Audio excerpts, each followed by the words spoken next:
Welcome to All Night Crime Radio here on An Evening of Old Time Radio. I'm Greg. Lots of great crime and mystery shows ahead. Hope you're going to be listening all night long with me. And as always, each one has been remastered and optimized for you by me. We're going to do things just a bit differently tonight. Instead of 20 or so different shows, I'm going to do 2 episodes of each show, except for the last 2, so that we can dive a bit deeper into each of the radio shows. First up, Crime Does Not Pay. This began as an MGM short film series from 1935 to 47, with the intent of showing the audience the bad outcomes for most criminals. Then it became a radio show from 49 to 52, dramatizing crimes and focusing, again, on the fact that crime does not pay. A tad moralizing in its messaging, but a great show with great crime stories.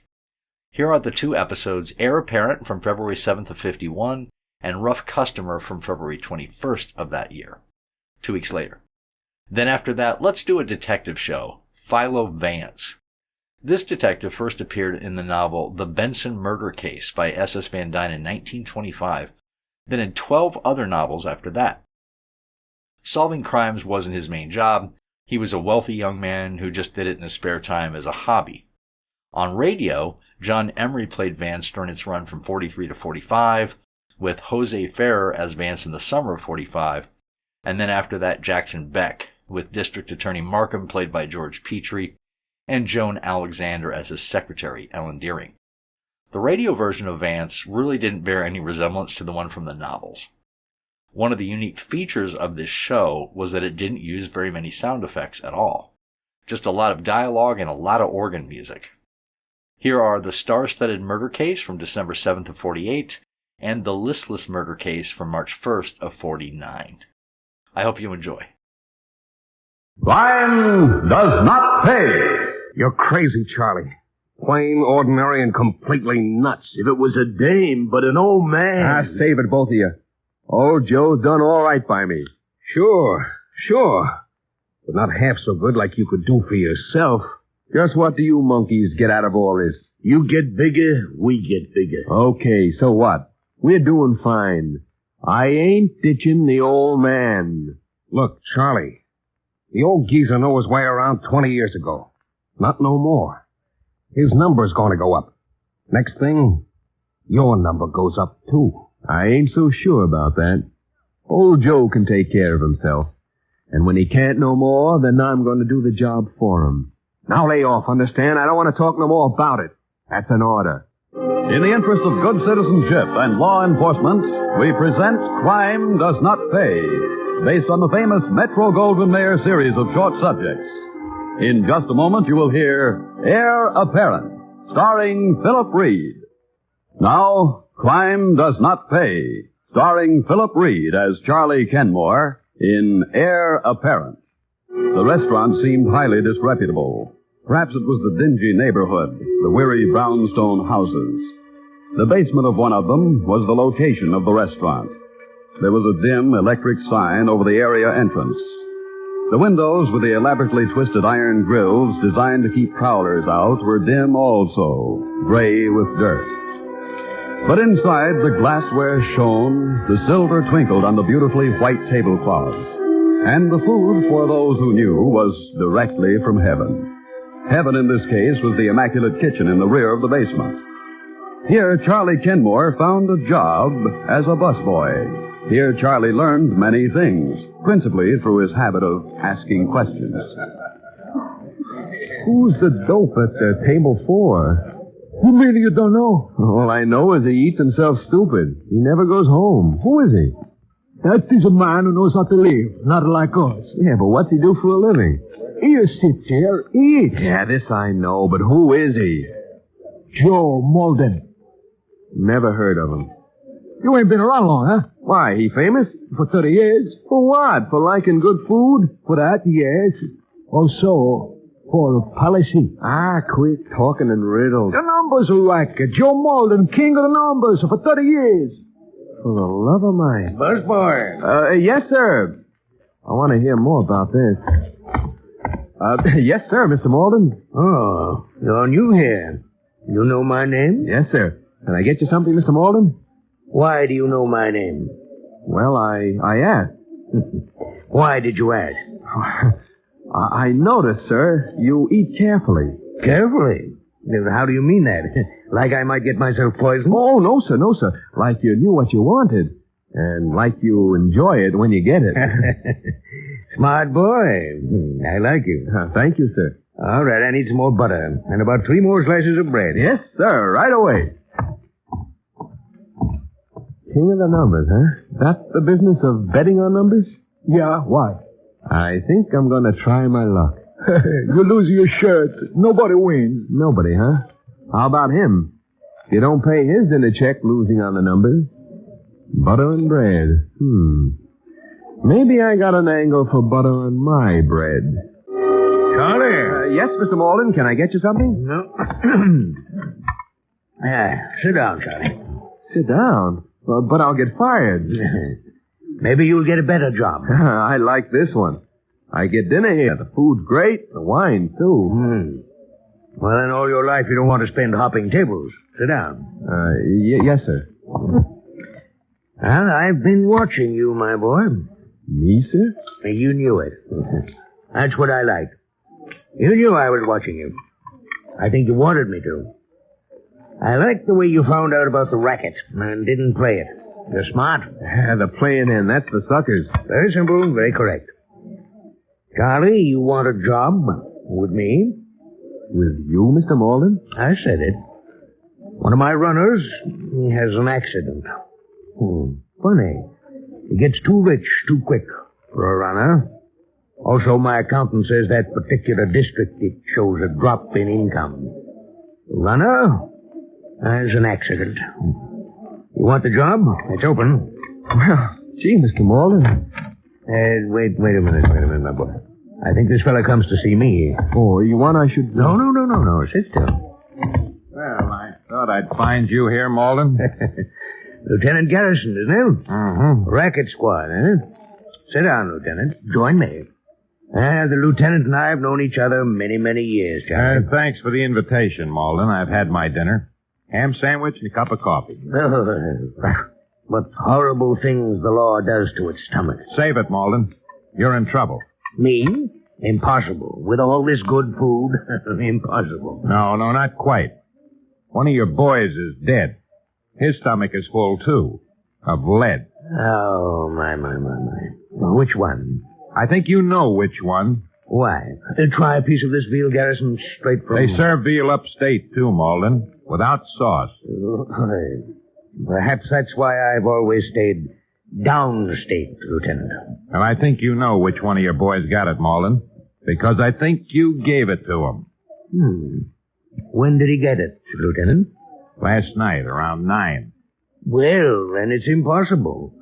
I never start dinner until 8, and no civilized person takes less than 2 hours with food like this. Malden, you're the only man I've ever known who eats his way to alibis. Will you join me, Lieutenant? And find myself an alibi? No, thanks, Malden. But look, you might as well know it. We've got a pretty good idea how that runner was taken care of. The job was very close to a mistake. Someday you're going to make that mistake. We'll be waiting. Good night, Malden. Good night, Lieutenant. Come to dinner sometime. Nice man. With an ulcer growing. He eats badly. Cop, a nice man? Live and let live, Charlie. For 10 years he's been after me. For 10 years I've been after him. To eat properly. I won't have that trouble with you. Oh, not with me, boss. You take the job? Yes, on one condition. You make condition? Only one. That once a week at least you let me eat with you. Done. It's a pleasure to hire a young man who understands the joys of living. Okay, Wiggs, you want to work for me or don't you? Sure, Charlie, sure. Why not? You going in for yourself? Old Joe's let me have the West Territory. Don't he, like you no more? Old Joe thinks I'm great. Why's he giving you the West Side? Don't he know Max Russia's moving in on that? I seen Max. He's in off. Hey, you do all right. I got a good teacher. Old Joe's system's been working for 30 years. No deals, just warnings. You warned Max Rush? You're kidding. Am I? Funny how his car was full of bullet holes the other night when he come out of his dame's place. Yeah, Max took that to heart, he did. He's laying off. Like old Joe says, sometimes the old-fashioned way is the best. Charlie, you gotta listen to Rolly. You gotta. Okay, I'm listening. I ran into Max Rush today. He gave me a message. Keep talking. Max says the syndicate's moving in on this town. How does he know? He's already made a deal. Told me I should tell you. They talked to old Joe, and Joe turned them down. That's war, Charlie. Means the end of us along with Joe. You want I should throw in with the syndicate? And Max? We got no choice, Charlie. We got no choice. They let us keep the territory. We collect on everything, not only numbers. And we give them a piece, and everybody comes out ahead. But if we don't play, it's a ditch and a gut full of lead. No, nothing doing. I don't rat on the old man. You're crazy, Charlie. Plain, ordinary, and completely nuts. If it was a dame, but the old man... I'll save it, both of you. Old Joe's done all right by me. I ain't ditching the old man. Look, Charlie, the old geezer knew his way around 20 years ago. Not no more. His number's gonna go up. Next thing, your number's gonna go up, too. I ain't so sure about that. Old Joe can take care of himself. And when he can't no more, then I'm gonna do the job for him. Now lay off, understand? I don't want to talk no more about it. That's an order. Yeah? Company, Charlie. Who is it, Wiggs? Max Rush. Well. What do you know? Should I send him in? No, bring him in. Anybody with him? One gorilla. Okay. Rory stays outside with the gorilla. You come in with Maxie. Check. All right, Mr. Rush. Rolly, stay out here. Keep Mr. Rush's friend company. I got you.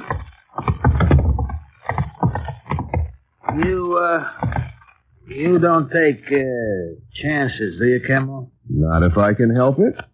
Well, you can help one chance you're taking. This a warning? You gave me one some time ago. Just returning a friendly gesture. Keep talking, Rush. I'm in with the syndicate. You know that? So?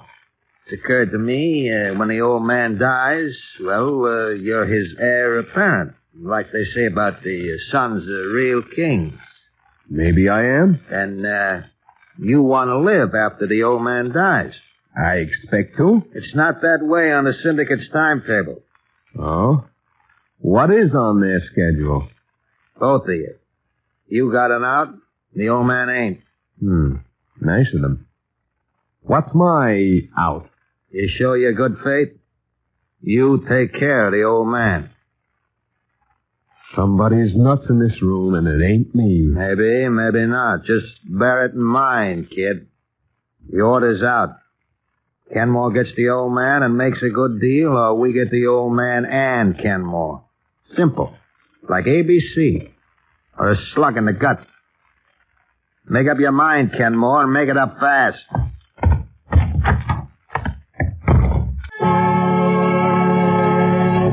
In just a moment, Crime Does Not Pay will continue with Heir Apparent.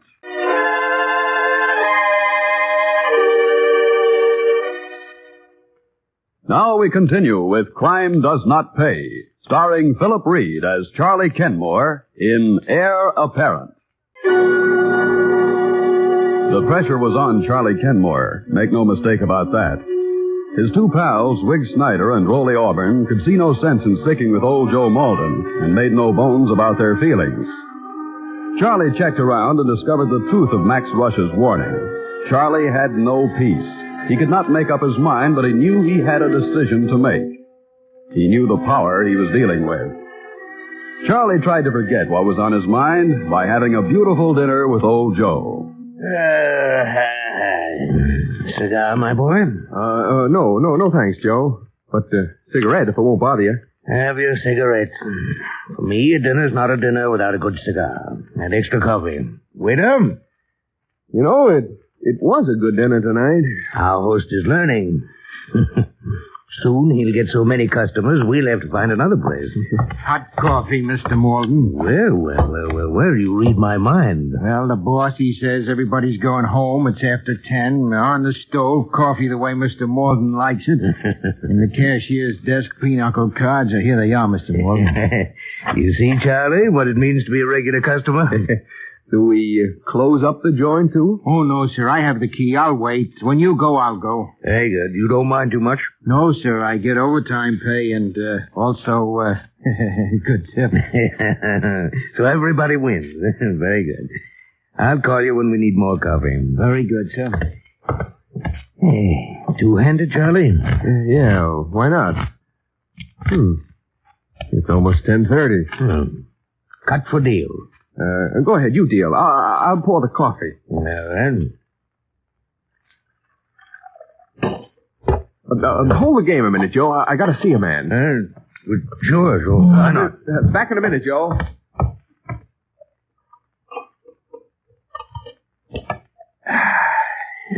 Good. Good coffee.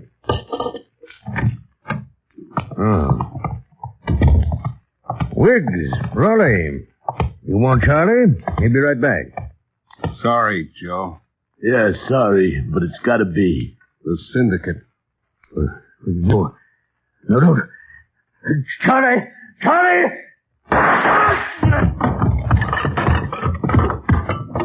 Charlie, come on. Okay, like I told you. We told him the syndicate. Let's go. Guy's gotta live. He was an old man. He was through anyway. We young. Hey, did you get the waiter? What waiter? You didn't? You four-star stupid. I told you the waiter. Quick, the kitchen. There's nobody here. Not a soul. He must have left. It's okay. Okay. Why, there's a witness loose. That waiter was here. I ought to give it to both of you. Now, easy, Charlie. He couldn't have seen nothing. We'll find him for you. We'll get him. Of all the dumb. Don't you know yet you gotta check for witnesses? Now find them here and put them away. That's an order. So now let's scram. Like I told the lieutenant here, sir, I seen him come in and pull their guns, and then I scrammed, but fast. You didn't see the killing? No, sir. I want to live, sir. You can't blame him for that, sir. Oh, I guess not. But it doesn't give me much to go to trial with, even after you pick up the men. I seen him pull the guns. I know, but they'll have a good defense attorney. He'll say, how does my distinguished colleague, the district attorney, know that these men did not put the guns away again? After all, they'd worked with Joe Malden for some time. It might have been a practical joke. Some joke. Well, nobody'd believe that. A jury might. And legally, there should be a corroborating witness. But I seen him. Sorry, but stay in town. What?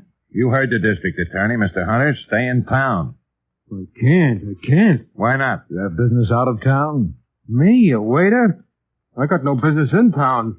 They know I was there. Charlie Kenmore knows I was there. You'll get me killed. You make me stay in this town. Sorry, Mr. Hunter. Leave your address at the desk, and thank you for coming in. But you got to... I said we were sorry, Mr. Hunter. Good day. Okay, you said. But I'm the guy on the spot, that's all.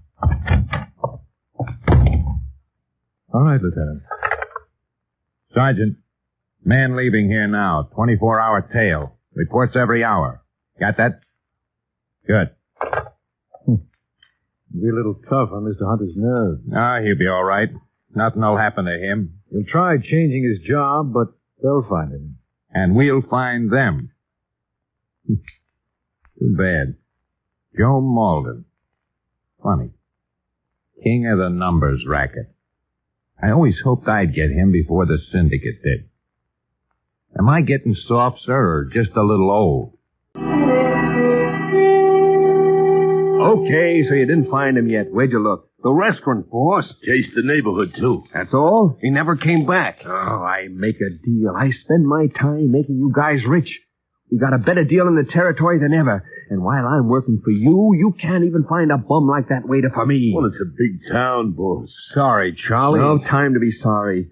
Joe never wasted time being sorry. He just sent flowers. Okay, find that waiter or you'll have flowers, both of you, that you ain't going to be able to smell. What you want us to do? We're only two guys. All right, maybe you got a reason there. We got a big outfit now. We'll set it up. Give me the classified phone book. What do you want that for? Give me it. Here. Okay. Get the address of every restaurant in the dumpy parts of town. Put one of our men on every one of the meeting joints. Give him a description of this witness like I give it to you. They gotta tail him, see? Find out where he holds up. When we know where he lives, we'll move in, and he'll move out.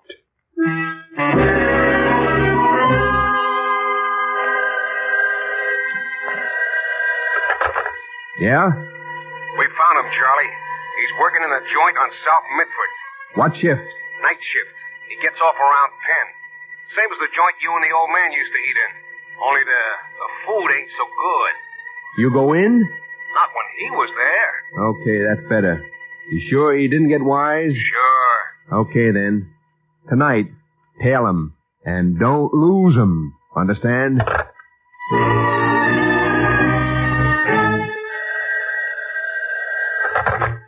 Yeah?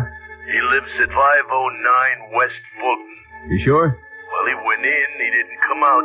How about the back way? Wiggs covered that. The roof? Look, he don't know he's being tailed. Anyway, Wiggs saw him getting ready for bed through the window. No slips this time? You can give it to me personal if this ain't the truth. Okay. Get Wiggs. Come on in. We got plans to make.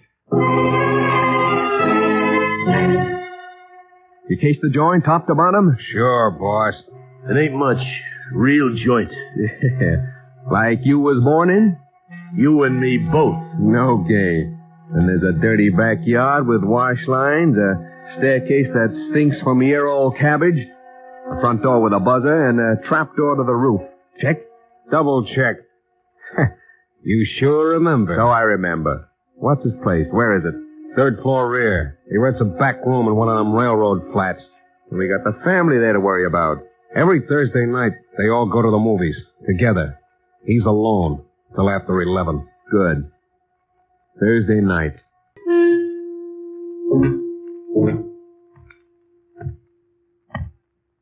Hey, you sure jimmied the front door neat, Charlie? That's a cinch. Been doing it since I was a kid. Nothing to it. Ask Rolly. Easy. Just a penknife. You ain't got a knife, you ring somebody's bell. Only not on a job like this. Nowadays we can afford knives. 3rd floor coming up. I can count 2. Careful now. Don't want to wake the neighbors. Hey, where you going? Back door's this way. That'll open on the kitchen. We'll use the front door in case the apartment while we're at it. Quiet now. Flashlight? Right here. Door's nothing to it. Slip the blade of the knife in. Work it back and forth. Easy line. There it is. Not even a chain to worry about. Shut the door, Wiggs. Quiet now.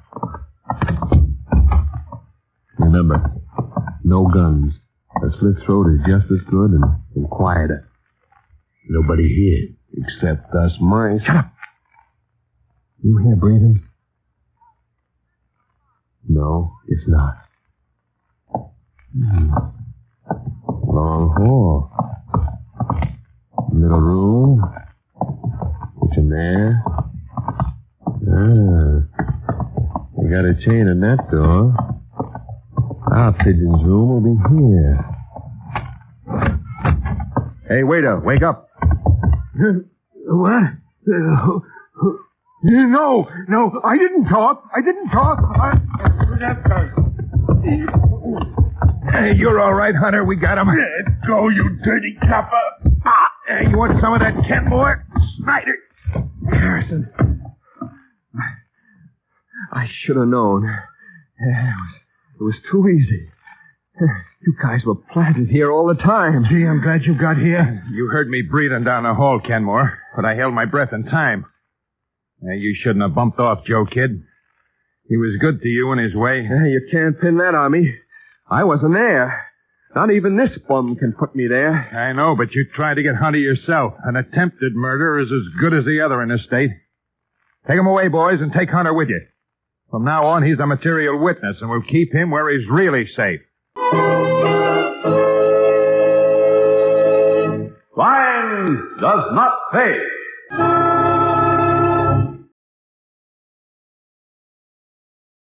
Crime does not pay. You heard me, Pop. Pay off. I pay nothing, loafer. Kick in, Pop, if you know what's good for you. $5. Fork 'em over. $5? Where do I get $5? From cigarettes? From penny candy? From nickel ice cream? Ah, cut out the sob stuff. For the last time, make with the dough. Blood from a stone you cannot get. Yeah, but I can get plate glass from a store window. No, you loafer, don't touch, not my window. In the interest of good citizenship and law enforcement, we present Crime Does Not Pay, based on the famous Metro-Goldwyn-Mayer series of short subjects. In just a moment, you will hear Rough Customers, starring John Shelton. Now, Crime Does Not Pay, starring John Shelton as Mickey Brooks in Rough Customer. It was hardly a prepossessing neighborhood. The buildings were the usual mixture, compounded of warehouses, small factories, and sagging tenements, crisscrossed by refuse-ridden alleys and twisting streets, their gutters running unnameable litter. Here Mickey Brooks was born. Here he grew up. His playgrounds, the dirty backyards, and the crowded streets. His companions, the too wise, too sure young hoodlums who peopled the occasional pool parlors when the weather denied them their favorite street corners. It was from their talk, their example, that Mickey learned the line they used on the girls and the tricks he perpetrated on hard-working people like Pop Peters, who owned and ran the candy store which Mickey frequented. Hiya, Pop. Oh, you again. Sure, why not? I like it here. So what do you want? Cigarette for 2 cents? Piece of candy for a penny? Just a nickel phone call, Pop. I mean a dime phone call. Thanks for the use of the hall.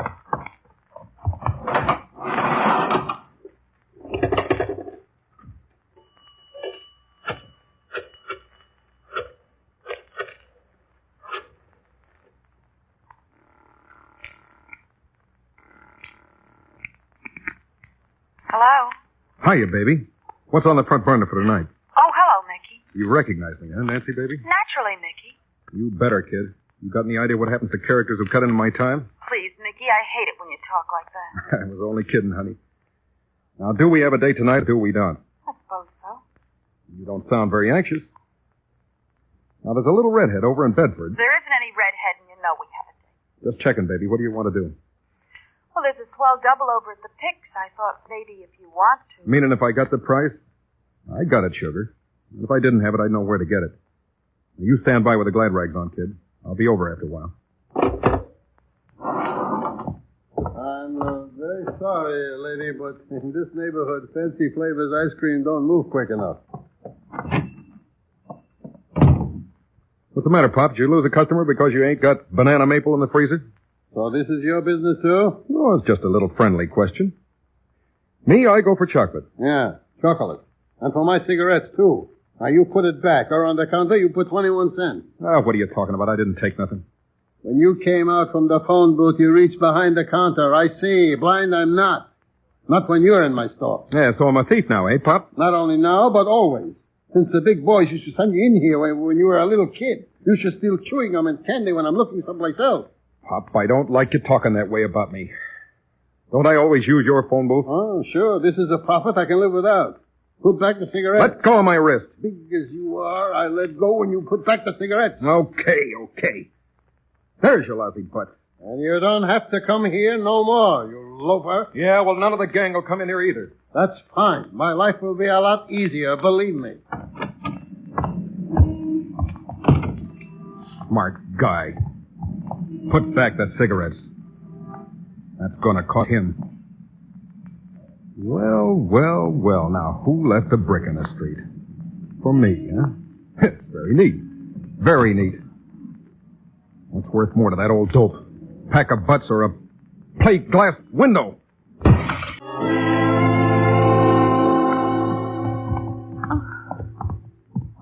What's the matter, baby? You scared? I guess so. I hate coming home late at night. With me around, you're scared? I can't help it. The neighborhood is... Well, you live here, Nancy, remember? It's different when people are up. Oh, there's lots of guys up right now. I know. Nobody bothers my girl. I am your girl, Mickey? Oh, listen, baby, you and me, we're going places, see? I hope so. But where? Well, I know so. We're going to be in the chips, kid. You just stick with Mick. You'll see. That's what you always say, Mickey, but you haven't even got a job. What if I haven't got a job? What am I going to do? Save dough on 40 per if I'm lucky? Other fellas do it. Yeah. Yeah, the kids are running loose all over the neighborhood. Do they have any fun? I don't know, maybe. Do we? Well, don't we? I suppose we do. We're only starting, kid. You just wait till we get out of this crummy town. We'll... Mickey, Pop Peter's window, look. Yeah, what about it? It's all boarded up. Well, that's what they always do with busted windows. So people don't cut themselves reaching in to swipe the stuff inside. Funny Pop's window broken like that. Somebody must have hit it with a brick. Why? Pop never hurt anybody in his life. Oh, you never know. Maybe he said no to the wrong guy. Mickey, you did it. Yeah, what if I did? Aw, Mickey, what for? I phoned you from his place. Then I asked him if I could borrow a pack of butts till tomorrow. He said no. We argued and I got mad. Borrow a pack? Oh, what? As long as I can remember, all of us been going in there. Wouldn't have hurt him to let me have a pack. But you had the money to pay him. What's that got to do with it? And you didn't ask him, did you? Did you, Mickey? Okay, so I took the pack, so what? The old dope threw me out. Told me not to come back. I got sore. What if he calls the cops? Cops? In this neighborhood? That's a laugh. Anybody calls the cops gets more busted than windows. Mickey, what are we going to do? How are we going to get away from here? I told you now, didn't I? Come on. Let's walk. As long as we stay here, it'll get worse and worse, Mickey. Don't you see? No, do you? Oh, don't get sore, Mickey. Only sometimes I feel like if we don't get away from here, something awful will happen to you inside. Nothing's going to happen, baby. Forget it. I can't. I can't because I love you, Mickey. Hey, you say that like it was a funeral or something. Maybe it is. Whose baby? Maybe mine. Oh, I know you're wrong, Mickey. Wrong and bad, maybe, but I love you, so I make excuses for you. I do anything you want me to. Okay, sugar. That's all you gotta do. Now, come on, give me a kiss. Forget this whole deal. Except that you're my girl, understand? You're Mickey's girl. Oh, that's gonna mean plenty, kid. You can put your dough across the board on that.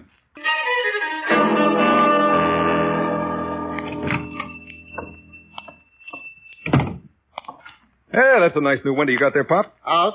Out. I told you I You want to keep that window, don't you, Pop? No, but... Okay. It's $5 today and every Tuesday from now on. What? You get nothing. Out. You heard me, Pop. Pay off. I pay nothing, you loafer. Kick in, Pop. If you know what's good for you, $5. Fork 'em over. $5. Where do I get $5? From the cigarettes? From penny candy? From nickel ice cream? Cut out that sob stuff for the last time. Make with a dough. Blood you cannot get from a stone. Know what I can get? Plate glass from a store window.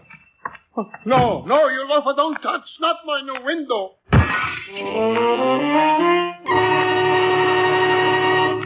Okay, price has gone up, Pop.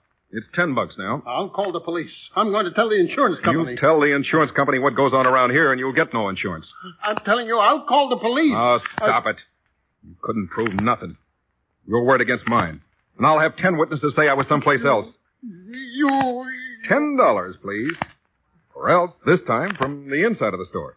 Look, I brought the brick with me. Mickey, no. $10 I don't have. Okay, Pop, you said it. It's too bad. That's such a nice piece of glass. You had enough, Pop?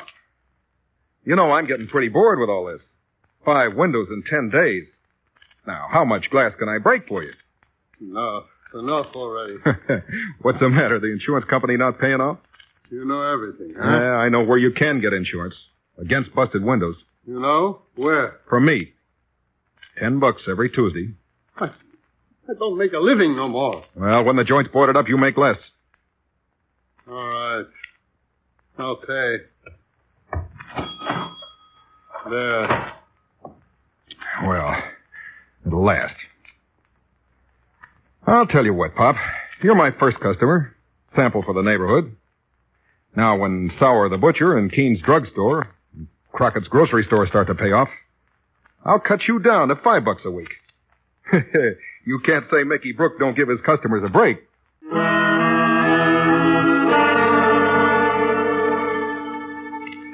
Take a look, Nancy, baby. Take a good look. Mickey, all that money. Go on. Count it.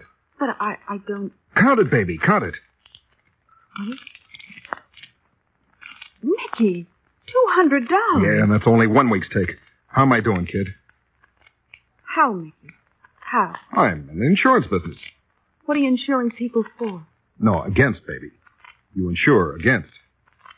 Me, I insure against breakage. Windows, arms, legs, heads even.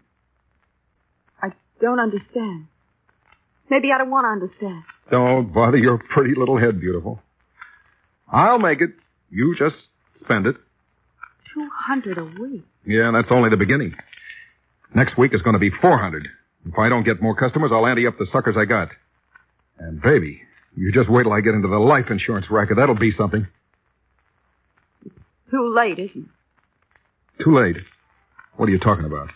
No use. You wouldn't understand. I guess there's no chance anymore. Hey, you trying to tell me we're through? No.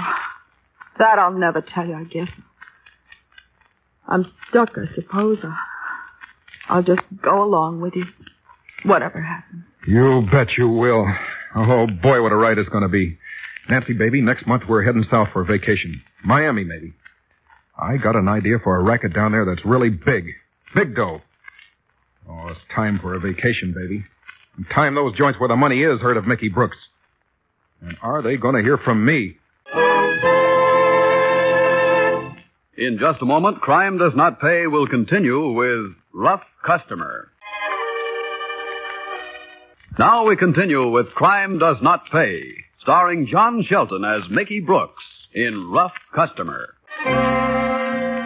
Mickey planned the vacation with care. First he chose the places: Miami, Hot Springs, and then Sun Valley. After that came wardrobe. For himself, Mickey bought little. But where Nancy was concerned, Mickey was more than generous. The pretty girl from his neighborhood blossomed forth with the proper clothes, hairdo, jewelry, and so on, as a lovely and highly attractive young woman. Mickey was pleased. After all, Nancy and Nancy's looks were an investment, a part of the plan. The fact that Nancy went along with the plan reluctantly was of no concern to Mickey. He gave his instructions and considered them obeyed. It was this blind obedience which brought Nancy into the company of Dorothy Hill and her husband in one of the luxurious nightclubs in Miami Beach. You've no idea, Mrs. Hill, how grateful I am to you and Mr. Hill. Whatever for, darling? For taking my time off my hands. It's so dull just waiting, and a girl can't go places like this alone. If I were your fiancée, Nancy, dear, I'd hurry and get down here. A girl like you doesn't have to be alone here any longer than she wants to be. A girl like me? Don't you know your own power, darling? My power? You are naive, dear. Why, your charm is completely adorable. You dress beautifully. Your jewelry's in perfect taste. Oh, it's nothing like yours, Mrs. Hill. Oh, Nancy. When you're married to this long-awaited fiancé of yours, as long as I'm married to Joe, your bracelets will be wider and your rings bigger. For now, you're perfect. Aren't you nervous wearing so much? Everything's insured. Joe always says I didn't buy you all those presents so they could sit in a dark old vault. Just like a man. Exactly. And it's just like a man to have met a couple of cronies and gone off to the bar for a drink. Oh, I'm tired of this place. Let's pick up Joe and move on.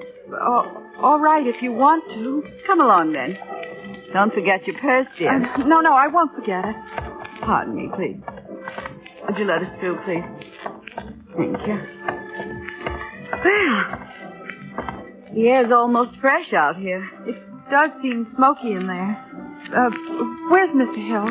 Just as I thought. In the bar. I caught his eye as we went past.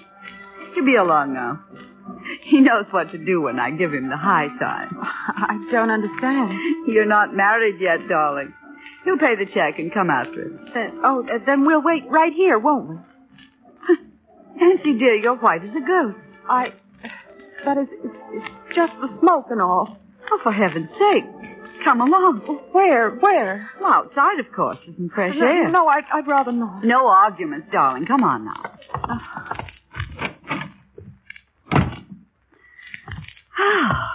Now, isn't this better?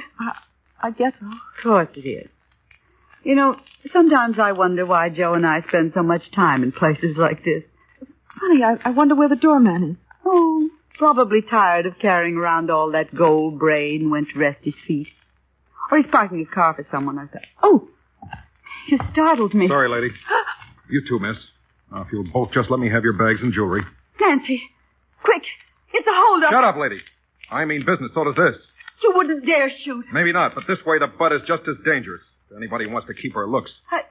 I won't. Oh, give him the jewelry, please. Oh, please. You said it's insured. Here's mine. Thanks, kid. It's peanuts compared to what she's wearing. Come on, give me those earrings. Oh, you don't have to hurt me. I hate dames like you. Come me the rocks. My husband, in a minute, he'll be... Oh. You don't need those now. You can't wear rocks on a broken arm. Oh, Mickey. Shut up, you. Oh. Okay, lady. That's one arm. Now I want the stuff on the other. Take it. Take it all. Oh, my arm.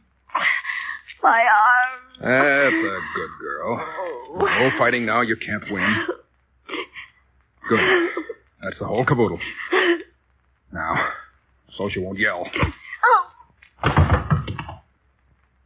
Good enough. I'll take care of you for a while. Let's go, Nancy, baby. The car's around the corner like I planned.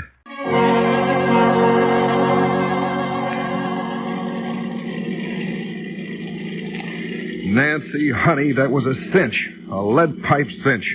We got 50 grand easy in my pockets. Not counting your stuff. Baby, I gotta hand it to you. You looked so scared nobody believed you knew it was coming. Oh, we done 53 miles already. They'll never find us. Hey, what's the matter? You lost your tongue? No. Just tired. Oh, you want your own pretties back again? No, not now. Would you like one of the dames to wear yourself sometime? No, Mickey. Okay. You know, I'm wondering, should we stash the stuff for a while or break it up and give it to a fence right away? I don't know. Well, there's plenty of time to decide that. How's about a kiss to celebrate? No, don't touch me. Hey, what gives there? Nothing. Oh, come on, don't give me that. It's been almost 2 hours now. Give out, baby. There's nothing to say. There better be. What's wrong? Nothing. Give, baby. You hit that poor woman. Poor woman with 50 grand in ice hanging on her? You hit her. So I should leave her yelling? And you enjoyed it. You enjoyed hurting her. Well, why not? It's her. It's her kind that... You're cruel, Mickey. I knew you were, but I never thought you'd like hitting people just to hurt them. Grow up. You got any idea what'll happen to us if we ever get ourselves caught? It might finish the whole thing anyway. Well, why are you stopping? Because you're scared to death, baby. And you don't know what you're talking about. And you need a little sample, honey. Mickey. Come on now. Give us that kiss, honey. Nobody will see us parked here, not even the cops. You need to be reminded. Reminded that Mickey goes for you, baby. You go for Mickey. Come here. How's that, sugar? You feel better? Oh, Mickey. Mickey, I can't help myself. I just can't. How do your friends like hot springs, Nancy, baby? All right, I guess. And does dear Mrs. Richmond intend wearing any sparklers? She's got them. I saw them today. While you were in the rooms? Yeah. Well? Well? They like me, Mickey, but it'll take a little time yet. They're waiting for my fiancé gag working with him? They're younger than the Rosses. Right now, they just like me because they have a friend of Tom's here, and I make the fourth. I'll get busy, baby. We want a big job here. And then straight across the country to Sun Valley. So hurry up, baby. I don't like waiting. What's holding up the works, Nancy? Leela doesn't wear much jewelry. She just has it. Oh, quit the stalling. It's been 2 weeks now. I'm not stalling. Cut the comedy, kid. You're getting too friendly with these jokers. Mickey. Now, don't give me that. It starts with Mr. and Mrs. Richmond, and now it's Tom and Leela. You got a job to do. I'm doing it, Mickey. You know that. You're doing it too slow. Do you hear me? Now get busy. Get going. I want to hightail it out of here. No later than the end of this week, understand? Isn't this a nice party? Isn't it, Tom? Nancy? Yes, it is. You sure look terrific, all dolled up with sparklers like a Christmas tree. I did it for Nancy. For Nancy? How come? Nancy loves jewelry. She wanted to see me wearing it. I must say I have very good taste in time. Tom, Leela, take it off. I don't understand. But Leela just said that you know, wanted it. I'm sorry, but you've got to listen to me, Tom. You read about holdups, and it's so late. Couldn't you leave it with the manager in his safe until tomorrow morning? I suppose so, but why all of a sudden? Don't ask me why. It's just... I think you're two of the nicest people I ever met, so please, for me, Leela, leave the diamonds in the manager's safe.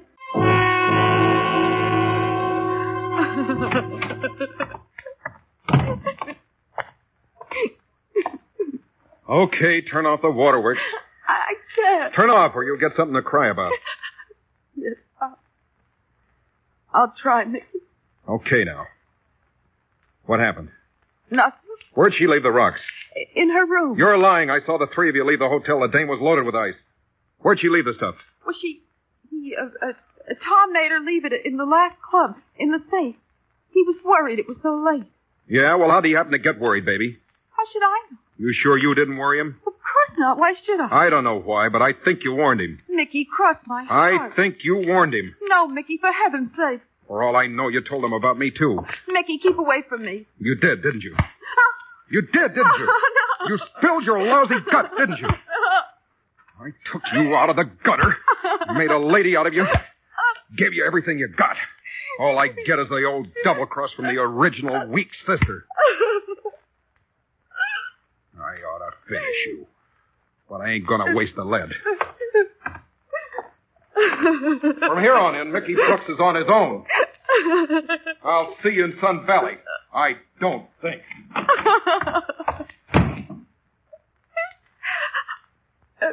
got to do it. Don't care what happens to me. Should have long ago. Hurt.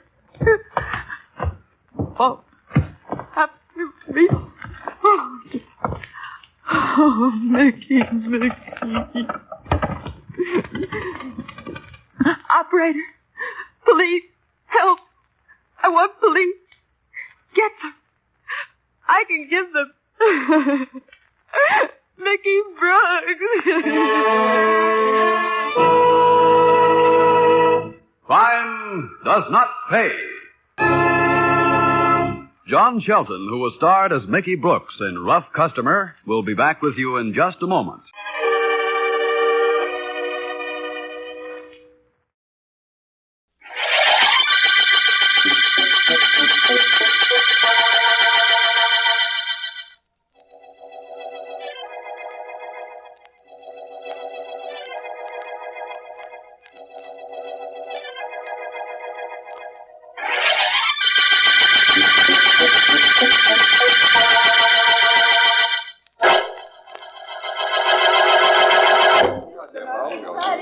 Well, Dr. Kent, here's where you get your medal. Yes, Lloyd, I know. You mean you know that I'm the one who should be getting it, and that you stole my notes? Lloyd, be quiet. They'll hear you. That would be terrible, wouldn't it? For you. Shh. Lloyd. Ladies and gentlemen, as president of the International Astronomical Society, it is my privilege to introduce our guest of honor at this banquet, the eminent astronomer, Dr. Humphrey J. Kent. Dr. Kent. Thank you, Dr. Hall. Ladies and gentlemen, permit me to thank you for this testimonial dinner and for the honor you have paid me in tendering it. It is an occasion for which I am deeply grateful and which I will long remember. I thank you.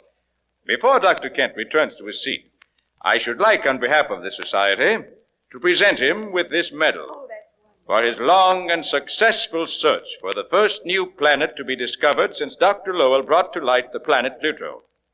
Allow me, Dr. Kent. Thank you. Congratulations. Thank you very much on behalf of my two colleagues and myself. This has been a very great honor. This medal is not very heavy, but it carries a weighty responsibility. I think perhaps I had better sit down.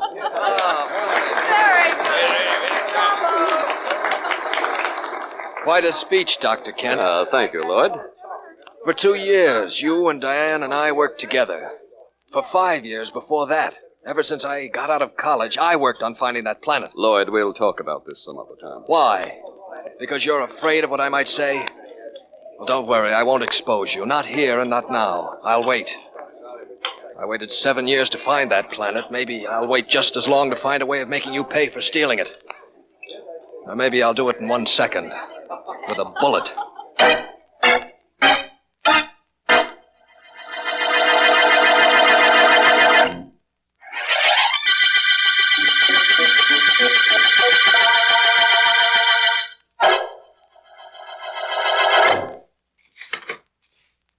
Oh, good morning, Dr. Kent. Good morning, Oscar. You do not mind if I finish sweeping, Dr. Kent? I will not be too long. No, go ahead. Doesn't matter. Oh, something is wrong. Yes, Oscar. Too many things. This morning, I read. Last night they give you a medal because you find a new planet. Yes, they gave me a medal. For a new planet, the medal. For me, a broom, a dustpan, a mop. Dr. Kent, I too know the heavens. Maybe I do not use a big telescope like that one there, but I know the heavens. I know them very well. Yes, I'm sure you do, Oscar. Now, please, there's something on my mind. That I know, too. The heavens tell me things. They told me that. It is because of the sign, the astrological sign. You are a Pisces, born in February. For the next few days, you are to be careful, Dr. Kent. Very careful. Oscar, I've told you this before. I tell you again now. Astrology is nothing but hokum. It's sheer hokum bunkum. Completely false and with no foundation in fact. To you. But to me, it is a science. The only true science. Wait, you will see. Remember, you are a Pisces. So for the next few days, you are to be careful, Dr. Kent. Very careful. The signs could mean death.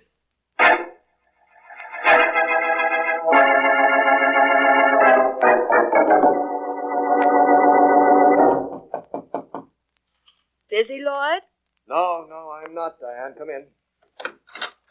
Well, better not let the endowers of this observatory see the learned Dr. Devons with his head on the desk. What's the matter, Lloyd? Plenty. I went to that dinner they gave Dr. Kent last night. Watched them give him a medal. Saw the smug look on his face when he accepted it. On behalf of my 2 colleagues and myself. Well, so we got a medal by proxy. I'm just as happy. Scientists work for science, not recognition. Recognition never hurt, though. Let me ask you something, Diane. Dr. Peters, please. It's working hours. Oh. Lloyd, why don't I see you after hours anymore? I'll get around to that, Diane.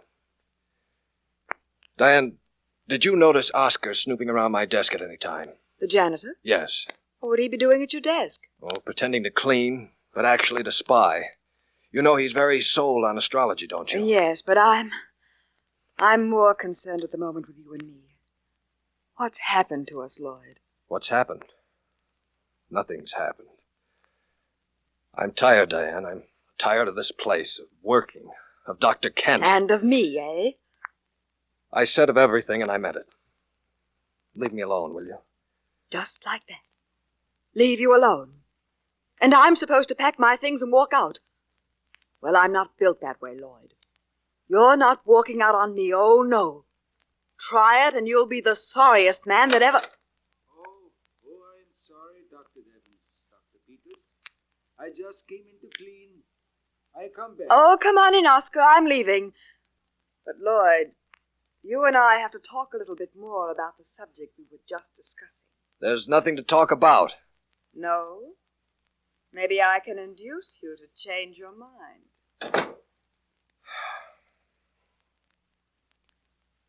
Well, Oscar, you said you came in here to clean, so clean. I only say that because Dr. Peters was here. Actually, I come to talk to you. About what? About $300. I need $300, and you are going to give it to me. I'm going to give it to you. What makes you think that? Many things. I must have an operation, they tell me. Operations cost money. You will give me the money. I'll give you the money. Are you crazy? Get out, Oscar. Get out now. I have to clean. Not now. You don't have to. Get out. I want to be by myself to think. Think if you want to. Think about many things. But also think about the signs. You too are a Pisces. And for the next few days, the stars say there is trouble. There is more than trouble, they say. There is death.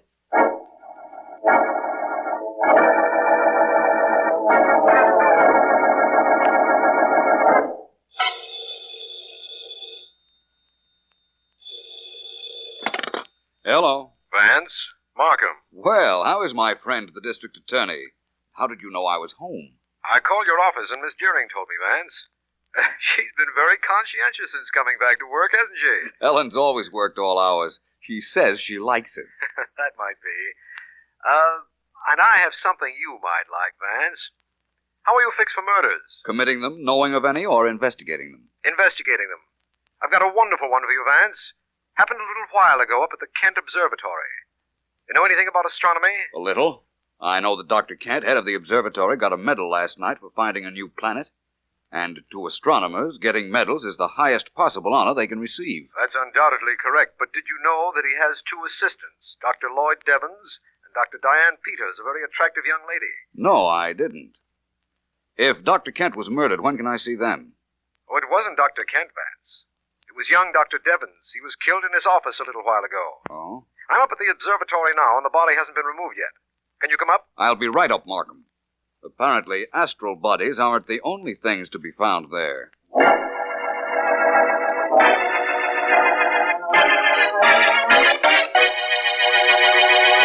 Vance, this is Dr. Kent. Dr. Kent, Philo Vance. How do you do? How do you do, Mr. Vance? Dr. Kent, how long was Dr. Devons your assistant? For several years, Mr. Vance. He was a brilliant scientist.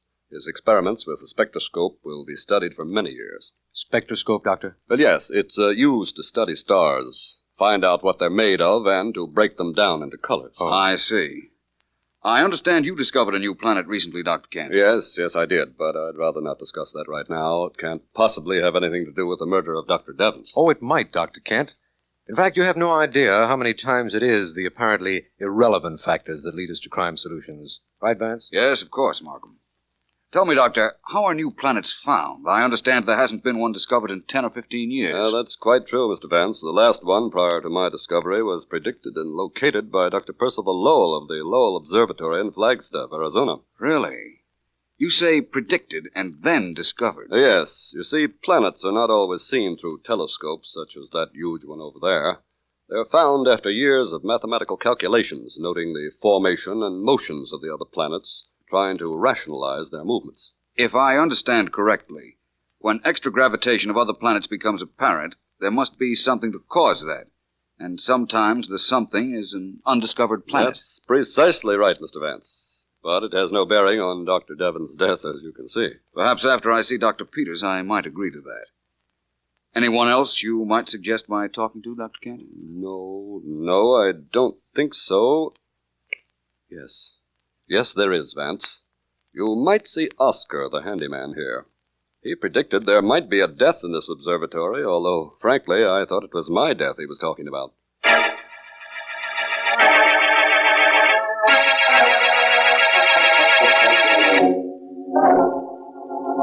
Help me carry these photographic plates over to the table, please, Oscar. Yes, Dr. Peters, I do it gladly. Oh, I've got to keep working. I've got to stop thinking about Lloyd. Yes, Doctor, I know. You want the plates right here? Please. Yes? How do you do? I'm Philo Vance. May I come in? Oh, yes, please come in. I've been expecting you. Mr. Markham said you might want to question me. I do, very definitely. And this is Oscar? I am Oscar. I wish you'd have a seat, Oscar. I want to talk to you, too. Very well. I sit down. Well, Vance? Dr. Peters, may I start by saying that I think you're a very attractive scientist? What are you going to finish by saying? I really don't know yet. How well did you know the dead man, Dr. Devons? I knew him very well. We worked together for years. I see. You and Dr. Devons were merely scientific companions? Not exactly. Except that he was very busy recently. Doing what? Trying to compute the location of the planet Dr. Kent found. Only his notes were stolen. His notes were stolen, eh? And Dr. Kent then discovered the brand new planet? Well... Well, what, Mr. Vance? It's a little too early to tell yet, Dr. Peters. The dead man's notes were stolen. Mine are not yet complete. Oscar. Yes. Yes. What do you want with me? I'm not sure yet, beyond the fact that I'd like to know how you could predict death as you did yesterday. How I could do it? Anybody could do it. Anybody who knows how to read the stars correctly. By that, I suppose you mean astrology? Of course. These are troubled days for everyone born under Pisces. Dr. Devons was a Pisces. I understand your original indication was that it was Dr. Kent who was to die. I do not indicate anything. The stars, they indicate everything. And the stars do not make mistakes. Possibly not. And from all I've been able to find out on this case, neither did our murderer.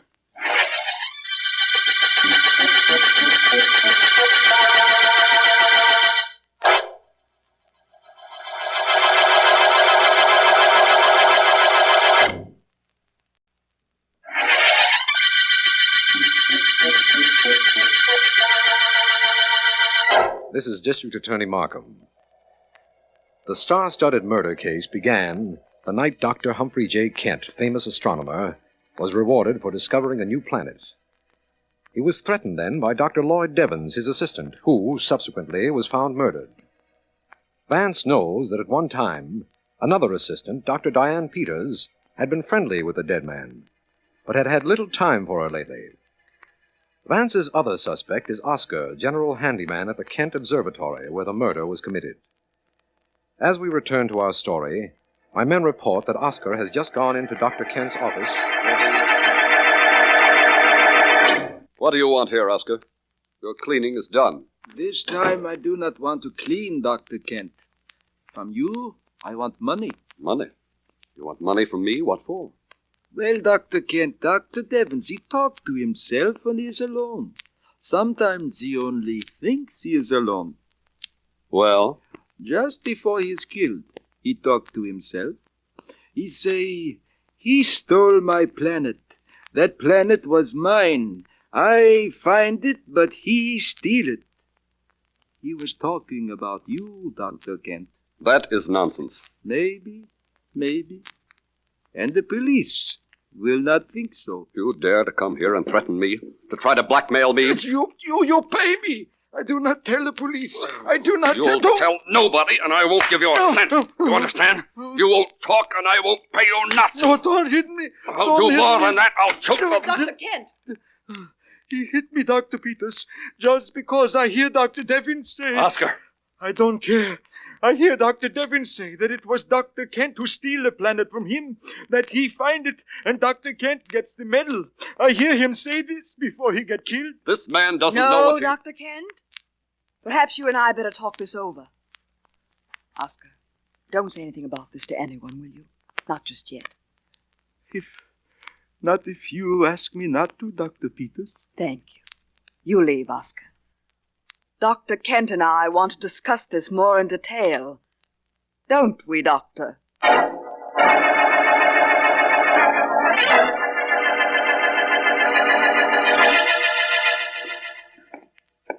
This place looks like a tool, Vance, doesn't it? Scientific libraries aren't built for splendor, my friend. Markham, listen. After I was through questioning the suspects at the Kent Observatory yesterday afternoon, I came here. I found the scholastic records of Dr. Kent, Dr. Devens, and Dr. Peters. Did they indicate anything interesting? I'm not sure yet. Now, I also found out several other things. For instance, in this book here. Here it is. Class of 1940, Midwest University. Let me see. It's page 131, I believe. Yeah, here we are. Here's the dead man's record. L.R. Devens, graduated with honors, received fellowship, later appointment to endowed Kent Observatory, school award for astronomy, born Dantown, Ohio, mother E.B. Devens, father O.R. Devens.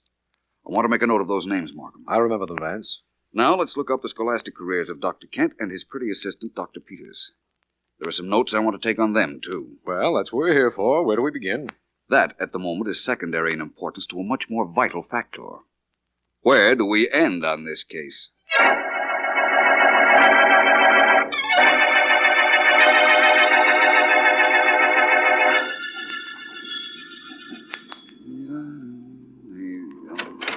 Mr. Vance. Oh, sorry to disturb you at your home, Dr. Peters, but it's a matter of necessity. May I come in? Well, I have company. I won't stay long. Thank you very much. Dr. Peters, I've found something very interesting at the science library this evening.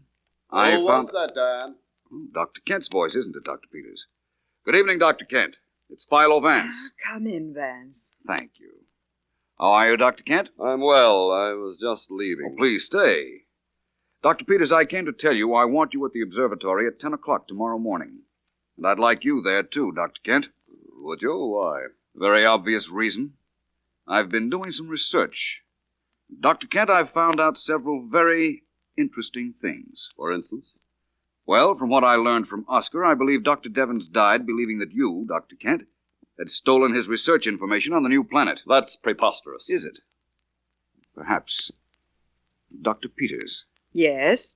You mentioned something to me earlier which I haven't thought much about, but which perhaps you might clarify just a bit. I will if I can. What is it? I had asked you if you and the late Dr. Devens were purely scientific companions. You said, not exactly. What did that mean? It meant just that. Not exactly. You saw him socially? At one time. And then? Then I didn't. Who lost interest, Dr. Peters? You or Dr. Devens? He was working very hard on his notes. And had no time for you. Look, Mr. Vance, don't try to shape a woman's scorned angle to fit me. Do you know what Dr. Devens believed about Dr. Kent here? I know about Dr. Kent here, all about him. I'll meet you both tomorrow morning at the observatory at, shall we say, 10 o'clock.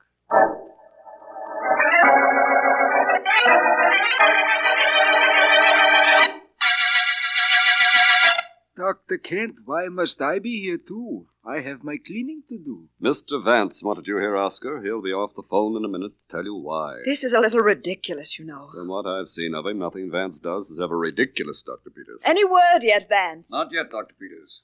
Mr. Markham is still on the long-distance phone at his office checking some facts. He'll be back on this one in a moment, I'm sure. Well, hurry. Perhaps you'd care to... Oh, excuse me. Yes, Markham, I'm here. Go ahead. He listens now, Dr. Kent. Yes? Yes, I see. Yes, I have that, Markham. Thank you very much. Yes, it's fine, thank you. Goodbye. My apologies to you all. There was some information lacking, and I've just gotten it. Now, before I make any definite statements, I wonder if there's anything any of you would like to say. I would, Mr. Vance. I've been thinking over what you said last night, and I'm going to tell you the truth. When Lloyd Devens broke our engagement, I was angry enough to have killed him. Dr. Peters. I'm sorry, it's true. Only, Mr. Vance, I got over that feeling. Very possibly. Dr. Kent, it is true that you stole Dr. Devens' notes, that he threatened to expose you. You couldn't let that happen, could you? So you think I killed him? I didn't say that. Dr. Peters here could have killed him for doing what he did to her. Then it's me you suspect. I didn't say that either. Now listen, all of you. Oscar, come here. You want me? I most certainly do. Your last name is Devens, isn't it, Oscar? Well, isn't it? That is my name. Lloyd Devens was your son. You don't have to admit that. Mr. Markham got a description of Lloyd Devens' father from your hometown, and it fits you perfectly. Yeah, it is true. I was his father. He did not like it to be known that his father was a janitor. A ridiculous concession to false pride. When your son's college record showed his father's initials were O.R., I thought the O might stand for Oscar, and Markham's telephone call corroborated that.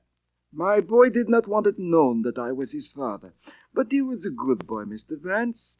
Boys born under Pisces are brilliant, alert, resourceful, a little selfish. Was Lloyd really selfish, or is that astrology stuff all bunk? Bunk? Of course it isn't bunk. My boy, he was selfish. He refused me money. All I wanted was a few $100, but he refused me. You see, he was selfish. That proves it, doesn't it? You told me your son was a Pisces, and that these are troubled days for people born under that sign. Yes, that I told you, because that is true. Trouble, and sometimes death. The stars say that. Rubbish. Stars can't predict anything. That's ridiculous. Ridiculous? You say that is ridiculous. My boy say that too. I wonder whether he would say that now if he were alive to say it. When did he say it was ridiculous? When I warned him. When I warned him that his selfishness might lead to death, he looked at me. He laughed at me. He laughed at the stars. He was laughing even at the stars when I killed him. What? Oscar. Oh, Oscar, no. Oh, so you were clever, Mr. Vance. You tricked me, so I tell the truth. But it does you no good. I go out that door, and nobody stops me. Nobody. I shoot whoever tries to stop me. You even, Dr. Peters. Oscar, don't be a fool. The police Police? They are smart, maybe. But I am smarter. I have the stars to tell me things, to tell me everything. But I kill anyhow anybody who follows me. Let's get after him, Vance. It's quite unnecessary, Dr. Peters. I'd ask Sergeant Heath of the police to wait downstairs and arrest anyone who left here. If I know Heath, he has Oscar by now. Oh, what a terrible thing this has been. But I suppose I ought to thank you, Mr. Vance. You can in a moment. Dr. Kent, don't you have a medal given you by the International Astronomical Society that belongs to the late Dr. Devens? Yes, I guess it actually belongs to him. Don't you think you ought to write a paper for the astronomical magazine giving him full credit? Well, partial credit, anyhow. Perhaps. Yes, I'll write the paper and my resignation together. That's what I thought you'd do. Well, I'll leave you now. Thank you, Mr. Vance. Thanks very much. For Lloyd. It's quite all right, Dr. Peters. I guess Oscar thought he could get away with murder, but it just wasn't in the stars.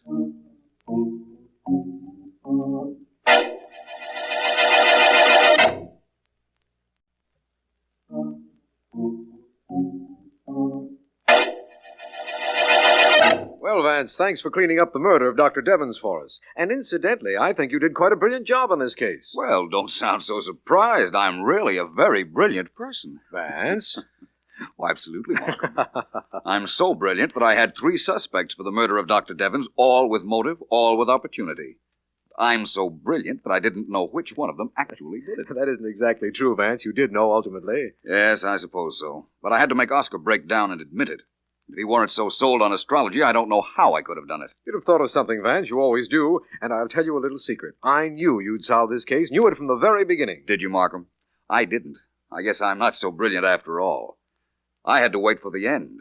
The end of the star-studded murder case.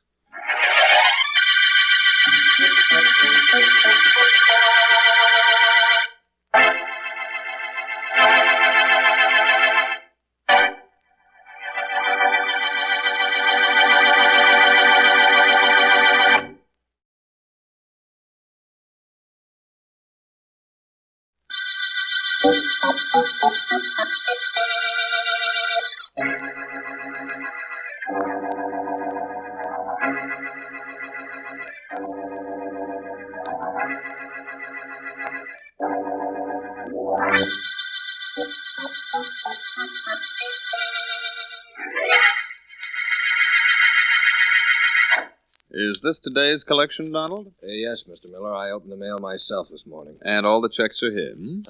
Fine. Tell me, what's the total? $12,450. All the checks are made out to consolidated charities, Mr. Miller. Of course. That's so that no irresponsible party can cash them, Donald. You see, people who contribute to our campaign want to make sure the money goes to charity. I understand, sir. Would you be interested in the total we've collected so far? Yes, what is the amount? Here it is. $130,000. Good. And our campaign is less than 2 weeks old. Everything is going according to plan.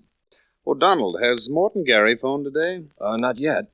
I imagine he will, though. He's very interested in knowing how the drive is coming. He's taking that business of being chairman of Consolidated Charities too seriously. Oh?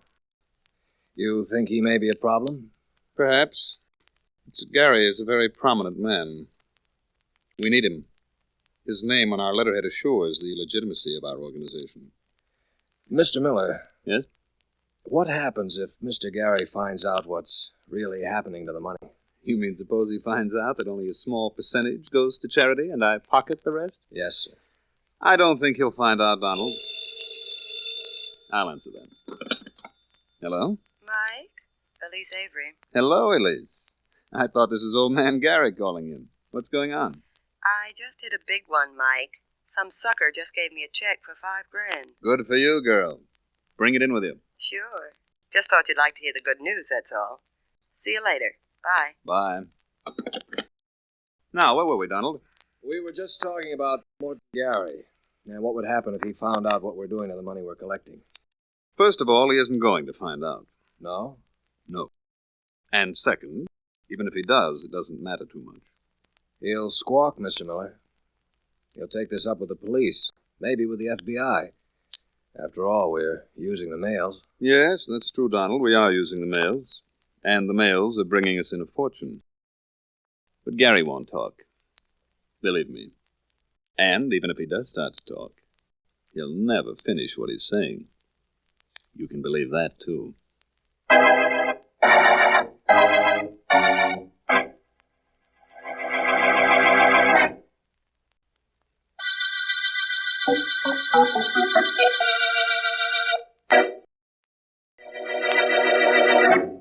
Mike? Oh, Mike, where are you? My private office, Elise. Come on in. Right. Well, here I am, boss. Armed to the teeth with a check for $5,000. The one you phoned about. Mm-hmm. Lay it right here, lady. I want to look at it. Here you are, chum. Paid to the order of Consolidated Charities. 5000. Endorse it, cash it, and it's all yours. People sure are suckers, aren't they, Annie? $5,000. You'd think they'd investigate a charity before they start giving their money away. Sure, but there are lots of legitimate charities, thank goodness. That makes our job that much easier. Oh, Mike, let me take a look at that list. What list? The list of guys who've kicked in, and the amounts. I need some dough. Thought maybe you'd give me a check for my commissions. Well, I'll have to get it for you, Elise. Okay, but while we're waiting, suppose you give me my cut of this $5,000 I just brought in. Gotta wait till the check clears the bank, baby. You know, you've been dealing with suckers all day. Kindly remember that I'm not one of them. Me either, Mike. That's why I want my commission on the dough I've already brought in. You'll get it. Donald is figuring out what I owe you. He'll have the figures in an hour. Then, if you're a good girl, I'll give you a check. Kid, if I was a good girl, I wouldn't be in this racket. But bad or good, I'll get that check. You're pretty sure you'll get it, hmm? If I don't get it, Mike, you'll get it. Right in the neck.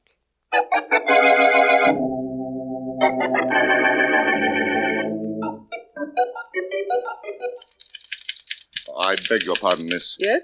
I'd like to see the district attorney, please. My name is Morton Gary. Oh, yes, Mr. Gary. You telephoned for an appointment, didn't you? Yes, I did, yes. Well, just a moment, sir. I'll find out if Mr. Markham can see you now. Thank you. Yes, Miss Williams. Mr. Morton Gary to see you, Mr. Markham, by appointment. Ask him to come in, please. Would you go right in, Mr. Gary? Right through that door there. This door here? Yes. Yes, that's the one, Mr. Gary. Oh, thank you, miss. Thank you. Mr. Markham? Come in, please, Mr. Gary. How do you do, Mr. Markham? Mr. Gary, please sit down, sir. Oh, thank you, thank you. Mr. Markham, I've come to ask you to investigate a very unscrupulous man, Mr. Michael Miller. Miller? You don't believe I know the name? I didn't either until a few weeks ago. He's not from this city, Mr. Markham. He claimed to be very philanthropic, and was forming an organization to be known as Consolidated Charities. Yes, Mr. Gary. He induced me to lend my name to the organization, which I did. Many of my friends have contributed to it. And now I have reason to believe the entire thing is a fraud. I see. He's collecting money, but not turning it over to charity, is that it? Oh, I believe he is turning over a small percentage of the money to legitimate societies, Mr. Markham. But I've asked to see statements of monies collected and dispersed, and Mr. Miller has refused to allow me to see any records. I begin to understand your suspicions, Mr. Gary. Michael Miller, you said the man's name was? That's correct. His offices are in the Lions building. Well, I'll investigate this at once, Mr. Gary, and thank you for calling it to my attention. If your suspicions are correct, we'll put a stop to this racket, but fast.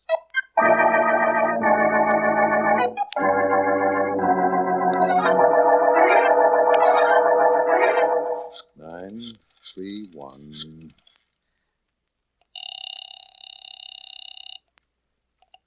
Philo Vance speaking.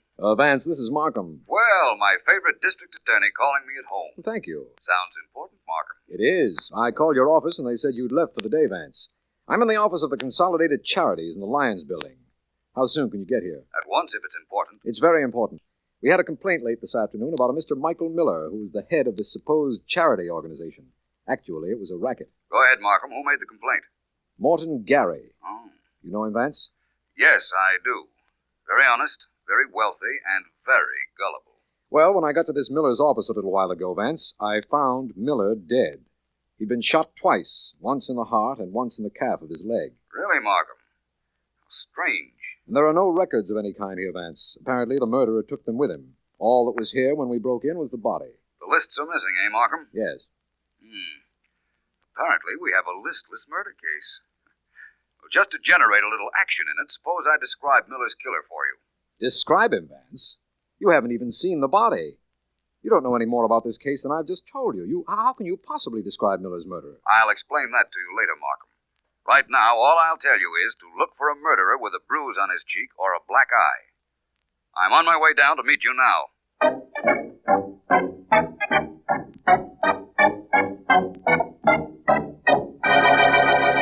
Vance, I have Sergeant Heath out searching for someone who has a connection with this case and who also has a black eye or bruised cheek. Now, tell me why. One of the nicest things about you, Markham, is that you do things that I suggest without demanding an explanation. Let us retain that fine point in our association until the proper time, shall we? I know your reasoning, Vance. You believe that if you were to explain why you think the murderer is bruised, I'd be prejudiced immediately against any suspect we turned up who did have such a mark. Exactly. Yes. And up until now, I'm quoting only theory, Markham, not fact or proof. Good enough, Vance, good enough. By the way, if you can table your theory temporarily, we have a suspect for you. Really? Who? A girl named Elise Avery. She's in the next room now. It seems that she came into the Consolidated Charities office while I was waiting for you. She admits she worked here, but denies any knowledge of the shooting of Mr. Miller. Oh, nobody makes our job simple anymore, Markham, do they? Well, that should make you very happy, Vance. You and your theory about the bruise on the killer's face. Do you want to go in and see Miss Avery? Do you think I should? She's very attractive. I should. I'll report any developments to you, Markham. Do that, Vance, do that. I'll be here somewhere trying to find some records of contributions. They must be around unless the murderer took them with him. Which is not at all unlikely. See you in a little while, Vance. Right. I'll go in and talk to Miss Avery now.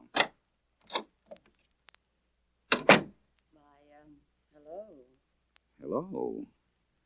Miss Avery, I'm Philo Vance. Really? You're not at all the way I pictured you, Vance. No? Mm-mm.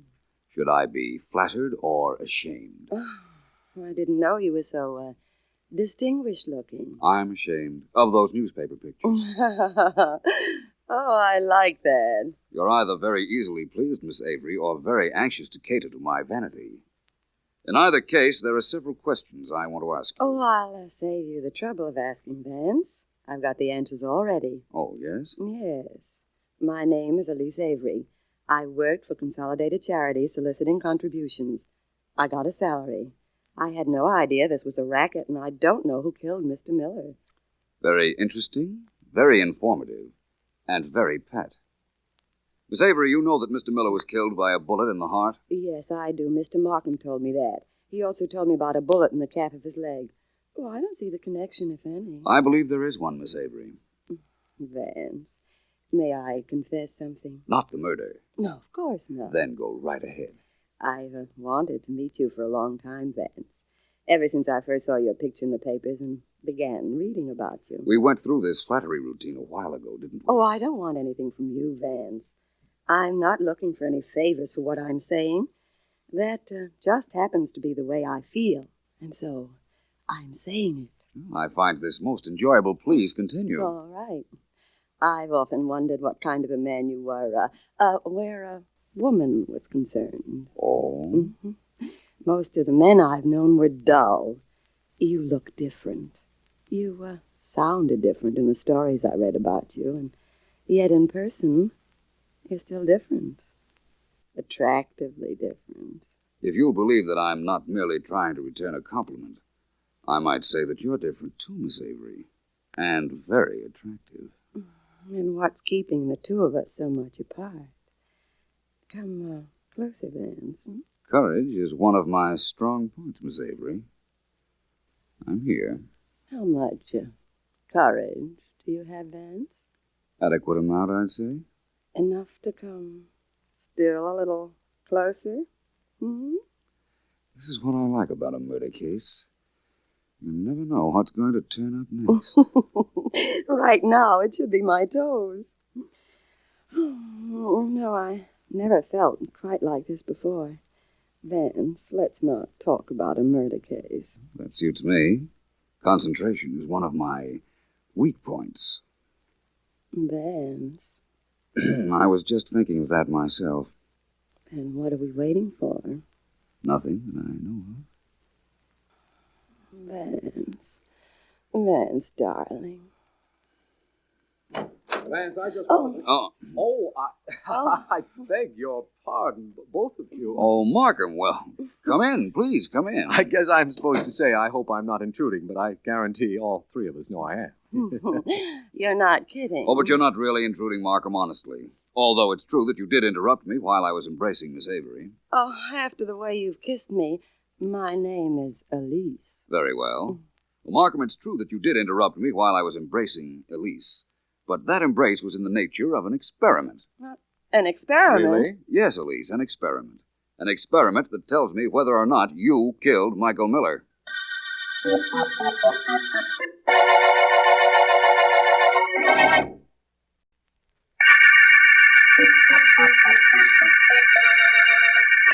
This is District Attorney Markham. The Listless murder case began with the finding of the body of Michael Miller, who headed a racket organization he called Consolidated Charities.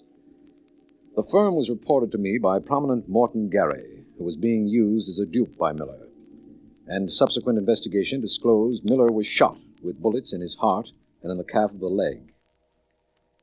Philo Vance is under the impression that the murderer has a bruise on his face or a blackened eye, but has refused to indicate why he believes this. Vance has already questioned Elise Avery, who worked with Miller, and has told me he had an appointment with Morton Gary the following day. He should be with him about now. Nice day for walking, isn't it, Mr. Gary? Yes, very, Mr. Vance. Only I wish they weren't so much on my mind. That's the reason I decided to take this walk rather than discuss our mutual problem in your office. It's very mild out, this is a very secluded street, and we're quite alone. I can't quite get over my being used as a cover-up for that Miller and his gang. So many of my friends donated money to his mythical charities, Mr. I Vance. can understand that. Perhaps something you might tell us will give us a lead to his killer, though. Well, I've told you all I could. But apparently I haven't been much help, though. I wouldn't worry about that. You may think of something which seems unimportant, but which might solve this entire case for us. I believe... Drop to the ground! What? Somebody in that car shooting at it. Right. Oh, Vance. Vance, what is this? Who was that in the car? I don't know. I didn't see the license. It was covered with some sort of rag. Oh. The car's gone. I think it's safe to get up now. All right. Oh. Get very dirty, Mr. Gary? No, I don't think so. You pulled me down on top of you. But how can you be so calm, man? Don't you realize somebody just tried to kill you? Somebody did shoot, but after all he missed, so what's there to be excited about? I've heard things like that about you, Vance, but I didn't believe them until this very minute. Oh, you're quite a man, sir. Thank you. Only I suggest that we go somewhere else to finish our talk. I don't believe we ought to give our assailant another chance. That's very sensible, Mr. Gary. I wish there was some way of chasing after him or of identifying that car. Well, apparently you've made more progress on this case than you think, Vance. There's no question but that the killer feels you're getting close to his trail and tried to prevent that by killing you. Really? Well, Mr. Gary, if I were you, I'd appeal to Mr. Markham for police protection. You would, Vance, but why? Why? Because I believe those bullets were meant for you.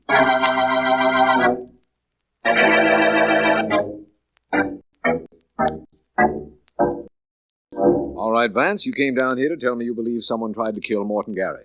Why would anyone want to do that? And what's more important, who was it? Sorry, Markham, I can't tell you. Well, suppose you clear up that first mystery, then. No sense in having two unexplainable remarks by you go unanswered. You mean, why do I think the killer would have a mark on his face? Yes.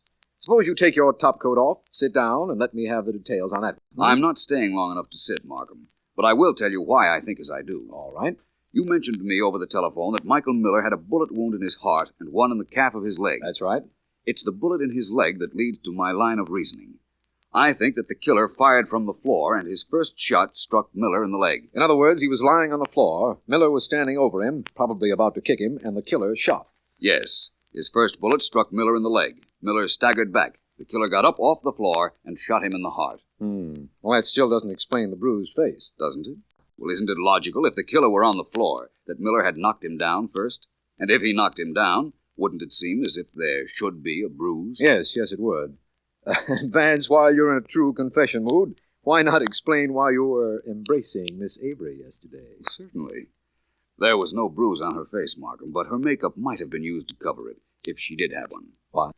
While I was ostensibly kissing her, I was actually trying to rub off as much of her makeup as I could. Oh, I see. And as there was no bruise, that relieves her of suspicion, then, I suppose. I wouldn't go that far, my friend. I could be completely wrong about this. Personally, I don't believe you are. But as long as you've been so cooperative, Vance, here's a piece of news for you. There were 3 people in Miller's charity racket. Miller, Elise Avery, and a secretary, a young fellow named Donald Stone. We've overlooked him, haven't we, Markham? Well, I think we can do something about that. Miss Avery knew him, of course. Yes, she did. Well, perhaps I'll call her on the telephone and ask her something about him I want to know. Come to think of it, there was a memorandum at my office saying that she had phoned earlier today. Oh, wonder what she wanted. From the tone of the message she left, apparently she didn't believe what I said in her office, that the embrace between us was merely an experiment. She seemed to regard it more as a sample.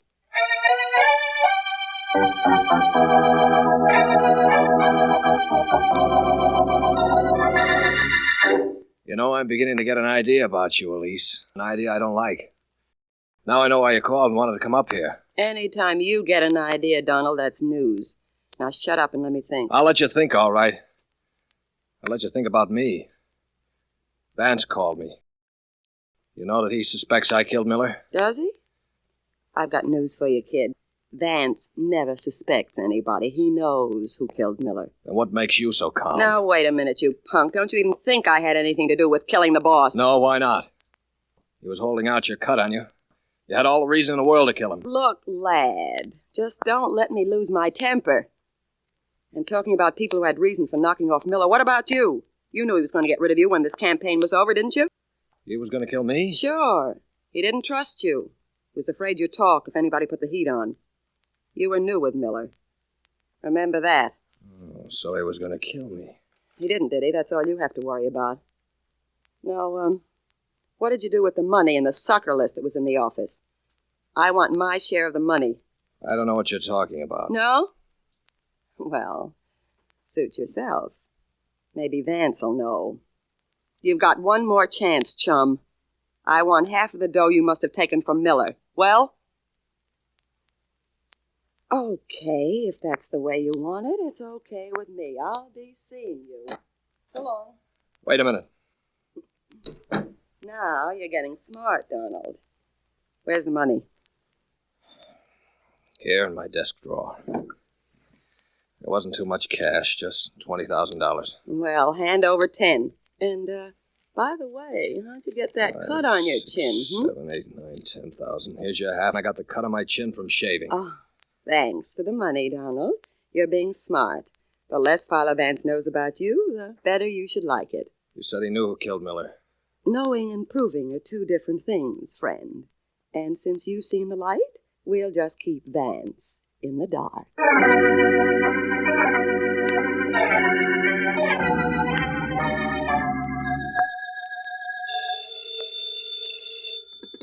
Vance speaking. Hello, Vance. Yes? This is Elise Avery. I tried to reach you earlier today. I know. I got your message. I'd like to see you, Vance. So your message said.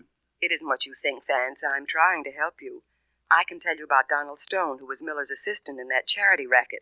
He has a prison record, and I happen to know he stole at least $20,000 from the office after the murder. That's so. Mm-hmm. What happened? Did he refuse to give you a cut of it? What do you mean? I mean, you must have had some reason for waiting this long to tell me that, Miss Avery.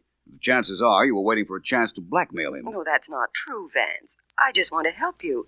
That's the only reason I've told you about Stone. In that case, Miss Avery, thank you. But believe me, I don't believe you.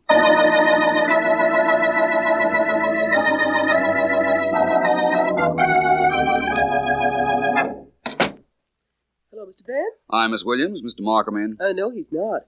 Why don't you take your hat and coat off, Mr. Vance? He won't be long. Thank you. I'll do that. All right to lay them on this chair? Certainly. Thank you. Why, Mr. Vance, what on earth is that on your shoulder? Paint? No, Miss Williams. Looks like paint, doesn't it? Actually, it's something I'm preserving rather carefully. It's the clue to the murderer of Michael Miller. That's Spot. That's right, Miss Williams. And I think that perhaps I'd better not wait for Markham. I have some things to do, but would you ask Mr. Markham to have Miss Avery, Mr. Donald Stone, and Mr. Morton Gary in my office in an hour? Well, yes, of course. Tell him that I'll be ready to name Mr. Miller's murderer then.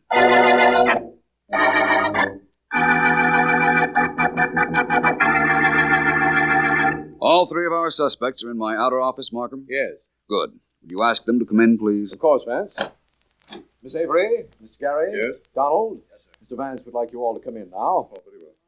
This way. Thank you all for being here. I thought you'd all like to know who killed Michael Miller. You, Donald Stone. No, Vance, it wasn't me. I swear it wasn't. I didn't say it was. I think, though, that it was you who fired those shots at Mr. Gary here and myself this morning before you realized that I knew you were Miller's secretary. You think I shot at you? I know you did, and I know why. You wanted to kill Mr. Gary because he could identify you as working for Mr. Miller. According to Miss Avery, you have a prison record. Why, you didn't want to be linked with this case. So she told you, did she, about me? Yes. Well, I'll tell you a couple of things about her. Nothing I don't know already, believe me, Mr. Stone. Mr. Gary. Yes? This is the young man who shot at you. What do you think we ought to do with him? Lock him up. He's dangerous, Vance. By all means, lock him up. He's dangerous because he shot at you and me and missed. What would you do with someone who didn't miss, Mr. Gary? I'd see that he went to the chair. That's what I'd do. Well, in that case, I hope you're reconciled to it. Mr. You killed Michael Miller, Mr. Gary. What? I? Why should I kill him? When you found out he was running a racket using your name, you were so blinded by rage that you attacked him. He knocked you down. While you were on the floor, you shot. All right. I did.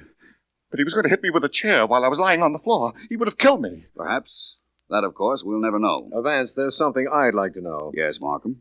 How did you know it was Gary here who killed Miller? I'll tell you, Markham, later.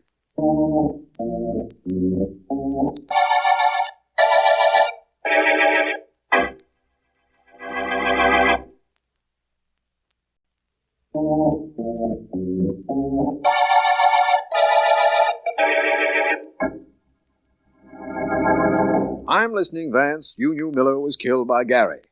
How? Remember, Markham, my theory about the killer having a bruise on his cheek? Yes, but Gary had no bruise. Oh, yes, he did. It was covered with makeup, so we couldn't see it, but it was there. But if makeup covered it, how did you know? Your secretary noticed a spot on my shoulder today. I'd wondered earlier how it had gotten there.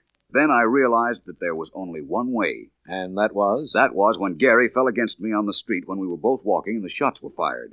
It was mild, and I wasn't wearing a topcoat. Oh, I get it now. When you realized how you got the makeup on your shoulder, you realized Gary would have only one reason for wearing makeup, to hide a bruise. That's right. Vance, you're wonderful. Come now, you're beginning to sound like Elise Avery. You better stop. I will, if you'll tell me what happened to the list of people that contributed to Consolidated Charities and gave this case its name. That list? Donald Stone probably destroyed it. He found Miller dead, stole whatever money was around, and tried to hide the fact that the Consolidated Charities was a racket. Yeah, pretty low racket, Vance. I'm glad we ended it. And I'm glad we ended the Listless murder case.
welcome back.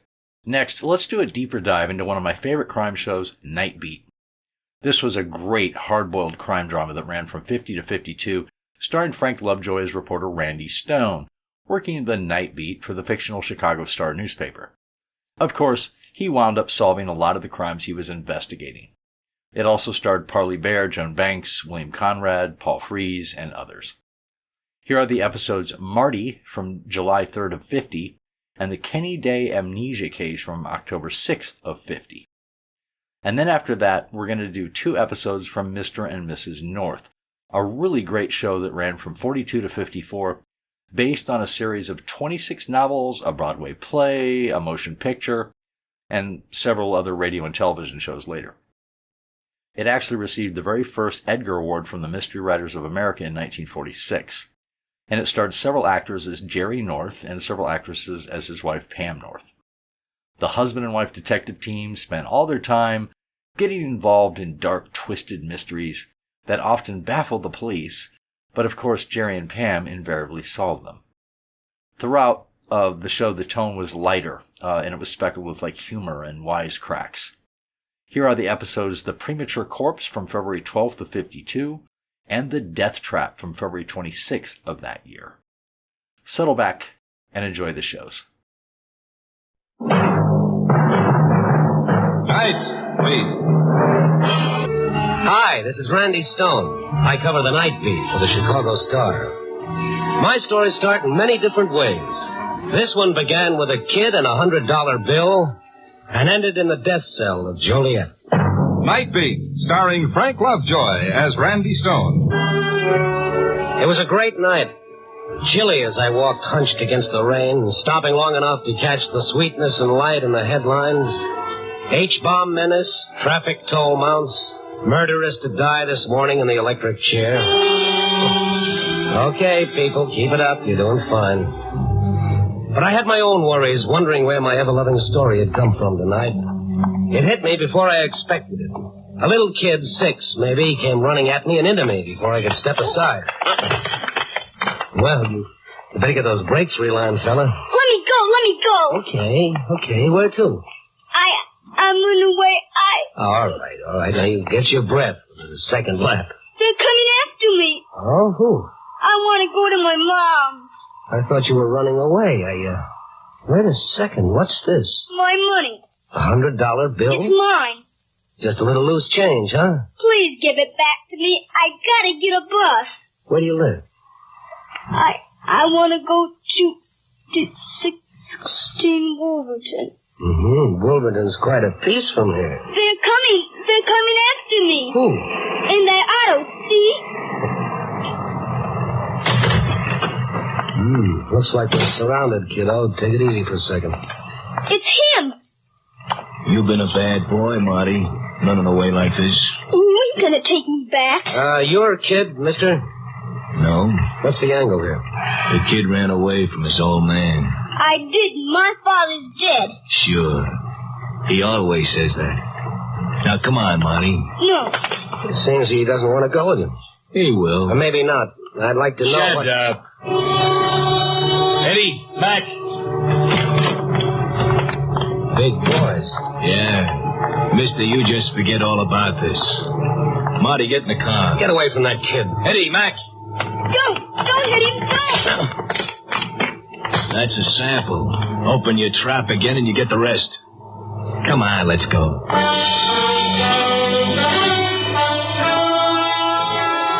Before my eyes closed all the way, I saw them hustle the kid into the car. It began to move away, glided under a street lamp, and from the rear window a face looked out. Jerry McCallum. The brains behind almost any illegitimate enterprise you could name. Nothing too small or too big for Jerry if it made a nickel. From what I saw of McCallum's face, he could have gone in right then for murder. Mine. A half hour later, after some minor repairs on my face, I dropped in to see Sergeant Kalski. I asked some questions, and I got some answers. McCallum had never gone in for kidnapping, and no cop would stick his neck out without positive proof. If I wanted to go slumming, I was going alone. It wasn't far to McCallum's place, but knowing where he lived and getting to see him were two different things. However, I had a hunch that Jerry McCallum would see me. I made sure of it by sending him a note with one word on it, Marty. McCallum had me shown in. He smiled at me from behind a marble-top desk, flanked by two of his boys, one of them my playmate of a little earlier. Always glad to see a newspaper boy, Stone. You fellas print rough stuff once in a while, but it makes good for circulation, huh? True or not? Yeah, sure. You know, we make up those things printed about you. Give us... So, what do you want tonight, Stone? For a starter, 10 minutes alone with Loverboy there, the one on your right. Willie Bigger? Why? Guess. No, Willie hasn't been... I know. Hasn't been out of your sight for a week. In fact, about 40 minutes ago, he was baking a cake. Okay, forget it. Good idea. Where's the kid? Marty? Yeah. Do you like children? Yeah, until they grow up. They're nice people. The kid's none of your business, Stone. Yet I'm curious. Along comes a kid with $100. That all? Well, he took it. I keep lots of dough around here and drawers everywhere. The kid grabbed some and beat it. Why? Because he wanted to go home? Did he say where? No. No, he didn't. Okay, then. This is his home. What would you say if I told you he was my kid? Nothing. I'd be speechless. Stone, forget this whole thing. You've got nothing. Nothing. Whatever you're thinking is your idea, and that's as far as we go. As far as you go? Both of us. Now beat it. Don't crowd your luck. Okay. There's nothing I can prove, but it makes a good story. It's good reading. You got no finish to it. You know, Frank Stockton wrote a story once, The Lady and the Tiger. There's no finish to that one either, but it caused more comment that way. You're not scaring me, Stone. People can ask all the questions they want after tomorrow. After tomorrow? Mr. McCallum, why after tomorrow? I'm sick of looking at you. I'm even sicker of listening to you. Now get out. Oh, by the way... Get out. Yeah, one thing more, though. A friend of mine, a cop named Kowski, knows that I came here. I'm telling you in case my back looks inviting when I walk out. So long. On the way down to the street, that tight feeling grabbed my throat, made my nose itch and my eyes water. I kept my shoulders hunched against a bullet or a knife, but nothing came. Why not? I asked that 1,000 times before I hit the street. I knew I didn't scare McCallum when I told him about Kowski. McCallum had a million ways to rub out anybody who got in his way and a million alibis to keep himself clear. He'd done it before. But me, he let go. Why? He said after tomorrow. He didn't want anything to happen until after tomorrow. I kept thinking and kept walking. And then something began to go around on the back of my head. McCallum tomorrow. McCallum tomorrow, and suddenly it hit. All about the electrocution PR. Paper, mister? Yeah, I'll start. Okay. Yeah, nice morning for somebody to sit in a hot seat, huh? Classy-looking dame, too. Now, why price something like that? There's $1 million that you better bring. McCallum's girlfriend. McCallum's. Yeah, where you been, mister? Everybody knows that. Yeah, but you forget things when they're not close to you. Yeah. Yeah, classy-looking dame. Never think a doll like that a bump her husband, huh? Gonna fry it. Hey, mister, you sick or something? Or something, yeah. Bud, you ever get a great big hunch? Once. I lost. I might, too, but it's worth a try. I grabbed a cab. I thought maybe some of McCallum's boys were tailing me, so I had the driver cut back and forth. Then, when I was sure we were clean, I had him drive to McCallum's apartment house and park down the street a few doors. This okay, mister? Yeah. Turn off your motor. Okay, but I gotta leave the meter ticking. That's okay. Now, listen, turn off your lights. What? Look, I'm Randy Stone, Chicago Star. Here's my press card. Okay. What's up? Hey, you take this newspaper? What do I do with it? I pretend you're reading it. All right. You want a story? Yeah. Now, look, don't pay any attention to anything. You're just parked. You're waiting for a fare. You're reading that paper. Understand? I get it. Hey, well, what about you? I'll sit back. Think anybody can see me from the outside? Nah, not if you sit in the corner. Nah. Okay. Now, just sit and read the paper. Okay. I guess this dame's gonna cook, huh? Yeah. You'd think a big shot like McCallum would be able to get his doll off a rap. But he didn't. I wonder. You wonder? Mister, at midnight she gets it. They pull a switch, then zzz, no more Lorraine Adams. Ain't much to wonder about. Once they pull us in... Hold it. Pretend to read the paper. Can you see? Yeah. Some guys are coming out. You see? Yeah. What, They're looking this way. Don't look up. One of them's coming this way. Okay, start your motor. Start pulling out. Yeah. We gotta go right past him. You better squeeze hard against that back seat. I'm all right. Don't go too fast. You know, just as though you're cruising for a fare. Okay. It's okay. They ain't looking at us. Hey, Mr. Stone, did you see that thing that was... Yeah, get past. Then step on it around the corner. Mister, I ain't sure what I seen, but there was a dame just coming out of the lobby. I only got a quick look at her face. Yeah, so did I. What did you see? If that dame was in this style in the paper, I'll buy a horse. Yeah, so we're even. We're both crazy. I saw her, too. Lorraine Adams. How do you convince a night editor you haven't suddenly walked out from under your head? How do you do it even when you've got proof of something that sounds and looks crazy? I listened to my editor, Matt Campbell. You're nuts, both of you. Stay in out of the night air. Yeah, but both of us saw. The driver... I got eyes. Yeah?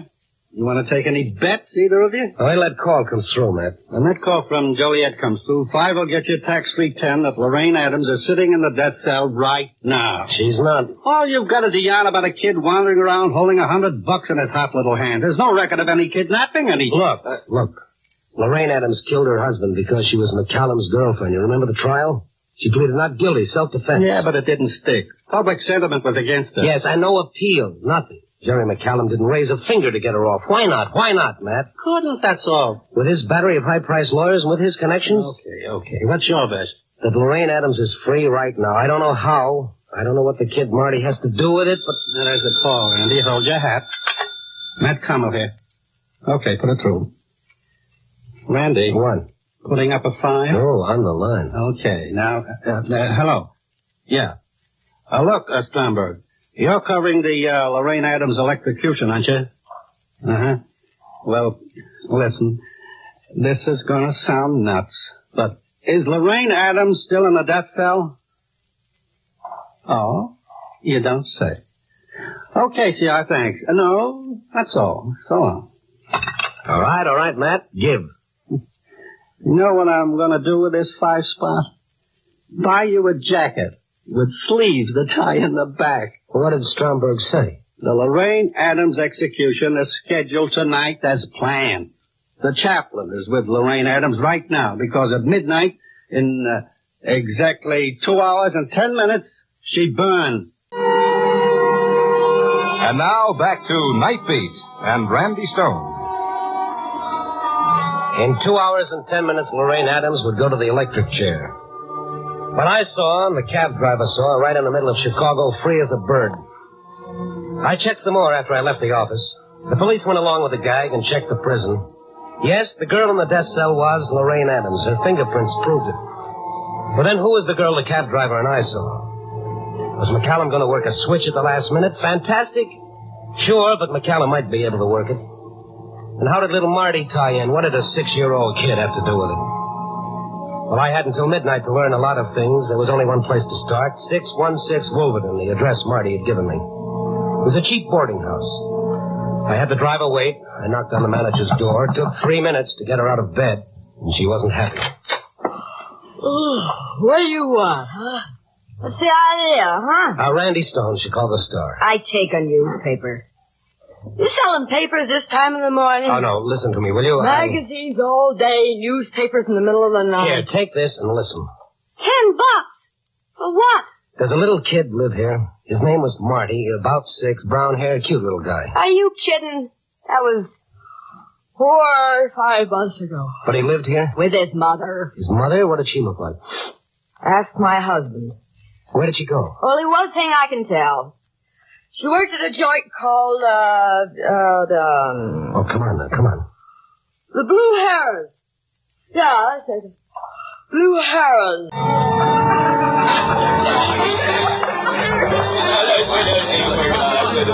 Your hat, sir? May I check it for you? No, thanks, honey. That clock behind you, is it right? Sure. It's only 10 to 11. The night is young. You want to bet? How long you been here? A year, maybe. Why? Well, I won't check my hat, but I'll leave this with you. For $5, you could leave a diving suit. Who do I kill? A girl used to work here. She had a little boy named Marty. I don't remember. Oh, yes, you do, baby. Your face shows it. So I need makeup. You've seen the kid, haven't you? You knew his mother? Look, mister, I don't know anything that goes on. I check hats and coats. That's why Mr. McCallum pays me. McCallum? Oh, the Blue Heron is one of his spots. Oh, go away now, will you? Did you like the girl? She was a sweet kid. Well, then help her. She's in trouble. God, I don't know anything, but there was a guy, a knocked-out musician, trombone player. He went for her. Find him. Where? What's his name? Harry Aaron. He used to play here, but when Peggy left... Peggy? Yeah, Peggy. Hey, you don't even know her name. What do you want? Where can I find Harry Aaron? You get out of here. Beat it. Take it easy. Get out before I call the bouncer. With the clock getting ahead of me, I looked up Harry Aaron in the musician's directory. With only an hour and 10 minutes left, I tried to find him. Yes, he played here, he played there. He was a good boy, but he was always high. I covered one spot after another. Time running out. An hour left. 50 minutes. And then finally I hit a rooming house. One of those places where you stay up all day and all night. Anybody goes to sleep, he's a curiosity. There was a jam session going on, and I headed for the music.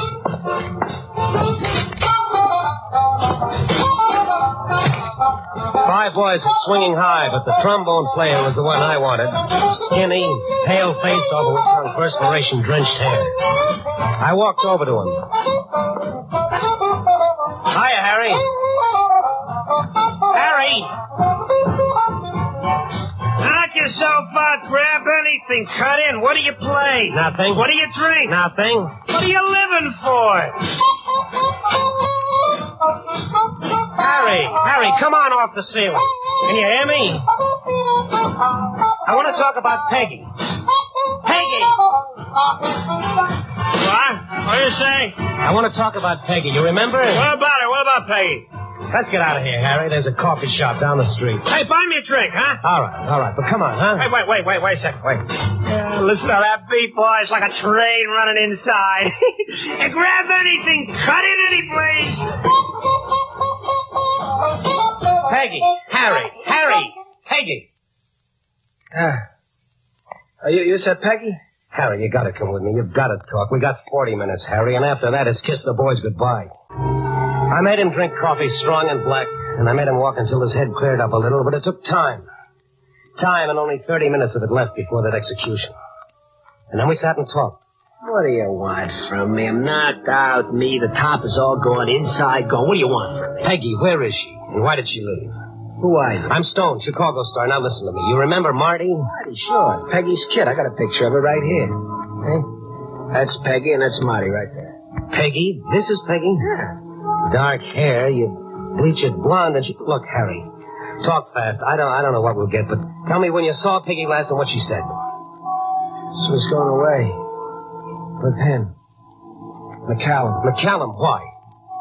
It was one night after the show. She was in the line. She was, the chorus. Yeah.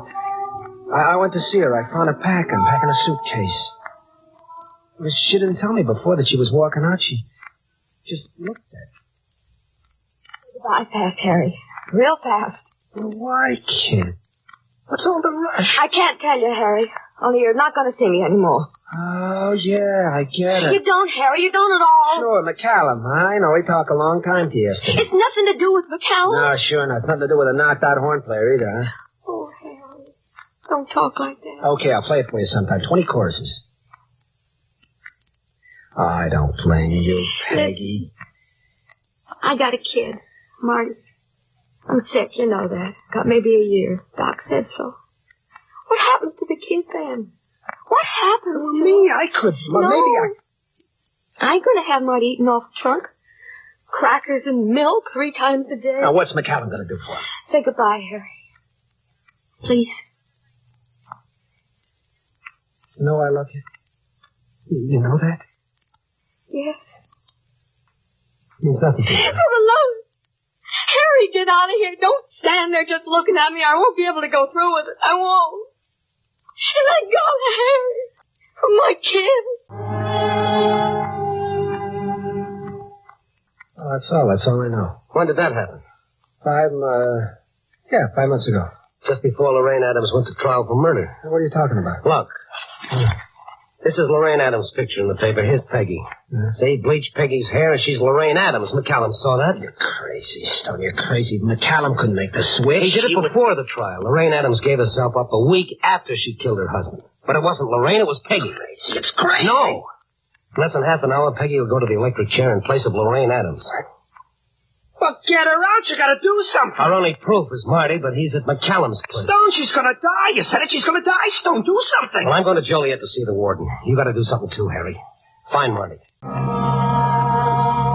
It's preposterous, Mr. Stone. Impossible. But it was done, Warden. And in 10 minutes, a girl will go to the chair. 10 minutes. I've called the governor. He's left it up to me. Well, then stop the execution. I can do that only if this girl admits she's not Lorraine Adams. I've broken a rule, Stone, on the strength of what you told me. The girl is being brought here, to the visiting room, to talk to her. And what if she doesn't admit? There's no proof. The execution is scheduled. Oh, where is that Harry? Warden, she's here. Bring her in, Chapel. Hello, Peggy. What is your name? I am Lorraine Adams. Chaplain. This girl is not Lorraine Adams. Didn't she tell you that? What she told me, I cannot tell you. But in a case like I this... confessed my crime to him and to God. Yes, that you took Lorraine Adams' place. You were tried, convicted, sentenced, and you'll die. In less than 10 minutes, you'll die. I am Lorraine Adams. You took her place. You gave yourself up in her place. That's why the real Lorraine Adams was gone for a week, to give you time to bleach your hair and... I killed my husband. You're killing yourself. For what? For Marty? For your boy? No, Peggy, no. Peggy, why don't you? There's nothing else to say. Look, you made a bargain with McCallum. What kind of a bargain? Did you never see your son again? You only had a year to live, but in that year you'd have had him. And what did you leave him to? A vicious gangster who'll never keep his promise to you. You'll die, Peggy, and so will Marty. Yes, he'll die, too. As you know him, he'll be dead. Think what he'll be living with a rat like that. I'm Lorraine Adams. Lorraine Adams. Oh, Warden, I can't believe she'd lie now. She's facing death, Stone. She can't lie. But she is. For her boy, she would. She would.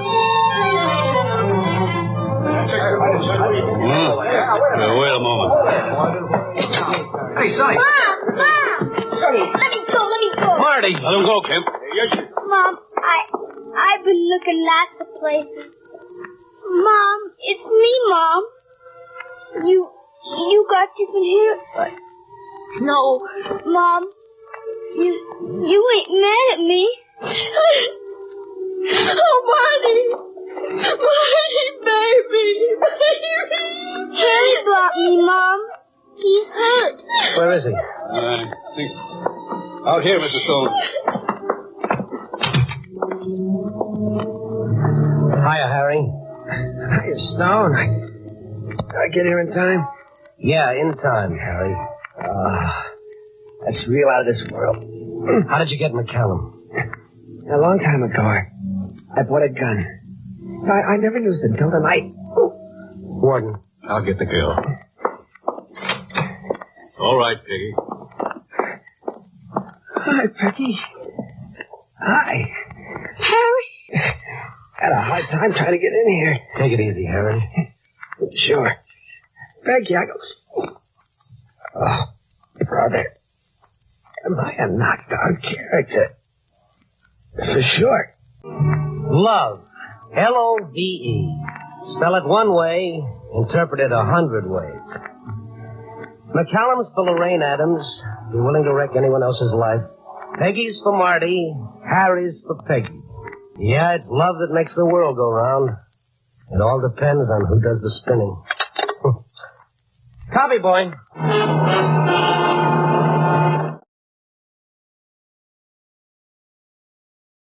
Hi, this is Randy Stone. I cover the night beat for the Chicago Star. Stories start in many different ways. This one began with the pursuit of a dream and ended with the death of a nightmare. Night Beat, starring Frank Lovejoy as Randy Stone. It was one of those quiet, dull nights with the fog rolling in from Lake Michigan and nothing apparently happening anywhere. I cruised the city from the Gold Coast to the river, haunted Ricardo's bar for a while, and later prowled the tougher sections of town. Nothing at all. By the time I landed at Queenie's Bebop Club over on the south side, I was getting dark circles under my disposition. My train of thought was a string of empties going nowhere.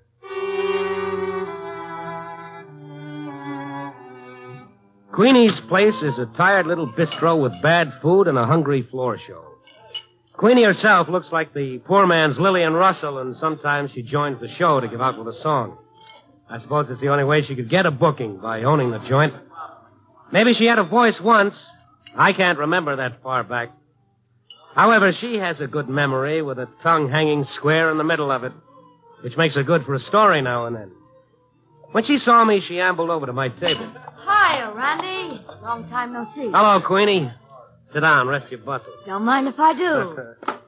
How's the newspaper business these days? Tonight's as dull as it ever gets. Queenie. Well, cheer up, dear. Something terrible is bound to happen. I got faith in human nature. What about you? Know anything exciting? Not much. I'm getting married. Again? Ah, those others were just the preliminaries. This is the main event, huh? How do you like the diamond he gave me? Some rock, huh?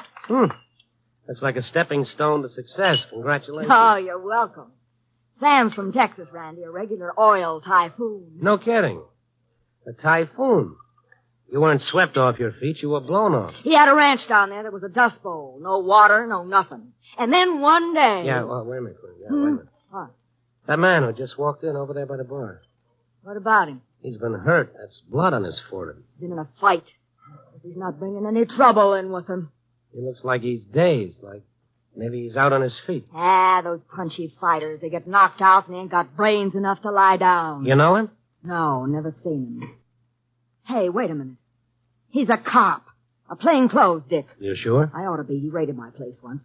2-3 years ago. What the dickens does he want? He's got nothing on me. Easy. I don't think he's here on business. Something's happened to him. So I'm crying. I think he's been slugged. Either that or he... Hey, where'd he go? In again, out again. Who cares? There was something about him, like he was walking in his sleep. Oh, sit down, Randy. Now talk to me. I haven't seen you I'm since... sorry, Queenie. I'll be back later. I went out into the street and looked up and down. The fog swirled about the street lamp on the corner like ghosts on a toot. And like a ghost, my boy had disappeared. He vanished as though he were somebody I'd seen in a dream. Then I heard a car starting up a little way down the block. It was parked at the curb, and I recognized it at once because I'd parked it there myself. It was my car. Hey, come back here. Hey! Well, I'll be a... Hey, taxi, cab! Right here. Follow that car. Don't lose it. Hurry. What's up, mister? Car thief. You got my car. Trying to shake us. It's cutting down that side street. Not much chance of us attracting any cops around here. Can't you go any faster? Take it easy, mister. We're closing in. We don't lose him first. Not a chance. Yeah, we're getting closer. Crowd him to the curb. Oh, murder. He hit a left. That stopped him. Just clip the fender. Let me out of here before he gets going again.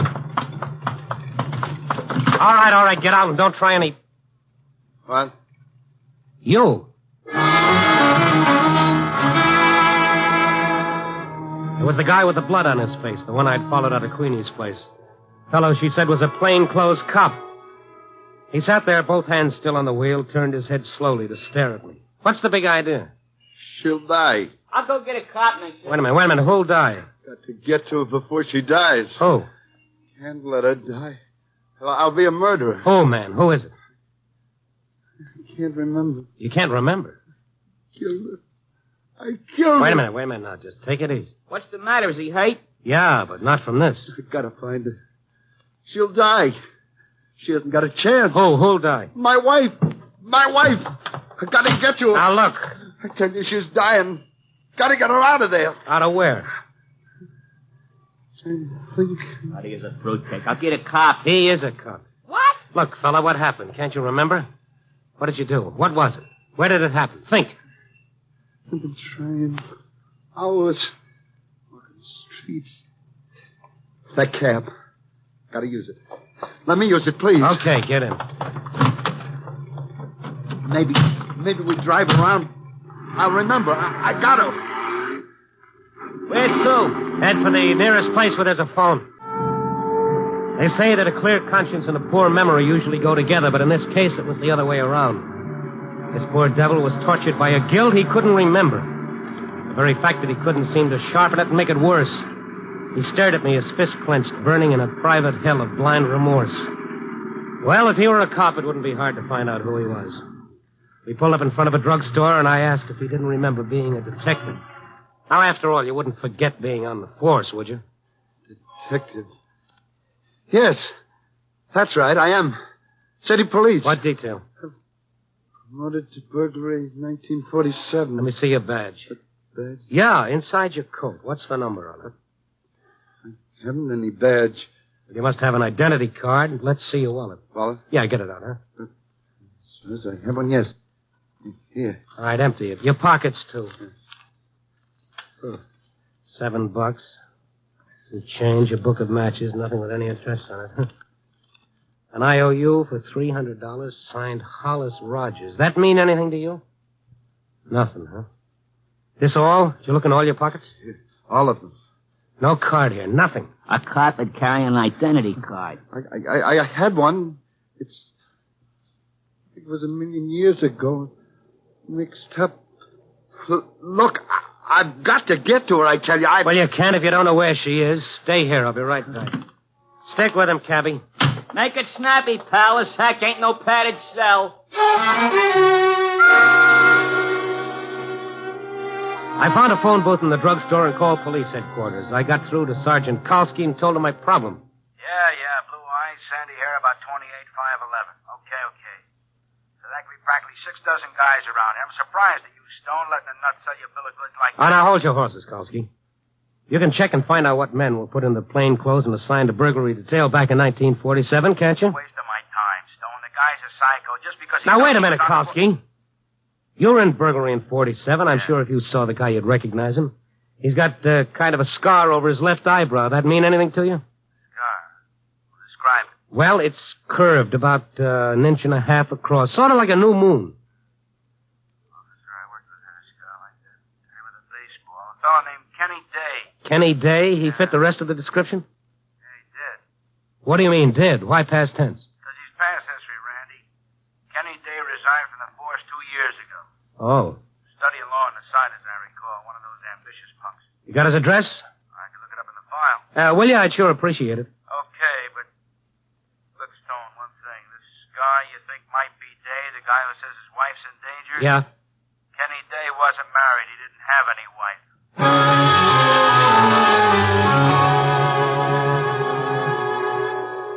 Okay, so he resigned in 1948. In 2 years, a wife could happen to anyone. Kalski gave me Day's address. I called the garage, told him where to pick up my car, and then I went back to the street. The cabbie and the ex-cop were standing beside the cab, the cabbie with his arm around the young fellow's shoulder, his mouth close to his ear. Doc, if you don't brood over your troubles, maybe they won't hang. Well, what's keeping him? Hiya, Kenny. Did you find out anything? So your name is Kenny. Kenny Day. Why, of course. Yes. That's my name. Day. Kenneth Day. And you live at 1626 West Adams Street? Yes, 1626 West Adams. There's where I live. My wife's there. I've got to get to her, quick.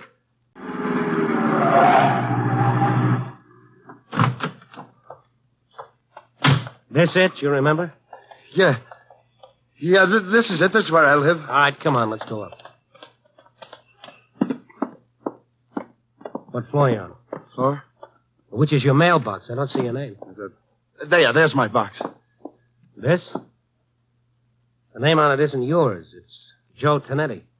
I don't get it. That is my box. Well, we'll soon find out. It's the second floor back. Come on.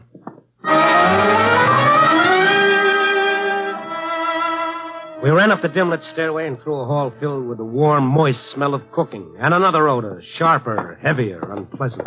Wait. What is it? Something's burning.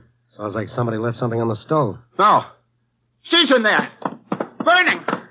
Anne! Easy. Someone's coming.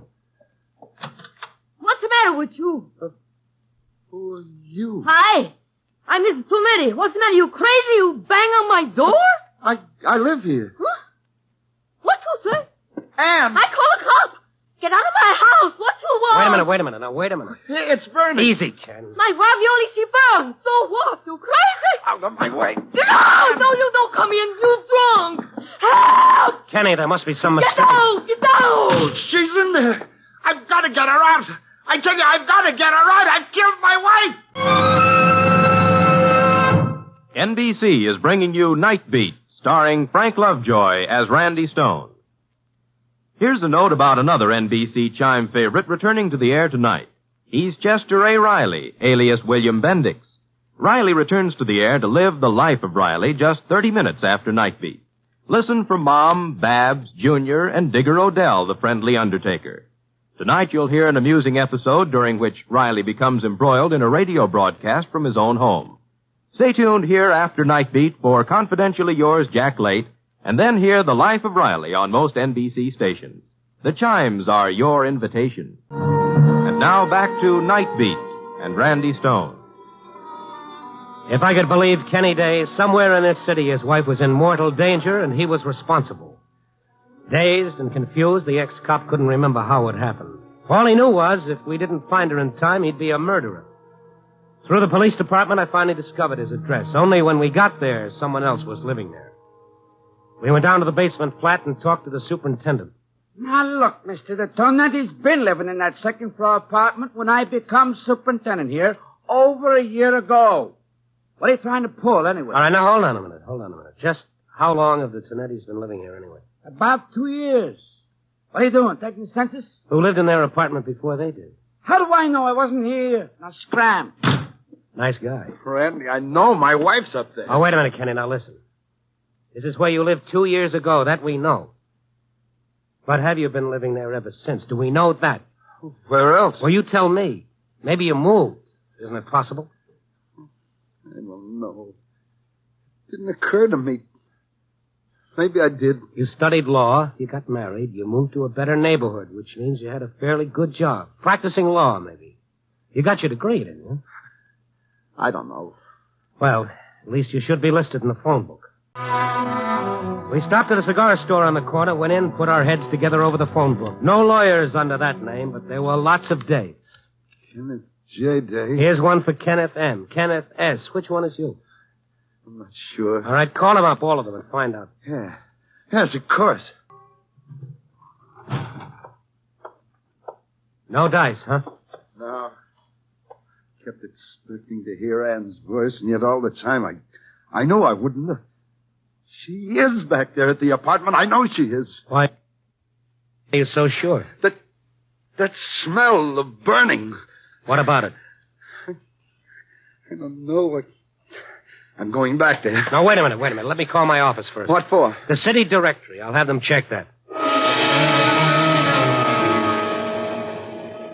I called the Star, and the librarian found a Kenneth A. Day, all right. But the only address given was the Adams Street one we'd already been to. As a detective, the only thing I was running down was my heels. Then as I left the booth, I remembered that IOU in Kenny Day's wallet and that signature, Hollis Rogers. Called the office again and had it checked. Hollis Rogers wasn't even listed. We went back out to the street and I reached for a cigarette and then another thought occurred. Hey, you had some matches. Randy, the time. It may already be too late. Listen to me. We've got to get back. She's in that house, I tell you. Will you listen to me? Well, maybe it doesn't mean anything. Probably doesn't, but that book of matches you had in your wallet, it looked full, new. Matches? Let's see it. Yes, of course, but I... All right, let's have it. Here. Came from the Cafe Petite. Think you got him there? I don't know. It's a little joint on Clark Street. Let's get back in the cab. Maybe you'll remember when you see it. Where to now, mister? Cafe Petite.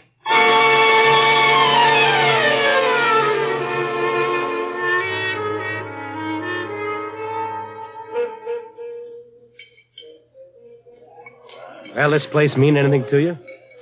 No. Nothing. Looks like you've blacked out on anything since 1948 except one thing. You married a girl named Ann. Come on, maybe the bartender's seen you before. Hey, Mitch, that's Willoughby. Hi, Mr. Stone. Hello, Mike. Hello, I got a problem. No dough. Oh, that's okay. I'll put you on the cuff for a No, it's not that. You ever see this gentleman before?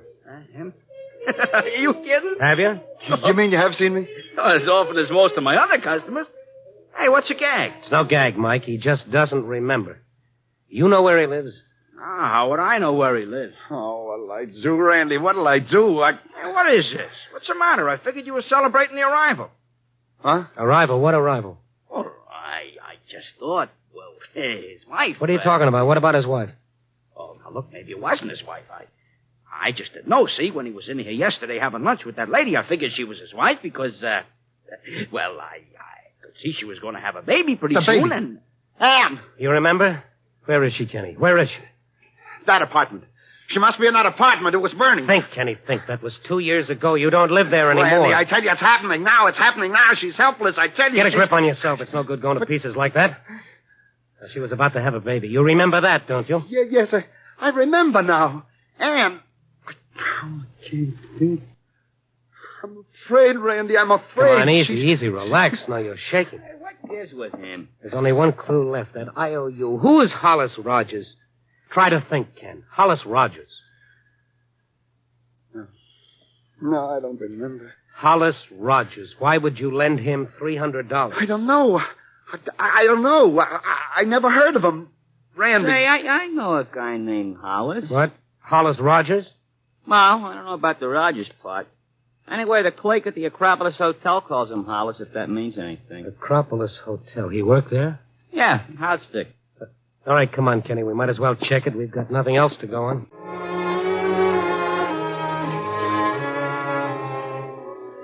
The Acropolis Hotel sported a grimy, worn-out elegance and included a big front window looking out on South State.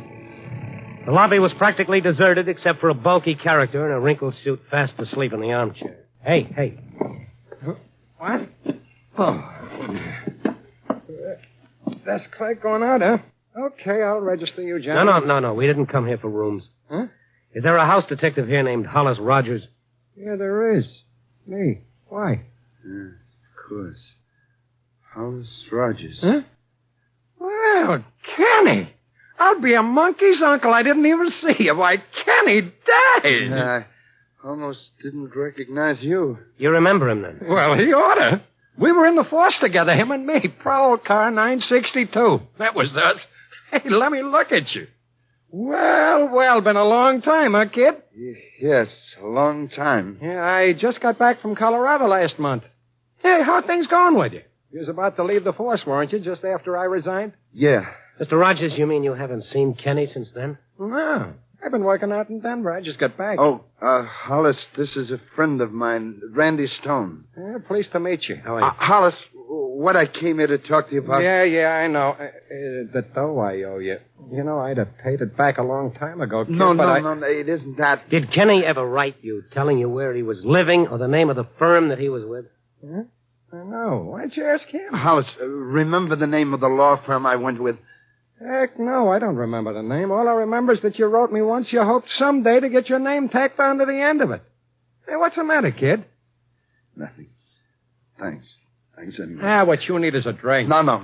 Help you forget your troubles. I got some right. Come on, Kenny, let's go.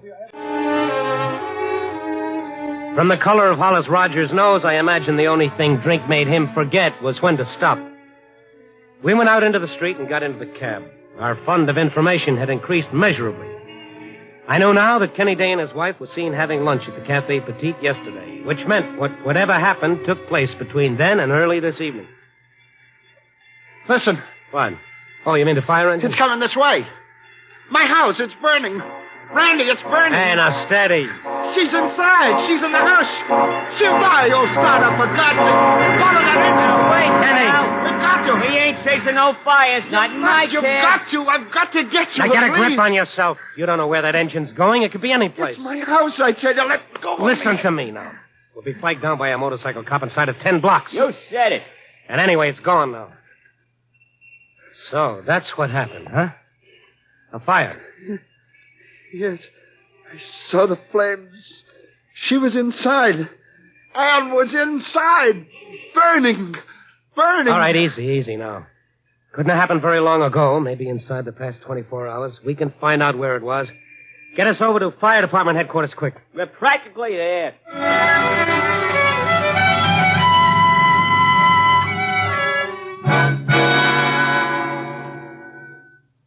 You mean you don't remember where you live? I just can't. But you know your name. What about the phone book? Oh, we've already gone through all that, Chief. It could be he just moved, or maybe the phone company hasn't installed a phone in his house yet. All he remembers is that it was on fire and that his wife was in danger. Day. Yes, Kenneth A. Day. If there was a fire connected with that name, it would have been reported within the past 30 hours at the outside. I'll check. Be in this box on my desk. Thank you. There'd normally be about 40 fires reported in that time. Day. That's right. You own the property, Mr. Dave. I don't know. No. Well, of course, if there were any casualties, the names would be listed. Day. Yeah, here we are. Fire reported at 6:10 p.m. Where? 2845 Hemlock Drive. Yes, that's it. My wife. Oh, sorry, but the full report hasn't been filed yet from the district station. Fire was only reported a few hours ago. The 2800 block of Hemlock Drive was a neat parade of white stucco bungalows way over on the northwest side. Wasn't hard to find number 2845, because 2845 was merely a gap in the moonlit row of houses, a gap as conspicuous as a missing front tooth, and littered with the charred remains of what had once been Kenny Day's home.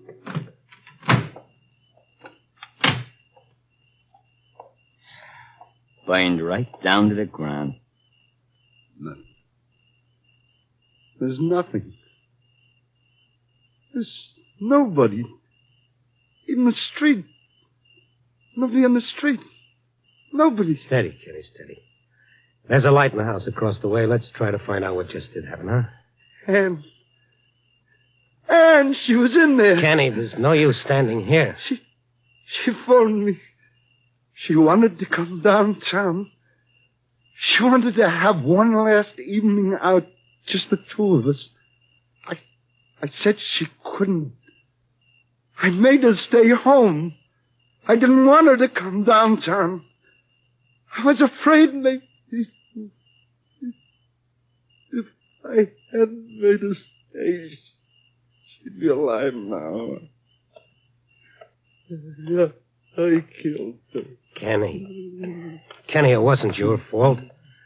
You were thinking only of her welfare. Here comes a cop, Randy. Hey, what are you doing? It's all right, officer. That used to be this man's house. Huh? Oh, why, hello, Mr. Day. I didn't recognize you in the dark. Too bad you're losing your house, especially with the baby coming. Should I be congratulating you now? What are you trying to say? Wait a minute. You were here during the fire? Yes. What do you mean? Should you be congratulating me? What happened? Tell me. Why, Say, didn't you go to the hospital? Hospital? What hospital? Good grief, man. When we couldn't find you, we thought you'd come to and headed for the hospital during the excitement of putting out the fire. The fire? Yes. I came home, and it was burning. And I tried to get Ann out. They wouldn't let me. They tried to hold me back. Yes, and he'd have burned to death, too, if one of the firemen hadn't given him a tap and knocked him out. We set him on the lawn across the street. What happened? My wife, they got her out? Why, sure. She headed for the hospital before you even arrived. I hope she made it because she was sure racing the stork. What hospital? County. Thank you. Kenny, come on. Wake up. Let's see who won that race.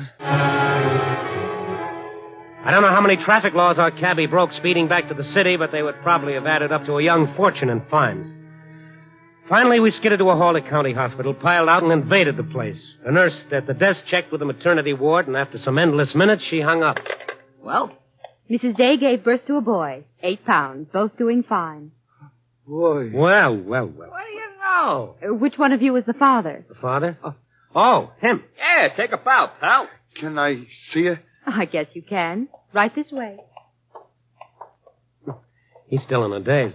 And you'll be in a daze, too, when you see what my meter reads. You trying to spoil my evening? Don't let it throw you, Doc. Charge it up to education. Travel broadens a guy, you know. Traveling with you does more than that. It flattens him. Take it easy, Pops. And here. What's this? I think you deserve this cigar. Well, another night about to slip into sunrise and another edition about to go to press. Kenny Day's battle with his conscience is won, and the curtain of his subconscious is lifted, as they say in the psychology books. Not that he really had anything to feel guilty about, of course. But conscience works in peculiar ways. To some people, it's as useless as a glass eye at a keyhole. It never keeps them from doing anything. It merely keeps them from enjoying it. Yes. Copy, boy. Night Beat, starring Frank Lovejoy, is produced and directed by Warren Lewis. Tonight's story was written by Irvin Ashkenazi with music by Frank Worth. The part of Day was played by Ted DeCorsia. Others in tonight's cast were Lorene Tuttle, Bill Tracy, Wilms Herbert, Jack Crucian, Barbara Dupar, and Eddie Fields. Frank Lovejoy may currently be seen in Milton Sperling's production Three Secrets, released by Warner Brothers. Listen next week at this time and every week as Randy Stone searches through the city for the strange stories waiting for him in the darkness. Night Beat came to you from Hollywood. Thank heaven someone's come. Help me. What's the matter? What's happening? Oh, it's awful. Don't listen to her, Mr. North. She's just Jerry, fine. her dress is all torn. Yeah, I see. If you don't cut that out, Mr. Shirley, North, he's crazy. Don't let him hit me again. Mr. and Mrs. North, starring Joseph Curtin and Alice Frost. Listen as Pam and Jerry solve the mystery, The Premature Corpse. It's a beautiful night in New York, clear, fresh, and in the snug apartment of Ferdy Hathaway, warm. A night for music, for friendship, for love. And Shirley Hollis seems to have this last on her mind as she snuggles up to Ferdy on the sofa. Oh, Ferdy, I was just getting comfortable. I'm afraid I'll have to ask you to run along, Shirley. Some people are coming over in a little while. Will they be here long? I don't know. It's business. He's Jerry North, the publisher. They're going to discuss a book I've written. Well, I'll wait till they leave. I want to talk to you, too. Come here. What do you want? Put your arms around me. Now, look, Shirley. Then I will. There. Hello, Ferdy. It's getting awfully warm in here. Yes, isn't it? Yes, Ferdy? Is this what you want? Oh, yes, darling. That's just what I want. Now, that didn't hurt, did it? You little cheat. Ferdy. My brother's wife. What do you want with me? You know I don't love Doug. I knew it when you married him, but you loved his money. I tried to tell him, but he wouldn't listen. I don't know why you've always hated me. Because you're a little cheat. You married Doug for his money, and now... Yes, now what? What do I want with you? You don't have money. You want something. I want you, that's all. Can't you see that, Ferdy? It's always been That's like what you that. want me to think. But I know you. It's just another one of your schemes. I wouldn't put it past you even to try to get me to get rid of Doug for you. Now that you have his money. Is that what you want, is it? Oh, poor suspicious Ferdy. You didn't answer my question. I know why you don't like me, Ferdy. It's not Doug. There's nothing to do with Doug. You still It's didn't... that stuffy superiority of yours, that stuffy righteousness. You're a Hathaway and I was just a chorus girl. That's why you didn't want Doug to marry me. That's why you think you're too good for me. You're a cheat. Always That's why I... that Hathaway superiority. Well, how about Doug? I suppose he's not a cheat. What are you talking about? I'm talking about your brother. A Hathaway, a crook. That's a lie. You know it isn't. Or maybe you don't. Maybe you've blinded yourself with that phony righteousness of yours until you can't see what's going on right in front of you. What do you mean? What's going on? You say I married Doug for his money. Well, how did he make that money, huh? The Hathaway fortune? Business. Sure, business. Some business. Black market in the wartime. You're crazy. It so happens I can prove it. And that's not all I can prove if I have to. I know enough about Doug to send him to jail. How would you like that? A Hathaway in jail, Get huh? out of here. Why don't you stop kidding yourself, Ferdy? So your grandfather was Colonel Hathaway. You're just a hack writer. Your brother's a crook. Stop it. Come on off that high horse. You're no better than I am, and no worse. We could be friends. Good friends. Never. Oh, Ferdy. Look at me. You cheap, lying, dirty Well, little... I'm not taking any more of that. Let go. I tried to be nice, but you don't want it that way. All right. Hey, those nails are sharp. And so are my teeth. You're asking for this. Put down that poker. I will. On your head. No, you don't. Let me have it. Oh, you're hurting me. I haven't stopped. Don't try biting again, or I'll make sure you don't have any teeth left to bite with. Now, come on. Drop that poker. All right. There. That's better. And now get out of here. I've got to get cleaned up before the Norths get here. What's so funny? You're always concerned about impressions, aren't you, Ferdy? Well, brother, I promise you, you're gonna make a beaut. The more I think about it, Jerry, the more I think his sister will have to be killed, too. What? But not shot. I think strangling would be better. What on earth are you talking about, Pam? Well, about Mr. Hathaway's book, of course. Well, what did you think? I didn't know. The way you start a subject out of a clear blue sky. It wasn't a clear blue sky. It was a murky green elevator. And it's in Mr. Hathaway's building, so I should think you'd know what I meant. I see. Well, let's go tell Mr. Hathaway the sister ought to be strangled. I'm sure he'll love the suggestion. It'll mean rewriting 3 chapters. But it'll make a story much stronger. In one woman's opinion. Well, Gosh, what was that? Sounded like it came from the apartment at the end of the hall. Jerry, it's Mr. Hathaway's apartment. Yeah, I wonder what... Oh, thank heaven someone's come. Help me. What's the matter? What's happening? Oh, it's all... Don't listen to her, Mr. North. He tried to kiss me. When I wouldn't let him, he hit me. Jerry, her dress is all torn. Yeah, I see. She's just trying to embarrass me, Mr. North. Why would she try to do that? It's kind of hard to explain. You bet it is, you maniac. Oh, stop it, Shirley. Did you hit her, Mr. Hathaway? Her face looks bruised. Well, yes, I guess I did, but... Why? Well, because she bit me. Stop it, Shirley. Jerry, she's hysterical. It's just an act. If you don't cut that out, Shirley, I'm going to have to hit you again. Mr. North, don't let him hit me. He won't. Now, come on, let's go in and see what this is all about. No. I want to go home. I want to see Doug. I want my Doug. Doug, it was awful. When I wouldn't let him make love to me, he got like crazy. He said all kinds of awful things about you and me. All right, Shirley, forget it. It's over. I can't, Doug. I'm afraid. He said he'd see you in jail. What? That's right.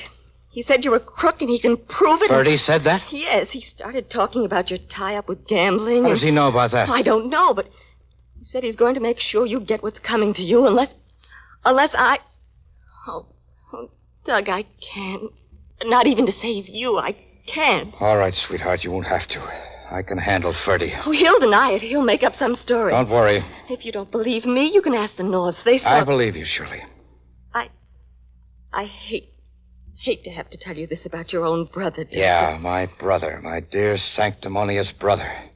We'd just like him to keep his threat and run to the police now that he knows about me. I've got to figure some way to shut him up. But how?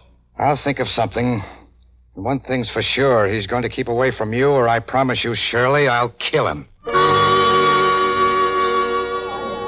What's the matter, Ferdy? Don't you like this restaurant? Sure, Laura. You're not eating. I'm not hungry. Laura, I've got to tell you something. I don't know how to begin. Laura. Yes, Ferdy? I love you, Laura. You know that. For someone who says he doesn't know how to begin, I'd say you're doing fine. I only hope you believe what I'm going to tell you. My sister-in-law, Doug's wife, Shirley, came over to my place last night. Yes? She made a play for me. What? She tried to get me to make love to her. When I wasn't interested, she blew her top. Oh, the woman scorned. Well, it's more than that. She doesn't want me. She wants to use me. Use you? What for? I'm not sure, but... Well, you know she only married Doug for his money. Yes. I think she wants to get rid of Doug. I think she wants me to help her. Get rid of him? Well, how? How? Kill him. Oh, no, Ferdy. You don't know Shirley like I do. Yeah, Laura, I'm pretty sure that's exactly what she wants. Well, why are you telling me this? Because I think Shirley's going to try to go through with it, with or without my help. So I've got to warn Doug. Well, I still don't see... He's not going to want to believe me, especially because she's probably filled him full of lies. But I may be able to convince him. I've got to. Maybe if I tell him some of the things she said about him. What things? Oh, it's beside the point. The point is, she's going to be afraid I may convince him. So she's going to try to shut me up. How? I told you about last night. Yes? Well, she's already turned that around to make it look like I attacked her. Oh. Yeah. And that she's poured it on heavy to Doug. Yeah, that's why I wanted to get to you first. I wanted you to hear the story from me the way it really happened. I see. Because you've got to believe me, Laura. I can't let her break us up. And she's going to try. I know she is. If she can't shut me up one way, she'll try another. There's nothing she won't stop at to get what she wants. But it's not going to work. At least, I hope it's not. Hello. Hello, Jerry. This is Bill Wagon. Oh, yes, Bill. How are you? Okay. Say, Jerry, what can you tell me about Ferdy Hathaway? Hathaway? I'm considering publishing a book he wrote. Why, does he want to go to your office and do research on how the homicide squad works? No, it's the other way around. What do you mean? Well, we gotta see him, and it's not research. This is the real thing. You mean he killed somebody? Oh, that's the other way around, too. Somebody killed him. Well, Jerry, I'm all ready. Let's go. Pam, it hasn't been 2 minutes since I hung up the phone.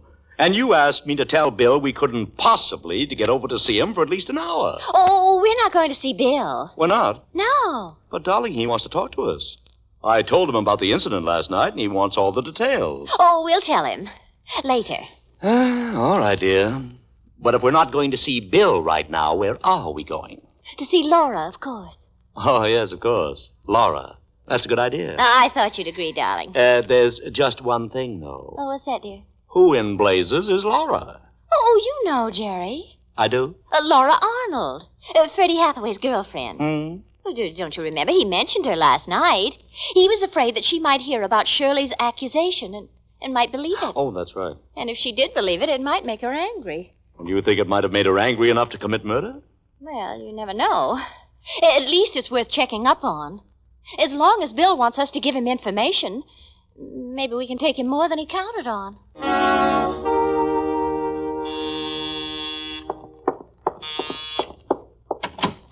Yes? Are you Laura Arnold? Yes. Well, I'm Pamela North, and this is my husband, Jerry North. Oh, the publisher. I've heard Ferdy mention you. What do you want with me? We'd like to talk to you, if we may. Well, I'm pretty busy right now. We'll only take a few minutes. Well, all right, come in. What's it about? Ferdy. What about him? I'm afraid you're in for a bad shock, Miss Arnold. He's been murdered. Is that what you're trying to tell me? Why do you ask that? He said Shirley wouldn't stop at anything, so... Well, naturally, I've been afraid... When did he tell you that? Today at lunch. And that's the last you saw of him? Yes. I came home right afterward, about 1. I've been here ever since. Well, that's funny. When we asked if you were in just before we came up, the desk clerk said you got in only about 20 minutes ago. Well, Oh, Mr. North, I'm frightened. I don't know what to do. Maybe we can help you, if you tell us the truth.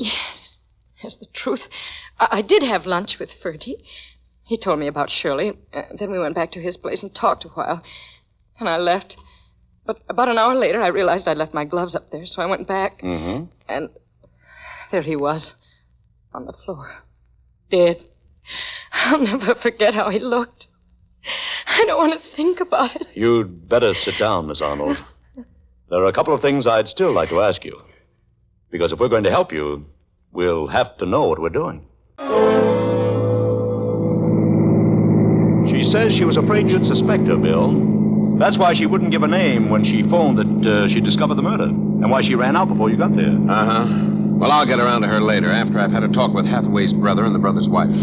Find out if they own a yellow convertible, Bill. Yes, that's right. Miss Arnold says that a yellow convertible pulled away from in front of Ferdy's place just as she arrived the second time. Did she know the make? No, she said she never saw one like it. It was very long and low. And it had a funny shaped back, kind of like, the way she described it, it must look something like... Well, like the back of that car parked right in front of us. Hey, Pam, that is the car. Fits a description to a T. And it's parked right in front of Douglas Hathaway's apartment. Let's go in and see what he has to say about it. I I know you have your job to do, Lieutenant, but is it necessary to question me now? After all, it's quite a shock hearing my brother's been murdered. Well, suppose we question your wife. And from what I hear about last night, I don't imagine his death should make her too unhappy. I didn't kill him, if that's what you're implying. I'm not implying anything. I just want to ask you some questions. I suppose you want to know where I was. Well, I was right here. I've been home all day long. Was your husband with you? No, he was at the office, Mrs. North. Oh, then nobody was with you here. Nobody saw you. The servants did. Part of the time, anyway. And part of the time not. Oh, Doug, are you going to let them suggest... No. Look, Lieutenant, I can't take this now. I don't feel up to questions, and I certainly don't intend to sit by while you badger Shirley. Well, let's clear up the matter of the car, at least. What about the car? Did you drive it to work this morning? Couldn't. It's brand new. It wasn't delivered until noon. Then you didn't have it with you at the office. I just told you. All right. You didn't have it. And you, Mrs. Hathaway, you didn't go out at all? How many times do I have to tell you? Well, then who did have the car? Nobody. The salesman delivered it, left it out front, and it's been there all afternoon. Well, if you want to get by with a story like that, you should get a car that's not quite so distinctive. What do you mean? Tell her, Jerry. Well, Mrs. Hathaway, it so happens your car was seen driving away from your brother-in-law's right after the murder. And with a custom job like that, there can be no mistake. Well, that is, I don't... All right, Lieutenant. I had the car. Oh, you did, Hathaway? Yes, I came home from the office early and picked it up, went to see Ferdy, but I didn't kill him. Why'd you go there? I wanted to talk to him, but there was a man with him. What I had to say was private, family matter. Didn't care to discuss it in front of a stranger, so I left. Well, who was the stranger? Ferdy didn't introduce us. I was only there a minute. What did he look like? Tall, blonde, well-dressed. You'd know him if you saw him again? Yes, but now that's enough questions. Not quite. I said that's enough. Now, look, Mr. Hathaway, I'm just trying to find out what... Say, where are you going? To call my lawyer and see if I have to put up with this. Don't answer anything until I come back, Shirley. When you know Doug better, Lieutenant, you'll know better than to try to cross him. What was that? Well, there must be someone in there with Doug. They're fighting. Oh, the shot. Come on, Bill. Yeah. There's Hathaway on the floor. He got away. Window to the terrace. I'll go see what I can find, Jerry. And you stay with Hathaway and see if he's all right. Right. Doug. Oh, Doug, what happened? He was hiding in here. A fellow I saw at Ferdy's tried to slug me with a blackjack, but I heard him and turned. Just grazed the side of my head. Yes, you've got a gash there. I put up a fight. He broke away, ran for the window. I fired at him. Guess I missed. Blow had me kind of woozy. You're sure it's the same man you saw at Ferdy's? Positive. Well, I took a quick look outside. No sign of anyone now. Well, he could have crossed the terrace to another apartment or gone down the fire escape and ducked in below. But then he's still in the building. Yeah, he'll be out of it before we can do anything about it, Pam. And what do we do? Well, first of all, Hathaway, you stop being coy and give us a detailed description of this character. Or do you still want to call your lawyer? No, Lieutenant, you win. I'll tell you whatever I can. There's your coffee, Jerry. Jerry North! What, Pam? Your coffee. I know you don't like it cold. Oh, thanks. Where were you? What? Just now, in your thoughts. You were miles away. I was thinking about the Hathaway case. It's been 3 days now and no sign of the mysterious stranger. Well, maybe they'll never find him. He had time to get far away. But I don't think he did. That's what I've been thinking about. You think you know where he is? Maybe. Anyway, I'll bet there's one place they haven't tried yet. Where's that? The morgue. The morgue? Mm-hmm. And somehow I have an idea it might yield results. Well, I have to admit, that was a pretty good idea of yours, Jerry. I don't know, Bill. Wait till we see if Hathaway identifies the body. Yeah. I could be wrong, but this seemed like the logical bet. Well, here's where we find out. Here's Hathaway. Morning, gentlemen. Morning. Oh, good morning. Am I late? Oh, right on the nose, Hathaway. Well, should we go in and get it over with? Yes, let's. All right. Right through here. You really think it's the right man, eh, Lieutenant? Well, that's for you to say, Hathaway. He seems to fit the description you gave us. Oh, here he is. Well, Hathaway? That's the man. Are you sure? Yes, Lieutenant, I'm sure. Well, Jerry, seems you were right. Mm-hmm. You know, Hathaway, this is very interesting. Now, you say you saw this man at your brother's the day your brother was killed. That's right. Your brother was killed on Tuesday. But it so happens this fella died on Monday. You see, Pam, I thought that if Hathaway was lying, he'd jump at the chance to strengthen his story.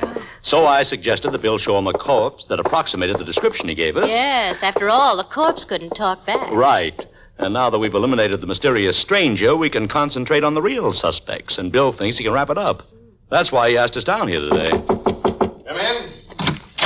Oh, Pam and Jerry, huh? Well, how's it going, Bill? We've just started. I don't see why you had to bring them in, Lieutenant. Because, Mrs. Hathaway, they were present when you had your unpleasantness with your brother-in-law. All right, we had an unpleasant scene, but it wouldn't make me kill him. That depends on the reason for the scene, Mrs. Hathaway. I told you the reason. He tried to make love to me, and... I can suggest another. Yes, Jerry? Suppose Mrs. Hathaway wanted to get rid of her husband. What do you mean? He has a lot of money, Mrs. Hathaway. Maybe that's what you married him for. Then you tried to get Ferdy to help you kill him, and when he refused... You're lying. You're lying. Hey, don't talk to me like Hey, that. that's enough, Mrs. Hathaway. Now, stop it. Stop it, Mrs. Hathaway. I'll tear his eyes out. I believe you would. Doug, help me. You know he was lying. Of course he was, so calm down, will you? You don't believe him, Doug. I told you I don't, but this is no way to answer him. Yeah. Yes, you're right, but he made me so mad. I see I did. You have a low boiling point, Mrs. Hathaway. You couldn't expect her to like what you were saying, North. I didn't. You just said it to upset her. I just said it because I wanted to see if it were true. What on earth gives you the idea that it might be? Things that Laura Arnold told us. So that's it. Laura. Wouldn't you know? Why do you say that? Can't you see she's behind this whole thing? It all ties up now. I'll bet she's the one who claimed to have seen my car at Ferdy's, too, isn't she? What if she is? Lieutenant, you said I've been trying to shield Shirley. I have. Mm-hmm. When you said my car was seen at Ferdy's, I could see Shirley was upset. She didn't know what to say, so I stepped in and said I'd been to Ferdy's. And you hadn't? No, but I thought Shirley might have. But now that I know she wasn't, at least not at the time of the murder... How do you know that? Because now I know when the murder happened. It's been in the paper. Well? Well, I did have the car at that time, but I was nowhere near Ferdy's. So if Laura says she saw me there, she's lying. It seems to come down to your word against hers. Well, I've sent for her, too, so let's see what happens when she gets here. Oh, I don't think we'll have to wait for that, Bill. I know which one to believe. You do, Pam? Yes, Laura. Mr. Hathaway's still lying.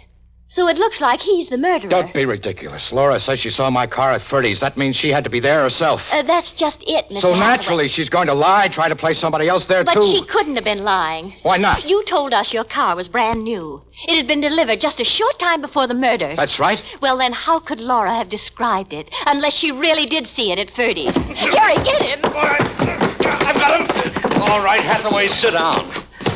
Looks like you've told one lie too many. Oh, it's a beautiful day, isn't it, dear? Yes. Poor Shirley. What? How do we come to Shirley? Out of a clear blue sky. The sky's clear, and you just mentioned the weather, so you see, there is a logical connection. You win, dear.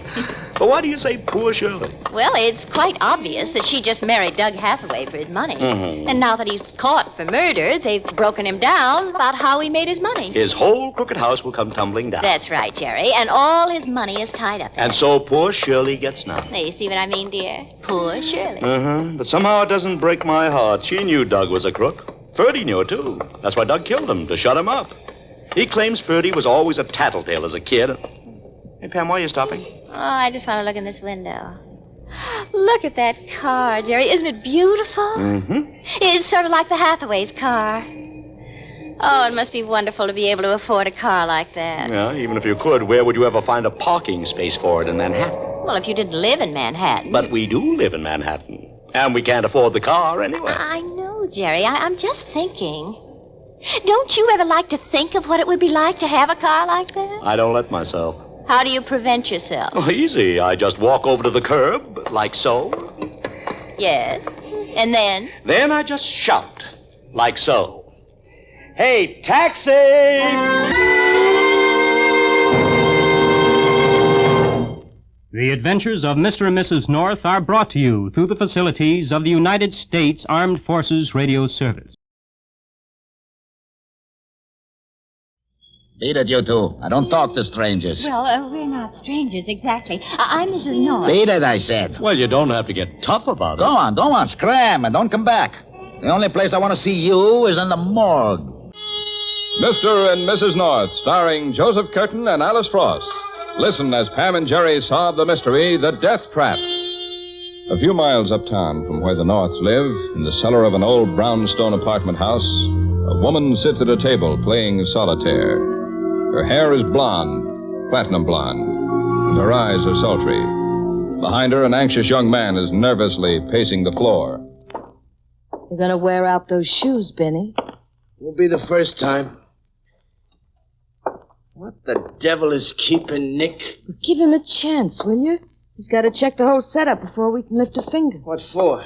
Don't he think I know how to case a job? Look, Beanie, Nick don't trust anybody when it comes to a kidnapping job. It's the way he works. Careful. You like it, I suppose. I like staying out of jail. I like a meal ticket that's nice and steady, too. What's the matter with me? I'd be the best meal ticket in the world if you'd only let me. I'd give you anything you wanted, Flo. Anything. Sure. For a while you would. For as long as you wanted me. Ah, stop it, kid. You're dreaming. What are you doing? Using my head. When you get to be my age, you don't run off with little boys that fall in love with you. You stick to somebody solid. Somebody that's been around for a long time. Like Nick. How long are we going to go on like this? Making love behind his back. Aching to be alone together and having him put his fat paws all over you. Watch. He's back. That you, Nick? Yeah, me. Well, how'd you make out? Set up okay? Looks pretty good. Looks like you had it figured right about the old man's money, too. Well, what kept you? He was getting worried. About me or your share of the setup? Oh, don't say that, sweetie. You know you're the only guy in the world for me. Sure, I know. Got a kiss for Papa? Well, let's not stand around smooching all night. Let's get the car and put this show on the road. Car's outside, Beanie. We're rolling 20 minutes. What are you carrying? Automatics. One upstairs and one on the hip. Ditch him. Huh? Ditch him, I said, and take the silencer. I don't think we'll have any trouble with this old guy, but if we have to shoot him, we better shoot him quiet.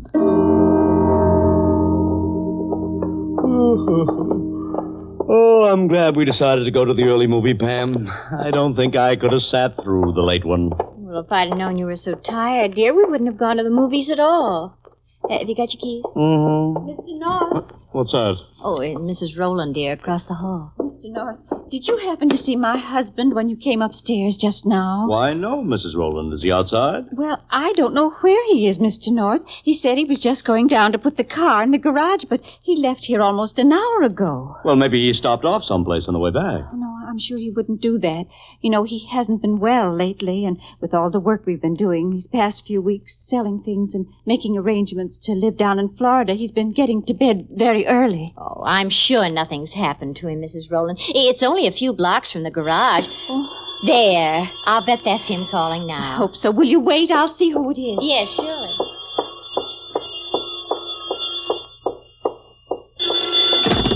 Hello? Mrs. Rowland? Yes? Are you alone? Why, yes? Who is this? Never mind. Just listen and don't do any more talking. It's about your husband, and it's important. What? Don't talk, I said. Your husband's with me. He's been kidnapped, and as soon as we can get together on the dough, we'll let him go. In the meantime, keep your mouth shut. But he's not... I told you to keep your mouth shut. Don't say a word about this to anybody, and if you call in the police, we'll kill him. No! Remember what I told you, Mrs. Rowland. Sit tight and wait for my call. I'll be in touch with you later. Hello? Hello? What's the matter, Mrs. Rowland? What's wrong? My husband, he's been kidnapped. You shouldn't have done it, Mr. North. You shouldn't have asked Lieutenant Wygant to come here. They warned me not to call the police. Well, you didn't call them. Jerry did. If they find out, they'll kill George. No, don't you worry about that, Mrs. Rowland. I was very careful about coming here, and I made sure that no one saw me. Well, what's the next move, Bill? Tracing that phone call? Well, no, you can't trace a local call, Jerry, not after it's completed. That's why I was so anxious to know when your husband left this apartment, Mrs. Rowland. Well, I told you as near as I could remember, Lieutenant. He left about 9:30. And the kidnappers didn't call till about 10:30. Which means that it took them almost an hour to get where they were going. If they called as soon as they got there. Well, wouldn't you?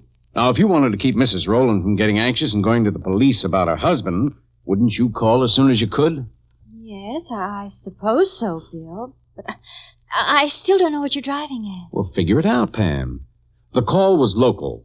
The driving time was at least a half hour more. Uh-huh. Huh? And with a kidnapped man in the car, they wouldn't dare risk going over any big bridges. Well, so what does that mean? That their hideout is probably in the Van Cortlandt area or Upper Manhattan. That sounds like a good lead, Bill. Well, it's only a hunch right now, but bright and early tomorrow, my men are going to check every public phone booth from Dykeman Street up.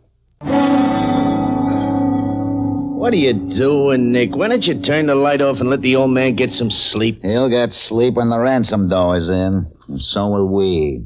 Well, what are you fiddling with those bandages for? You taking off the adhesive tape? I'm not taking anything off. I just want to make sure he can breathe underneath the gag.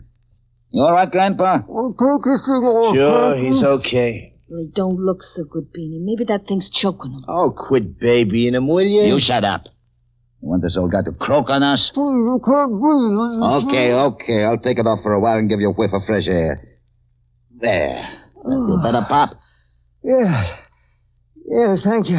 Maybe we ought to give him a drink of water. Oh, for crying out loud. Ah, look, why me? Huh? Why me? Why did you have to pick an old man like me? I'm sick. I've worked hard all my life, and now that I've got enough money to live on for a few years, you're going to take it away from me. Listen to him. I just want a little place where we can take it easy for a while and have a little fun until we die. All right, Pop, that's enough talking. We've sold everything we own. He said that was enough talking. No, I've got to tell you, because I don't care what happens to me anymore. If you take that money, there won't be anything left. Are you going to shut up? No, I'm going to fight you. Even if you kill me, I'm going to fight you every way I know. Baby! You had it coming to him. Now maybe he won't talk so much.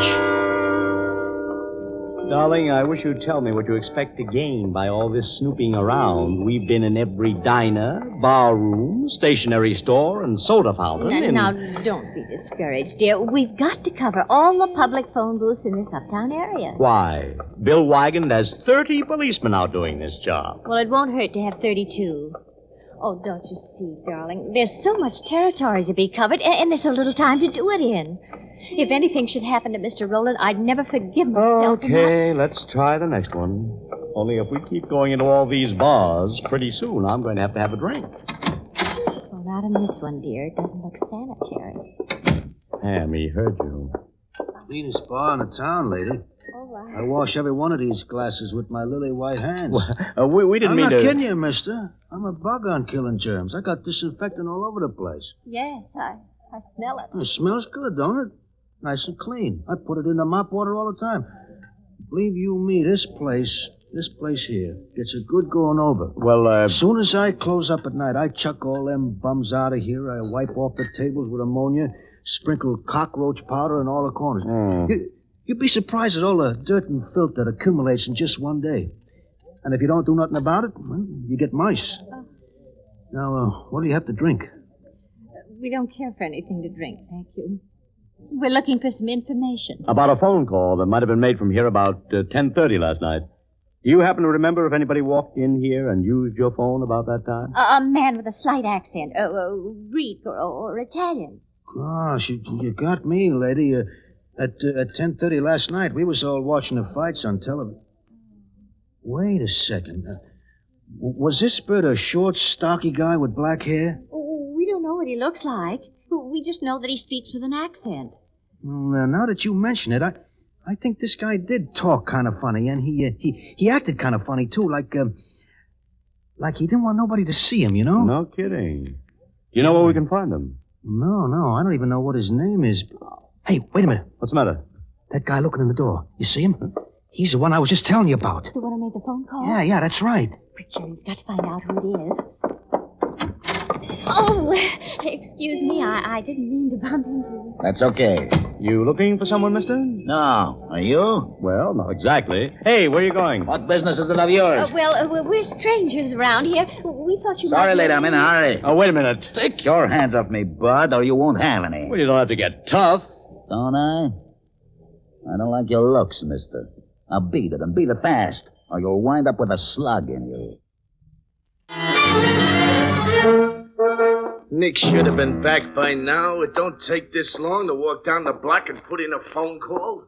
What's he telling that old lady? How we want the ransom, I guess, and when to have it ready. Even so, it don't take no 40 minutes. Sit down, will you, Beanie? You're wearing out the floor again. What else is there to do?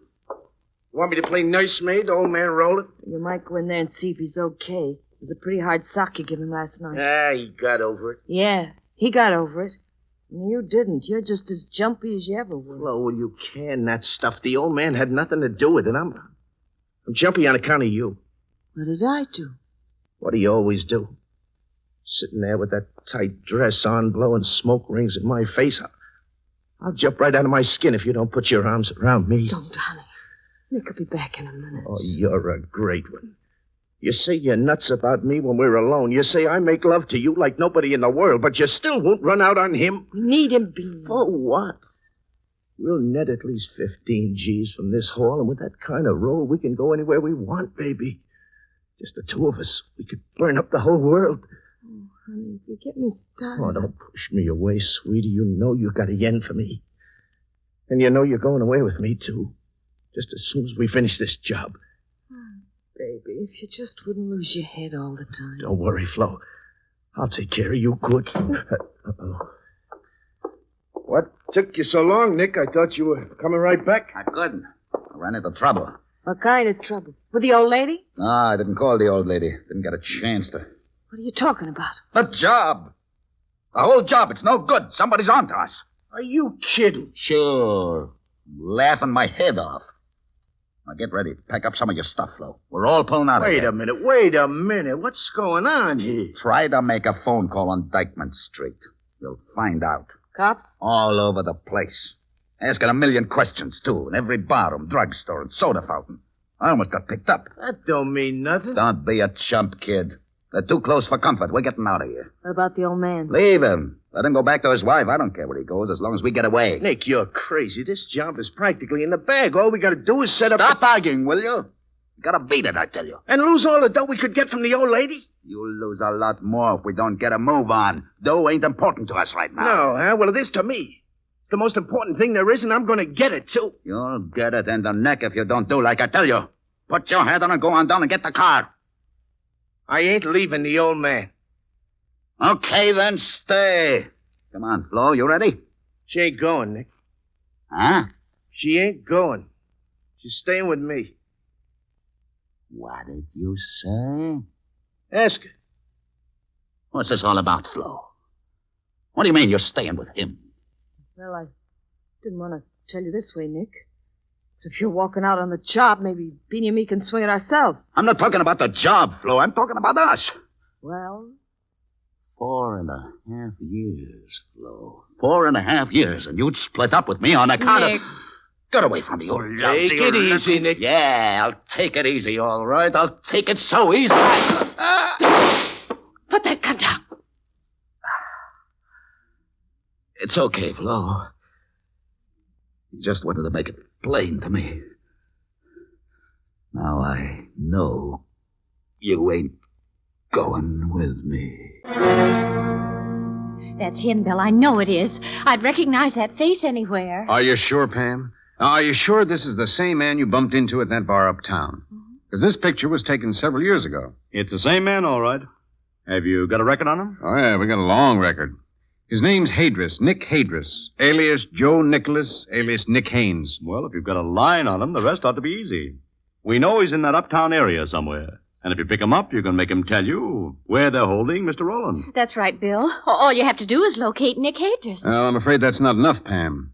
We've located Nick already. Oh, and he won't talk? He can't talk. By the time my men got to him, he was dead. Murdered? Mm-hmm. They found his body on the bank of the Harlem River. I don't know why, Lieutenant. I don't know why you can't find out where their hideout is. With all the men you've got working on this case, you'd think... Well, now, we're doing the best we can, Mrs. Rowland. I don't know how I can make you understand that. Bill, let me talk to her. No use talking, Mrs. North. They've done something to my husband. Something must have happened to him.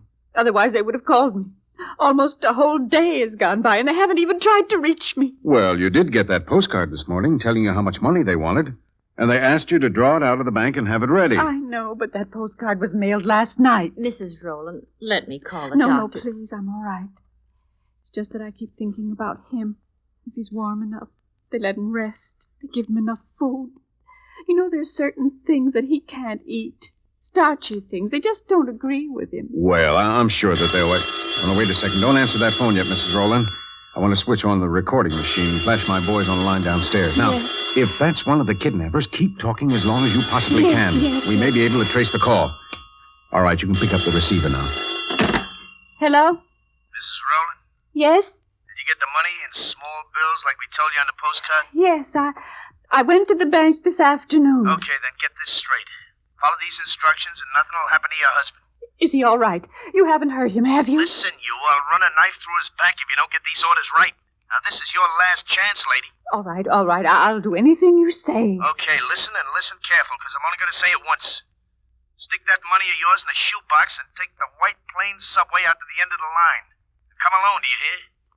After you get off the subway, go 2 blocks north and 1 block west. Wait there on the corner for me. I'll drive by in a car at 2 o'clock this morning. Now, you got it? Well... 2 o'clock sharp, end of the White Plains line. 2 blocks north, 1 block west. But my husband, how do I know that he's... Hello? No, it's no use, Mrs. Rowland. He's hung up. What about the call, Bill? Was there time to trace it? Just a minute. I'll check with the boys on the other end of this line. Hello, Eddie. That tracer come through yet? Was there time? Oh, good for you. Have they got it, Bill? Do they know where the call came from? Yeah, but I'm afraid it won't do us much good. This call was made from Grand Central Station. Now, look, men, this is a big job, but it's got to be done to protect Mrs. Rowland. I'm staking out this entire area around where she'll be meeting the kidnappers. Now, no cars are to be stopped, but if anybody drives past this red line on the map after 1:45, nail him. If we don't catch him going in, we'll grab him going out. What are we going to do about the old man, Beanie? He looks to me like he's getting ready to pass out. What do I care what he's getting ready to do? As long as his old lady shows up with that dough. You think she will? She better, or there won't be nothing left of him. All right, come on, kid. Time to get ready. Ready for what? It's only 12 o'clock. You don't have to meet Mrs. Rowland till 2. Well, I'm going to change the plans around a little. Just be on the safe side in case there's cops around. She's expecting me to drive up to that corner at 2 o'clock, only I'm going to fool her. I'm going to have the car parked there instead, an hour ahead of time. Hey, that's a pretty smart dodge. Mm-hmm. I got another one, too. I ain't even going to be there to pick up the dough, on account of they might be expecting me. Huh? Well, if you don't pick up the dough, how are we going to get it? That's simple. You're going to get it for me. Pam, we're going to get soaked waiting out here in the rain just to see what's going to happen. Did Bill tell you we could stand on this side of the street? If we keep in close to the building, we can. We can't be seen from the corner. Well, I hope that kidnapper shows up early. I'd like to get this over with. So would Mrs. Rowland. Is she there yet? Yes, she's just coming up to the corner. Where's Bill? He's down the street away. If we see anything funny going on, we're to call him. Say, there is something funny. What? That parked car over there. I never knew there was a woman sitting in it. Neither did I. She must have been slumped down in the seat, or we'd have seen her. How long do you suppose she's been there? I don't know. But I'm going to find out. Pam. Hurry, Jerry. She started the motor. Hey, wait a second. Just a minute, young lady. What's the matter? Well, that's what we'd like to know. How long have you been parked here? Just a little while. I had a dizzy spell while I was driving, so I pulled over to the side to rest for a minute. Is this your car? Of course it's my car. Who are you? Why you ask me all these questions? Because there's a police officer down there. Police officer? Hey, what are you doing? Get away from that door! Jerry! Oh, brother, she almost knocked us down. Oh, don't stand there, Jerry. Get Bill wagon. Hey, Bill! That car, Bill! Go after that car! Hiya, baby. Did you get the dough? Oh, nothing. We're hot, Beanie. Red hot. What are you talking about? That place up there was a trap. Cops were waiting for us. Cops? How did you get through them? How do you know they didn't tail you here? I don't. I just drove as fast as I could and left the car right out front. You crazy half-wit. What's the idea of leading them to me? What the devil did you come back here for? I don't know, honey. I was scared. I wanted you to help me. How can I help you if you bring the cops? I ought to bust you in the nose. Beanie. Shut up and get out of the way. What are you doing? Looking outside. Gotta see if we can make a break for it. Anybody out there? I don't see anybody. Not yet. Wait. 2 cops coming around the corner. 2 more up the street. I told you you shouldn't have come back here. Well, where else could I go? What could I do? Anything at all but what you did. Hold it up. Hold it up in there. Got us, Beanie. Got us for good. Not me, they ain't. I still got an ace in the hole. The old man. Rowland. You heard me. Go on back in the kitchen. Bring him out here, quick. Get away from that door, copper. You try to bust in here and I'll kill the old man. I'll blow his head off. You better stop. Ham, get back here. I'm warning you, copper, if you want the old man to live back up from that door. Get your men out of here. Don't be crazy. You haven't got a chance. Get him out, I tell you. Get him out or I start shooting. Flo, where are you? Coming. What do you want of me? Haven't you done enough already? Shut up. Kill us, Mr. Rowland. Come on, copper. Quit stalling. Either you get your men out of here or I plug Roland. Now, which is it? Make up your mind. Wait. I'll wait 3 seconds. 1. Now look. 2. Beanie! 3. Mr. Rowland. Okay, lady. It's Beanie that ain't so good. Good heavens, what happened? Listen, no, she shot him. Shot him again and again. I'll take that gun, young lady. Go ahead. I don't need it no more. Mr. Rowland, are you all right? Here, let me help you. No. I just want to get out of here. You will, Mr. Rowland. We'll all get out. Bill, is it all right if we take Mr. Rowland out to the car? Sure. His wife must be worried sick about him. Well, we'll see you out there, Bill. Yeah. I just want to talk to this young lady for a minute before we go down to headquarters. He was no good, Copper. No good at all. Is that why you killed him? Guess it must be. Funny thing about Beanie, it just touched me and I'd feel like I was on fire. But he was just no good. No good at all. Gollies, we're on the front page of this morning's newspaper, Jerry. Oh, really? Does it say something about the kidnapping? Of course. Tells the whole story, dear. About the way we tracked down the first clue up in that bar room where we bumped into Nick? Well, no, it doesn't say anything about that, dear. No? Oh, I suppose it plays up the car angle, the way we found that Flo woman and tipped off the police about it. Well, no, it doesn't say anything about that either. Oh, that's funny. Here, let me see that paper. No, don't be disappointed, darling. After all, they had to give the police some credit. Some credit? Well, I don't see our names mentioned at all. Oh, we're there, darling. Where? Down at the bottom. See? Oh. After a harrowing experience which lasted some 32 hours, the victim, George P. Rowland, and his wife, Margaret, returned to their apartment at approximately 3 a.m. They were driven home by some neighbors across the hall.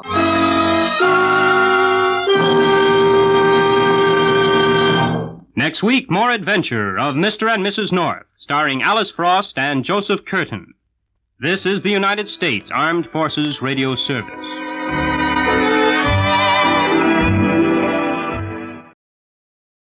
I hope you're enjoying the all-night crime radio show so far. I try to make things up quite a bit in my collections, as you know, from well-known shows to lesser-known ones, and we've been listening to mostly the former so far.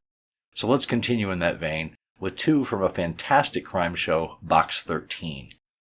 This was a really well-written show starring Alan Ladd as newspaper reporter turned mystery novelist Dan Holliday, who famously placed an ad in the newspaper looking for interesting stories for his novel. I'm not sure why this show did not catch on, because it only ran from 47 to 49 for 52 episodes, all of which survive today. Here are the episodes The Sad Night from December 19th of 1948, and One of These 4 from May 8th of 49. And then a super popular and long-running show, Mr. District Attorney, which ran from 39 to 52. I've always liked this show a lot. It's about a crusading and principled district attorney who lives to fight crime and corruption. The title role was a nameless attorney for several years, played by Dwight Weist, then Raymond Johnson, and then Jay Jostin, and then Tony Randall, and then finally David Bryan in the last years. The host was the voice of the law, played by Maurice Franklin and Jay Jostin, before he took over the title role. Edith Miller, the district attorney's secretary, was played by Vicky Vola. Miss Rand, the receptionist, was played by Eleanor Silver and Arlene Francis, and Len Harrington, the DA's chief investigator, was played by Walter Kinsella and Len Doyle from 1940 onward.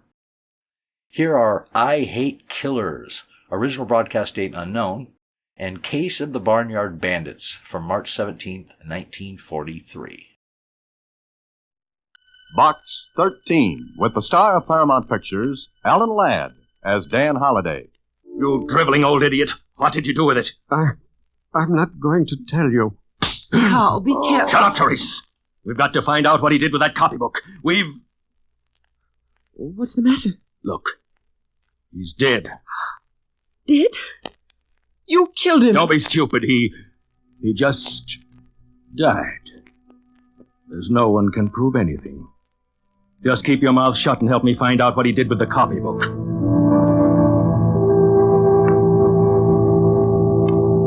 Well. Somebody sends me a copybook through Box 13. Now I wonder why. And now, back to Box 13 and Dan Holliday's newest adventure, The Sad Night.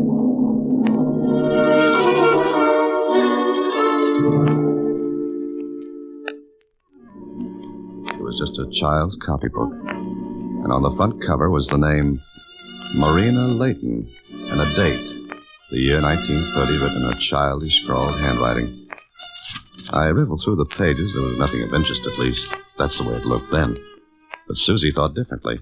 Maybe it's some kind of a code, Mr. Holliday.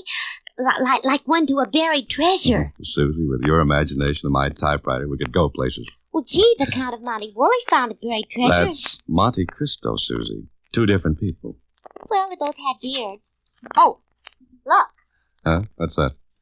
It's a letter to Box 13. Listen. Box 13. A day or so ago, you may have received a child's copybook in the mail. If you did, I should appreciate it if you'd bring it to the address below. Yours truly, Therese Layton. Let me see that, Susie. Here. 6821 Lakeshore Boulevard. Swanky neighborhood. Are you going to take it back, Mr. Holliday? Oh, yes, Susie. If only to see how the other half lives. So I went to 6821 Lakeshore Boulevard. I tossed the copybook in the back seat of my car, and it bounced on the floor. Maybe I was thinking about anything but the book, for when I rang the doorbell of the big house, I suddenly remembered I'd left the book in the car. I just about started back down after it when the door opened. Yes? I'm looking for Teresa Layton. I'm Mrs. Layton. And you? Holliday. Dan Holliday. I'm sorry, Box 13. Oh, of course. Please come in, Mr. Holliday. In the library, please. Thank you. Won't you sit down, Mr. Holliday? Thanks very much. It's very kind of you to come all this way to return the book. You see, it belongs to my little girl, and I suppose she sent the book to you in, well, mischievously. Your little girl? Yes, Marina. Sometimes I think she's a problem child. Oh, really? How old is she, Mrs. Layton? 7. Did she tell you she sent the book to Box 13? Well, no, as a matter of fact, she wouldn't say. Then her father found a newspaper with an advertisement cut from it. And? We got hold of a paper with the same date and compared the page. Nice detective work, Mrs. Layton. I suppose all this uproar over a child's book seems, well, stupid, doesn't it? Oh, no, not at all. But there's one question I'd like to ask. Yes, Mr. Holliday? You say Marina's 7 years old? That's right. Why? There's a date in the book, 1930. It seems to have been written in the same hand as the rest. That date would make her quite a big little girl, wouldn't it? She put down that date, I suppose, well, not thinking. Oh, yes, of course. Where is she now, Mrs. Layton? She's dead, Mr. Holliday. Huh? Mr. Holliday, this is my husband, Carl. How do you do? I'm very happy to know you, Mr. Holliday. Do you have the book? You get right to the point, don't you? Mr. Holliday, our daughter Marina is dead. We want the book merely for sentimental reasons. Well, I could understand that if your wife hadn't... Lied to you? Bluntly, yes. Therese, dear, will you excuse us? Yes, I'll be upstairs. My wife isn't well, Mr. Holliday. It's not an easy thing for me to say, but she imagines our daughter is still alive. Look, Mr. Layton, if I'd ever written a story with as many holes in it as yours, I'd be laughed out of the writing game. What do you mean? Your wife says Marina sent me the book, yet you say Marina's dead. You know, you two should get together.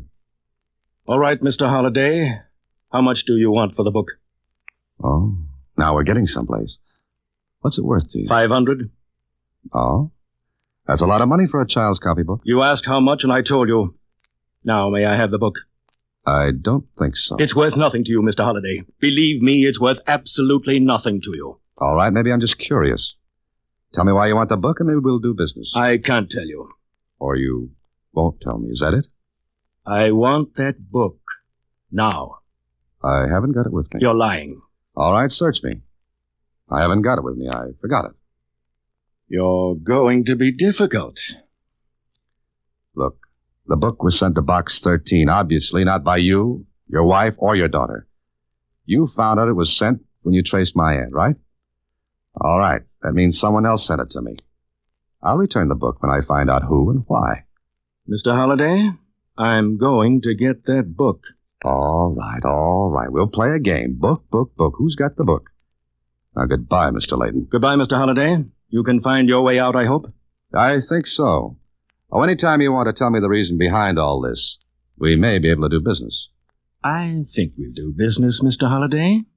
Later.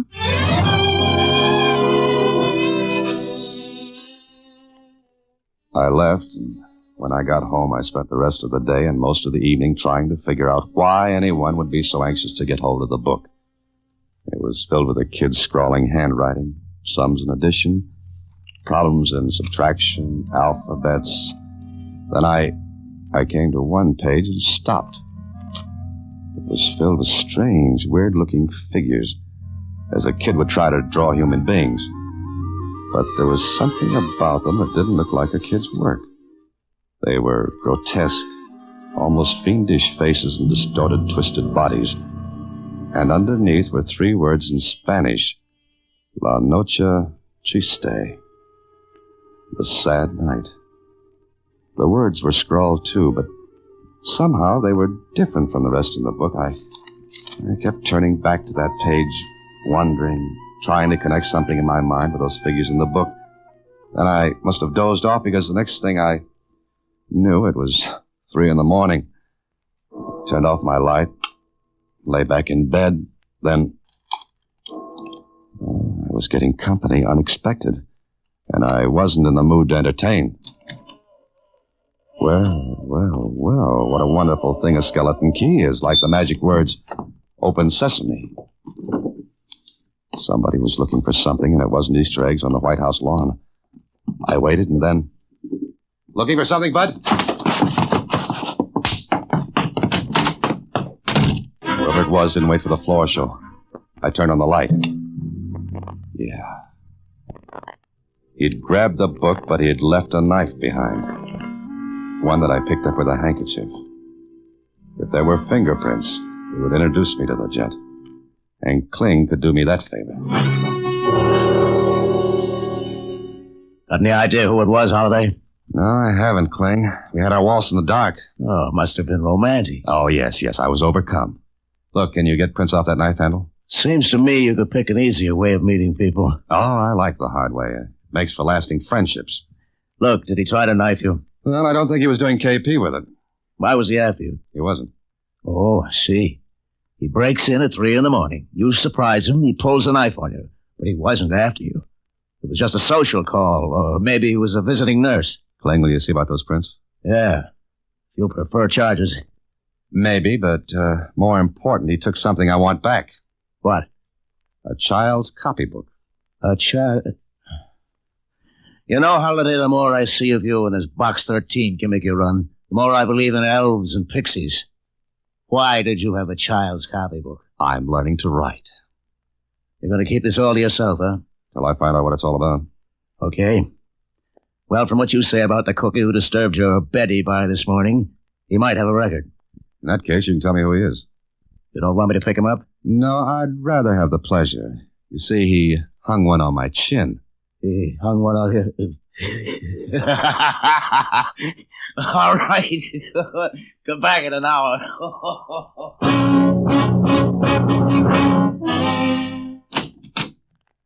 Oh, Mr. Holliday. Gee, I've been trying to get in touch with you all morning. I was at headquarters, Susie. Oh, what'd you do? Oh, no, don't jump to conclusions. Why were you trying to get in touch? Look. Huh? When did this come? This morning, I picked up Box 13 mail at the Star-Times, and that note was in it. Mm-hmm. Well, as they say in the books, Susie, the plot thickens. In fact, it's so thick now I can't see a thing. How'd you get that bruise on your chin? I shaved with a baseball bat this morning. Oh. Well, are you going to meet Marina Layton? Yeah, that's what she asked me to do in her letter. So if you want me, I'll be at where she said, the lobby of the Camden Hotel. So I got to the lobby of the Camden Hotel. It wasn't hard to find Marina Layton. She was dressed as she said she'd be. I took a good look before walking over to her. She was about 24, not pretty, but with one of those faces that always says, wonderful day, isn't it? Okay, so maybe now I'd find out what all the excitement was about. I walked over. Oh, pardon me. Are you Marina Layton? Yes. And you're... That's it, box 13. You know, I didn't think there was such a thing. I thought this would all turn out to be some sort of a joke. Oh? Well, do we sit here? If you like. Well, may I have it, Mr... Holiday. First name's Dan. All right. May I have the book, Dan? I haven't got it, Marina. But you must have it. Mark said he sent it to you. Oh, no. Another character in the show. And who's Mark? He was my father's dearest friend. But surely you ought to know that. Look, Marina, I don't know a thing. Wait a moment. Here's his letter to me. You want me to read it? Yes. Dear Marina, for years I've kept something from you that your father wanted you to have. Now I know someone else wants it. But you can have it by writing to Box 13, care of the Star Times. I want to write more, but I don't dare. Just remember your own name is a clue. Love, Mark. Well? Well, what? If your father wanted you to have what he gave to this Mark, why didn't he try to get it from me? Who? Who tried to get what from you? Your father and mother, That's crazy. My mother died when I was born, and my father disappeared almost 5 years ago. Oh, now it begins to make some sense. Not much, but a little. What are you talking about? The character who said he was your father, he wanted that copybook of yours. He must have found out in some way that Mark had it. But who was the man? I don't know. He said he was your father. I don't understand all this. It makes two of us. But listen, What's the matter? How do I know you're Marina Layton? But I am. Yeah, I guess you are. Because since someone already took the copybook from me early this morning, it'd be a little senseless to try to get it this way. All right, Marina, what do you know about a copybook? Yours, with the date 1930 written in it. Copybook? Mine? But nothing at all. Huh? Oh, now, wait a minute. All this business has to mean something. Don't you even remember a copybook? I suppose I must have had one. Wait, of course. Black, ragged-looking. Alphabets in it. That's it. Now, what about it? Nothing. It was just an ordinary book. I scribbled in it and... Did you say 1930? Well, yes, well. Because in 1930 I was with my father in Mexico. I had the book then because I was being tutored by Mark, and I used it for my lessons. Did you write anything in it that might be important? No, not a thing. Well, you must have. I didn't. Did you write the Spanish words, La Noche Triste? Why, that means the sad night. Yes, I know. Did you write them? No, I don't think so. Then your father must have. But why? Are you sure those words were in the book? Well, of course I am. Oh, would Mark know? Mark? Why, Mark's dead. And now back to The Sad Night, another Box 13 adventure with Alan Ladd as Dan Holliday.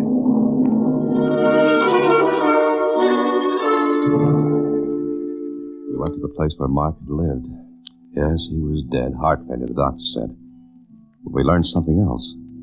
That he had had visitors the night he had died. And from the description of them, they could have only been the man and woman who posed as Marina's parents. And I learned a few things more from Marina. That her father was an archaeologist. In 1930, he was excavating Aztec ruins outside Mexico City. It was on the way back to Kling's office in my car that she told me some more. Father disappeared in Brazil almost 5 years ago. Then the remains of his expedition were found. And your father? He died. But he left records, letters for the museum. And anything for you? No, nothing. Are you sure? Yes. Huh. Wrote letters to the museum, yet nothing for his daughter. Why do you say it like that? Doesn't it seem odd that he should leave letters and records for everyone but you? Yes, it does. There are a lot of things that seem odd. You wait here, Marina. I'll be right up.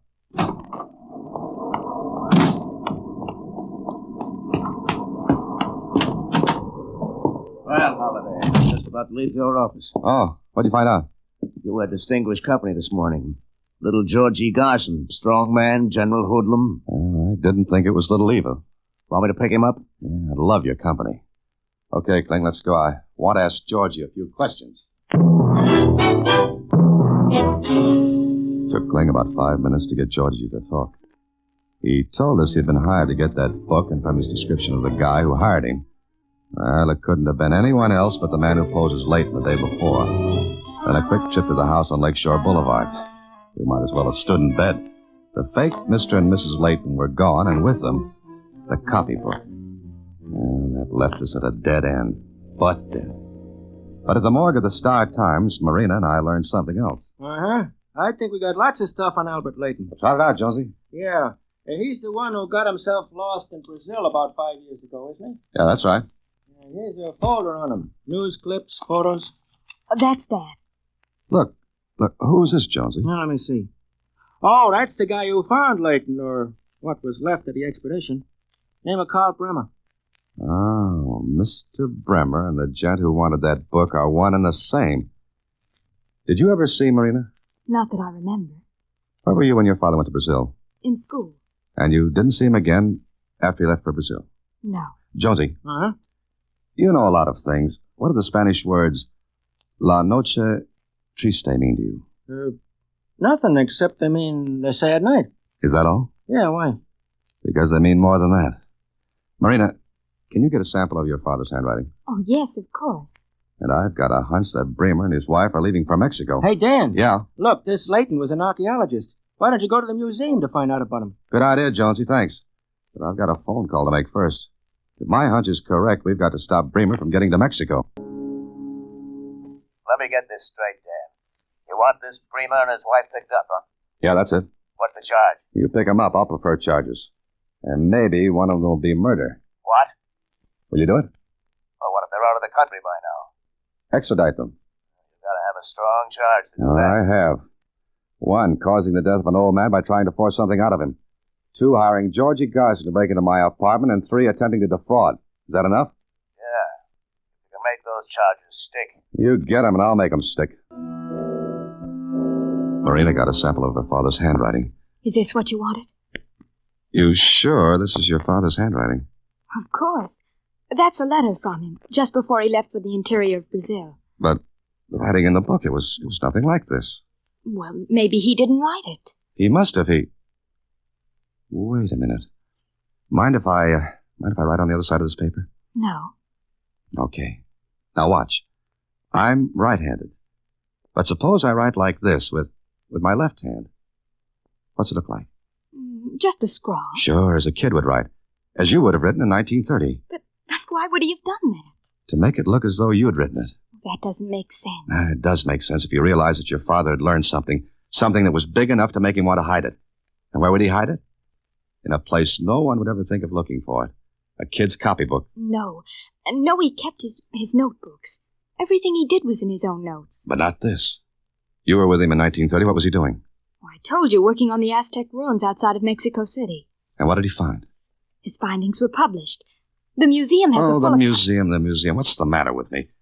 Come on, Marina. Maybe we're getting someplace. Yes, of course I know Albert Leighton's work. He was a great man. World has lost a genius, Miss Leighton. Too bad. Look, Mr. Dougal, we want you to help us. I'll do my best. You said over the phone that it was important. Had something to do with our Mexican antiquities here at the museum. Yes, that's right. What did Professor Leighton send here? Well, come in here, into the Aztec room. I remember all these things. Of course, everything isn't here. The Mexican museums were given their share, and... Oh, pardon me. Yeah? Look. What's the matter? Look on that far wall, those figures. Oh, yes. Well, they're only copies. Quite well done, of course. The original paintings were lost when the Spaniards destroyed the temples. The Aztecs were jealous and warlike people. Because on the far wall were the same figures I'd seen in that copybook. The same grotesque, weird figures with their twisted bodies and savage faces. There were 3 of them. Their painted eyes looked out at us, seemed to accuse us. I turned to the curator. Mr. Dougal. Yes, Mr. Holliday. What are those figures? Well, they're Aztec gods. The one over here in the upper left is Quetzalcoatl, supreme god of the Aztecs. The one in the upper right is Huitzilopochtli. He's one of my favorites, a god of war. The one at the base of the triangle is Tlaloc, god of rain. Marina, those were the figures in your copybook, and they were above the words La Noche Triste. But why? Why should Dad have done that? Mr. Dougal, what is that triangle? Well, where each of those figures is painted was a temple long ago destroyed by the Spaniards under Cortez. In the center was one of the causeways that led to Tenochtitlan. That's today's Mexico City. It was over that causeway that the Spaniards made their escape on La Noche Triste. La Noche Triste. Look, sit down, Mr. Dougal. I want you to tell me a lot more. The curator talked for an hour, and what he told Marina and me all added up. The copybook, the figures of those old Aztec gods. Oh, Marina's father had something, all right. And he hid it in that copybook. No wonder Bremer wanted it. No wonder old Mark had kept it, and the whole thing made a story that went back over 400 years. A story of greed and bloodshed. One that reached out to touch me, Marina, old Mark, Bremer, all of us. Later in Kling's office, facing the Bremers, with Marina sitting there, too. All right, Holiday. Let's have it. First, I'll take that copybook, Bremer. All right. What good will it do you? None. And it wouldn't have done you any good either. What do you mean? You caused the death of one man to get this. Another man, famous, respected, lost his head and tried to keep what he had found. But it wouldn't have done your father any good either, Marina. No, I know. What's the story, Dan? Well, it really begins, Kling, when Bremer found the remains of the Leighton expedition in Brazil. He found letters, records. He brought some of them back with him, but some he didn't. That right, Bremer? You know everything. You tell it. Thank you, I will. One of the letters was to Marina. Marina, whose name is the same as the Indian girl who was Cortez's consort. That was the one you kept, Bremer.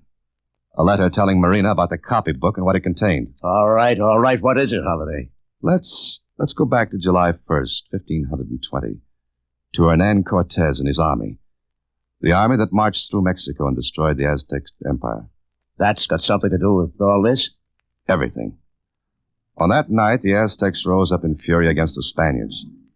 They had thought Cortez and his men were gods, but they'd found out differently. They determined to drive the Spaniards out forever. The Spaniards took all the gold they could carry. The Aztecs went after them. They trapped Cortez and his army on one of the causeways that led to the city. The causeways were narrow. There were thousands of Indians in canoes. All night long the battle went on until in the morning 450 of the Spaniards were dead and thousands of Aztecs. But Cortez and the remnant of his army escaped, got to the mainland. And the copybook? Those 3 words, La Noche Triste, the sad night, are written into Mexican history as the night Cortez and his army and the Aztecs fought and killed each other until the canals were choked with them. The gold the Spaniards took with them did them no good. They couldn't fight with it or eat it. So sobbing and screaming, they dumped the treasure into the waters of the canal, and it sank into the mud of the bottom. It's never been found. Marina's father thought he had located it. But look. Here's a map of modern Mexico City, where the causeways once ran. There are streets and houses, so you see no one will ever find that gold. And maybe it's just as well. It's too red with blood to be of any use to anyone. But gee, Mr. Holliday, if all that gold's there, why doesn't somebody go after it? Oh, you too, Susan. No, I guess not. But, tell me something, Mr. Holliday. What were the names of those Aztec gods? Winkin', Blinkin', and Nod. Good night, Susan. Next week, same time, through the courtesy of Paramount Pictures, Alan Ladd stars as Dan Holliday in Box 13. Box 13 is directed by Richard Sandville, with an original story by Russell Hughes. Original music is composed and conducted by Rudy Schrager. The part of Susie is played by Sylvia Picker, and that of Lieutenant Kling by Edmund MacDonald. Production is supervised by Vern Karstensen. This is a Mayfair production from Hollywood.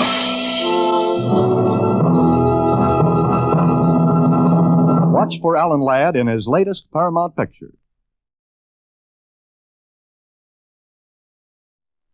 Box 13, with the star of Paramount Pictures, Alan Ladd as Dan Holliday. William. Yes, sir, Mr. Mallory? We're ready to leave at a moment's notice, aren't we? Yes, sir. Very well. Please put this in the mail for me. Very well, sir. Oh, you'd better take it ashore and post it there. I'm rather anxious to see who this Box 13 is. The letter I received was short and to the point. Enclosed with it was a plane ticket and another ticket. First class on the biggest luxury liner afloat. And the letter read, "Be at the end of Pier 9 tomorrow night at 8. Please be prompt." That was all. A command, not a request. When I received it, I wondered who'd written it. Well, I found out. And now, back to Box 13 and Dan Holliday's newest adventure, One of These Four. But, Mr. Holliday, do you want to go on another trip? Oh, not if I can help it, Susie. But someone paid for these tickets. First class on the biggest liner afloat. And no name or address. You can't send it back. But I can bring it back. You mean you're going to Pier 9 tonight? Like it says here, Susie, I'm going to Pier 9 tonight. I got to Pier 9 promptly at 8 o'clock. There was no liner there.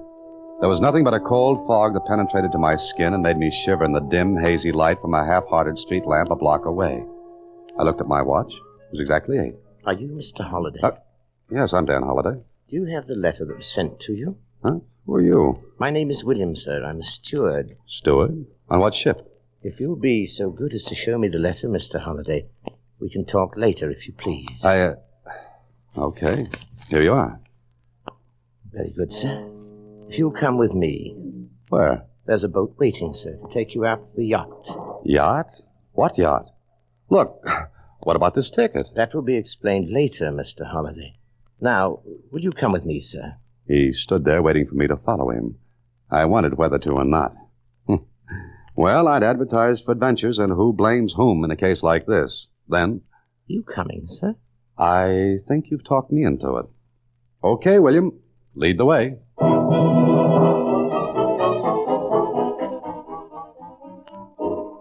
10 minutes later, I was aboard a yacht. But what a yacht. It was seagoing, and from what I could see in the bad light, ready to go anywhere and do anything. William led the way along the deck. You go down this companionway, Mr. Holliday. Well, it's nice to know we're going somewhere. Your cabin, Mr. Holliday. Mine? Yes, sir. I think you'll find everything in order. Pajamas, toothbrush, everything that you'll need for the night. Oh, now, wait a minute. If you're hungry, there are sandwiches and coffee. Good night, sir. Hey, now, just a minute. Hey, open up. Come on, open this door. William? William? And that, as they say, was that. I was locked in.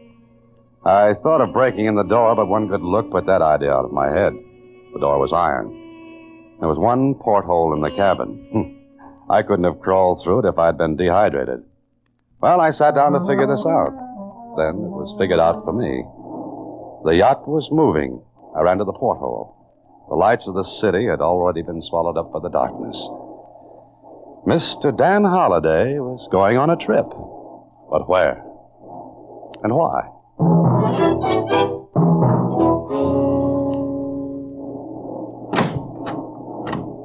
Mr. Holliday. Surprise, funny man. I always hide behind doors that people lock on me. Now talk. My arm, sir. It breaks easily. I'm glad to hear that. Now come on, talk. This will do you no good, Mr. Holliday. We've been underway all night. Maybe you're right. Oh, thank you, sir. I hope you slept well. Oh, sure. Now, what's all this about? Breakfast is being served in the main dining salon, sir. I get great answers to my questions. You'll soon find out, sir. Now, if you please. Go ahead, I'll follow. As you wish, sir. Down this way, Mr. Holliday. I followed him down the passage, then into the dining salon. And there, seated around a table, were 2 men and a woman. They looked up as I entered, and one of the men spoke. Look here. Just what's the big idea? You talking to me? I certainly am. If I may have a word. Go ahead. All 4 of you are in the same position. You mean each of us was kidnapped? No, sir. Invited? Invited my foot. I was locked up in the cabin. So was I. And me, too. Well, well, well. And when do we learn why, William? As soon as Mr. Mallory wishes to tell you, sir. Now, breakfast is served. I shall lock the salon door. Well, I'll be... I wonder what the gag is. Oh, if it is a gag. We may as well get acquainted. My name is Holliday, Dan Holliday. I'm Stanley Waring. How do you do? I'm Philip Clayton. Hello.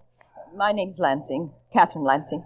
Well, so we know as much as we did before. We gotta get out of here. Obviously, this is some sort of insane joke. I wonder if it is, Waring. Well, what person in his right mind would kidnap 4 people like this? What do you say, Clayton? Well, I don't know. Well, take a look out the porthole. We're obviously far at sea. How well can you swim? Well, maybe we could get to one of the lifeboats. I don't think so. Oh, why not? Something tells me the rest of the crew are like William, the steward. I don't think we'd be able to get to a boat even if we got out of the salon. I guess you're right, Holliday. Well, what do we do? Mr. Waring, I suggest we have breakfast. I think better on a full stomach. 1 hour later, William came and unlocked the salon door and took us back to our cabins. I caught sight of some of the crew. They paid no attention to us, but went on with their work. Lunch was the same, locked in the salon, then back to the cabins. But at dinner time... Good evening, Mr. Holliday. Hello, William. I see the dinner jacket fits you, sir. Very thoughtful of someone to provide the correct size. Dinner is being served, sir. Thank you. And will we be honored by Mr. Mallory's presence this evening? I can't say, Mr. Holliday. Perhaps. Say, William, where are we? I'm not a navigator, sir. I have no idea. There's still an ocean under us, isn't there? When I last looked, it was there, sir. Well, lead on, William. Thank you, sir.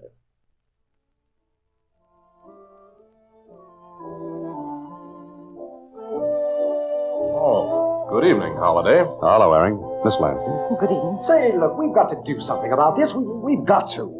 What do you suggest, Clayton? Well, I don't know, but we've got to think. What are they going to do with us? Why did they bring us here? Dinner is served. Why, I'll choke it out of you. Let him go, Clayton. Come on, let him go. Let him go. Choke something out of Let him out. What good will that do you, Mr. Clayton? Mr. Mallory, sir. That will be all, William. You may go. And turn that thing off, will you? Very good, sir. You're an impetuous man, Mr. Clayton. So you're Mallory. Sit down, please. We'll have dinner. Just a minute. Before we have anything else, we'll have an explanation, Mallory. You're, Holliday, aren't you? That's right. Fiction writer, aren't you? What's that got to do with this routine? Please, sit down. Miss Lansing, on my right, please. Mr. Waring, that chair. Mr. Clayton on my left. Mr. Holliday, sit at the other end, facing me. Please, you want an explanation. I promise you'll get one. After dinner. Or would you rather wait another night and another day? I'll sit down. Thank you, Miss Lansing. All right. Yes, the explanation had better be good. Oh, it will be, Mr. Clayton. And, Mr. Holliday. Yes? I'll wager you've never written anything to match it. Well, we sat down. Mr. Mallory enjoyed his dinner. We didn't. I watched him. He was a big man. His huge head was covered with a shock of iron gray hair that matched the mustache under his sharp, thin nose. And he was charming and cultured. In spite of the fantastic situation we found ourselves listening to him after dinner as we sat in the salon. The 18th dynasty was Egypt's greatest. Its pharaohs conquered and reconquered. Its art reached a beauty and subtlety never before or since reached. Ah, yes, great people. But maybe I'm boring you. Not at all, Mr. Mallory. You're very kind. And now, Mallory, the explanation. Of course, Mr. Waring. Well, Mallory? I'm choosing my words carefully, Mr. Clayton. They'd better be good. They will be. Miss Lansing, gentlemen, I investigated each of you before inviting you aboard my yacht. Mr. Waring? What? You advertised in the paper for a job, preferably in a foreign country, but you had no family. Is that correct? Yes, that's right. You answered my ad. Correct. Miss Lansing? Yes? You advertised for a companion position. You, too, have no family.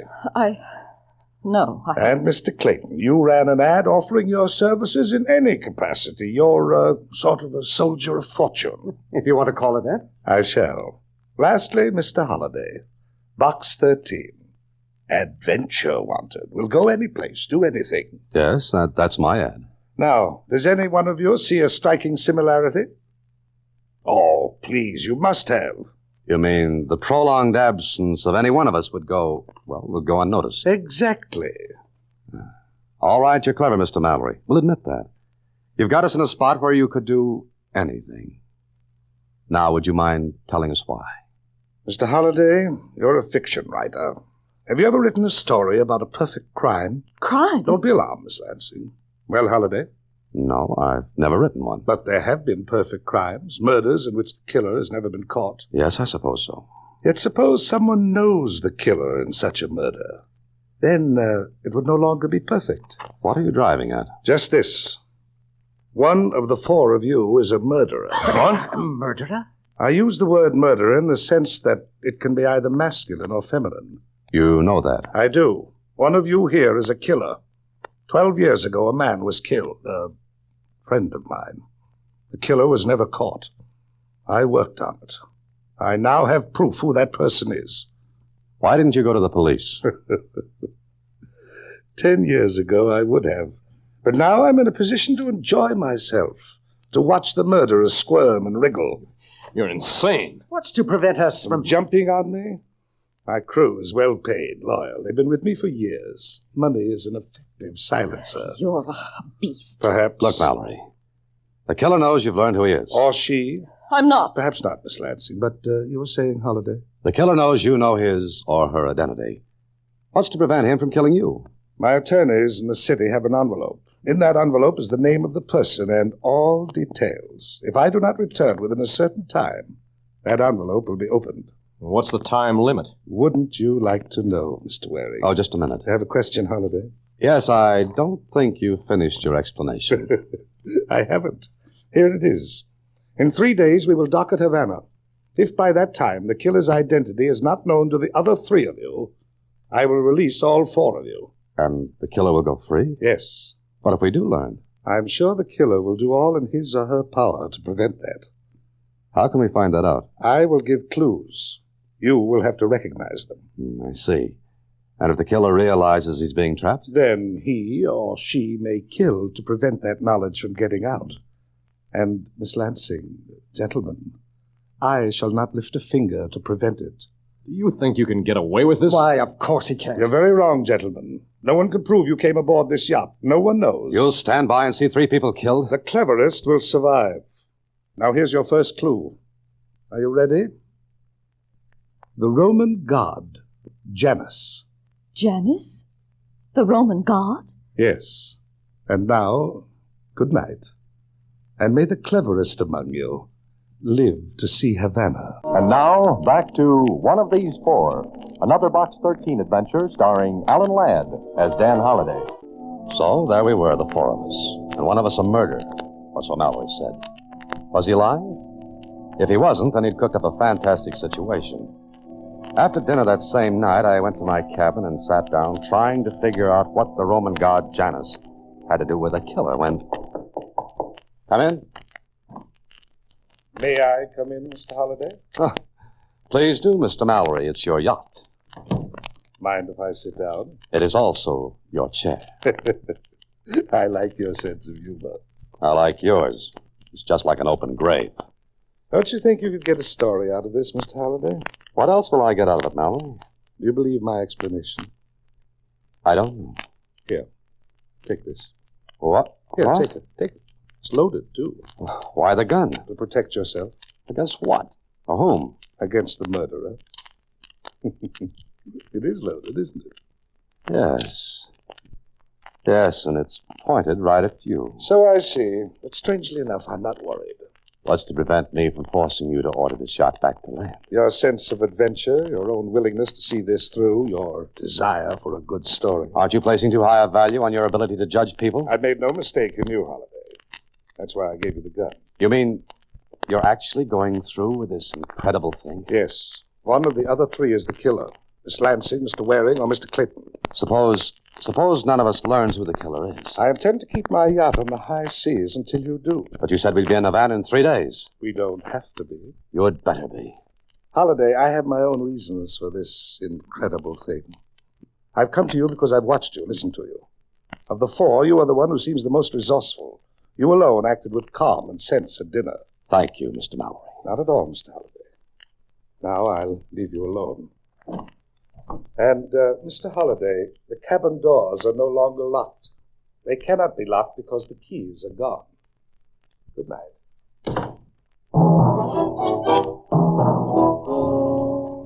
And that was that. Mallory's statement the cabin doors were no longer locked meant that the killer, if there was one, could go and come freely.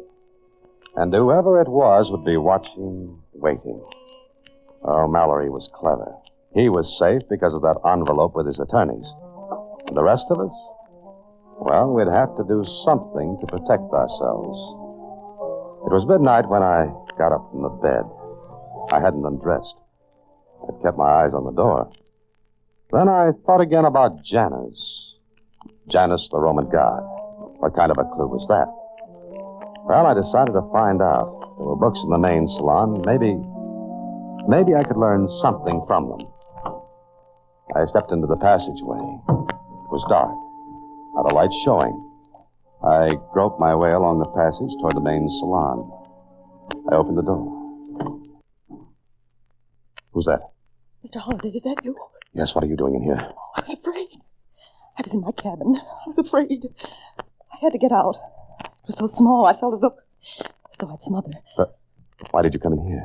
I don't know. Why didn't you turn on the lights? Well, I tried to. I couldn't find the switch. Did you see anyone else? No, no one. You'd better get back to your cabin. No, I can't. I won't go back there. Mr. Mallory said the door couldn't be locked. Oh. Mr. Halliday, I didn't kill anybody. I'm innocent. Please get me off this yacht. In the middle of an ocean? We can get a boat. We got to. You wouldn't have a chance in the word. Oh, but we'll all be killed. Come on. I'd better get you back to your cabin. Come on. Oh, no, I won't go. I won't go. Now, don't get hysterical. That won't help. Oh, please help. What makes you think I can?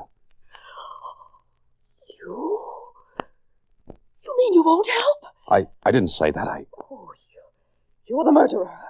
You're the one. Oh! Be quiet. That's good advice, Miss Lansing. Be quiet. Mallory. The lights will go on in a moment. Turn them on now. I can't. The main switch is off. I had it turned off because... there we are. I turn off the main switch, Mallory. Added protection and... What's the matter? Who's that screaming? Mr. Waring. Did Mr. Clayton come with you? Yes, I'm here. What happened? Well, it seems that Mr. Holliday and Miss Lansing... Holiday? What about it, Waring? What were you doing in here? Yes. What were you doing in here? Perhaps he couldn't sleep. Just a moment. I walked to the bookshelves, hunted for a moment while they all watched. It's still there, Mr. Holliday. What's still there? A book of mythology. Mythology? What are you talking about? Mr. Mallory gave the Roman god Janus as a clue. Now, Janus would appear in a book of mythology. Here it is. You're very clever, Mr. Holliday. Would you mind looking in the index for Janus, Janus? I can spell. Here you are. Page 86. Turn to it. There's no page 86. That's right. Someone tore it out of here. Exactly. And that's the only book of mythology on board. It's obvious the killer took it out to prevent the others from finding the clue. In other words, the killer knew that reading that page would give him away. Yes, provided the reader was sufficiently acute. But the killer forgot one thing. Yes, forgot what? He or she is the biggest clue of all.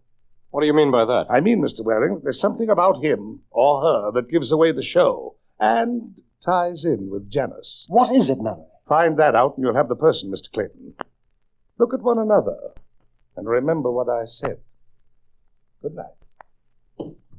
Which one of us took that page from the book? He did. Mallory did, deliberately. So he could go on with this preposterous game. I wonder. There was someone in here when I came in. You don't know who it was? No. I left the door open when I came in. I couldn't find the light switch. I think someone slipped out when I came in.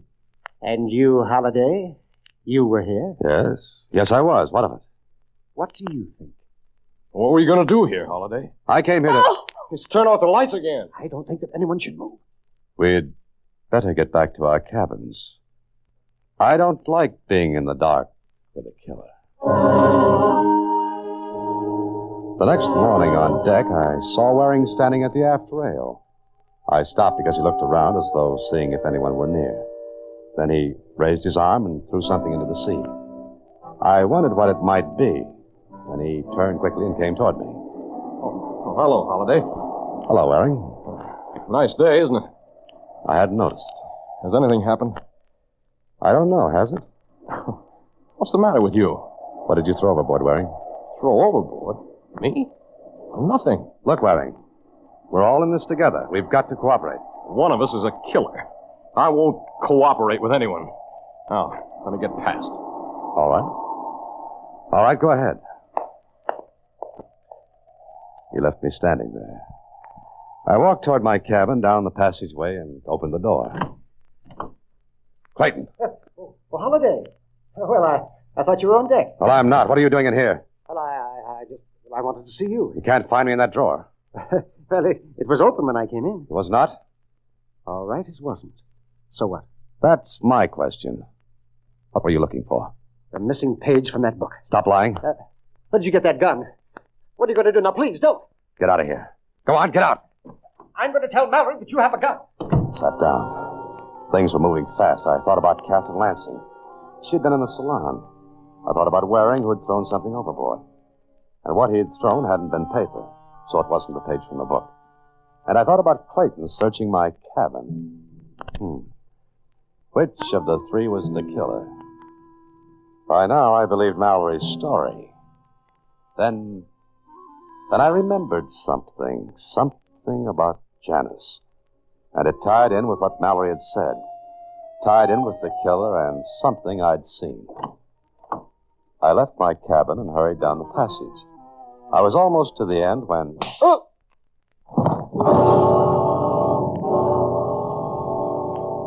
Feeling better, sir? Who hit me? We don't know, Holiday.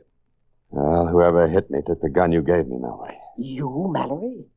You gave him the gun? What was the idea?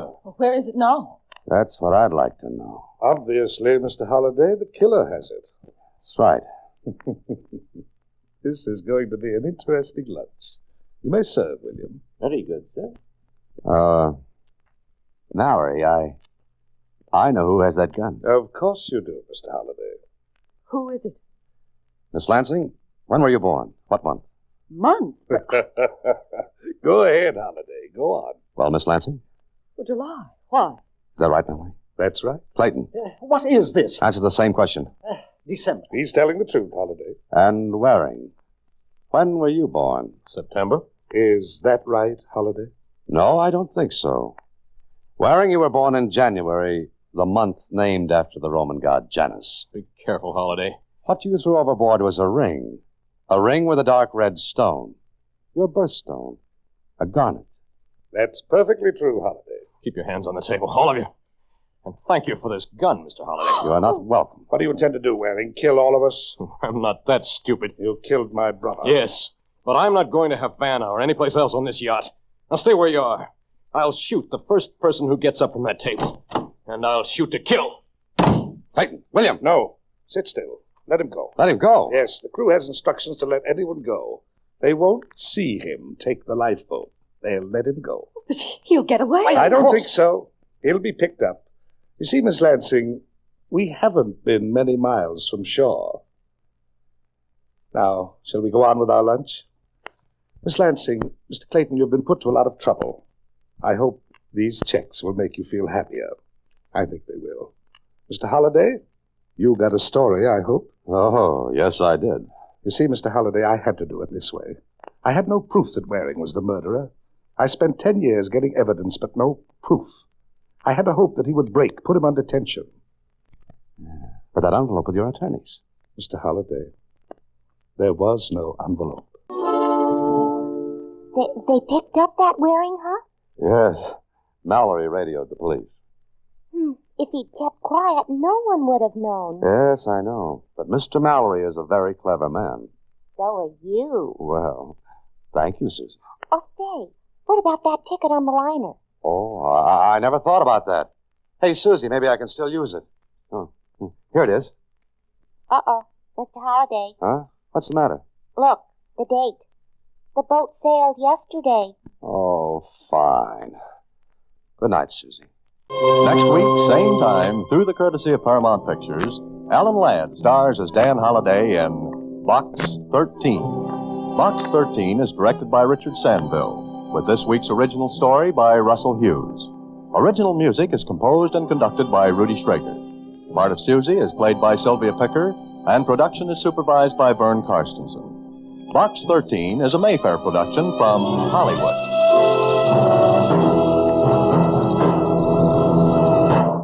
Watch for Alan Ladd in his latest Paramount picture. Mr. District Attorney, starring David Bryan.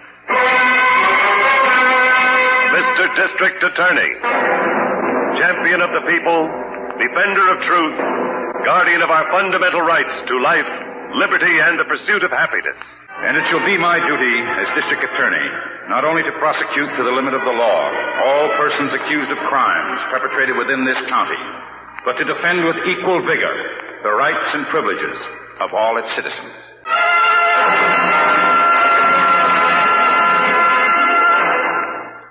This is David Bryan. In a moment, we'll bring you another case from the files of Mr. District Attorney. But first, a word from our sponsor. And now, here is our star, David Bryan, as Paul Garrett, Mr. District Attorney. As district attorney for this county, it's my job to prevent crimes as well as solve them. But sometimes you can't prevent them. Sometimes you can only pick up the trail after the violence has begun. In this case, it began 18 hours before the first police report reached my office. All right, stop the car. Stop the car, I said. Ellie, put that gun away. Ellie! Shut up, Grandpa. Come on, pull up right here. Ellie, don't be stupid. Take the gag out of his mouth. Give the man a chance. You can't... Why? Would he give us a chance? Look at him. Look at his eyes bug out. He thought he knew all about us. Well, here's something he didn't know. Ellis, you can't kill a man in cold blood. No? Watch. See, Grandpa? See how easy it is? I knew you were a cheap little no-good punk, Ellis, but I didn't think that you were a murderer. Come on, let's dump him out of here. Here, I got his wallet. One thing I hate, Ellis, is a killer. I hate killers. Now, look, Grandpa. You're in this up to your lower plate. Now, come on, give me a hand. Grab his ankles. Come on, will ya? Okay. Swing his feet out. I'll dump him right here. These high weeds. You think the law won't find him here? Sure, they'll find him. But let them try to find us. Come on, shove. There. Pleasant dreams, Mr. Hicks.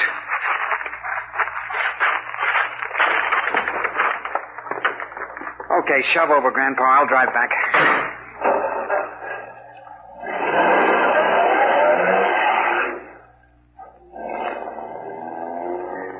I hate killers, Ellie. I hate killers.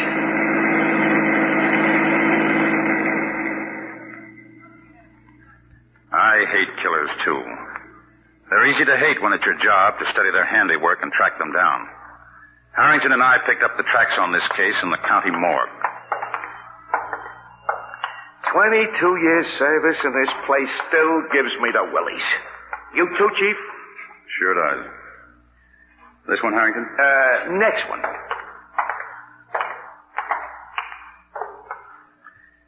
Let's take a look. Yeah. 3 shots at close range. Like maybe he was looking right down the muzzle of the gun. Somebody else's gun. Is he a John Doe? Yeah, he was until an hour ago. His wife identified him. His name is Hicks. Alfred Hicks. He's an insurance investigator. He was, I mean. What company? Globe, I think. Yeah, that's what Lieutenant Padway said. Globe Casualty Company. I asked Miss Miller to call him and find out what claims Hicks was working on. Oh, good. Where was the body found? In a vacant lot behind a motel way out on South Street. No identification on him at all. His wife called the cops when he didn't come home last night. Padway and Homicide brought her down here for a look, and that's what she saw.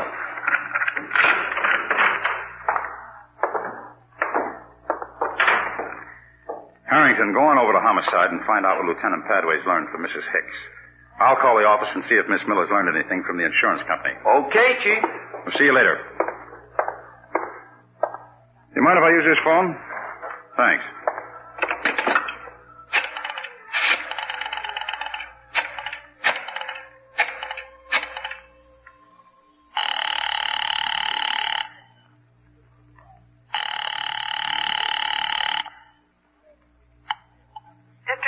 Office. Hello, Miss Miller. Oh, Mr. Garrett, we've been waiting to hear from you. I've just been talking to the chief investigator at Globe Casualty. Well, what did you learn? Well, he said Alfred Hicks had been assigned to a stolen car claim. A big stolen car claim, incidentally.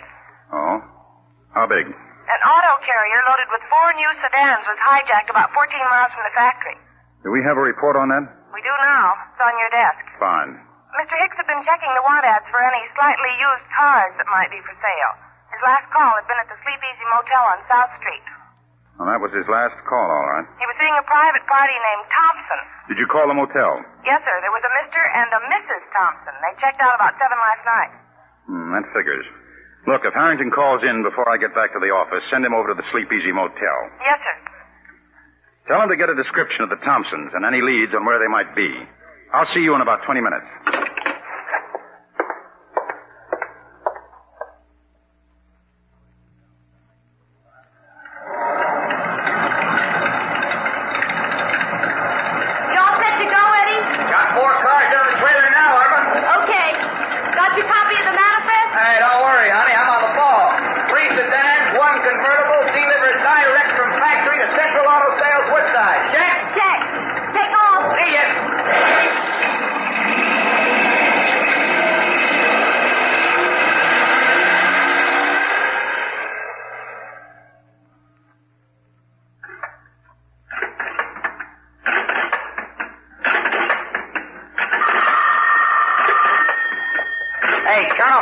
Will you, Grandpa? Hello? Hello? Turn it off, I said. I heard you, Sonny. I heard you. About time. Yeah, about time. Sure, yeah. Hello? Hello, Ellie? Yeah. This is Irma, dear. I know. What's up? A load just left for Woodside. 3 sedans and a convertible. How long ago? About 20 minutes. Ellie, I wish you'd forget about this one. It's too soon after the last job. Look, Irma, will you forget it? I know what I'm doing. But you promised me faithfully that there wouldn't be any more. I'll see you tonight.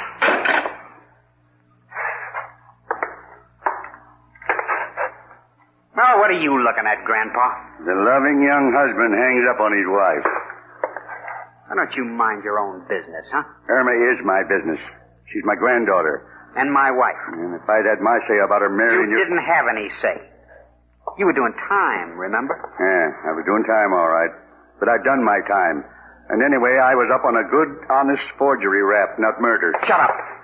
Bad enough, Irma's married to a car thief. How'd she like it if she knowed you were the killer, too? Shut up, I said. Easy, Sonny, easy. I ain't afraid of that gun of yours.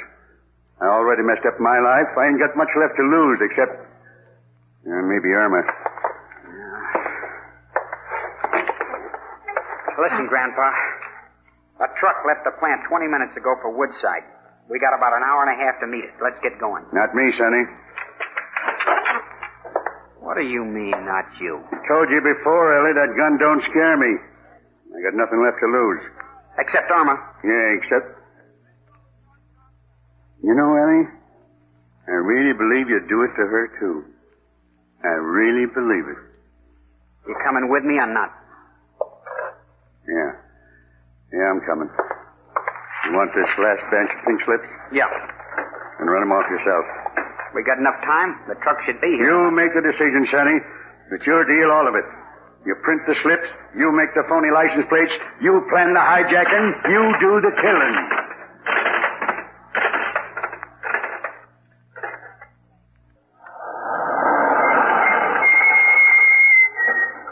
Okay, this is the spot.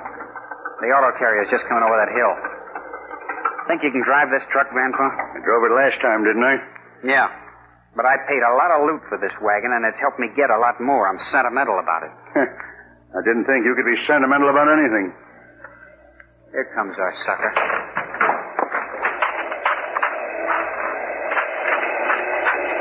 Hey, buddy!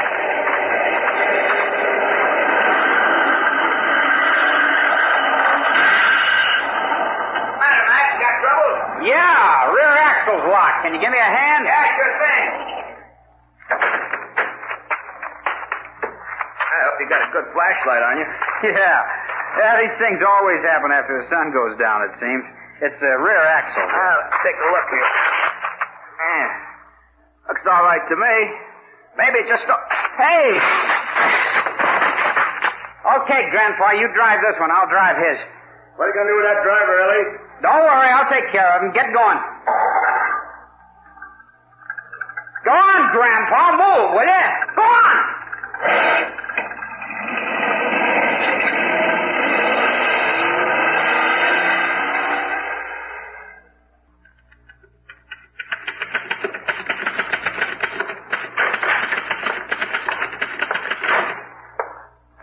Morning, Miss Miller. Morning, Mr. Garrett. Harrington check in yet? Yes, sir. I'm typing up his report now. He's in your office. Good.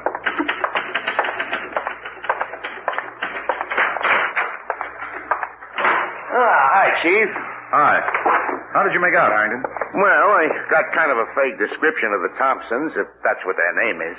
I gave it to Miss Miller. The guy is young, early 20s, curly hair, nervous, smokes a lot. Girl is the same age, about. Has one of them new-style haircuts all over her head, you know? Reddish hair.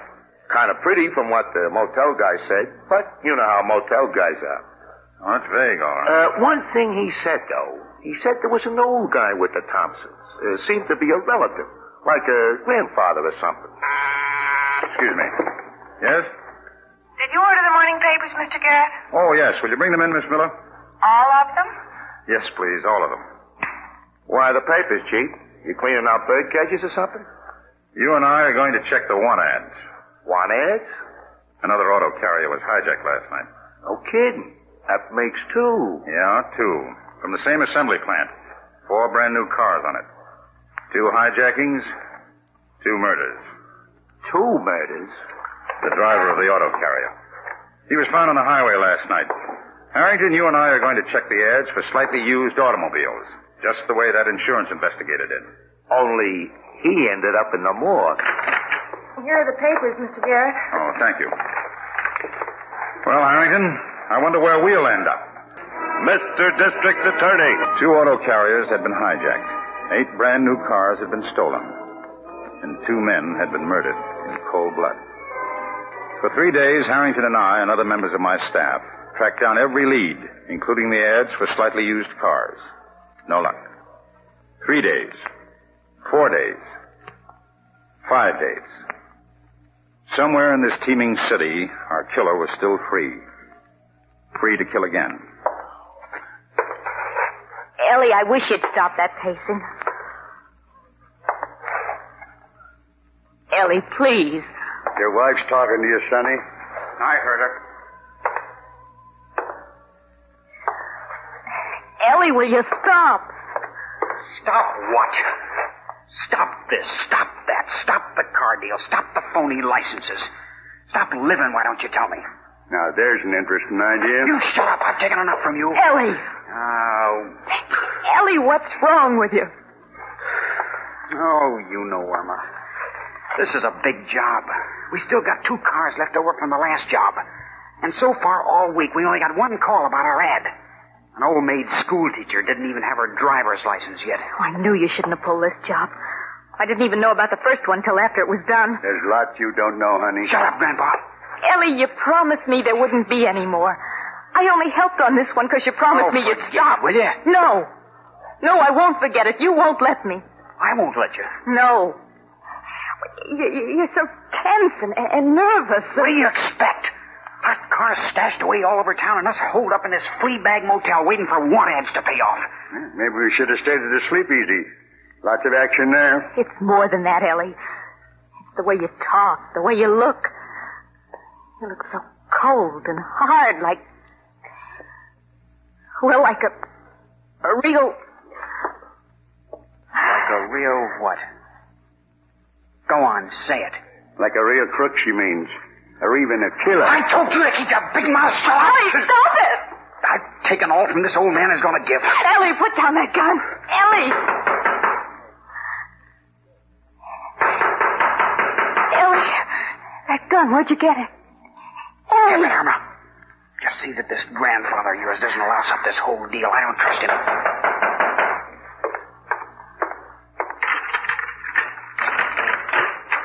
Yeah? Hi. You the party running the ad for the slightly used car? Oh, yeah, I'm the party. That's your missus in there? Yeah, the car's out here. My name's Harris. Joe Harris, Mr. Johnson. That's Mrs. Johnson. How do you do? Hiya, Mrs. Johnson. And this gentleman? Mr. McCabe, my wife's grandfather. Howdy. Yeah, I'm glad to know you, Mr. McCabe. McCabe, eh? Oh, Mr. McCabe isn't feeling so good. My wife has to take care of him. Oh, that a fact. Well, I have a little foot trouble myself, right? Yeah, well, the car's right over here. Oh, not bad. Not bad at all. Practically brand new. Hasn't even been all broken in yet. Just a few hundred miles on it. See? Yep. That's what this speedometer says, all right.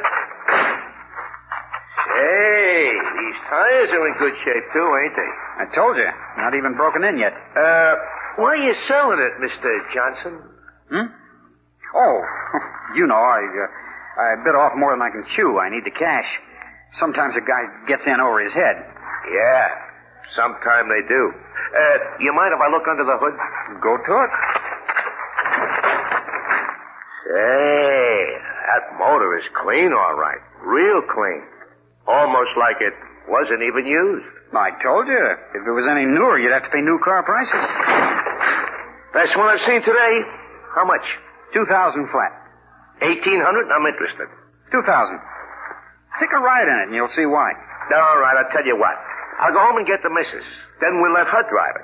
If she likes it, I'll go get the $2,000. Okay?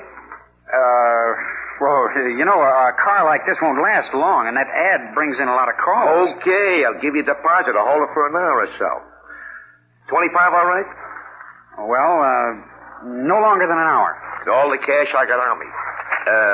Mind giving me a receipt? Oh, no, not at all. Here, this envelope is good enough.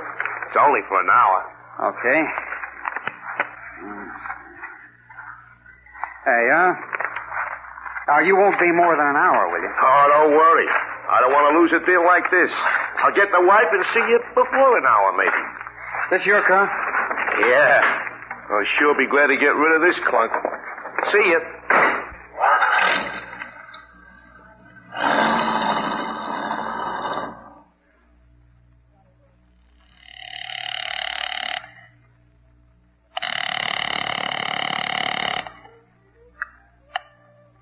Attorney's office. Harrington, Miss Miller. Chief there? Yes, he is. Just a moment. Hello, Harrington. Take this motor number down, Chief, before I forget it. Okay. 356P7338. You got it? Got it. Where till I check in on the motor numbers of the stolen cars. I'll better raise and pay. It matches. 356P733. It matches all right. Where did you find it? Thompson's name is Johnson now. Young fellow in his early 20s, curly hair. Has a pretty wife with him, reddish hair. And an old geezer supposed to be a grandfather. Where are they, Harrington? The Stateside Motel on Highway 99 near Academy Street. I gave him $25 in marked bills to hold the car for an hour. All right, we'll be down there in about 25 minutes. I'll get Lieutenant Padway and some men. You keep your eye on the place and see that they don't check out all of a sudden. That's the Stateside Motel, Highway 99 near Academy Street, right? Right, Chief. They're in cabin number 3. And tell Padway not to use the sirens. Okay. Good luck. Did you hear all that, Miss Miller? Yes, sir. I'll call homicide. Tell Padway I'll meet him in front of the building. Yes, sir.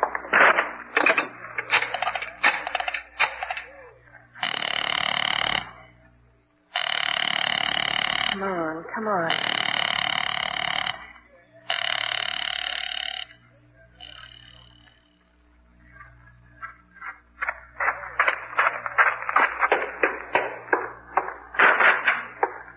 Well, I think we finally hooked a sucker. Hey, where's the old man? He said he was hungry. I told you to watch him. I told you. For Pete's sake, Ellie, Grandpa just went to get us some sandwiches. When? Why, you were talking to that man and... Wait. Let go of my arm. Why'd you let him go? I told you not to let him go. I told you to watch him. Ellie, stop it. Let me go. You know what I think? I think you're going crazy. I think you're going right out of your head. Why should you be so scared of Grandpa? What did he ever do for you to be scared of? Why should you be so scared of everybody and everything? Why, Ellie? Why should you be so... Both of you. You and that old man. You're both trying to turn me in so you can take over. That's why you let the old guy go, so he can call the cops. Get away from the door. No! Get away from the door, Irma, so help me out. That's gone, Ellie. Get away from the door, I said. You are a killer, aren't you? My grandpa said you're a real killer. Only I didn't believe it. I didn't believe you could be that rotten and crazy.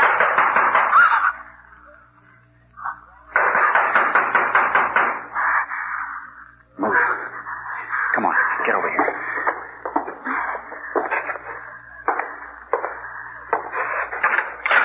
Hiya, Mr. Johnson. Guess I got back a little early, huh? Yeah, Harris. You said about an hour. Well, I figured it this way. On the way home, I said to myself, why don't I buy the car and surprise the little woman? That'll keep her happy and me happy and... What are you staring at? That police car out there. Police car? Oh, that's probably just There's two of them. He's a killer, mister. He's got a gun! Are you? Get in here. Get in fast. That won't help you, Buster. Get in, I said. You're a cop, ain't you? Ain't you? What'd you expect, dancing girls? See, I brought some friends. All right, Johnson, or whatever your name is. Open up. Watch it, Chief. He's going to shoot. That won't help you one bit, chum. We've got more men, more guns, and more patience than you have. Give up, Ellie. Please. Please give up. Please. Go on and shoot, coppers. I got my wife and one of your men in here with me. If I get it, they get it. Now we just wait and see. It's no use, Ellie. Give up, please. All right, you two. Get over there, away from the window. Go on. Over against that wall. Both of you.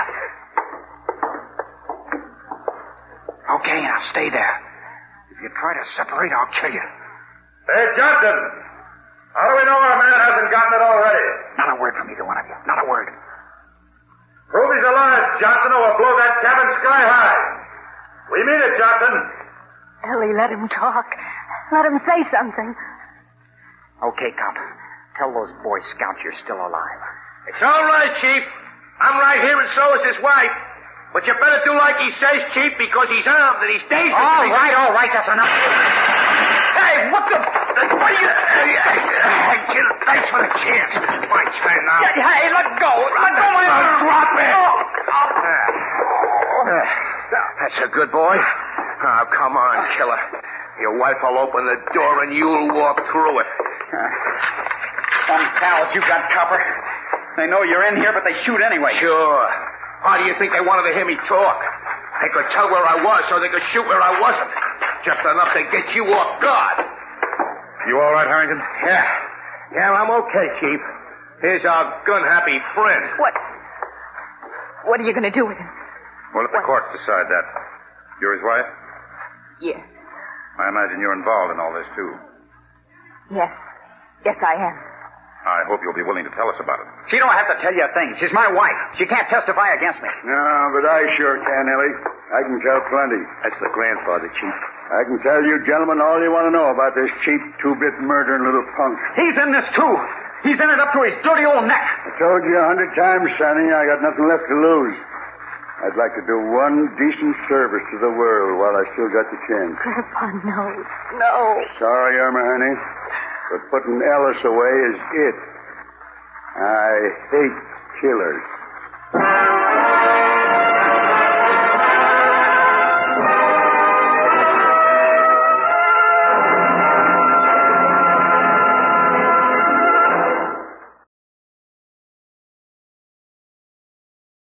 Mr. District Attorney, champion of the people, defender of truth, guardian of our fundamental rights to life, liberty, and the pursuit of happiness.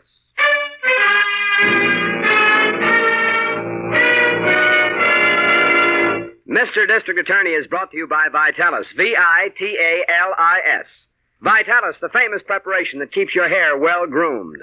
And used with a speedy 60-second workout, helps you to keep your hair. And it shall be my duty as district attorney not only to prosecute to the limit of the law all persons accused of crimes perpetrated within this county, but to defend with equal vigor the rights and privileges of all its citizens. Our case tonight opens at the dairy farm of Samuel Putnam, a resident of one of the rural sections of your district attorney's county. Mr. Putnam and his 15-year-old son, Billy, are working in their barnyard. Their chores are interrupted as a car enters the yard, and a man hails them from the driver's seat. Hello there. Yeah? Are you Mr. Putnam? That's right. Oh, very well. Who's that, Pop? I don't know.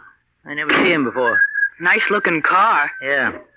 How do you do, Mr. Putnam? How do you do, sir? My name is Grant, sir. George Grant. I see. I wonder if I could have a few minutes of your time, sir. Well, if you're selling something, Mr. Grant, I can tell you right now... Quite the contrary, Mr. Putnam. Quite the contrary. I'm here to buy. How do you mean? Tell me, how many cows do you have here on your farm? About 60 head. 60, eh? Well, sir, I'm prepared to take them off your hands. Well, where'd you ever get the idea I wanted to sell? That's what your neighbors are doing. Pop, does he mean everyone's selling their cows? That's right, young man. Well, what's the purpose of all this? Haven't you heard of the meat shortage, sir? Yeah. Folks in the city need meat very badly. Oh, sure, yes, but this is dairy country. None of us has beef cattle. We all have milk cows. Well, they're beef, too. Sure, but supplying them folks in the city with milk is a lot more important than giving them beef. Now, look, Mr. Putnam, you farmers had better face the facts. There's a war on. That means a shortage of manpower needed to help run your farms. Well, me and my boy here can manage all right. Sure we can. Yeah, and so can most of the other fellows around here if they just put their minds to it. Now listen, Mr. Putnam. No, you do the listening for a change. Your coming up here to buy our stock is a pretty serious affair. How? Well, if my neighbors sell the cows to you, they're just killing off their only means of livelihood. Ordinarily now, I wouldn't pay no attention to their short-sightedness. But this very war that you speak of, that makes it more important than ever that we keep on producing milk. Is that so? Yes, sir. Youngsters and mothers down there in the city, they need all we can give them. I've got a little influence in this community, Mr. Grant. Really? Yeah. And I'm telling you right now that I'm going out and talk to these men you've been dickering with and get them to change their minds. Look, Mr. Putnam, I never get along very well with people who meddle in my affairs. You don't? You'd better lay off those other farmers. Listen, are you threatening me? No, just giving you some good advice. I came up here to buy beef, and you or anybody else had better not try to stop me. Oh, Chief. Yes, Miss Williams. Do you know where Harrington could be? I haven't had any word from him all day. Well, I can explain that. He's doing a special job for the mayor's office. Oh, I see. Yes, His Honor is trying to put a check on some of the black market activities that have been overrunning our town. Well, how? Well, he has men stationed on all roads leading into the city. What for? They're stopping trucks to see if they're carrying any meat that hasn't been tagged with a government-inspected stamp. Oh. And if this stamp is missing, the men have orders to confiscate the meat. Well, that's a good idea. Yes. Now, if we can only enforce... Excuse me, Chief. Yes, come in, Harrington. Thanks. How are things on the black market? Very good, Miss Miller. In fact, almost too good. Yes, what happened? Well, I was checking trucks that came off the ferry. And believe me, Chief, business was terrific. You found a lot of illegal meat? About 6 truckloads. Nice. And don't forget, that was only my score. There are half a dozen other inspectors working today, too. Yes, I know. And, Chief, wait till I tell you this. Yes? That job was just like old home week. What do you mean? Well, you'd have thought I was spending the day down at the police lineup. The guys who were driving those trucks took me right back to Prohibition days. They were old acquaintances of ours. Every one of them. The only switch was they were driving meat instead of beer. Who were they, Harrington? Well, everyone I pegged used to work for Mike Sutter's old mob. Mike Sutter? Yeah. I asked some of them if Mike was operating this racket, and they all claimed on me. Well, it's pretty safe to guess that he is. Well, here's one angle I did get out of him, Chief. Yes, what's that? Well, all of the trucks came from in and around Centerville. Centerville? Yeah. Well, that's dairy country. Sure. Yeah, I don't like the sound of that. Means this beef must come from slaughtered milk cows. Hey, I guess that's so. Oh, Chief, won't that have an effect on milk production? Yes, Miss Miller, very definitely. Well, isn't there anything we can do about it? I believe there is. What, Chief? I think we can carry the mayor's campaign one step further. How? By checking this racket at its source. We're going to pay a little visit to the farmers of Centerville.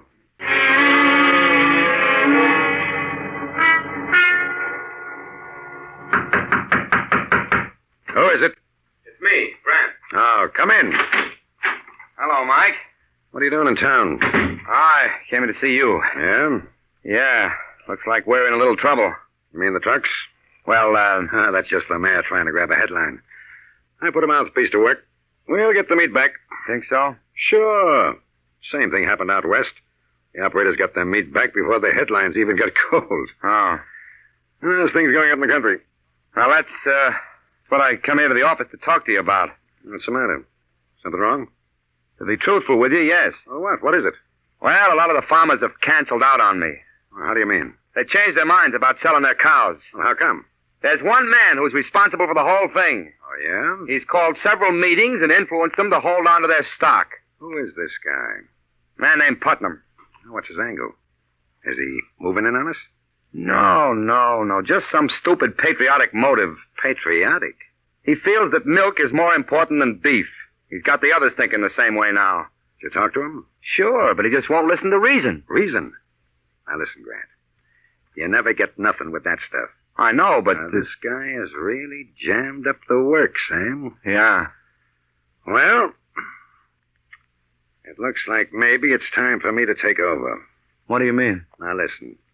I put you in the front for this thing because you're the white-collar guy with the smart approach. I figured that would work a lot better than muscle. Yes?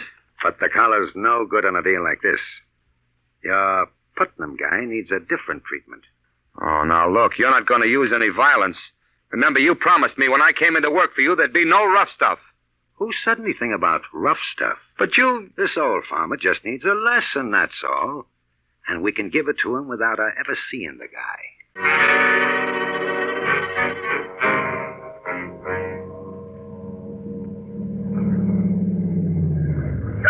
There's a boy standing there in the yard. Yes. I'll call him over, Chief.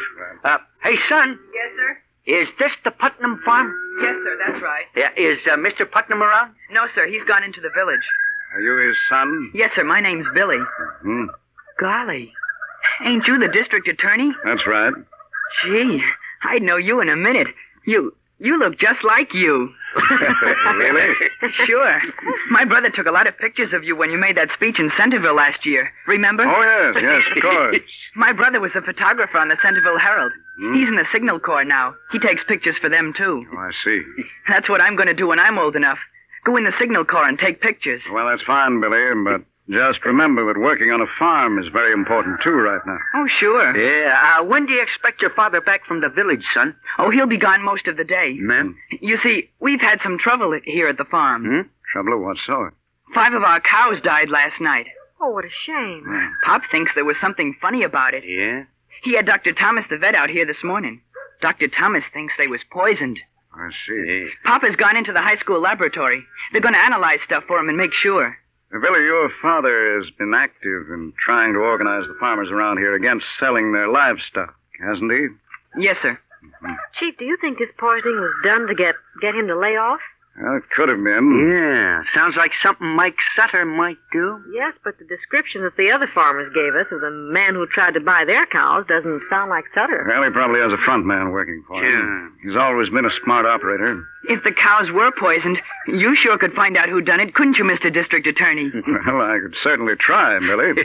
I think we better be moving, Chief. We're going to cover the rest of this territory. Yes, you're right, Harrington. What shall I tell my pop? Well, just say that we were here to see him, and we'll come out again in the morning.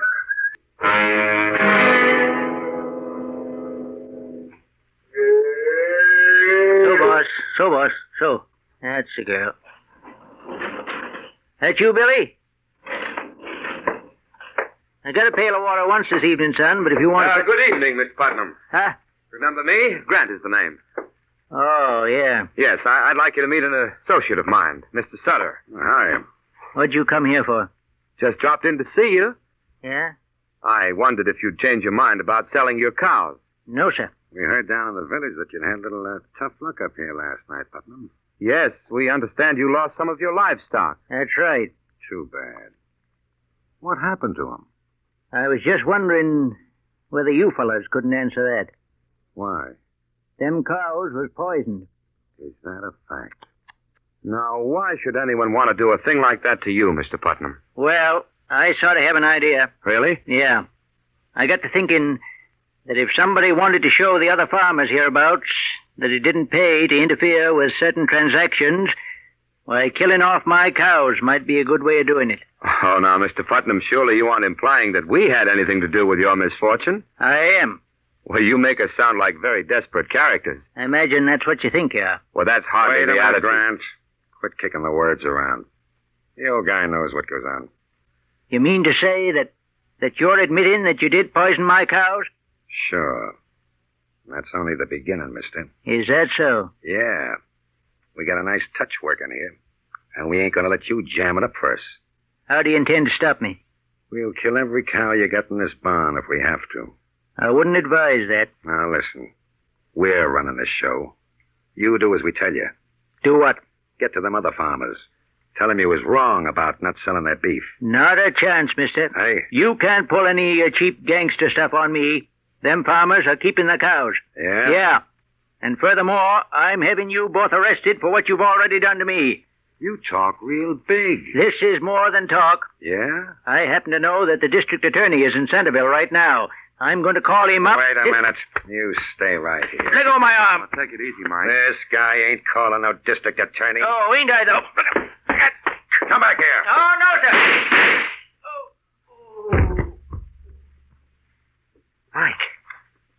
Mike, why did you do that? The old bum had it coming to him. Hey, he's bleeding badly. So what? Mike, I think he's dead. Ain't that a shame? Pop!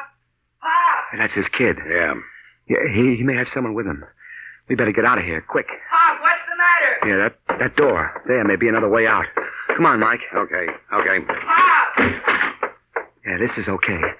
The car's right outside. Come on. Right.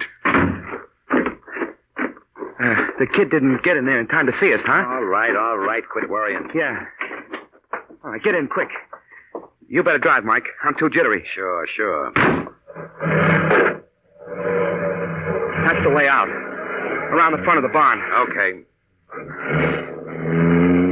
Oh, Mike, I never thought you'd... Stop that car, you! The kid. Yeah. He's running for the car. I know. Stop! Hey, look out, Mike. He's running right in front of us. You'll hit him.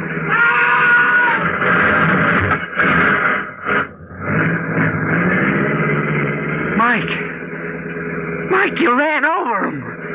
Sure. That's what I was trying to do. Our case tonight makes very clear one reason we should all help stamp out black markets. Your district attorney has an idea of what's behind this brutal crime. But securing proof is another matter, as we'll learn in just a moment. Right now, a word to the men. Do you know that you can have a smooth, close shave and, at the same time, have the cool, refreshed feeling on your face that every man likes to have when he's through shaving? Yes, you can have both benefits with Ingram's. Ingrams. Ingram's shaving cream. You get a close, smooth shave with Ingram's because Ingram's helps condition your face for the razor. Gives you an abundance of velvet, smooth lather that helps wilt the toughest beard. And in addition, you get a cool shave with Ingram's because Ingram's is made to be cool. Made to leave your face feeling delightfully fresh and invigorated when shaving is over. So remember, for a face that feels fine after a shave that makes you look your best, it's Ingram's. Ingram's shaving cream. Now back to Mr. District Attorney. Nobody answers in the farmhouse, Chief. Well, maybe they're down in the barn. Yeah, okay, we'll take a look down there. Right. Oh, you know, it's mornings like this that make you wish you lived in the country. Yeah, this is swell, huh? I'll say. Say, Harrington, Yeah? have you any idea where Mike Sutter makes his headquarters? Sure I have, Chief. I think I can put my hands on him any time we want him. Good. Say, Chief, I wonder where he ever got the idea. Hey, wait a minute. Yes, what is it? Hey, look right there beside the road. That grass is covered with blood. Yes. Well, what in the world? Yeah, trails on up the road. You see? Yes, in the direction of the barn. Yeah. Do you suppose it could be some animal? Well, I don't know. I think we should find out. It's easy to follow, all right. Wait. Huh? Whoever or whatever it was seemed to have fallen down right here, then got up again. Yeah, that's right. And then the trail leads right into the barn. I don't like the looks of this. Neither do I, Harrington. Come on, let's go into the barn. All right. Go ahead, Miss Webb. Yes, sir. Hey, look, the lights are still on in the place. Yes, so is... Oh, look! Holy... It's the boy! Yes. There's another body, Chief. Yeah, don't come any closer, Miss Miller. How are they, Chief? Well, the old man is dead. Huh? Hey, that must be the kid's father. Two bullet wounds in the head. What about the boy? I'm just looking. I'm afraid, though, that... Hold on. I seem to feel a faint pulse beat. Yeah? Yes, the boy is definitely alive. Good. Chief, is there anything I can do? There's something we've all got to do. Get this boy to a hospital at once. And there's none in Centerville. We'll have to take him into town. Here, give me a hand, Herring. Right. Miss Miller, bring the car down here, Sure, will you? Chief, right away. We want to save this youngster. We've really got to make time.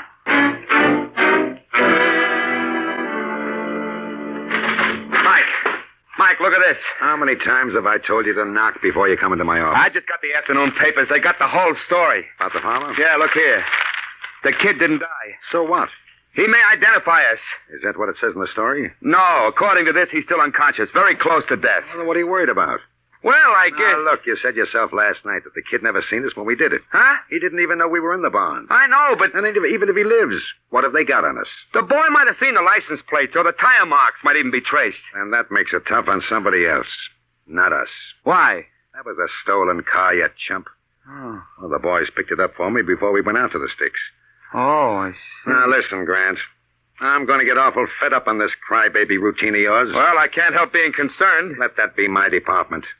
Well, now, the only thing we got to do now is to let this thing cool off for a few days before we start operating again. you mean you're going to continue this thing? Why not? It's better set up now than it ever was. How? That old man being dead will teach them farmers a real lesson. I guarantee we won't have to poison no more cows to get them guys in line. Oh, but Mike, it'd be much too dangerous to operate up there again. I, for one, don't want any part of it. No? I should say not. Now, look, chum. You're in this thing whether you want any part of it or not. But I... Shut up. Now, sit down. Yes? You and me are going to go over the books this afternoon and figure just how many cows is left up there to grab. I'm over here, Miss Miller. Oh. Did you call the office? Yep. No messages. Is the boy still in the operating room? Yeah, the chief's in there with him. Oh, I do hope they can save him. It's going to be a tough fight. That kid took plenty. He's been in there over 2 hours now. Yeah, I know. If it was my own kid, I couldn't feel any worse. Yes, I know. Harrington, do you think Sutter was behind this thing? Sure he was, the dirty punk. But how are we ever going to be able to prove it? We got to, Miss Miller. But there wasn't a clue even. I know. Our only hope is this kid. If he pulls through and can talk, we may get some... Oh, I wish that... Here's the chief. Oh, how is he? Oh, he's still alive. Oh, good. Has he got a chance? We don't know yet. Is there anything I can do? Yes, Miss Miller. They're taking the boy up to one of the hospital rooms. Yes. I want you to go up there and stay with him. I'll join you up there as soon as I talk to Harrington. Yes, sir. He's on the 5th floor. Right, I'll find him. What have you got for me, Chief? I want you to pick up Mike Sutter and take him to my office, Harrington. Oh, Chief, believe me, this'll be a pleasure.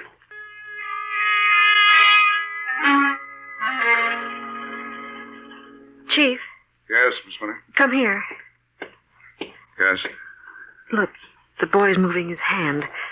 Do you think we should call a nurse? Oh, she'll be right back. Do you suppose he's coming around? I don't know. Well, what should we do? Nothing. Just watch and wait. Oh, did you hear that? Yes. Yes, he seems to be regaining consciousness. Bob. What happened, Pop? No, it's all right, son. It's all right. Just take it easy. Pop's been hurt. Don't try to raise your head, Billy. Where am I? You're all right, Billy. And just try not to talk too much. Hmm? Yeah. Billy, you recognize me? Sure. District Attorney. That's right. Now, can you understand what I'm saying? Sure. Good. Now listen carefully, Billy. Can you tell me what happened to your father? To Pop? Yes, your pop. What happened to him? I don't know. Oh. I gotta get back to the barn, though. back to the barn. Oh, easy, son. Easy. The door. The side door of the barn. District Attorney will get you. He knows. He's delirious, Chief. Yes. Signal Corps. Side door barn. Billy, please. Signal Corps. Side door barn. Chief, I think he's trying to tell us something. Miss Miller, I think he has.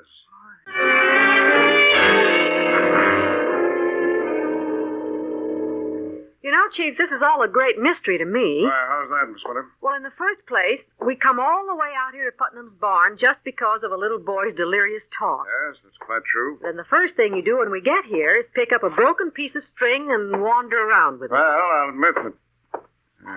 Just a minute. Do you see something, Chief? Yes. I'll get this box over here to stand on. Oh, can I help you? No, that's all right. I just want to reach this crossbeam. There we are. Can you see all right? Yes. Well enough to find what I've been looking for. Oh, that's wonderful, Chief. Is it a definite clue? I have a feeling it can break the whole case for us. Oh, good. Come on, Miss Miller. Where to now? Back to the city. We've a lot of work to do.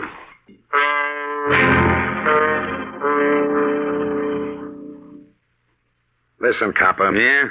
How much longer do we have to hang around this mousetrap? Until the district attorney gets here, and, brother, that may be a long time. I hope you know that you're violating our rights as citizens by detaining us here. No kidding.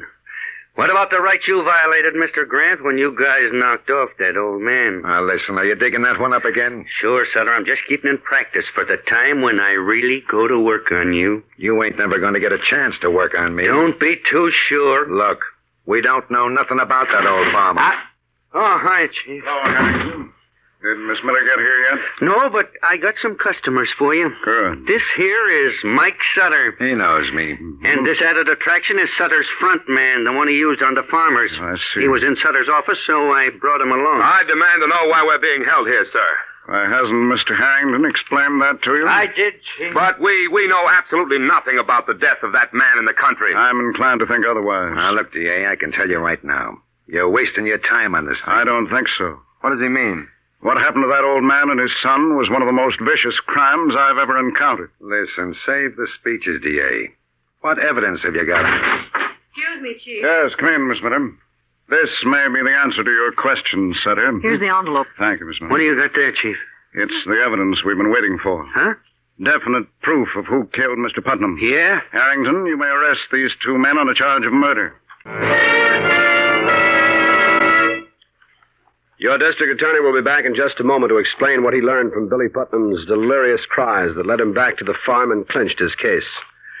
First, though, here's a fact about Vitalis you'll be glad to know.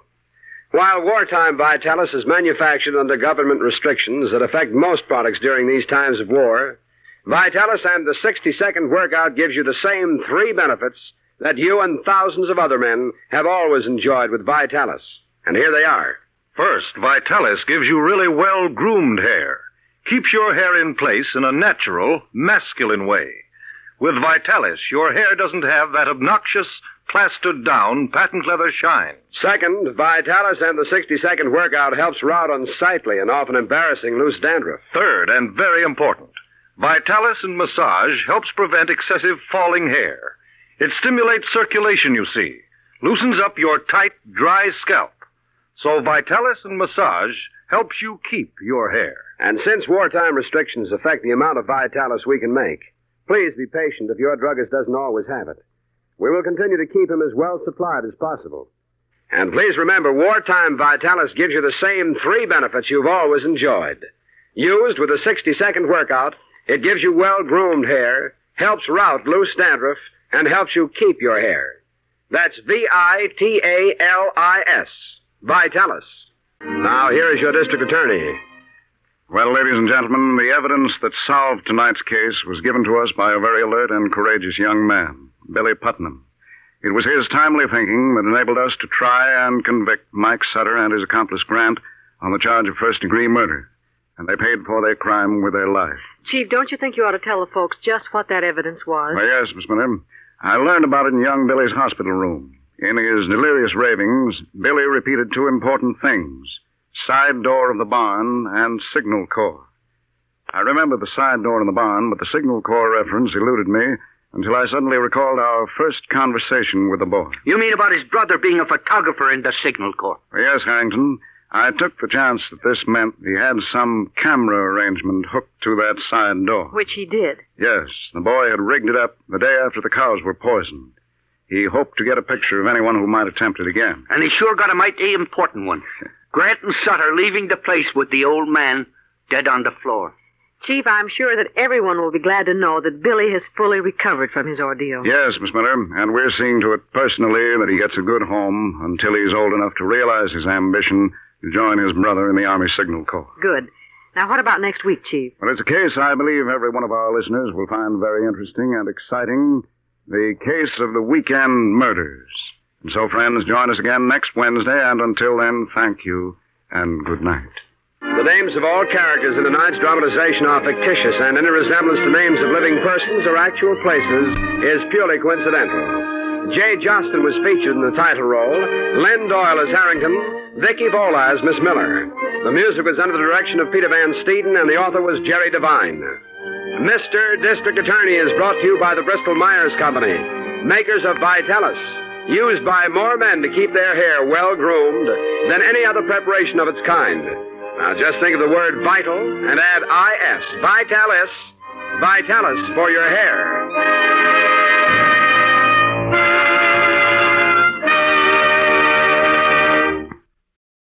We're over halfway through this all-night crime radio collection. I hope you're still up and enjoying the show so far. If you are, please give the video a like, leave a comment letting me know what you think. I hate to harp on this, but it really does get the video seen on more people's YouTube feeds. And the whole point of this channel is to spread the popularity of old-time radio shows and get more people into this almost lost art form. All right, the next show is one of my all-time favorites, Crime Classics. It only aired for a single season from 53 to 54, and it was produced by Mr. Radio Elliot Lewis. But it never really caught on, which is a shame. I think it's a really unique and excellent show. Every episode was a dramatization of a famous crime from history, narrated by Thomas Hyland, i.e. Lou Merrill, from as far back as the assassination of Julius Caesar to modern-day crimes of the 20th century. Excellent writing, excellent acting, just an all-around fantastic show. Here's the episode Bathsheba Spooner from June 15th of 53, who bore the distinction of being the first woman in America to be executed after the signing of the Declaration of Independence in 1778, for conspiring to have her own husband murdered. And then John Baptiste Troppman, Killer of Many, from February 17, 1954, about the famous French spree killer who murdered an entire family, including the children, to steal their money in 1869. After that, another short-lived show, but another of my favorites, Stand By for Crime. It only ran for half a year in 1953, producing about 30 episodes, and it starred Glenn Langan as a local news anchor from a radio station who's always getting hot tips from his friend, Police Lieutenant Bill Miggs, about crimes that he could report on. His gal pal, Carol Curtis, assists him, and he always calls her Glamour Puss, at least 1,000,000 times per episode. Not sure why it never caught on, because it's a really great show, in my humble opinion. Here's the episodes Queenie's $10,000 Alibi and Quinton McClean's Fortune, both broadcast dates unknown. Enjoy. Good evening. This is Crime Classics. I am Thomas Hyland. Listen.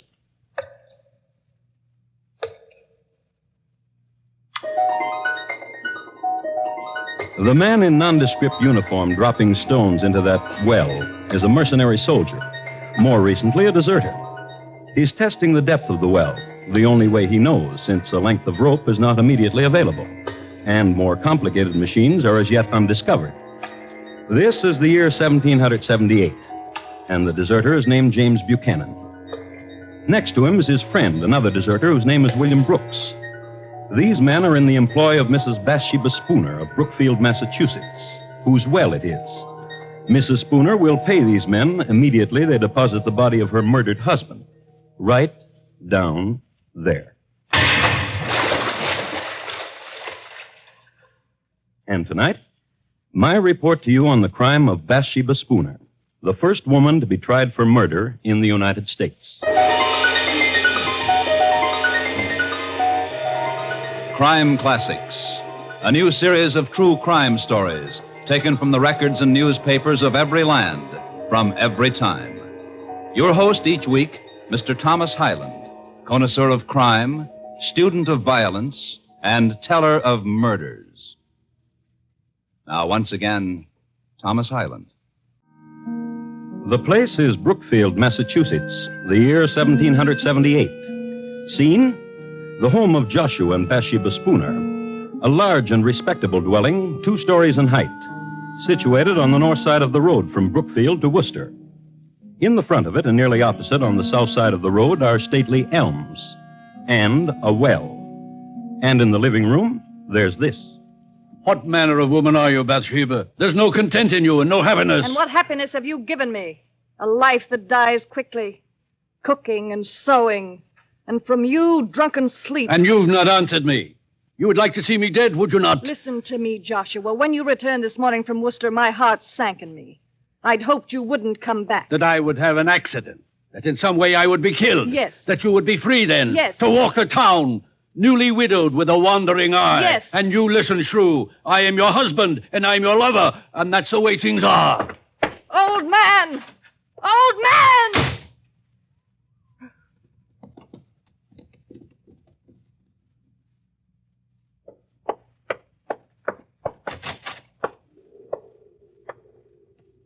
Ezra? Ezra? I've been waiting. Bathsheba. Wait. No more waiting, Bathsheba. The time I was away from you with your husband in Worcester. The thinking about you. And there'll be more waiting. Until it's done. Until you kill him. I tried, but I could not. He asked me a question, my husband did. What manner of woman are you, he asked. Now I wonder. What manner of woman am I to love such as you, a youth? A boy who pretends to manhood. You without the courage to... The poison you gave me, there was no opportunity, Bathsheba. And a boy who lies. Opportunity. When it becomes nighttime, my husband becomes a drunkard. You know that. To empty the poison in the cup when you were with him, a simple thing like that you couldn't do. I swear it to you, Bathsheba. He'll die. When? Go to him now. To the tavern where he is. Empty the poison. I threw the poison away. With no courage. Bathsheba. Speak my name and bedevil yourself with it. Just kiss me, Bathsheba. No kisses. No secret whisperings. None of that. No more. Until my husband is dead. Laugh then. You'll see I mean it. There's a wench, Bathsheba, at the other end of town. And she watches me when I walk by. Then go to her. All right. Wait. Don't leave me. You almost let me go. Boy, you... Bathsheba. Kill him. Kill my husband. Later.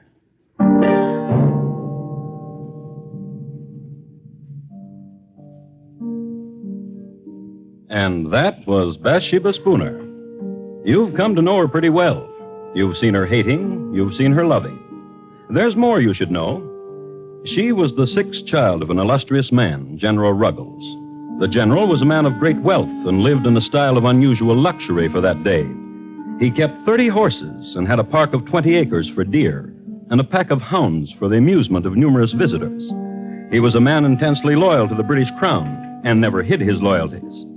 And so, at the outbreak of the Revolutionary War, he was forced to give up his estate and to leave the country. His married life was also pretty bad, and he and his wife did not set a good example to his children in their conjugal relations. Bathsheba sprang from that kind of a household. Her loyalist background in time of war, and the very fact of the name she had, Bathsheba, were sufficient cause for the town in which she lived to view her with alarm. But keep this in mind. Bathsheba Spooner is going to murder her husband. How? Well, let's see how time and motive and circumstance conspire to get a man violently dead. The man, Joshua Spooner. Let's pick him up and see what he's doing. It's the same evening, and since it's after dark, he's drinking. And in Brookfield, there's only one public house in which to drink, Cooley's Tavern. And that's where he is. Oh, no, Doctor. Then what would you do? To trap General Burgoyne, very simple. Hand me your tankard, Dr. King. Now, and here, this spoon, the line of march of Burgoyne. And your tankard and mine, 2 sections of the troops of General Washington.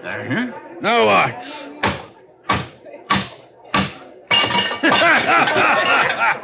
And that's how we take care of General Burgoyne. Yeah. Barkeep, more ale.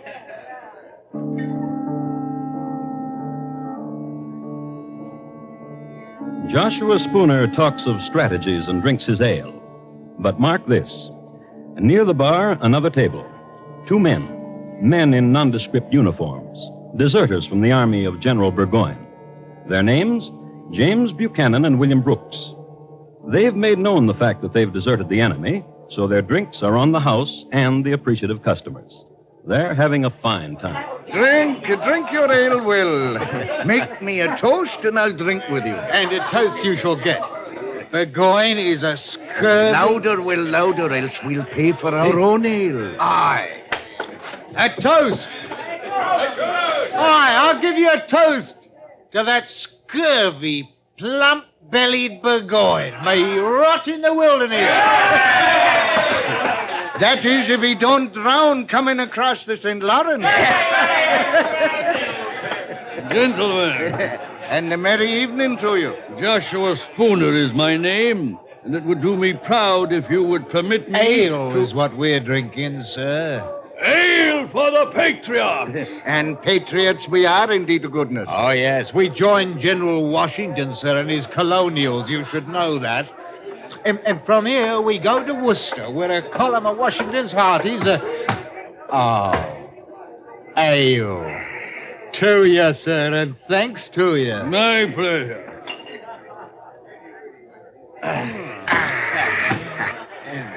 Willie, your tankard is dry, and so is mine. If you will permit me, gentlemen, it would be my pleasure. My pleasure indeed.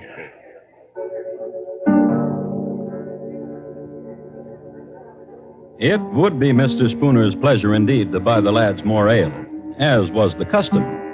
True, it was 1778, but the etiquette was the same. Nothing too good for our boys. And the deserters in Cooley's bar were off to join our boys. As a matter of fact, it was Mr. Spooner's pleasure to direct James Buchanan and William Brooks to Worcester to become soldiers in Washington's army. It just happened that one of the landmarks that Mr. Spooner gave the lads went something like this. Now, mark you. A file of elms and a well. And across the road from it, my house.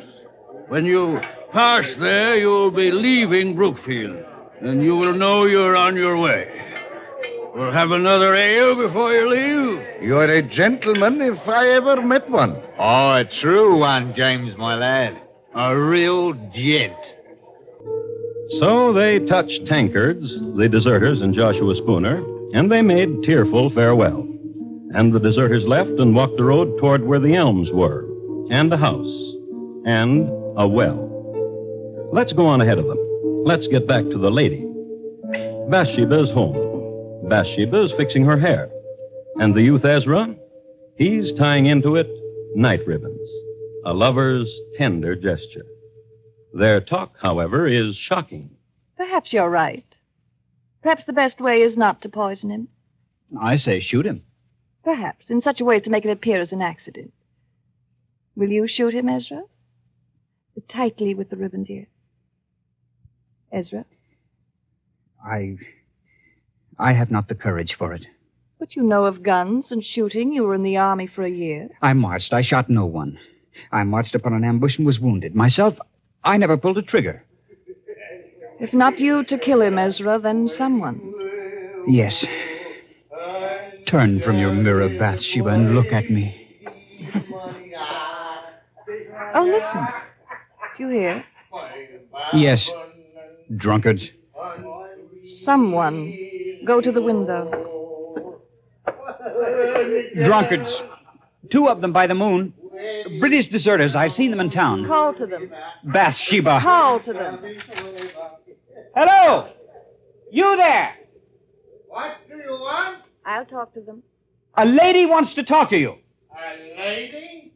At the ladies' service any time. Let them in, Ezra.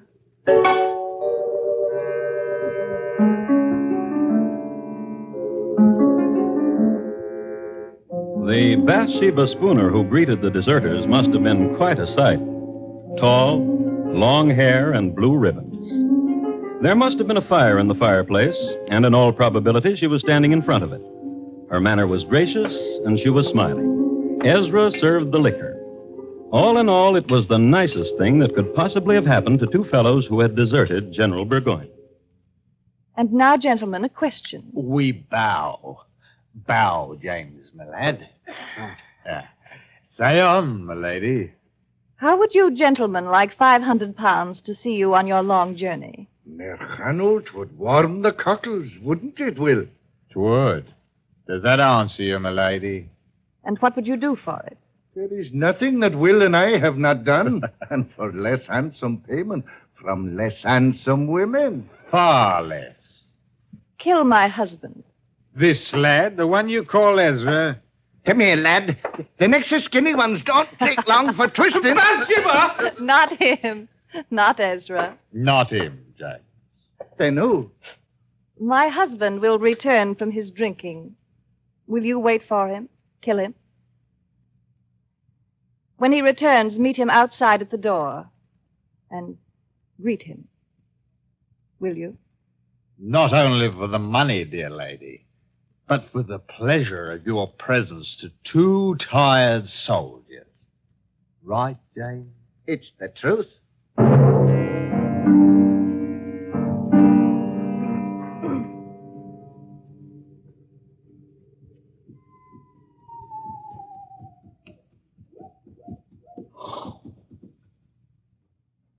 You be the master of this house? Huh? Yeah. And you are the two... That we be.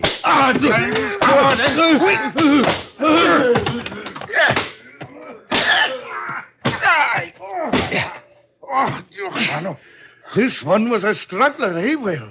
Get the woman. And the one she calls Ezra. Aye.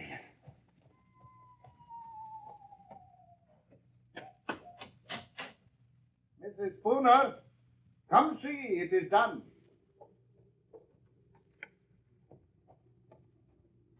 And a tidy job, if I say so myself, Mrs. Spooner. And now he's dead. What will you do with him? There's a well across the road. Aye. Give us a hand, James. And you, Ezra. There. I'll walk with you.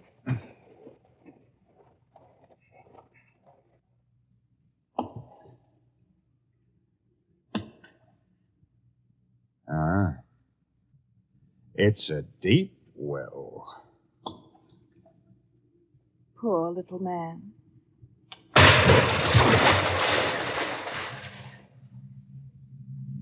And that's how Joshua Spooner died. And that's how Bathsheba Spooner killed him.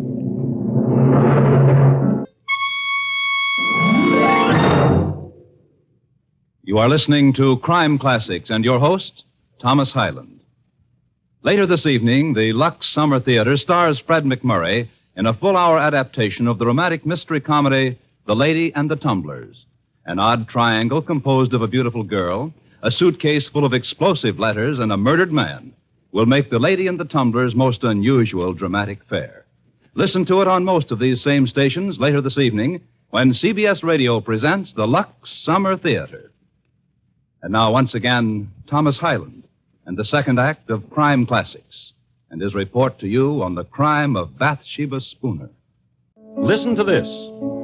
It's awful and dread, this tale that I tell. Joshua Spooner lies dead in a well in Brookfield town in 78 from 6 stout whacks across the pate. Small poem by an anonymous contributor to the Worcester Spy, the local newspaper of the day. A change of scene now. Across the road from a cold well into a warm living room. Tableau, 4 people. Mr. Spooner was such an elegant man. What will become of his clothes in his closet and his horse? You may have them. Come away from the window, Bathsheba. Here, to me, close. The stars are dancing. You're shivering. Are you cold? No. Will is very weary, Widow Spooner. We'll not go on to Worcester tonight. Then wait till morning. You can make a place for yourselves in the barn. But the money we'll have now, and the clothes and yours. Yes, all of it. Ezra, Yes? in the morning you will go to Cooley's Tavern. Inquire of Joshua. Tell them he's not been home. Tell them I'm frantic for his welfare. Yes. Good night, gentlemen. A very good night.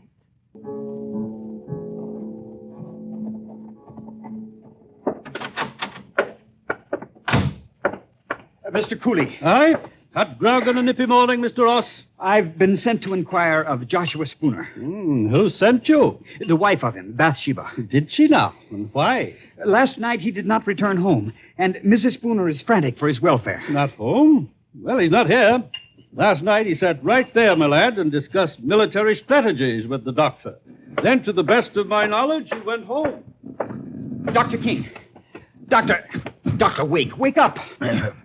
Please, Doctor, wake up. It's important. What is it? What? Where is Joshua Spooner? Where is he? Mr. Cooley says he sat with you last night. As he did, and left me. He's not home. What? Mrs. Spooner sent me to fetch him. She's troubled that he's not returned. But where else could he have gone if not to his wife? We must find him, Doctor. Yes, by all means. Ezra did that very well, with the precise shading of alarm in his voice, the concern. A man on an errand for a troubled lady. Everybody was impressed. Mr. Cooley closed his bar. Dr. King appealed to the neighborliness of the other customers, and everybody went looking for Joshua Spooner.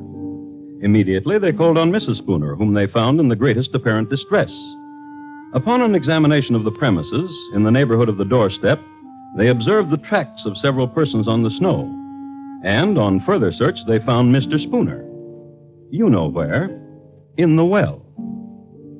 So far, only horror and suspicions. But now, let's pick up Willie and James. They haven't left Brookfield. Stupid of them, isn't it? But then you've got to examine it from their point of view. Why become soldiers in Washington's army, especially in the winter, and suffer the privations of the military, when they could be warm and rich as a civilian? So, imagine it. Two tatterdemalion deserters, suddenly elegant, in Mr. Spooner's clothes, which were somewhat tight-fitting. But elegance and tight-fitting are somehow akin. Now, there lived in Brookfield a certain wench whose name is lost in history. This much is known about her. She had an eye for tight elegance. This much is known about her, too, that she went riding with Willie and James on their newly acquired horse. I'll help you down. Now, James. No. Give us a bus, dearie. That's a dearie. Will, Aye. how is it we are riding Mr. Spooner's horse? Why, dearie, we don't know a Mr. Spooner. Aren't these Mr. Spooner's silver buckles? No. Aren't you wearing his clothes? These are our clothes, dearie. Come, let's ride some more. It brings the pink to your pretty cheeks. But the cat was out of the bag. The girl told her mother, and her mother her father. And it so happened that her father was at that moment on his way to look for the murderers of Joshua Spooner. So the father told some neighbors, and they located James and Willie, brought them all together. The two deserters, Ezra and Bathsheba. And this is what happened.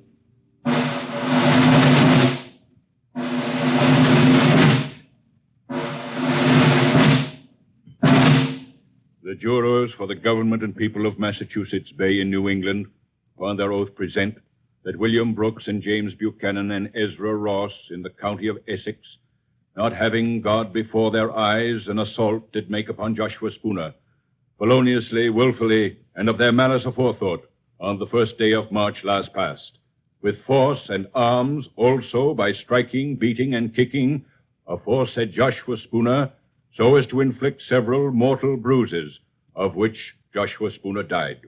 And that Bathsheba Spooner, widow and late wife of Joshua Spooner, being seduced, by the instigation of the devil, did incite, move, abet, counsel, and procure the murder of aforesaid Joshua Spooner. How do you plead? Not guilty. Not guilty? Not guilty. What statement have you, Bathsheba Spooner? I am the wife of the deceased. If what you accuse me of be true, what end could the death of my husband serve? Were there any reasons, persuading, hopes, inviting, or advantages arising from the death of my husband? By depriving myself of husband, I would subject myself to the burdens of a widow. If I hated my husband, as such has been said, could I not have separated from him, gone to my father or to my brothers? What foolishness is this to say I've loved Ezra Ross, when one of my station might have any gallant I please? Gentlemen, if I be guilty, I was not of sound mind.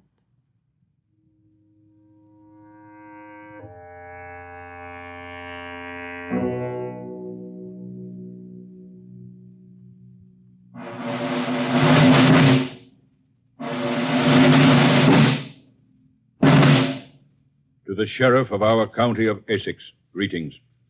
We command you that on Thursday, the 4th day of June next, between the hours of 12 and 4 of the clock in the afternoon, you cause William Brooks, James Buchanan, Ezra Ross, and Bathsheba Spooner to be conveyed from our jail, where they are now in your custody, to the usual place of execution, and there to be hanged by the neck until their bodies be dead.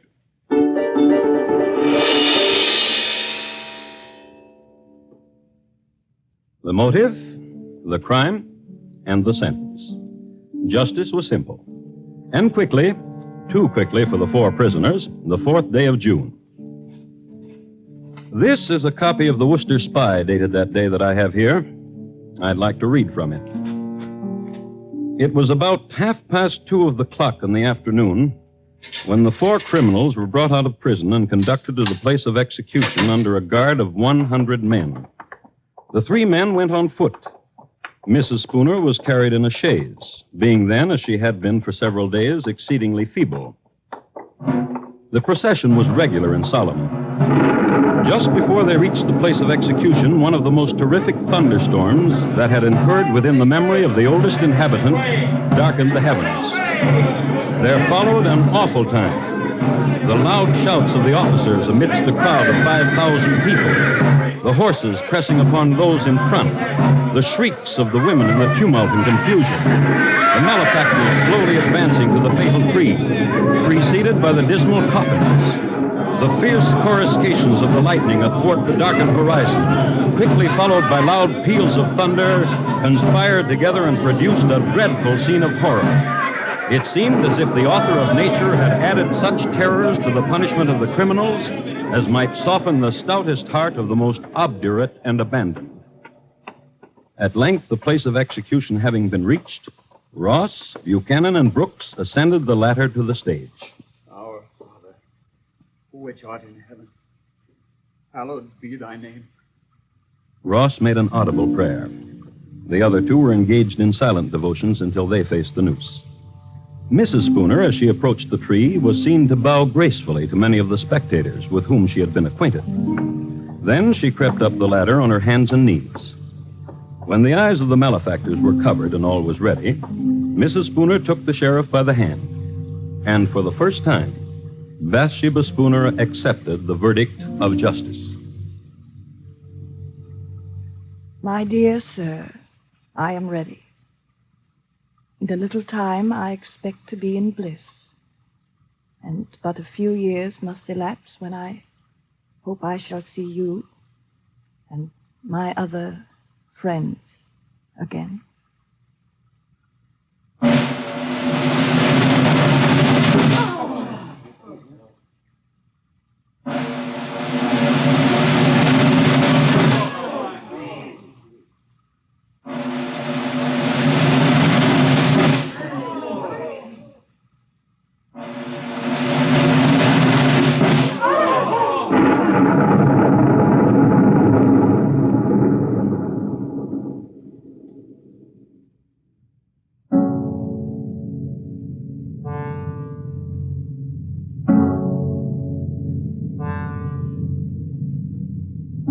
And that's the way the newspaper recorded it. This has been my report of the crime of Bathsheba Spooner, the first woman tried and executed for murder in the United States.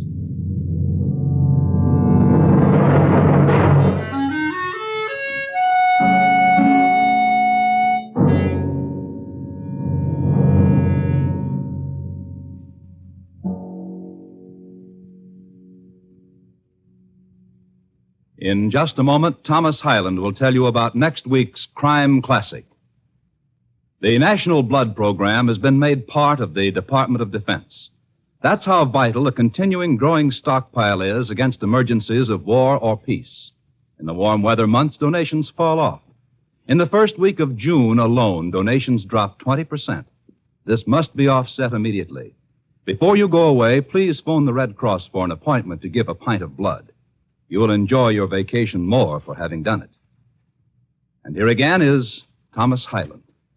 Next week, we'll be with you at the same time, although geography and year will change. The place? Pimlico, England. The year, 1879. My report? On the shockingly peaceful passing of Thomas Edwin Bartlett, greengrocer. Thank you. Good night. Bathsheba Spooner, tonight's crime classic, was adapted from the original court reports and newspaper accounts by Morton Fine and David Friedkin. The music was composed and conducted by Bernard Herrmann, and the program was produced and directed by Elliott Lewis. Thomas Hyland is portrayed on radio by Lou Merrill. Bathsheba Spooner was played by Mary Jane Croft. The cast included Herb Butterfield, Sam Edwards, William Johnstone, Georgia Ellis, Tudor Owen, and Ben Wright. Bob Lamont speaking.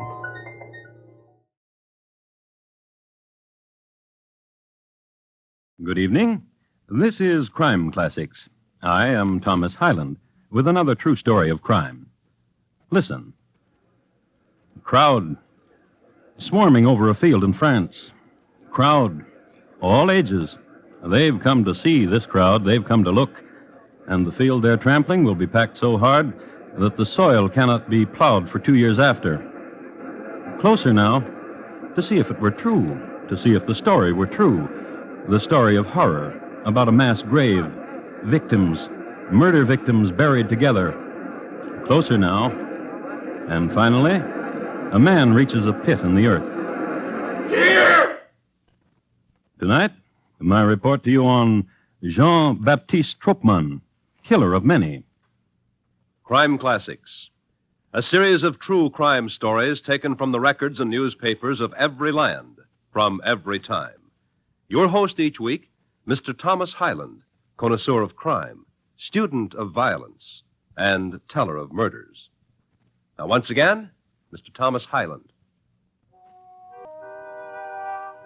Adolescence is a trying time, a time when imagined sorrow is a constant companion, and loneliness and mystery and joy so great it bursts the heart, sometimes all in a couple of hours. Youth reacts to it varyingly, mostly by writing poems, talking to the moon, rejecting, accepting, dancing, fleeing, getting caught, falling in love, and generally being miserable. Well, Jean-Baptiste Troppman had a more difficult time with adolescence than most. For example, on the morning of April 3, 1865, when Jean was 16 years old, he had an argument with his brother in his father's factory. Brother! Stupid brother! Dog brother! Why am I cursed with such a brother as you? With a hammer against his brother's face.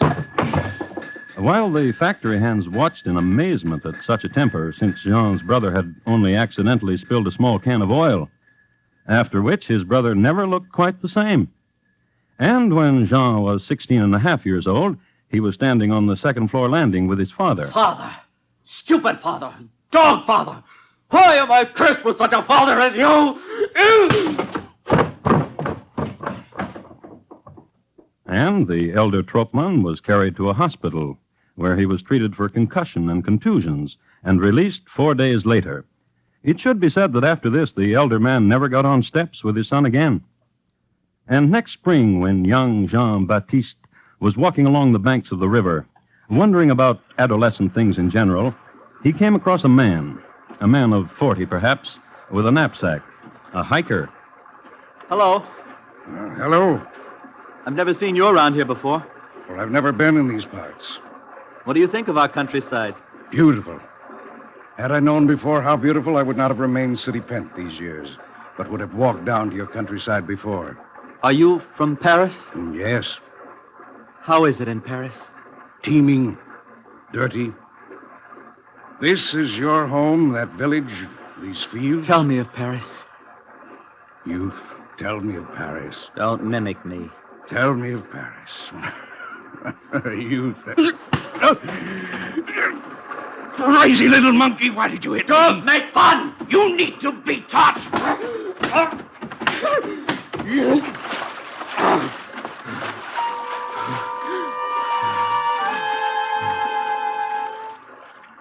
And held the man's head under the water and drowned him, and let the river's swift current carry the man away. And Jean-Baptiste was lucky. The man was washed away to sea and never found. Then walked home and kissed his mother and let her ruffle his hair. Then went straight away to his chemicals. He liked to mix poisons. The properties of prussic acid in particular fascinated him. He was pale-complexioned, wiry, and kind of spidery in his movements. And one day he went to Paris on a mission for his father. And there he met a Monsieur Jean Quint. To the Emperor Louis Napoleon. To the Emperor. Oh, waiter, more champagne. I must tell you, Monsieur Quint. Oh, then do. Tell me what.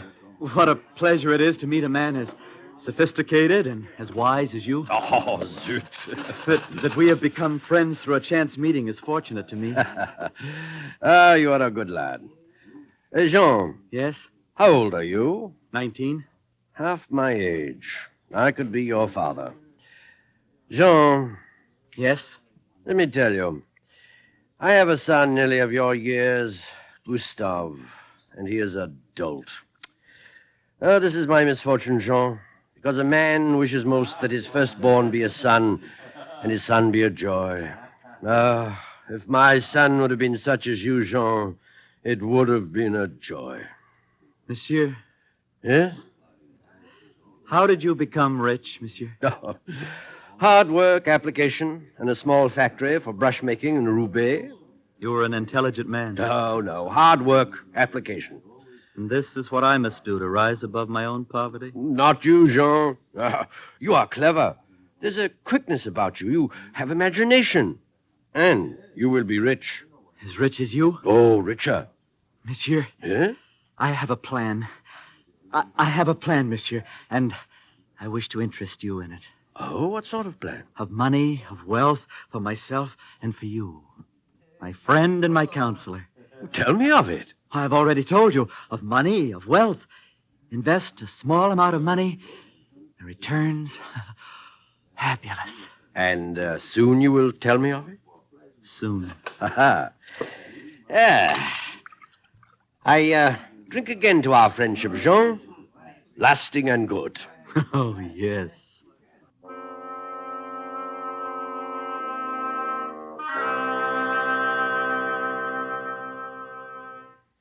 I do not like him. But wife, good wife to me, how can you say you do not like such as he? There is something about that boy. There is an evil to him. Evil? A youth of 19? Like a night bloom that's sickened and exudes an essence that stifles. Oh, how can you say that? By speaking like this. Jean-Baptiste Troppman is a youth who hugs close evil. And more I will tell you. What? When you're not here sometimes, he questions me. Well, bright lads ask many questions. Of the state of your affairs. How much money you have. In what form. How quickly could your bonds be negotiable? Have I insurance? Have you and the children? Also the value Mama? of... Mama? Yes, Gustave. The children are all asleep. Emile and Achille chose the left bed this evening. Alfred and Henri the right. And Marie is asleep the first of all, in the nursery. Oh, you're a fine son, Gustave. Gustave. Yes, Papa? Next year is your birthday, and you'll be 18 years of age. That is true, Papa. Tell me, son, what do you think about? Henrietta? Tell your father what you think about, Gustave. Playing games. Very good. What kind of games? Oh, with sticks and balls and running and jumping high into the air. And what else do you think about? My house and my mama. And my brothers and my sisters. What about them? Mama? Leave him alone. Gustav. Yes, Papa? Do you ever think about the world of business? Run along, Gustav. Find a stick and a ball and jump high into the air. Mama. Go. Why are you so cruel to your firstborn? Because I know a young man but a year older than he. Whose name is Jean-Baptiste Troppman? Whose name is Jean-Baptiste Troppman. And though the name may be a thorn to you, it's a name for you to remember. For this boy, this clever boy, already has a scheme to make us richer. As rich as kings. What plan? If I told you, you would prattle it all about. Nevertheless, it is a plan, such a plan as you never dreamed of. A magnificent conception of a plan. And by a boy barely 19 years old. Oh, would that he were my son. Then I should not have been his mother.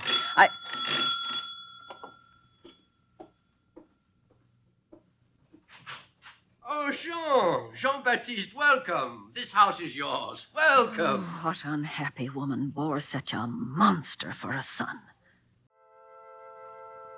The woman who bore such a monster for a son was named Madame Troppman, and she was not unhappy. She loved her son dearly and thought him a fine youth, and was sure that in time he would bring her much joy. On the other hand, Madame Kenck knew Jean-Baptiste for what he was. But what she didn't know was that he would bring her death. And the next morning... But where are you going? To the fields of Pantin, and a place there, a chateau. But why? But the boy's plan. The boy's plan, which necessitated hiring a carriage and the drive out of Paris and into the countryside and into the nighttime. And the talk then. The Chateau Vernier. Aha! Tell me the rest of it. They will be there. Huh? Who? The counterfeiters. Counterfeiters? They have brought machinery and plates of such exquisite craftsmanship. Oh! And all the money we can possibly use forever. We shall make it. And we must pay them but 5,000 francs. You have brought 5,000 francs? Oh, yes, sir, yes.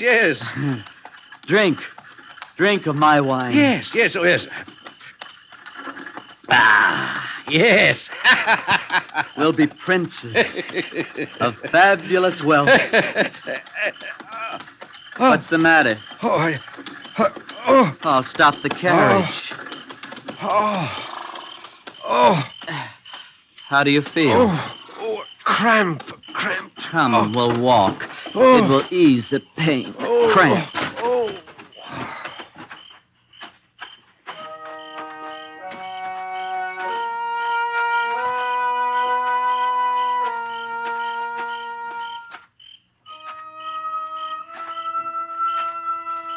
They walked only a short way, and then Monsieur Kenck fell to the ground. Jean hurried immediately back to the carriage, obtained a shovel he had lashed to its understructure, and dug a hole, and put Monsieur Kenck in it, and packed down the earth. If Monsieur Kenck wasn't dead when he fell, he was now.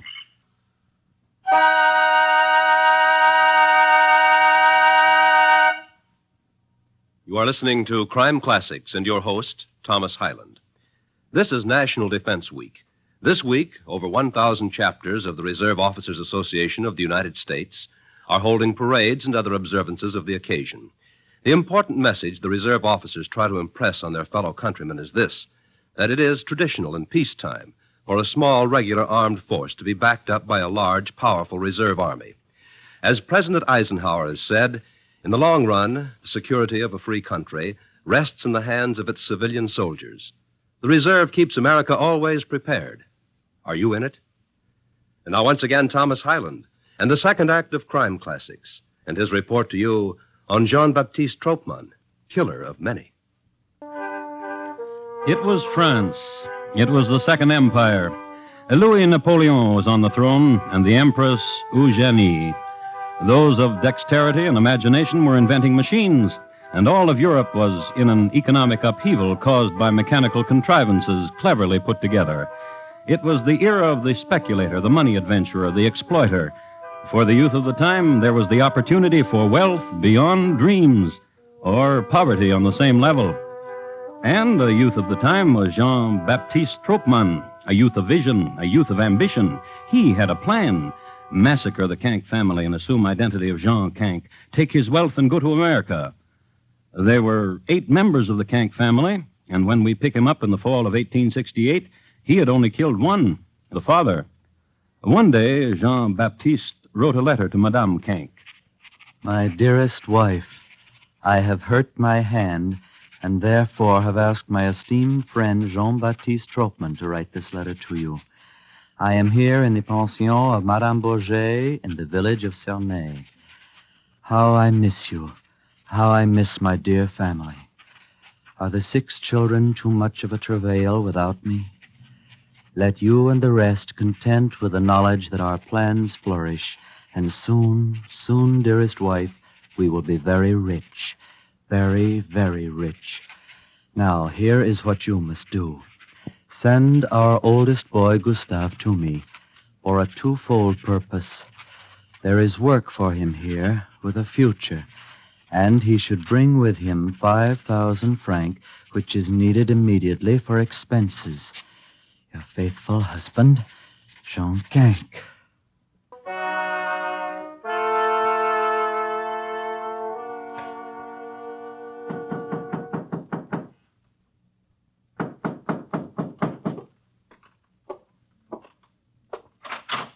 Oh, Gustave, come in. Hello, Monsieur Troppman. Good evening. Well, and how was your journey down from Paris? Oh, very good, thank you. Where's Papa? I will take you to him presently. I would like to see him now. I've missed him. Gustave? Yes? Did your mama give you anything for your papa? Some cakes. I have them here in my satchel. Cakes? Is that all? And an envelope. Which is right there in your satchel. Which is right here in my pocket. Ah. Sewn to the inside. Oh, you have a clever mother. Come, Gustave, I will take you to your father.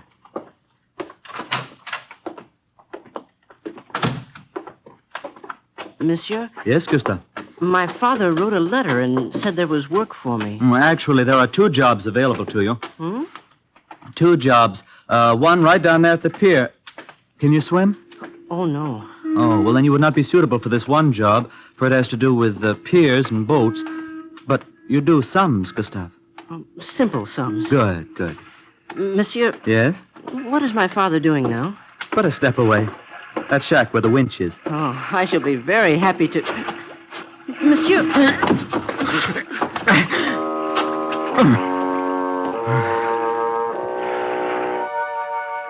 Jean strangled the boy, tore open the sewn pocket, extracted 5,000 francs from it, and then... It was said that on the night of Gustave's disappearance, Jean returned to the pension exhilarated. He paid the landlady for a bottle of wine with 100 francs. He toasted everything and everybody, and went upstairs to his room singing... Avec les pieds a saucy tune of the day.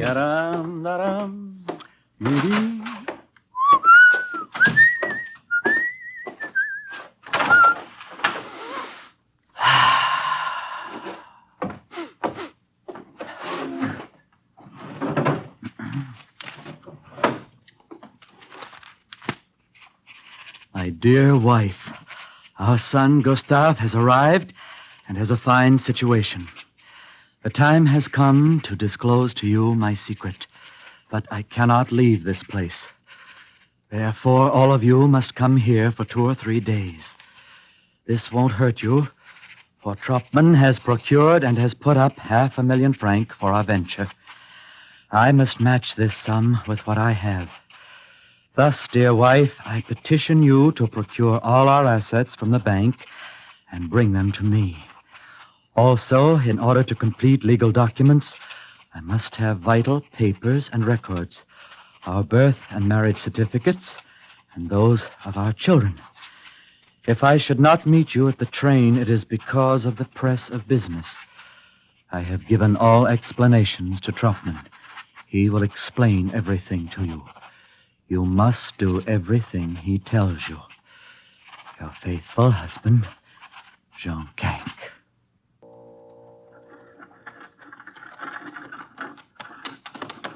Right, Madame Kank. That chateau over there.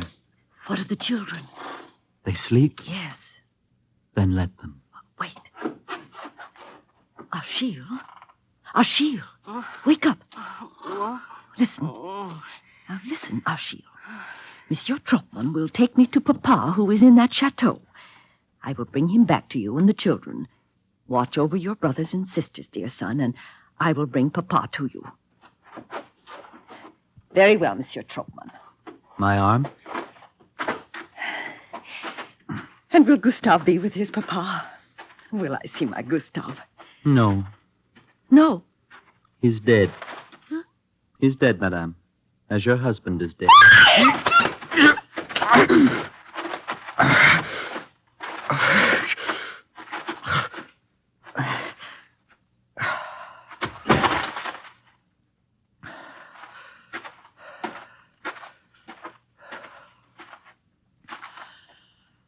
Achille?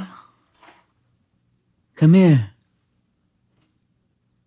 Come here, my child.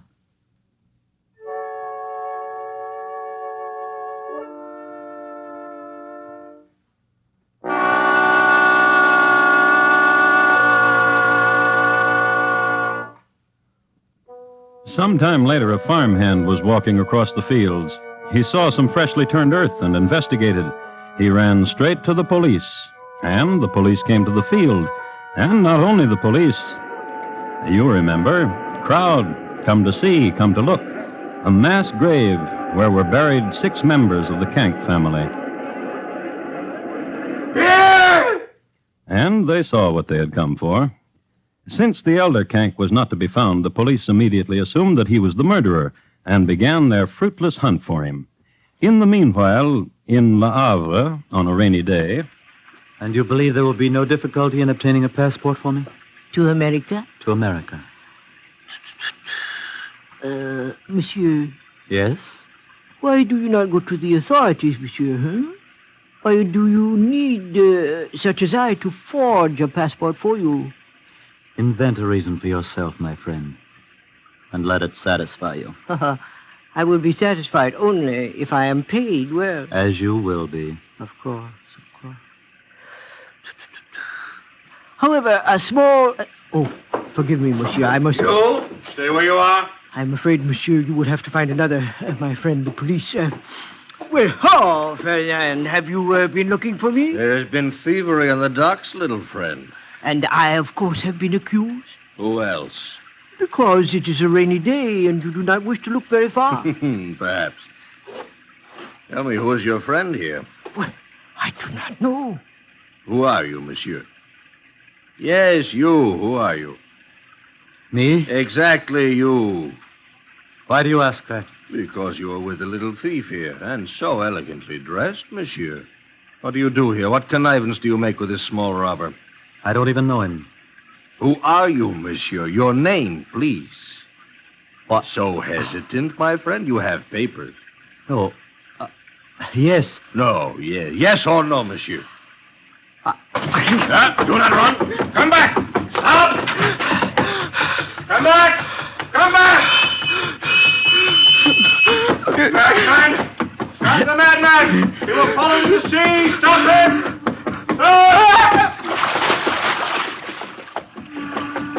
Oh, madman, to jump in the ocean. I should let you drown. However, do not frighten me, monsieur. I want to die. I want to die. I want to die. I want to die.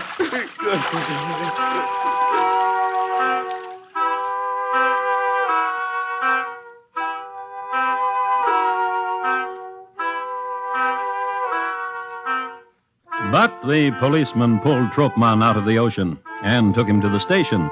Here they put blankets about him and fed him hot soup because suddenly he was an important man. And because his papers, however damp, attested him to be Jean Kank, and Jean Kank was wanted by every policeman in France for the slaughter of his family, including Gustave, who'd been found drowned. I'm not Jean Kank. Oh, then who are you? Not Jean Kank. How did you get his papers? Kank gave them to me. Where is he, then? I do not know. Who are you? Not Jean Kank. But who? Jean He's Troppman. Where is Kink? Listen, he's dead. He's dead. And he's been murdered. He is murdered. And... Yeah? I murdered him. And his family? I helped murder them. Helped? There were others. What others? I do not know. But you were there. Yes. And the Kank family is dead. Massacred. All of them.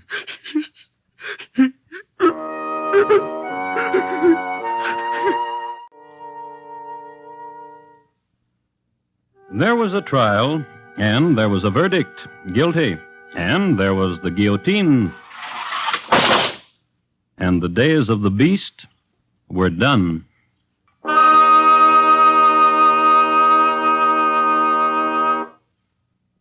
In just a moment, Thomas Hyland will tell you about next week's crime classic. Jean-Baptiste Troppman, tonight's crime classic, was adapted from the original court reports and newspaper accounts by Morton Fine and David Friedkin. The music was composed and conducted by Bernard Herrmann, and the program is produced and directed by Elliott Lewis. Thomas Hyland is portrayed on radio by Lou Merrill. In tonight's story, Jack Edwards was heard as Troppman.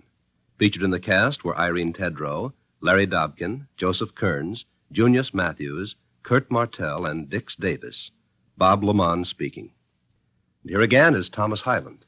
Next week, the story of a boy from the island of Malta who went to sea in the year 1821. And when he'd gotten just off the Canary Islands, he thought of a wonderful way to make some money quickly. It's listed in my files as The Good Ship Jane, Why She Became Flotsam. Thank you. Good night. Two pretty gals and one pixelated evening's listening. They're waiting for you on CBS Radio Thursdays over most of these same stations. Meet Millie starring Elena Verdugo and get exposed to Judy Graves and her family on Junior Miss next sessions tomorrow night. Weekday evenings, Beulah cooks up comedy on the CBS Radio Network.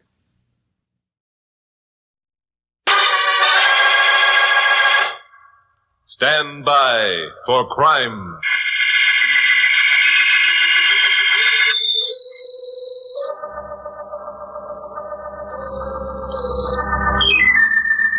Hi, Chuck Morgan talking.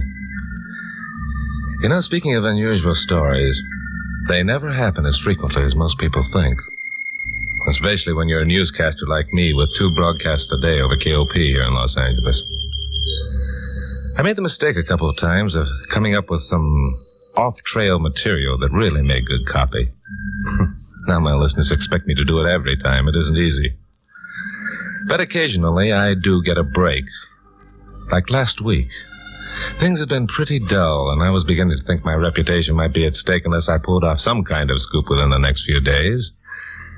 And, well, on Friday, I got back to my apartment just before midnight, looking forward to a nightcap and bed.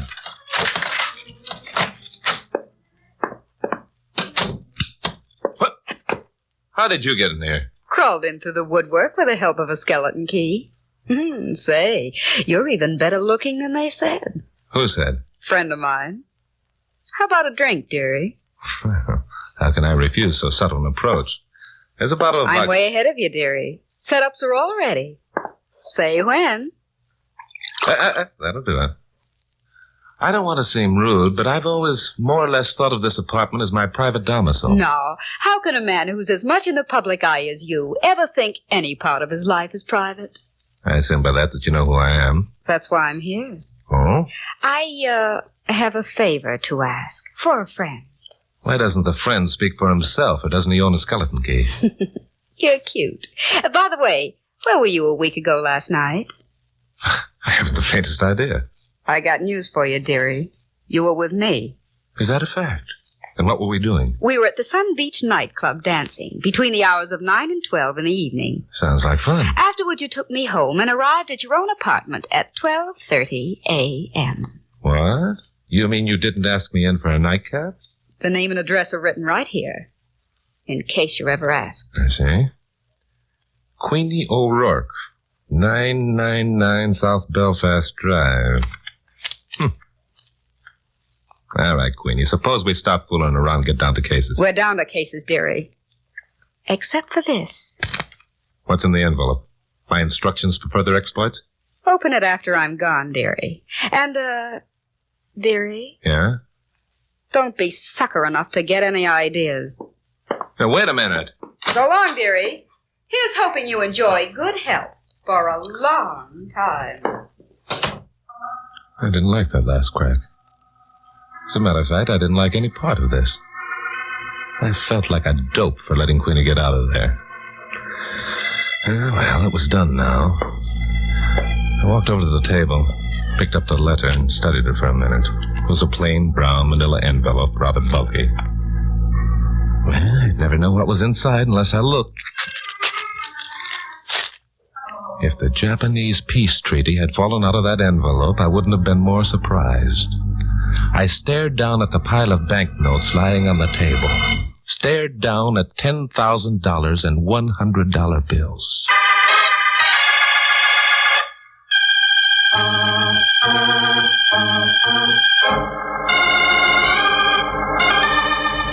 It's amazing how a man can forget where he was or what he was doing on a certain date when asked point blank. March 28. Only 8 days ago. But as far as my memory served, it was like every other routine day. Something must have happened, though. Some tiny incident that was worth $10,000 to a gal named Queenie.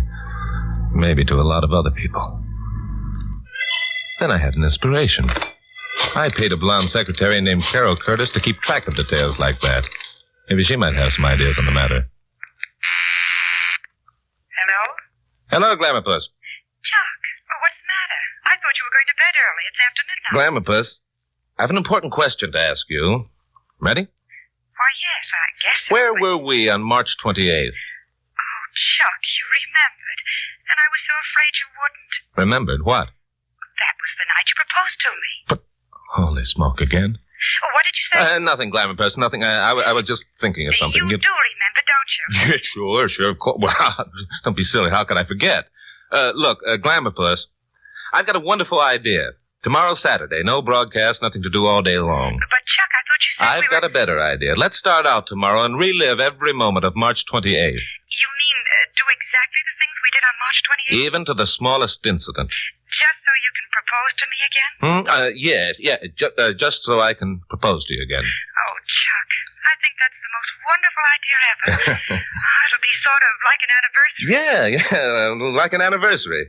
All right, honey, I'll pick you up at 11 in the morning.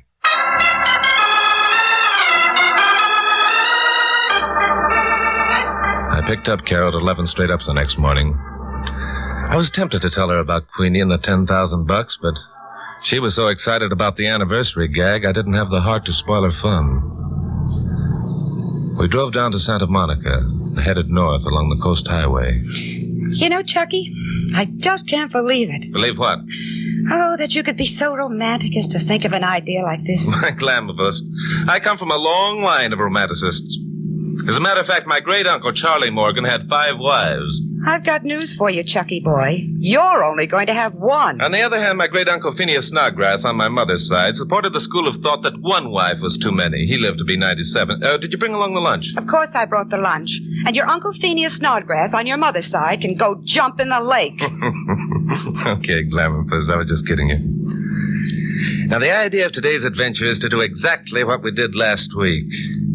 As I recall, we drove directly to Santa Barbara without a stop, right? That's right. We had lunch on the beach, and then we went swimming, and then...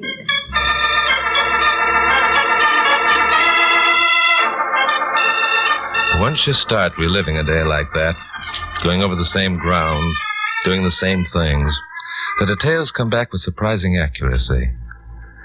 We ate our lunch in exactly the same spot on the beach where we'd sat on our previous visit. Later, we had our swim. Then sat on a rock and watched the sun go down. Still later, we drove to the beach club and ate dinner on a terrace overlooking the ocean. And then danced to the strains of soft music. I guess it was then, with Carol's blonde head on my shoulder and the moonlight dancing across the bay, that I got carried away with myself. At least Carol said it was, and fed me a straight line for a cue when it came time to pop the question. I popped it. But apparently the pop wasn't loud enough. A fact that Carol made no bones about reminding me of the minute we got started along the road home. Well, what, Grandpapuss? You were a washout. Who was? When? You were. When we came to the big moment that was the reason for this entire day, you sounded as though you were asking some male friend to meet you for lunch and talk about horse racing. Oh, that. Yes, that. What are you looking for? I was Oh, yeah. There it is. That filling station. We stopped here for gas last week, remember? Oh, why bother? My whole day was spoiled back there at the beach club when you didn't... Here we are. Now, let's see. 10:15, right on the nose. Who cares what time it is? Glamour Puss, it was exactly 10:15 when we stopped here last week. Besides, this is the time... Uh-oh. Here comes our same attendant. Hello there. Good evening, folks. How many? Well, but this is the nice young couple who stopped here last week. Chuck, he remembers us. Remember you? My dear, how could I forget such happy faces, such romantic looks? Why, it was almost as if, you'd just become engaged. Why, you little rascal, you. Did we really show it that much? Ah, my dear, you're looking at Roscoe Buttle, a man who in his youth was known throughout the length and breadth of the land as Casanova Buttle. Chuck, did you hear? Oh, he's wonderful. Yes, I heard him. Look, Glamour Puss, it was about at this point that you went in to powder your nose while I... Jiminy crickets. It wasn't much, but it was the first thing that happened during that entire day that might give me a clue as to what was behind Queenie's $10,000. You see, the week before, Carol had gone in to powder her nose, and I'd sat there waiting. I'd been reaching for a cigarette when a black sedan drove up to the pumps. The timing was perfect, because I found myself out of matches and I wanted to smoke badly. I'd gotten out of my car and walked over to the black sedan. Hi there. You got a match? Sure. Hi. Ain't you Chuck Morgan? Joe Delaney. When did you get out, Joe? Don't be funny, Morgan. I ain't been in and you know it. You haven't been in for 6 months, you mean? You still beating up respectable citizens in dark alleys for a living, Joe? Why, you all... Lay off, Joe. Okay. Your friend is giving you good advice, chum. The last time you made a pass at me, you came out with a broken wrist, remember? Sometime I'll get you, you two-bit punk. Don't forget that. Sometime I'll get you. Shut up, I said. You see, Joe, even your pals know what a rat you are. And any time you want to even that score, just let me know. By the way, thanks for the match. Remembering this incident didn't prove anything. But Joe Delaney was a small-time operator whom I'd helped send up to San Quinton by exposing his rotten racket. Naturally, he hated my insides, and I had no love for him. Well, Carol came back this time from powdering her nose, and Roscoe finished dusting off the windshield and came up for his money. That'll be $2.20, sir. Okay, Roscoe. Here you are. Oh, by the way, do you recall the black sedan that was here at the same time we were last week? Black sedan? Yeah. Oh, now that's asking quite a lot of little old Roscoe Casanova Buttle. I have many black sedans driving here every day. It's only the ones that contain romantic couples like us that little old Roscoe remembers. That's right, miss. Little old Roscoe Casanova Buttle. That's what they call me. Yes, you mentioned that before. Okay, little old Roscoe Casanova Buttle, we will see you later. So we scored a blank for the entire day. Worse, Carol was mad because I hadn't put that certain oomph into popping the question. And I was mad because my bright idea hadn't paid off. So I left Carol at her apartment, stubbornly refusing to come in for a nightcap, and drove home. My phone was ringing when I unlocked the door. All right. Don't tear your shirt. Hello. That you, Chuck? Oh, hello, Pappy. Where you been, for gosh sakes? I've been out proposing marriage to Carol Curtis. It's my day off, remember? What have you been doing? Well, we've been trying to run down this Benny Benet story, among other things.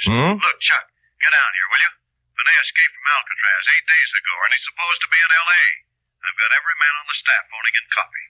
I've got to have you here for station break bulletins. This is the biggest story that's opened up around here in months. No, wait a minute. Let me get this straight. Benet escaped 8 days ago, and the story only just now is breaking? Well, the police have kept it under cover, hoping to pick him up before releasing the news. Some hot tips have come in. He's right here in L.A., and they expect an arrest any time. I see. Okay, Pappy, I'll be there in 10 minutes. You won't be anywhere in 10 minutes, dearie. Just sit down and relax.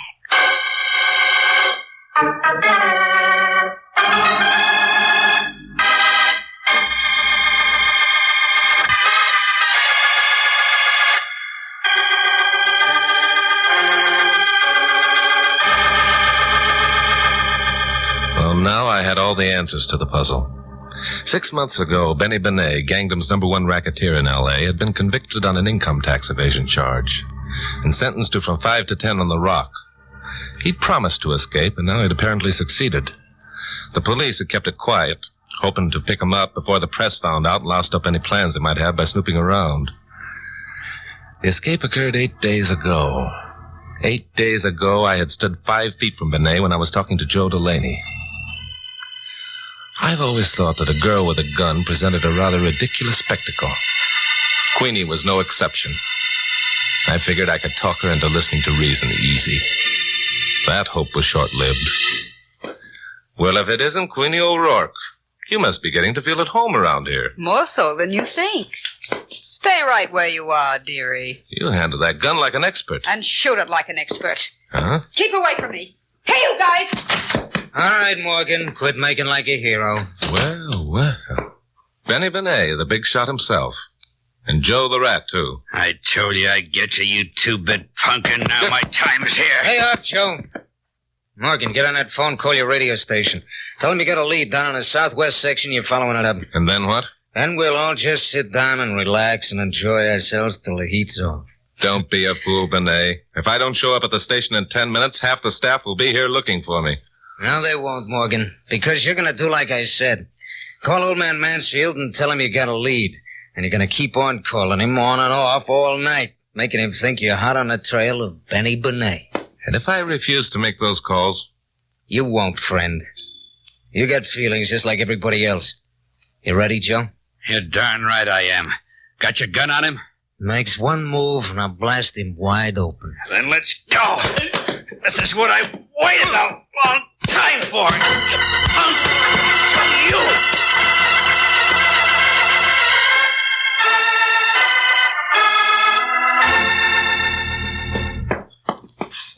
Can't you stop that pacing, Carol? You're making me nervous. Sorry, Pappy. Oh, Pappy, you do think there's something wrong with him, don't you? You're scared just like I am. I don't know. In the first place, Chuck wouldn't have disobeyed your orders. And where could he possibly get a tip at that time of night? And why didn't he tell you about it? And why... Oh, quit it. You're getting hysterical. Maybe I am. But you can't convince me that Chuck isn't being forced to make those calls. And people don't force Chuck to do anything. So what does it mean? It means he wants us to know he's being forced for a reason. What reason? He's being held prisoner somewhere. Where? Carol, are you sure Chuck didn't talk to anyone while you were celebrating your anniversary yesterday? I've already told you 100 times. No one but that character at the filling station. And just what was the nature of that dialogue? Chit-chat. He said he remembered us, and we said we remembered him. And he said he was a romantic creature at heart, and then just before we left... Oh, say... Wait a minute. Well? Just before we left, Chuck asked him if he recalled that a black sedan had been at the filling station while we were there 8 days before. Well, did he? No, but I do. It contained 2 men. Chuck borrowed a match from one of them. Sounds normal. What happened to make you remember it so clearly? Because Chuck recognized the man. He said his name was Joe something, and Chuck was responsible for sending him to San Quentin. That must have been Joe Delaney. Chuck really laid that guy out.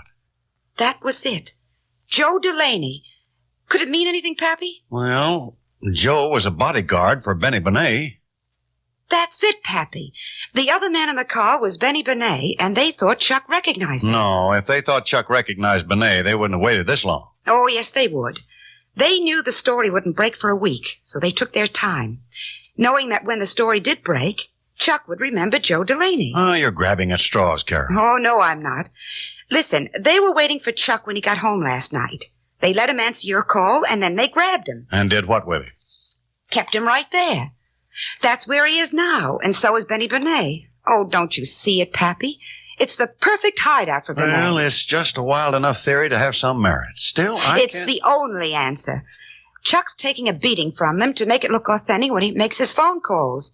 He knows if he can keep them there long enough, we'll figure out what he's doing. Oh, Pappy, I know I'm right. Well, but first we've got to find out if he is there. And I know just how we can do it.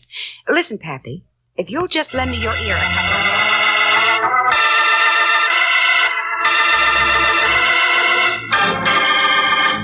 Queenie. Hey, Queenie. Yeah, Benny. That coffee ready? Yeah, I'll be ready in a minute. Okay, hurry it up, huh? Joe. Hey, Joe. Huh? Oh, no, hello, boss. What time is it? It's 8 o'clock. Wake Morgan up. It'll be a pleasure. Come on, jerk, wake up. Oh, why? Wake up, I said. Don't give me none of your lip.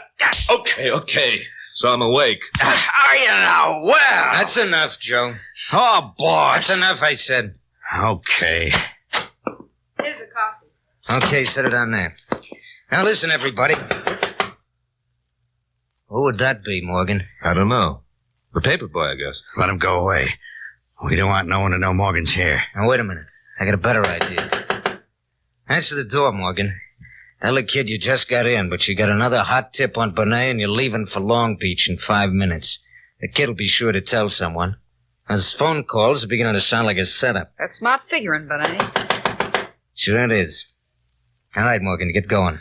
And remember, this heater of mine will be aimed right at the back of your head every minute. Okay.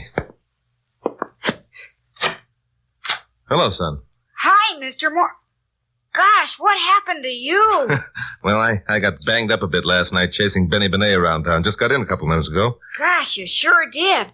Do you think the police will catch him, Mr. Morgan? Do you? Well, they might. If I don't catch him first. I'm leaving for Long Beach in about 5 minutes. Do you think he's down there? I think so. You got my paper there? Yeah, here it is. Thanks. So long. Hey, wait a minute. Hmm? I guess you forgot to pay me. Pay? Oh, yeah, sure. I'm sorry. Here's a buck. Keep the change. Gee, thanks, Mr. Morgan. Sure. Nice going, Morgan. You're learning fast. Yeah, too nice going. Morgan, you ever seen that kid before? What's the matter, Benet? Getting the jitters? I asked you a question. Sure, I've seen him before. I see him every morning. Didn't you hear him call me by name? Sure, boss. This punk is so slap-happy, he ain't got sense enough to try pulling a fast one. I still ain't so sure. You give him anything besides that $1? Sure. I handed him a large manila envelope containing a full story of your escape. I composed it while I was sitting here with my hands tied. Funny man, huh? Boss, you want me to work this joker over again? Now, wait a minute. Let me think. I got a hunch. My hunches ain't never wrong. We gotta get out of here. You're a dope, Benet. Where are you going? Every spot in town is covered by now. Yeah, he's right, boss. We leave this place, we ain't got a chance. Sure, and we stay here, we ain't got a chance either. Mr. Morgan wants us to stay. Why, Mr. Morgan? I just can't stand being left alone. I see. I was right. Okay, Joe. Tie him up. We'll make him talk.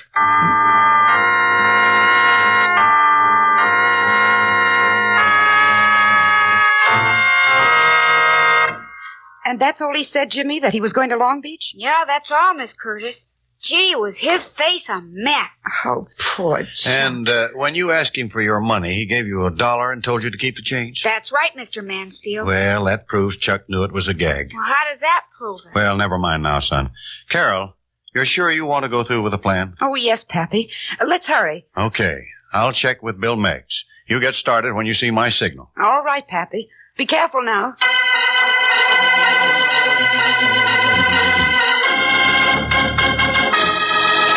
Hold it, Joe. He's had enough. That guy can sure take a lot. Hey, he's out cold. Get some water, Queenie. Okay. Hold it. Chuck! Who's that? I don't know, but I don't like it. Chuck, let me in. It's Carol. That's Carol Curtis, Morgan's blonde secretary. Yeah, quite a dish, too. Never mind that, Joe. You and Queenie get over there behind the door. What you gonna do, boss? Gonna let her in? She knows Morgan's here. She wouldn't keep pounding on that door. We gotta talk to that babe. And get going, you two. Chuck, please let me in. Pappy wants to see you. Chuck, who are you? Come on in, sister. I want to talk. Hey, boss, the window! All right, Benny. The cops!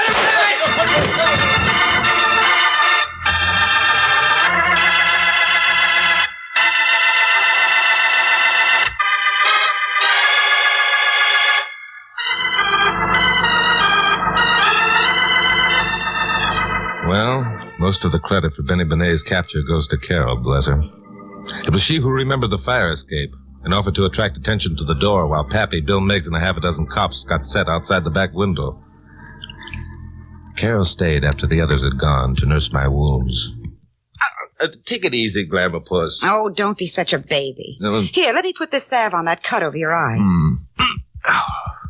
That Joe Delaney packs a mean wallop. I just wish they'd let you have 5 minutes alone with Joe Delaney before they sent him back to San Quentin. Huh? Why? What would I do? You'd knock the spots off him.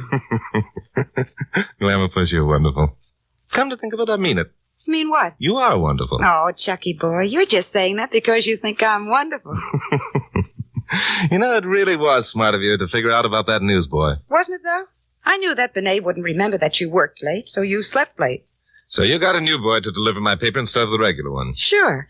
The regular one, knowing you slept late, left your paper outside the door and went away. So you reasoned that when I saw a new boy who knocked on the door until I opened it, I'd figure you knew I was being held prisoner and would hold out a bit longer. But what cinched it was when the boy asked you to pay him. That really must have convinced you. Well, as I mentioned before, Glamour Puss, you're wonderful. The next time I get to pop that question again, it's going to have oomph. However, you know, there's one thing that you and Pappy forgot. What's that? Today is Sunday. And on Sunday, I always get up early to pay the paper boy.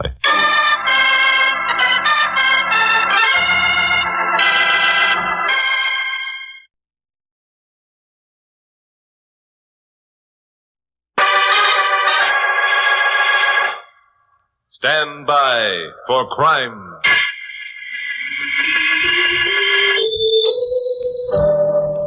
Hi, Chuck Morgan, KOP newscaster, Los Angeles. The story I'd like to tell you about today really began back in 1919. It's quite a while ago as far as I'm concerned. In fact, I wasn't even around at the time. Therefore, I was completely in the dark when the telephone call came from my blonde secretary, Carol Curtis. Carol had been away on a short vacation. Was due in at International Airport last Monday morning when I was to meet her. The phone was ringing when I reached my office. All right. I don't know why Pappy couldn't have given me another secretary while Glamour Puss was away. Hello, Morgan speaking. Hello, Chucky boy. Glamour Puss, where are you? I'm at the airport. I caught an earlier plane. But listen, I've got... Save it till I get there, Glamour Puss. Go in and buy yourself a cup of coffee and I'll be right along. No, Chuck, don't bother. I'm taking the next plane for Seattle. You what? In Seattle, I'm catching a plane for Vancouver. Now, look... Wait a minute. What's this all about? Well, if you'll stop interrupting, I'll tell you. I only have a minute before the plane leaves. You're not taking any plane, but go ahead and talk. Well, somehow my suitcase got mixed up with another passenger's. Yeah? After we landed, I went into the ladies' room, and when I opened the case, it was full of money. It was what? Thousands and thousands of dollars. Oh. And it was also a map, or half a map. Something about the Quinton McClean fortune. So I'm going up to Vancouver to collect the other half of the map. Are you nuts, or you're just trying to be funny? Now, you get back Chucky boy, I've got to catch that plane. Call me at the Vancouver hotel. Bye. Glamour Puss, I'm wanting... Hello. Oh, the dumb-headed blondes. Oh, hello, Pappy. Come in. Well, what's the matter with you? Plenty. That was Carol on the phone. She's lost her mind. No kidding. What hospital are you committing her to? Now, look, this isn't funny. She called from the airport and said she was taking a plane to Vancouver because she found a bag full of money and half a map. Does that make sense to you? Nothing much that either of you two do makes sense to me when you start one of your wild adventures. Oh, can it? What kind of a map did she find? I don't know. She said something about the Quinton McClean fortune. Quinton McClean? Yeah. You ever hear the name? Sure I have. So has everybody else. Well, I haven't. Then you don't read your history book. Quinton McClean made a couple of $1 zillion out of some railroads he owned.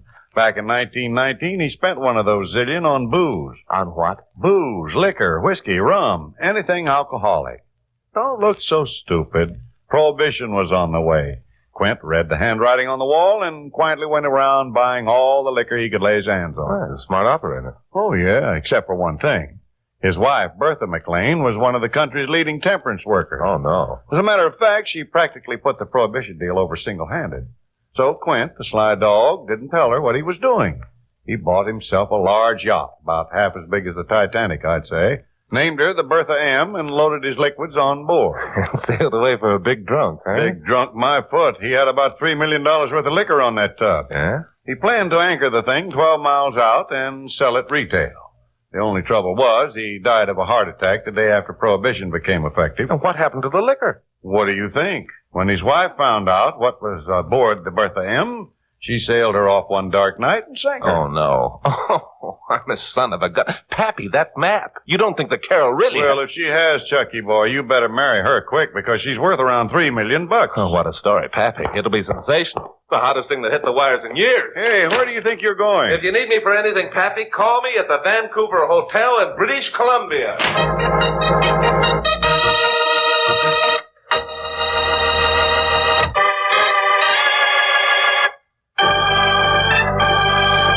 Well, I caught the next plane for Seattle and settled down to do some heavy thinking. And the more I began to analyze this nutty caper, the more it seemed like an adventure yarn from the pen of Robert Louis Stevenson. Still, there was the money and the map, and Pappy's story about the Quinton McClean booze ship. Then the usual questions began to present themselves. Carol had picked up a wrong bag, found it full of money, and instead of turning it over to the police, she caught another plane out of the country like an escaping criminal. On the other hand, I checked at the airport and found that no report had been made of a stolen suitcase full of banknotes. Now, why? Well, I wasn't any nearer the answer when we landed at Seattle, and I picked up a plane for Vancouver. I was even farther away from the answer when we sighted the peaks of the Lions, and then began to ease down toward the airport of the lovely city of Vancouver, British Columbia. You know, I half expected to find Glamourpuss waiting for me at the loading gate, but of course she wasn't. Someone else was, though. A very beautiful girl in a light blue linen suit and a rakish beret. She picked me out of the crowd as though she'd known me for years and stuck out her hand. Hello. You're Chuck Morgan, aren't you? Yeah, that's right. I'm sure I've never met you before. I couldn't forget that beautiful smile. Carol said you'd probably make a remark like that. I'm Candace Campbell. Carol? Carol Curtis? Yes, that's right. We got acquainted coming up on the plane. She's staying with me in my apartment. Oh, I see. Well, how does she know I was coming, and why isn't she here to meet me? She said she knew you were coming because she said she knew you. And the reason she isn't here to meet you is because she's some urgent business to attend to. And the reason she asked me to meet you is because she knew you'd look for her at the Vancouver Hotel. They're filled up there. So I guess you'd better come home with me. I've plenty of room. That seems to clear things up. Did Carol say where she was going on her urgent business? No, but she did ask me where Point Sutton was located. But I'm sure that wasn't where she went. Oh, why not? Well, because there's nothing there. Just a point of land in the wilderness jutting out into the ocean. Well, fever does strange things to people. I beg your pardon? Oh, nothing. By the way, there must be another hotel in town where a bachelor could... No, I'm sorry, there isn't. Every hotel is filled to capacity. There's a lumberman's convention this week. Oh, I didn't know. I'm afraid you'll just have to accept my invitation. In that case, I'll be delighted to. Thank you very much. Shall we go? Well, for my money, there wasn't much about this that added up. When I mentally figured up the score, the answer came out on the wrong side of the ledger. Number one, Glamourpuss, even though the lust for gold had driven her stark raving mad, never would have sent a girl as beautiful as this Candace Campbell to meet me alone. Never. And number two, Miss Campbell was unusually anxious to have me accompany her to her apartment. Why? And I kept thinking about the situation as I was checked through customs and we headed for the taxi stand. And at last, my thinking paid off with an idea. Something wrong? No, I think I'd better check with my boss in L.A. and let him know I'm not at the bottom of Puget Sound or something. Would you be kind enough to keep your eye on that carpet bag? Of course. Just hurry back. So I found a phone booth and called the Vancouver Hotel. Asked them if they had any vacancies. They said, sure, all I wanted. So I said, how about the Lumbermen's Convention? They said that wasn't until next week. So that was that. The beautiful Candace was a cockeyed liar. But what was her game? And what had happened to Glamourpuss, and how was I going to find out unless I went with Candace to her apartment? Well, that answer was obvious. I'd have to go to the apartment and take whatever came along. So I did. The beautiful Candace drove us there in her own car. She lived on Cambie Street. I hope Carol's back. She's really going to be surprised. I hope you mean she'll be surprised at the same thing I do. Well, here we are. Carol? Carol, Chuck's here. Oh, that's too bad. I guess she hasn't got back. Well, sit down, Chuck. Make yourself at home. That's very kind of you, thanks. Can I fix your drink? Well, that sounds like a good idea. Fine. I'll only be a minute. Well, so far, everything seemed normal. Too normal. I looked around and decided that the beautiful Candace must be in the chips. This bailiwick she was maintaining must cost at least $200 a month, which for a 20-year-old working girl was a tidy sum. But who said she was a working girl? Did working girls drive around in $5,000 automobiles? So I began pondering on what kind of work a working girl would work at who lived in such luxury. Just then, the door to the bedroom opened and a man stepped out. The man was holding a gun and his face was familiar. I'd know that ugly puss anywhere. It was Pickles Beckner, the New York underworld's most recent contribution to the gutter. Hello, Morgan. Fancy meeting you here. Yeah, fancy. How many jumps ahead of the FBI were you when you made it across the border, Pickles? I'm clean, Morgan. Clean as a whistle, so skip the cracks and hand over the map. What map are you talking about? Look, Morgan, let's not kid around. Okay. I happen to know you got the map, and I'm going to take it away from you. Well, that's a good trick if you can do it. Just what makes you so sure I have the map? I don't know why I'm so patient with you, chum. One of my boys was outside the phone booth when your gal Friday called you back at the airport in L.A. He seen her address and envelope and drop it in the mailbox. The map was inside. Well, then it's still inside. I never got it. You know better than to lie to me like that, Morgan. I got ways of making guys like you sound off. You want I should demonstrate a couple? Now, look, use your head, Beckner. If Carol mailed me the map from International Airport, would I get it in Hollywood before 3 o'clock the same day? If she sent it special delivery, you would. Oh, nuts. And if you didn't get it, you wouldn't be up here now, so hand it over. You know, it's too bad you're not allergic to wishful thinking, Pickles. Because right now you're wishing for something that isn't in the books. Yeah? What's allergic mean? It means that unless you do some fast thinking, the man who just came out of the bedroom behind you is going to sock you behind the ear with the blackjack he's holding. Yeah? Morgan, you took the words right out of my mouth. On account of it's behind you, a guy is standing with a blackjack, and the minute I give him the nod, you're gonna get it. Well, one of us was lying like a rug. There wasn't any doubt in my mind which one. Me. No one was standing behind Pickles. But someone was standing behind me. A minute later, he proved it. Pickles gave him the nod, and I got it, the way Pickles promised. I went out like a snuffed candle. The familiar pinwheels, shooting stars, and zooming comets put on an excellent display, and then vanished, and soft darkness closed in. The darkness gave way gradually to grayness, and then to bright light. I went into the bedroom and found nothing but destruction. Apparently, Pickles had been positive that the map was hidden around the premises. Then I saw something he overlooked, or rather neglected. A suitcase, lying on its side with the gold initial CC stamped on the letter, CC for Carol Curtis. I walked over and picked it up. It was locked. But there was something inside, something that rustled when I shook it. Money, banknotes, the thousands and thousands of dollars that Carol had told me about over the phone. So then I knew that Glamourpuss had actually been here, and had probably been kidnapped, or worse.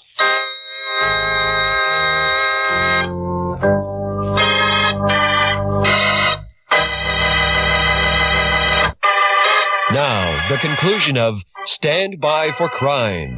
Well, having figured this all out didn't help matters any. The beautiful Candace's $5,000 car was parked at the curb, and the keys were in it. So I got in and headed for the nearest filling station and asked directions to Point Sutton. I drove north along Marine Drive, and after a while all signs of habitation disappeared, and I was on a deserted road, with trees thick on both sides and forming a tunnel over my lights up ahead. Then suddenly, I eased up on the accelerator and swung to the side of the road. A figure was lying there, a girl, who lifted up her head when I stopped and began sobbing hysterically. Chuck, please help me. Candace, sure, I'll help you. What happened? They beat me.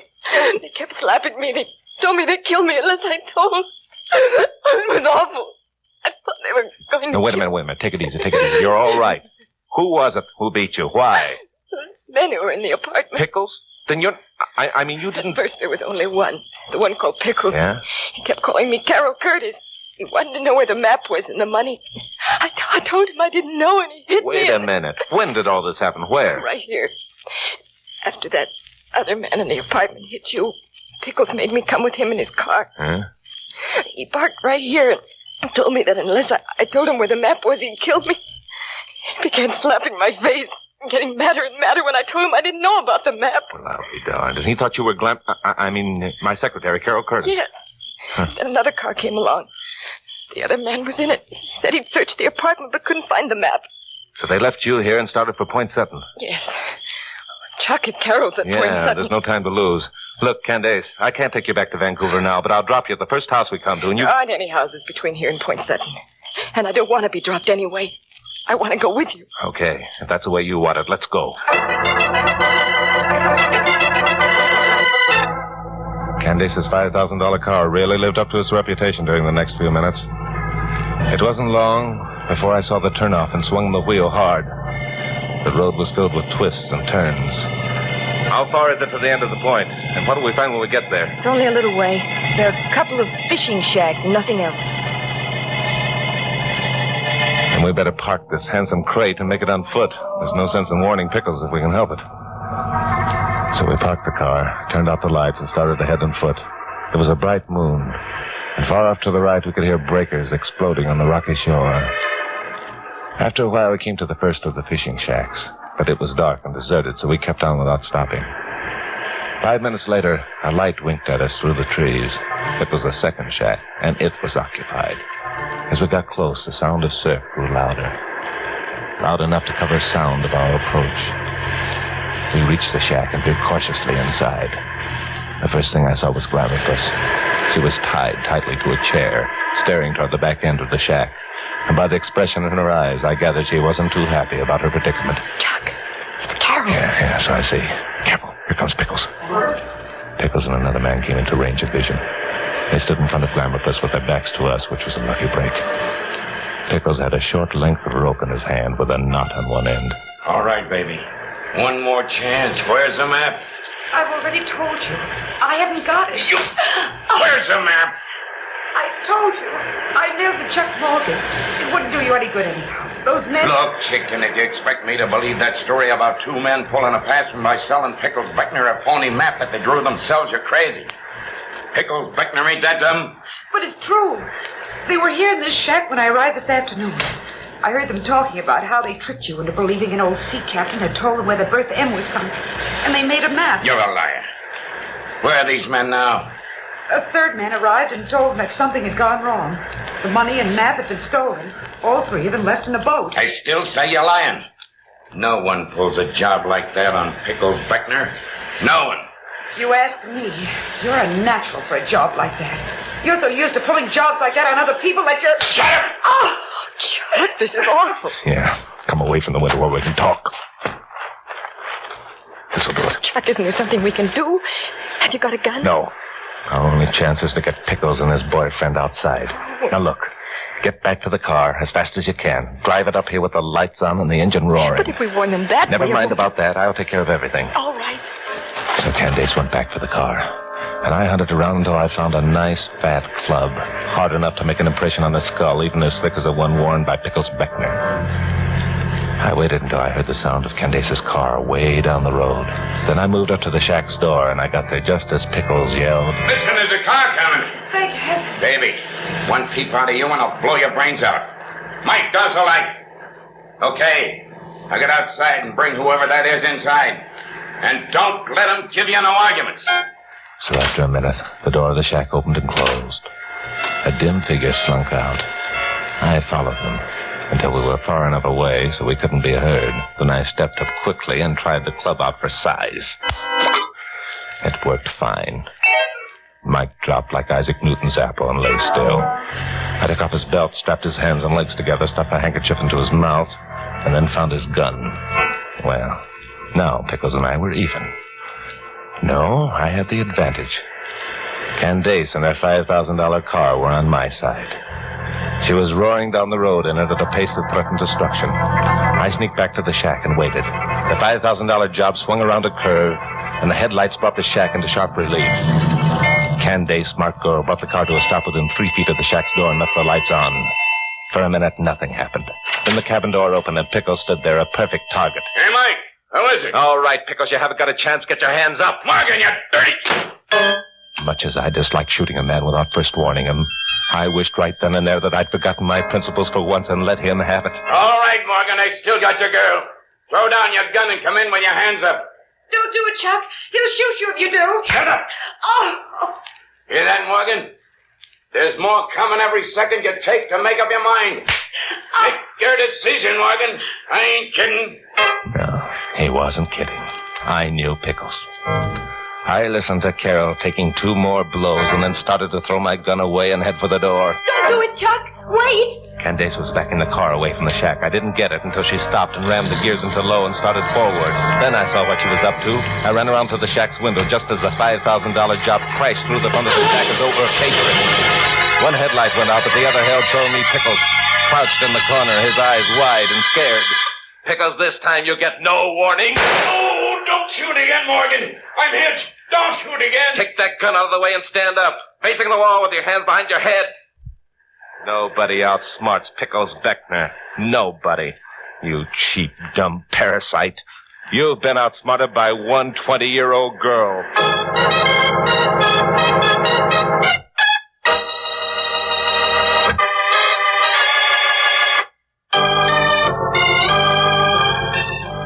Pickles Beckner and his pal made a couple of fine prisoners. The Vancouver police were glad to get them. Well, we drove back to Candace's apartment and went up for a drink. This time, when the beautiful Candace disappeared into the kitchen, I was reasonably sure she'd reappear carrying a tray of glasses. Hey, this is quite a joint your girlfriend sports. My girlfriend? Mm-hmm. What are you doing, fishing for compliments again? What do you mean, acting as though you'd never seen this place before? You've been living here, haven't you? Living here? Are you kidding? I'm living at the Vancouver Hotel. Do you mean you've never been in this room before? Of course I mean it. Well, I'll be a lot... I hope it wasn't too long. Here you are, Carol. Chuck? Thanks. Thank you. Listen, Candace, there's still an awful lot about this that needs clearing up. For example, you told me... Oh, yes, I know. I told a bunch of whoppers, and I want you to know why. So do we. Go ahead, Candace. Well, in the first place, I'm Quinton McClean's granddaughter. What? You mean the man who bought the booze and stashed it on his yacht? That's right.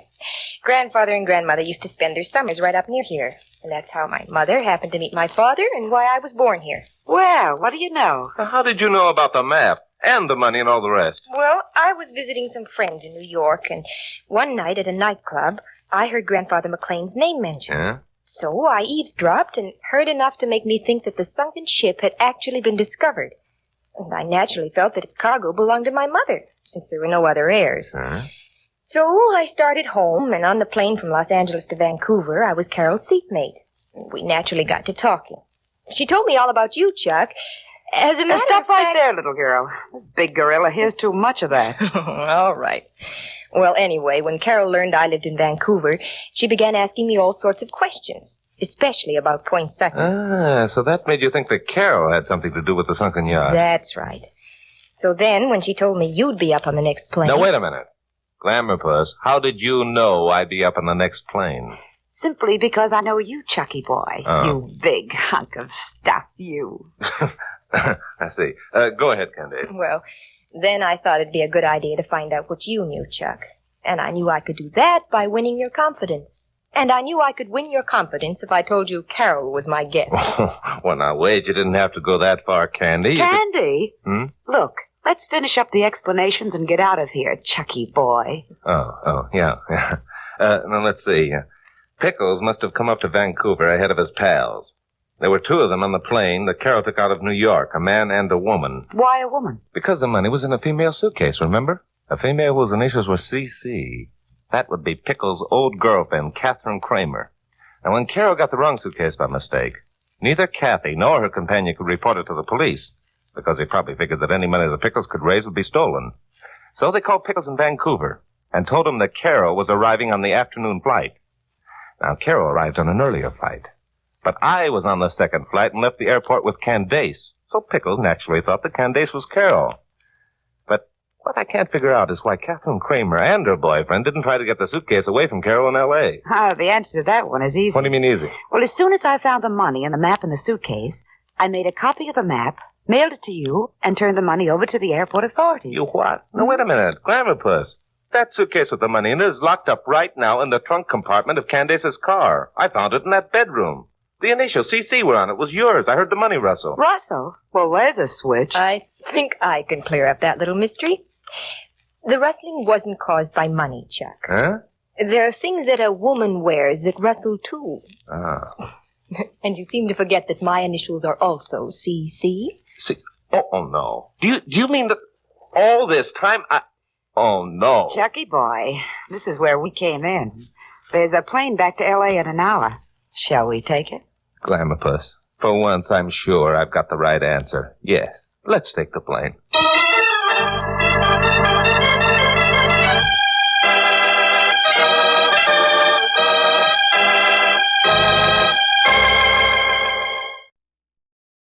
All right, time to get back to an extremely popular and well-known show, just not here in the U.S.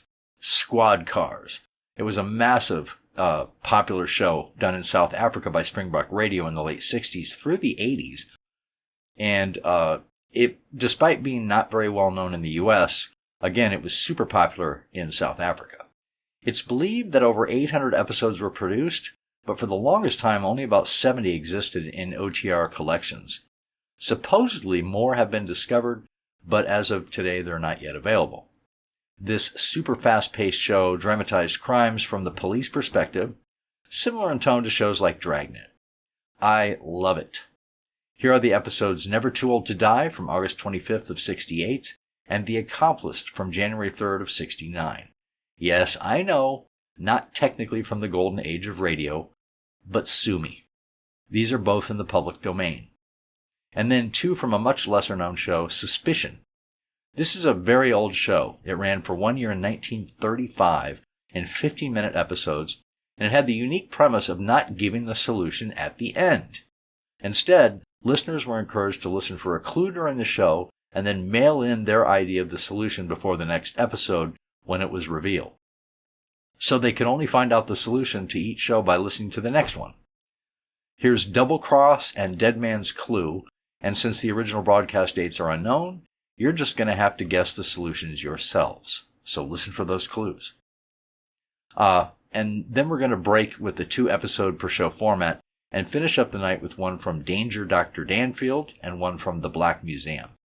In the first, the criminal psychologist title character is played by Steve Dunn, narrating each case as if he's dictating to his secretary, and then the crime story is dramatized in between. Joanne Johnson played the secretary and Herb Butterfield played Police Captain Otis. This is Mental Hospital from January 19th, 1947.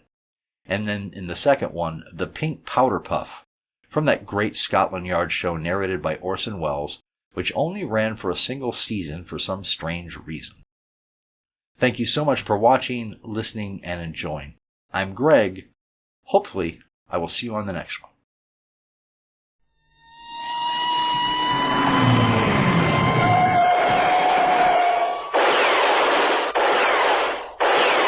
Squad Cars. The story you're about to hear is true. Details are supplied from the official case files by the South African police. Only names and places have been changed to protect innocent people involved. Johannesburg, outside the Magistrates' Court, July the 21st, 3:20 p.m. Squad car man, Warrant Officer Ruas, is standing on the steps watching the people leaving the building. At length, he sees the face he's looking for. Joe? Hi? Joe? Hello, Joe. How goes it? Oh, it's you. What have I done now? No, I'm not here to pick you up. Well, what did? I told my wife about you. She made me parcel some clothes up and bring them to you. Well, now there's a thing. You know, all my long life I never had anything for nothing till now. There's a blanket in there, too. It'll help keep you warm a bit. Well, why are you doing this for me? Because we have a little more than you, and even after we've given these things to you, we'll still have enough. Well, I've never known such kindness. Why? I just told you. Yeah, well, there's got to be some other reason. You think I was hard done by? I never believed you stole from that store. I thought the store detective was making a mistake. The manager was determined to lay charges against you. Oh, I don't blame you. I know you didn't. But I felt bad all the same. No, it wasn't your fault at all. I never thought for a moment it was. I'm not one to bear grudges. Anyway, we decided to keep an eye on you and watch your progress. I'm glad you got off. A good magistrate, that. He knew I never stole them things. When a man gets to my age, he becomes forgetful sometimes. And when that big man stopped me at the store entrance, I was very surprised. He says, will you please accompany me to the manager's office? Well, what for, says I. You stolen that shirt and vest, he says. Not I says. Anyway, you're coming with me, he says, and that was it. Next thing I knew, you and that other policeman turned up, drove me to Parkview police station. I forgot, man, I had money. You don't have to convince me, Joe. I know how it was. It was the manager's and the store detective's word against yours. All my life, I never laid a finger on nothing that didn't belong to me. Well, I'm poor, I don't mind admitting that, but I'm clean and I keep my hands to myself. Never mind, Joe, it's all over now. But my wife said that with all this cold weather about, you'd be needing something to put under your jacket besides newspaper. So she parcels these things up for you. Well, I never known such kindness. I thank you for it. Look after yourself, Joe. You will. Thanks very much. And tell your wife the old man sends his thanks to her, too. August the 23rd, 8:43 p.m. Warrant Officer Ruas and his partner Sergeant Todo have stopped their squad car at the scene of an accident on the corner of Bock and Claim Streets. They're in the process of trying to extricate the injured from the smashed vehicles concerned when Warrant Officer Ruas feels a tug on his sleeve. What's happening here? Anybody planned for the Hey! Who's that? It's me, Joe Lace. Hello, Joe. How goes it? But not so good. These people are badly hurt. Listen, man. You showed me great kindness, Yes. I haven't forgotten. I'm going to do you a good turn. I heard them planning a murder. All right, Joe. They're going to murder the old man and his wife. I heard them talking. Joe, I'd like to talk to you some other time, but not right now. Listen. Look. I tell you what. What? Meet us here this time tomorrow night. We'll be able to talk then. All right, okay? on this corner. 8:45 And it will be better if you haven't had so much of a party. Yeah, okay, I'll see you tomorrow. You've got plenty on your plate just now. Excuse me, please. I think he's getting a bit funny, you know. It happens sometimes when people get old. Did you call an ambulance? Yes, they should be here very soon. Right, give me a hand with the steering wheel. We'll pull together. Right, you ready? Yes. August the 24th, 8:40 p.m. Having dealt with the disturbance in Plain Street, Warrant Officer Ruas and Sergeant Todo are cruising towards their rendezvous with Joe Lates on the corner of Bock and Claim Streets. Listen, what would Joe know about a murder? That seems odd to me.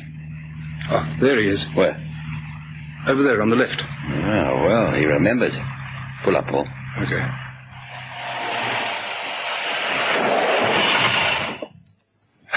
Is that your warrant, officer? Yes, me, Joe. How are you tonight? Oh, better than I was last night.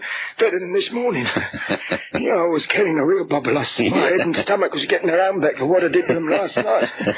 Yeah, that was a bad smash here last night, eh? Yes, it was. The woman died in hospital. They drive too fast these days. It's the youngsters. They see no danger. I'm afraid you're right. I'm sorry I couldn't talk to you last night. No, that's all right. I could see you was busy. You said something about a murder. Yeah, that's correct, yeah. You said you heard somebody planning one. That's right. You're not setting us off on a wild goose chase, are you? No, I wouldn't do a thing like that. I'm just wanting to repay a kindness. And when I heard of this thing, I thought, here's something for me old friend, Warrant Officer Ruas.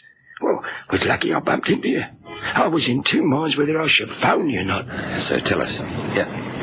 Get in the car. Yeah. Out of the cold. Right. Yeah. Oh, that's much better. So, tell me. Well, have a night it was. It was bitterly cold, man. Now, during the day, I'd taken up with a man I met in Joubert Park. And he said to me they was having a bit of a party later that night. Well, he said he'd take me along. They was in the boiler room of a place called Canaway Mansions in Dornfontein. Oh, nice and warm there it was. A lot of these Sherry gang people sleep there. Yes, we know about it. Go on. Well, anyway, we had this party, see, and it's too late to be going home. So what happens? This friend of mine suggests that I'd bed down for the night. Well, it seemed a sensible thing to do, so I did. Now, I don't know what time it was when I woke up, but I heard these two men talking. Hobos? No, they was youngsters. Early 20s, I'd say. What do you call these lads with the long hair? Hippies. No, they're okay. The others. DuckTales. Yeah, that's it. Go on. Well, anyway, they're thinking everybody's asleep, see? But I'm listening. Now, I make like I'm breathing heavy, so I can hear them talking. Yeah. And the one is telling the other about this plot. I suppose you'd call it that, out Bryanston way. There's an old man and his wife, they live there, see, alone. Now, what was their names again? Wilkins, that's it. Now, apparently they got a bit of money, and that's what these two chaps said anyway, see. But they're keeping on the place. So these two are set on getting at it, huh? That's right, yeah. Now, where is this place? Well, I'm not quite sure. Somewhere out north. You said Bryanston. Yeah, I know I did, but I'm thinking now. Was it Bryanston? What's that other place out there? Ferndale. No, it wasn't. Craighall? Yeah, that's right, Craighall. Now, apparently, there's a plot or something by the river. Shouldn't be too hard to find. No, it shouldn't. Go on, Joe. Yeah, well, these two skillums are gonna kill the old people, see, for their money. When? Oh, they talked about Saturday night. That'll be next Saturday, I suppose. Our night shift, too. Are you sure about this, Joe? Oh, I'm positive. And how are they going to do it? Did they say? Oh, no, they didn't go so far as to say that. You're not having us on, are you? Having you on? What, after what you did for me? Why would I do a thing like that? Well, Paul's just checking, Joe. We don't want to go rushing out there on a wild goose chase. Oh, no, you won't. It's definite. 10 o'clock at night, they said. Yes, I think we'll have to arrange a little reception committee for them. What do you say, Paul? I think so. Should be fairly interesting. Saturday, September the 4th, 8:55 p.m. Warrant Officer Ruas and Sergeant Tadu, accompanied by a native constable, 1000 Sitori, having ascertained the whereabouts of the few acres of ground owned by Mr. Wilkins, are dropped by a police car outside the gate.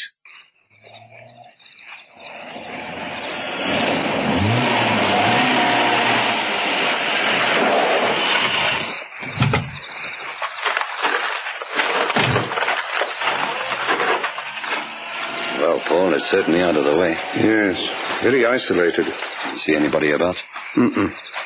Oh, there's a light at that window, though. Come on, let's go and see. Hey, what are you going to tell the old man? I don't know. We don't want to alarm them. Hey, what's that? An Alsatian. I don't know why they're worrying. With a dog like this to protect them, they could only be safe. You think so, eh? Watch. Here, boy, come. Shh. Come, boy, come. That's a good boy. Come on. Come. You see? He barks to begin with, but we can quickly make friends of him. Now, watch this. 1000? Sir? Come here. Make to pet the dog. Oh. Go on. Hey, you will bite me, sir? How can he bite you, man? There's a wire fence between you. Your dog. That's enough. That's enough, 1000. Shh. There we are. This chap will be useless against tonight's visitors. He likes Europeans. I see. You stay here, 1000, till we get the dog locked up. Yes, sir. Come on, Paul. Come on, boy. Quiet. Come on, boy. Come on, boy. Come. It beats me how an old couple can live in such an isolated place. I don't know, I'd be scared stiff. You forget, Paul, that people haven't seen what you've seen. Yeah, that's true. I'll do the talking.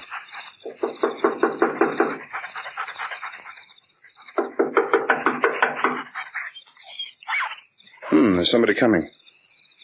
Who's there? Police, Mr. Wilkins. What do you want? Open up, please. We want to talk to you.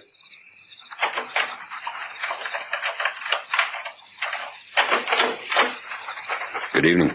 Good evening. What's the trouble? I wonder if you can help us. Eh? We need your help. What for? We want to set a trap. We'd like to do it in your kitchen. Oh. Well, what's going on then? Is it chicken thieves? Something like that. Yes, of course. Come in. If you'll just hold your dog until the police boy comes in, we won't have any casualties. Oh, what? Oh, yes. Here, Caesar, come here. Come on. Now you can let the boy in. 1,000! Sir, you can come in now. It's, not often we have excitement in these parts. Well, I think you'll find there'll be enough excitement later to last you a lifetime. The Wilkins Small Holding, Craig Hall, 9:15 p.m. The three policemen are in the kitchen of the house talking to the old man. Where's your wife, Mr. Wilkins? Well, we were just going to bed. She's through there. Sorry to keep you up. No, that's all right. Now, what do you want to do? We'd like to get settled in the kitchen to wait for your visitors. Oh, you know they're coming then, eh? Yes, we've been tipped off. A police informer. Well, just make yourself at home. Thank you, Mr. Wilkins. What do you want us to do? You can go to bed. We won't be needing you. We just want to sit in the kitchen here. Well, you're not going to be very comfortable. I'll get you some chairs. Well, that's very kind of you. Don't put yourself to any trouble. No, it's no trouble. There's nothing to sit on here. Nina. What is it? We've got visitors. Come and see. She'll be wondering what on earth it is. The only people who come here are my son and his wife. They sometimes drop in at the weekend. Goodness gracious, what's all this? It's the police. Oh, yes, I can see that, but what do they want with us? Nothing to be alarmed about, Mrs. Wilkins. I'm Warrant Officer Russ. This is Sergeant Tradew. How do you do? How do you do? Is it our boy you're after? No. I was going to say he's a good boy. Never gives us any trouble. He's too old. So if it's not the boy, what do you want? It's chicken thieves. Oh, I didn't know we had any round here. Apparently, yes, we have. What will they get up to next? Nothing to be alarmed about, Mrs. Wilkins. But what's it got to do with us? Well, it's just that your house is conveniently situated. They come down this way. We've heard they're coming tonight. We want to be on hand to meet them. Oh, I see. What time are they coming? Our information says 10 o'clock. Oh, have you had something to eat? Yes, thank you. We had supper before we came on duty. Would you like some tea or coffee? No, thank you. Them some chairs. Yeah, Mr. Wilkins. Let me take that. Oh, thank you. Well, if you'll excuse me, I'm going to bed. I don't want to be in your way. If you want anything, you must just ask. All right, Mrs. Wilkins, thank you. Good night. Good night to you. Now, here you are. Now you've got 3 chairs. Sergeant. All right, sir. Thank you, sir. They're, not much an old man like me can do, so I'll be off to bed, too. Don't be alarmed if you hear anything unusual. No, that won't worry me. I'm getting deaf, you see. Good night. Good night, Mr. Wilkins. Alan, 1,000. Sir? Can you see the dog? Just a minute, sir. Yes, sir. Good. He's our early warning system. He's sure to bark when they arrive. If they arrive. Joe Lades is an old boozer, you know. Perhaps he heard something, but he's got it all wrong. We'll soon see. What time is it? 25 to 10. Now listen, this is what we'll do. 1,000. Yes, sir. Put your chair behind the kitchen door. I think that's the way they'll come in. Yes. Even though the old folks keep it locked and bolted, it doesn't look very secure to me. A couple of good shoves, it'll be in. So you put your chair behind the door. Go on. That's right. You sit down. That's it. When they come, when they've opened the door, I want you to close it quietly. And then get down on the floor and use your body to stop them opening it again. You understand? Yes, sir. Like a doormat, sir. Yes, that's it. Now, that'll keep you out of trouble. That's all I want you to do. Close the door quietly, lie down across the bottom of the door so they can't open it again. That'll keep them in. Yes, sir. You'll also be out of the line of fire. And us? What do we do? Well, we'll take our chairs. Come on. And we'll park them in the pantry.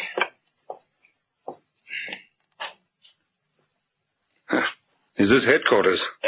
That's it. Center of operations. Sit, Paul. It's now 20 to 10. And let's hope they pitch up on time. You settled there, 1,000? Yes, sir. And for goodness sake, when they come, you keep your head. Yes, sir. You don't panic. You do exactly as I told you. Yes, sir.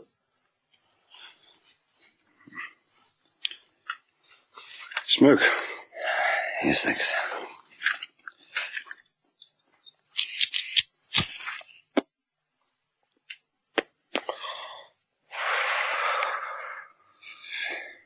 I wonder what they'll have with them. In the way of weapons, you mean? Hmm. We won't know till they get here. No. Nervous? Aren't you? Yeah. Nice old couple, aren't they? Hmm. You know, what's the son doing letting them live off the beaten track like this? I don't suppose it ever occurred to him that they could ever be in danger. Yeah. Wait till we tell him. I only hope we're not wasting our time. 10 p.m. 0 hour. With strained ears, the three policemen sit and listen. They hear nothing. And so they wait. 10:35 p.m. Sergeant Tadou shuffles to relieve a stiffness in his knee.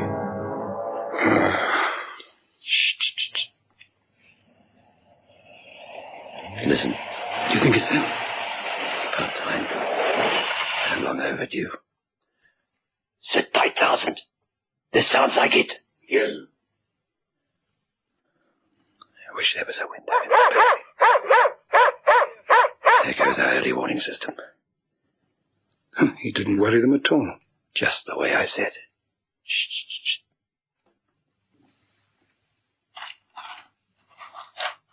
Two of them. Sounds like it. Hey, they're right outside the door. Thank heavens they didn't go around to the front. What are they doing? Shh.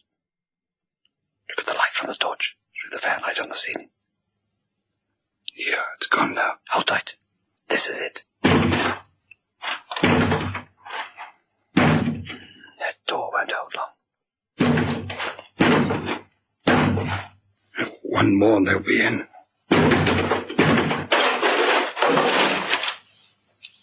What was that? The door. What do you want to go and do that for? I didn't. I thought it was you. Wait a minute. Somebody here. Shine the torch. See? Hit them. No! Hit him again. What are you doing here, eh? I'll kill you!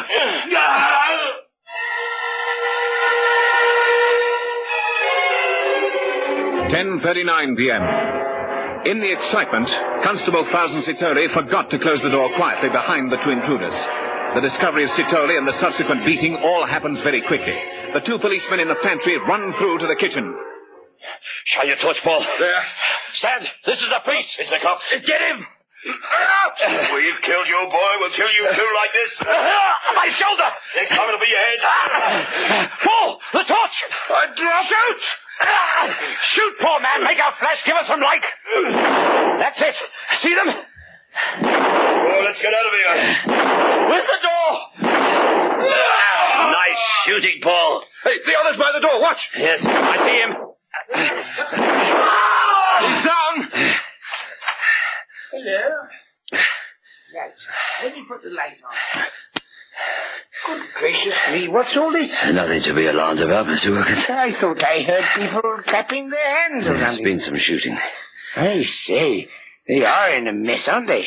Hey, the constable's been hit. Where? In the stomach. Let me see. He's not dead. No, sir. I'm not dead. It must have been a ricochet off the wall. Let's get him to hospital. We'll take him in my car. I'll go and put on some clothes. Do you want me to go with Mr. Wilkins? You better. What did they hit you with? This. Wow. An iron-shot pick handle. Where did they get you? My left shoulder. I think it's broken. Hit me across my right forearm, too. Could barely hold my gun. You? Not a scratch. My husband says you've made a mess in my kitchen. Yes, I'm afraid we have, Mrs. Wilkins. Oh, so you got them, Yes. Skellums.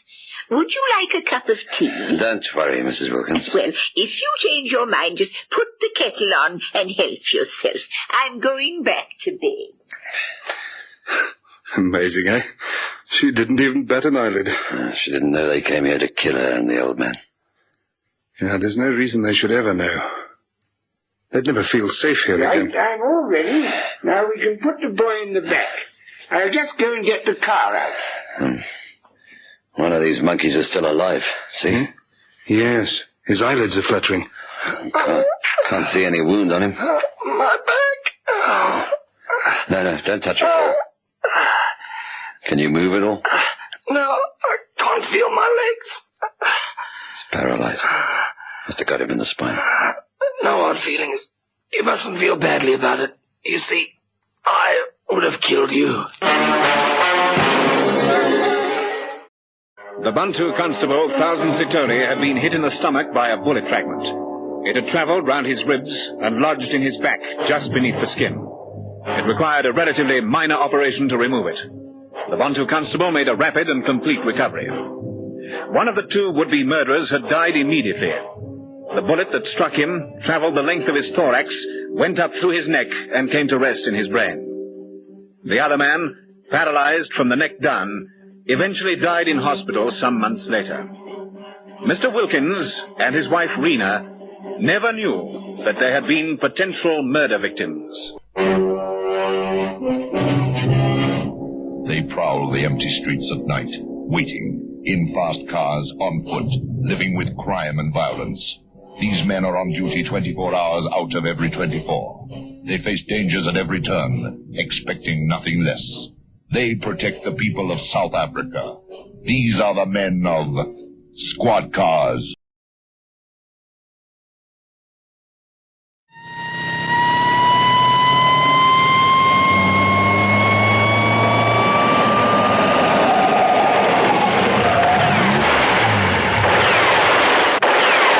Squad Cars. General Motors and their dealer organization throughout Southern Africa proudly bring you the drama, the danger, the thrills, and the facts when the long arm of the law travels in Squad Cars. And from Squad Cars to another talking point. These men, all they can talk about are the new 69 records. Biggest capacity 4 on the market. They're 2.5 litre. Does it travel? Me, I'm the shiftless type. I like the automatic transmission on the Record 6. Did you know it's a pucker cam-in head engine? They really started something with that notchback styling. Okay, you tell me, where else can you get economical 2-litre engines, power-assisted brakes, and front discs? Plus things like their energy-absorbing steering column at that kind of price. I was coming back from Potch the other day when I noticed that... Still at it. Let's talk about something interesting. Tell me, Daff, what inspired your new colour scheme? Oh, well, I saw these new Opal colour-keyed interiors and I was... Opal Record 69. Good news travels fast.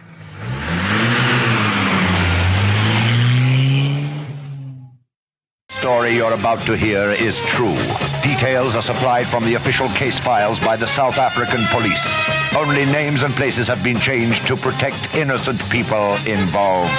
The time, 9:15 a.m. on the 9th of October. The place, a well-known Johannesburg department store.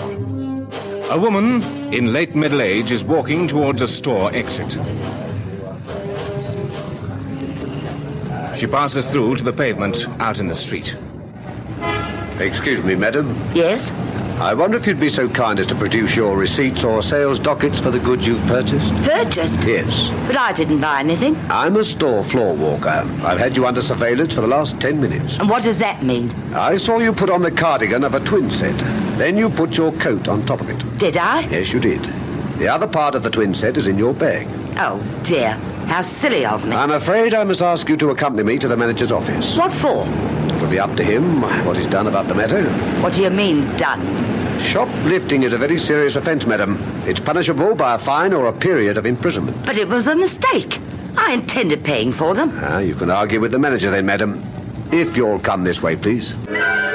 Have you any previous convictions for this sort of thing? How dare you talk to me in that fashion? Madam, I've heard people bluster like this before. I'm afraid it won't wash. You were caught red-handed. You talk as though I were a criminal. I'm a perfectly respectable member of the public. I don't have to steal your things. I have money. Look here. Yes, they all say that. Can't I pay for the twin set? I'm afraid it's too late for but that. Think of the disgrace. What will my family say? You should have stopped to consider the results of your little spree before you embarked upon it. Members of the public, some of them, seem to think that stores such as this are fair game. They get a kick out of walking off with goods and merchandise without paying for them. Do you know what percentage of our stock is stolen every year? At least 1%. That doesn't sound very much, but when you consider that 1% is worth approximately 1.5 million ront, you'll begin to understand what a serious problem this is. And over the years, it's become the policy of this store and the policy of similar stores in Johannesburg and throughout the country to be absolutely ruthless. Are you going to prosecute me? Yes. But the disgrace! I've never been involved in a scandal like this before. As I said, you should have thought of all that before. I'm afraid it's too late now. Yes, Mr. Brenner? Call the flying squad, please, in case of shoplifting. Yes, Mr. Brenner. When they arrive, they're to come to my office. Certainly. Oh, I'm in such a state. I can't believe this is happening. Not to me. What am I going to do? I suggest you accept the fact that you're going to be prosecuted. Then, may I phone my attorney? By all means. Thank you. Yes, Mr. Brenner? Give me a line, will you, please? Certainly, Mr. Brenner. Here you are. Thank you. Do you want a directory? No, thank you. I know the number.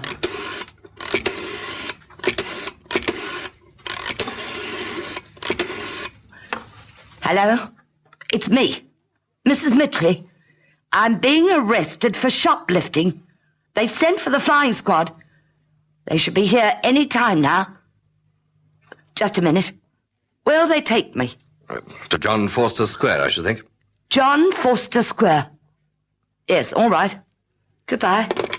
You've behaved very foolishly. And all for the sake of a twin set worth 7 ront 50. 9:37 a.m. The streets of the city are not yet busy with morning shoppers. The traffic is thin, allowing car 13 to cruise comfortably along President Street West. The car is driven by Sergeant Fenter and crewed by Constable Malloy. The town's pretty quiet, Sarge. Yeah, there's no money about at the moment. But just wait till the end of the month. Control to car 13. Come in. Over. Receiving you, Control. Over. State your position. Over. We're in President Street, just passing the City Hall. Over. Any other cars in that vicinity? Over. All right, 13. Proceed to Johnson's department store in Eloff Street. A case of shoplifting's been reported. You're to go up to the manager's office. Over. Received. Over and out. Well, that's the first today, eh? Shoplifting case, I mean. Great. Yeah, keeps us busy when we should be attending to more important matters. Still, it's all part of the job. It doesn't take the two policemen long to pick up Mrs. Midgley and take her down to the car parked in an Eloff Street loading zone. The next stop is John Forster Square, where the prisoner will be charged. 9:52 a.m. Eloff Street. A 66 Berwick glides to a halt at the curbside outside a well-known jeweller's.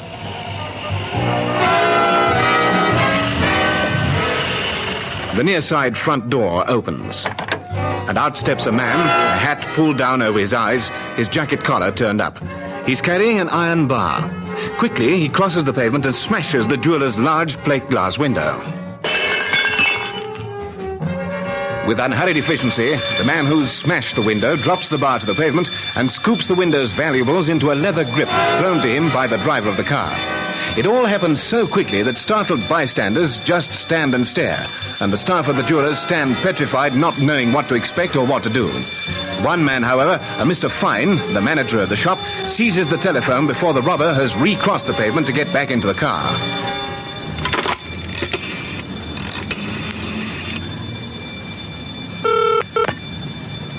Police, Constable Mayber speaking. Quickly, we've been robbed. We have been robbed. There they go now. Where are you speaking from, please? Mendelow's, the jewelers in Eloff Street. Which way are they going? South. If you'll hurry, you'll catch them. What sort of car is it? Yes, a Berwick, light green. Registration number? That I don't know. I'm in the shop, you see. One other thing, sir. What's your name, please? Fine. Ernest Fine. I'm the manager here. Fine. Righto, sir. We'll get onto it right away. Control to car 13. Come in, 13. Over.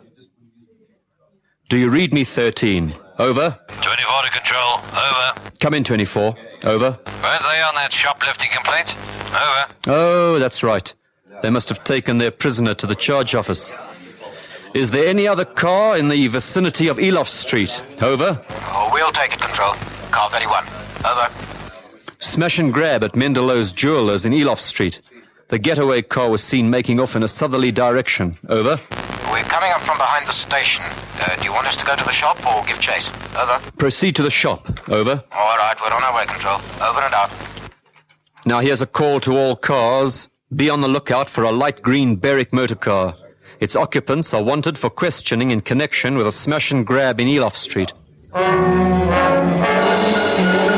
10:35 a.m. In response to a call from radio headquarters, Lieutenant Nick DeBrain of the Brixton Robbery Squad goes down to Mendelow's and interviews Mr. Fine, the manager. You know, Lieutenant, we have guns, alarm systems, everything. But when it happened, we all stood around like tailor's dummies. I wouldn't have thought it possible, in broad daylight. The element of surprise, Mr. Fine. What did they get away with? The contents of my best window. Expensive diamond rings, gold, jewellery. What was the approximate value? There's nothing approximate about it, Lieutenant. I can tell you exactly. 27,000 rand. That's a lot of money. Are you insured? Of course. But now the premium, which is already sky high, will be astronomical. It's not to mention the inconvenience and the shock. Mrs. Doyle, well, I had to send her home. It's a good thing nobody was hurt. Did you get a good look at any of these men? No, it was the same with everybody. I've asked already. It all happened so quickly, you see. Yes, quite. Has anybody interfered with that stuff on the pavement? You mean the glass and that piece of iron? Yes. No, we know enough about detectives from the bioscope not to interfere with stuff at the scene of the crime. 11:53 a.m. Lieutenant DeBrain confers with the brigadier in charge of the CID. We haven't had one like this for a long time. Well, they've certainly made up for it this time, sir. 27,000 rand. Find anything? No, sir. They smashed the window with a steel bar. It's old and rusty. I've sent it over to Pretoria to the government laboratories. I conducted a preliminary examination of the thing myself, but I found nothing. Nothing else? No, sir. I went over the area 3 or 4 times. The pavement, the gutter, where the car was parked. Nothing. Brigadier Pelser. Warrant Officer Olive here, sir. Stolen vehicle staff. We just received a report about a light green Berwick. It's been found abandoned behind a coal merchant's yard in Waverley. It's a stolen vehicle, sir. We had a report about it being taken from beneath a block of flats in Hillbrow last night. It has false number plates, sir. It occurred to me that perhaps it was a car used in that Eloff Street job this morning. Sounds likely. Tell your men that I'm passing the information to Lieutenant DeBrain, who's in charge of the case. Right, sir. Stolen vehicle staff. They think they've found that light green Berwick. Coal merchant's yard, Waverley. You'd better get out there with a fingerprint man. It might provide a lead. Right, sir. Oh, well, it seems we've got a beauty on our hands this time. The 10th of October, 9:47 a.m. Rosebank, Johannesburg. Morning shoppers are suddenly startled by the sound of breaking glass. This is followed by the screech of a car's tires. Then there are shouts and shots. Stop thieves! Stop them!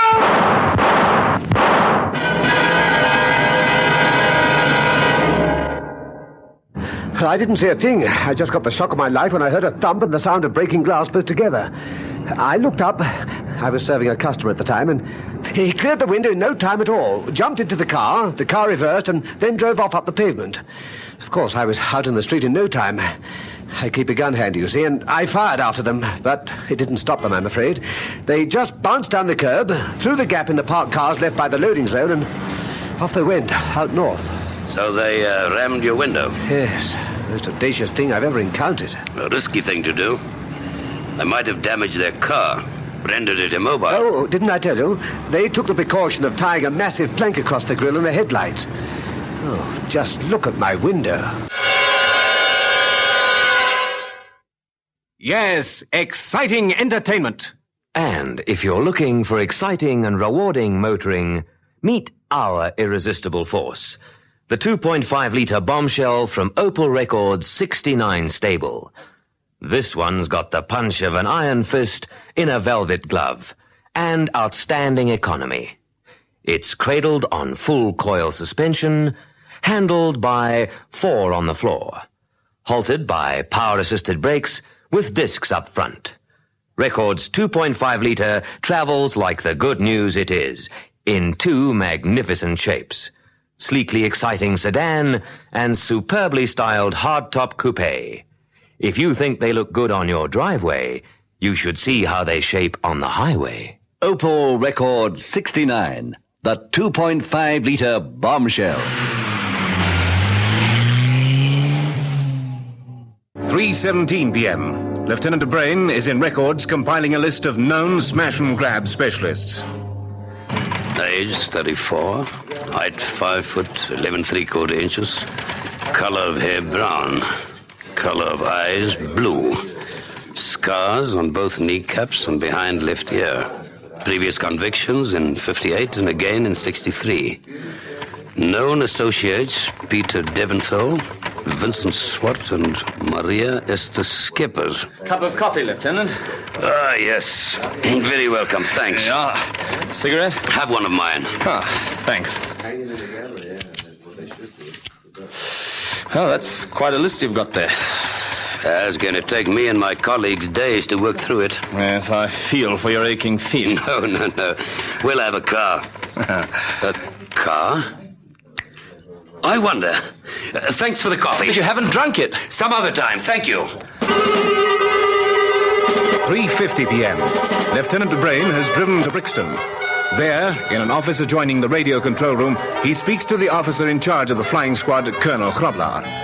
This is an extremely long shot, sir, but it occurred to me not so very long ago to wonder what the cars you had in town the day before yesterday and the cars you had in the Rosebank area were doing at the time of the robberies.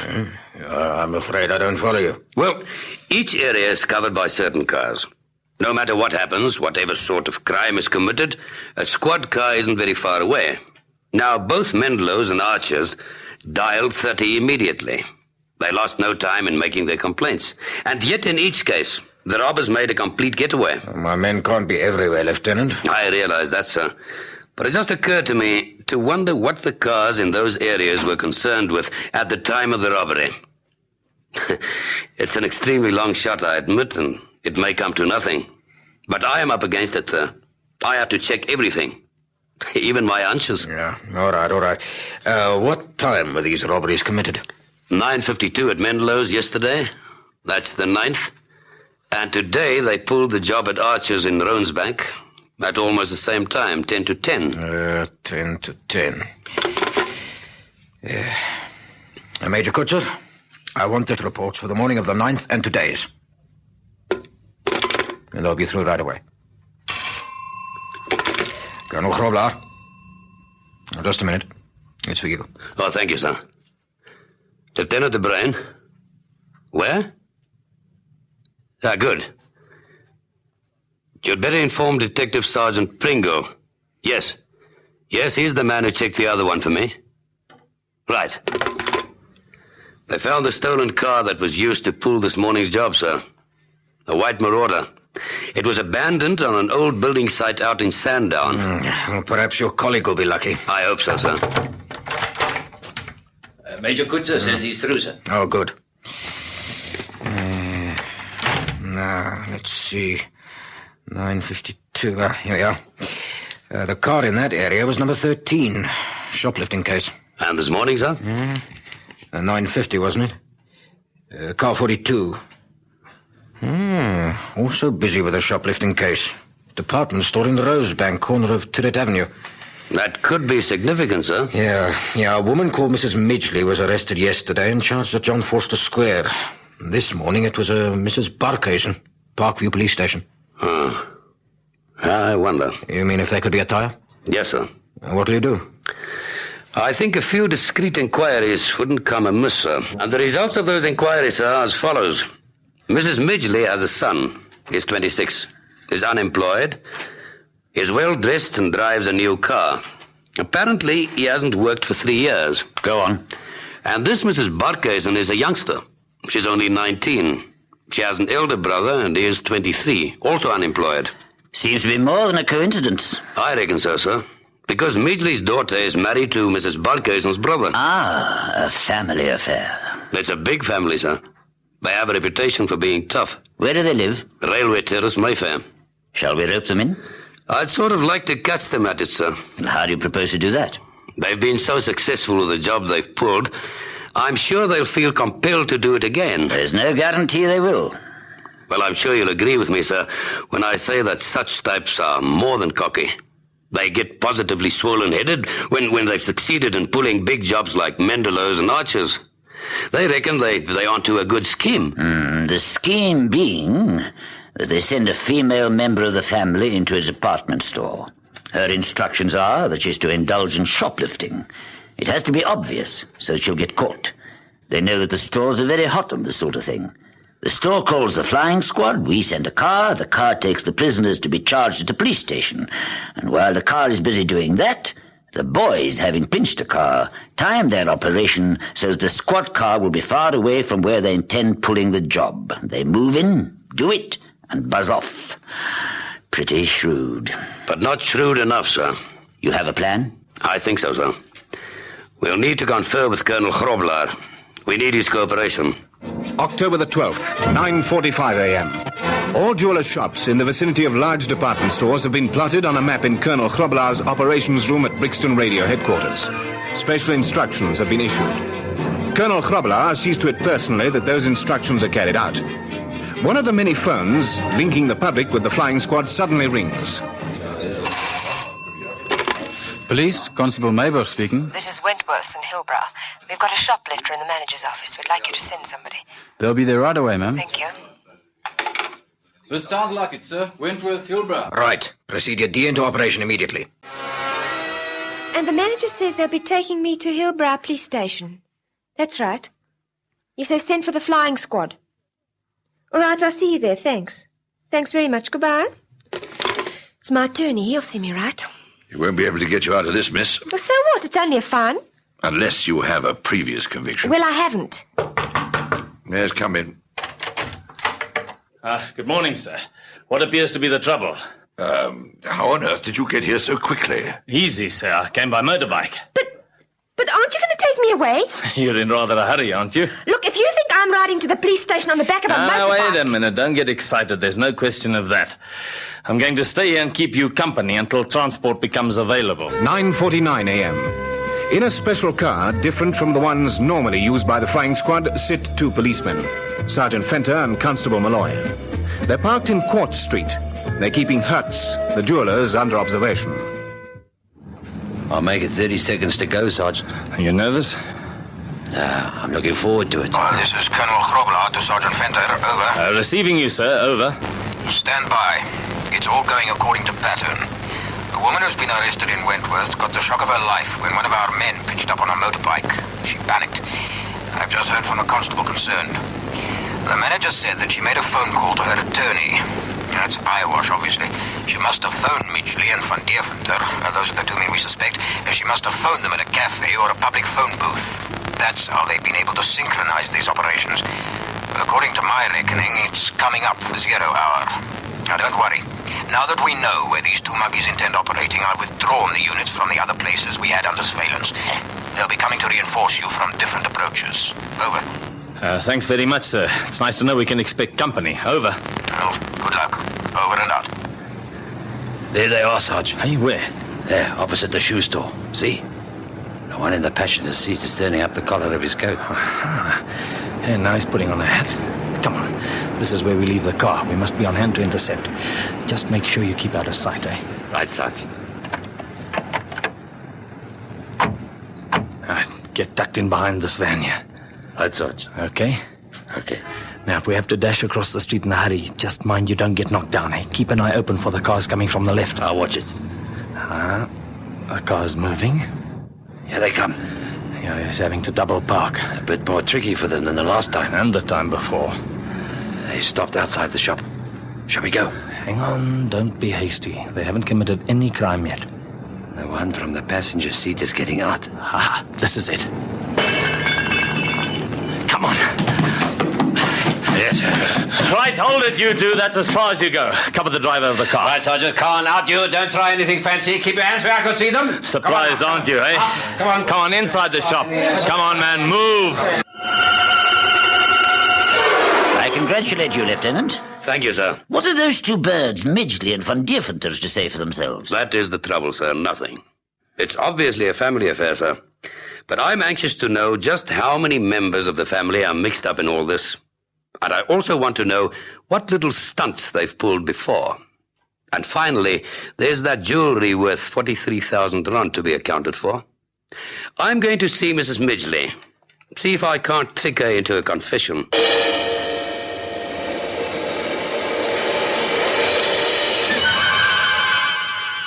And you've done it once too often. Your son and his pal have been taken into custody. Oh, what's he been saying? He's told us how you forced him into a life of crime. You should be ashamed of yourself. He didn't say that. I've never come across a case like it.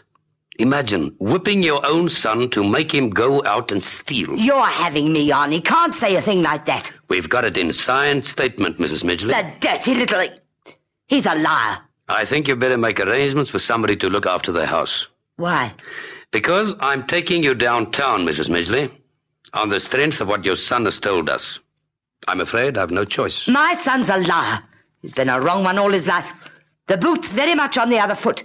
This is his house. I've got nowhere to go, and he knows it. He threatened me. He said if I didn't help him, he'd put me in an old age home. I was frightened, you see. Where's that jewelry, Mrs. Midgley? It's in the bathroom. I'll go and get it for you. Mrs. Midgley has gone longer than she should be. Lieutenant DeBrain goes to the bathroom door and knocks. Mrs. Midgley? Mrs. Midgley? Oh, what?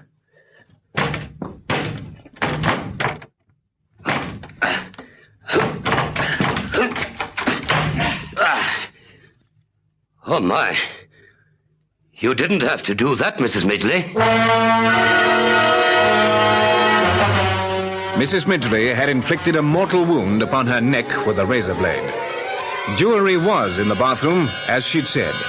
It was under the bath. Several tiles had been removed to make the hiding place. Further questioning and investigation led to the arrest of 8 people, members of the 2 families, the Midgleys and the Van Deventers. At their subsequent trial, they asked for 37 cases of theft to be taken into account. They received prison sentences ranging from 6 months to 5 years. Good news travels fast. Record 69. The 2.5-liter bombshell, cradled on full coil suspension, handled by 4 on the floor, halted by power-assisted brakes with discs up front. This one's got the punch of an iron fist in a velvet glove. Get the full 69 Opel record story from your Opel dealer. Opel Records 2.5-liter, the bombshell. They prowl the empty streets of night, waiting. In fast cars, on foot, living with crime and violence. These men are on duty 24 hours out of every 24. They face dangers at every turn, expecting nothing less. They protect the people of South Africa. They are the men of Squad Cars. Listen again next Friday evening to another authentic story in our dramatic South African police series, Squad Cars, brought to you by General Motors, makers of the biggest and most exciting range of cars, trucks, and commercial vehicles in the world. Cadillac, Buick, Oldsmobile, Pontiac, Beaumont, Chevrolet, Opel, Holden, Vauxhall, Bedford, GMC, and Ranger, South Africa's own car.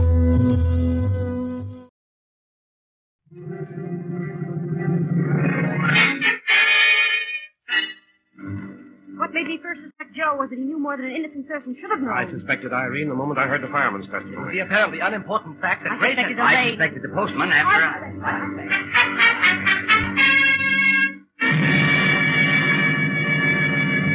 Listen to radio's newest, most interesting and thrilling program, Suspicion.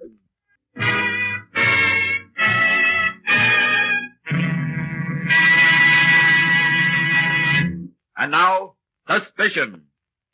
Somewhere in the drama about to be presented is a seemingly unimportant fact, a hidden clue that first casts suspicion on the ultimate culprit. Listen carefully to this thrilling series.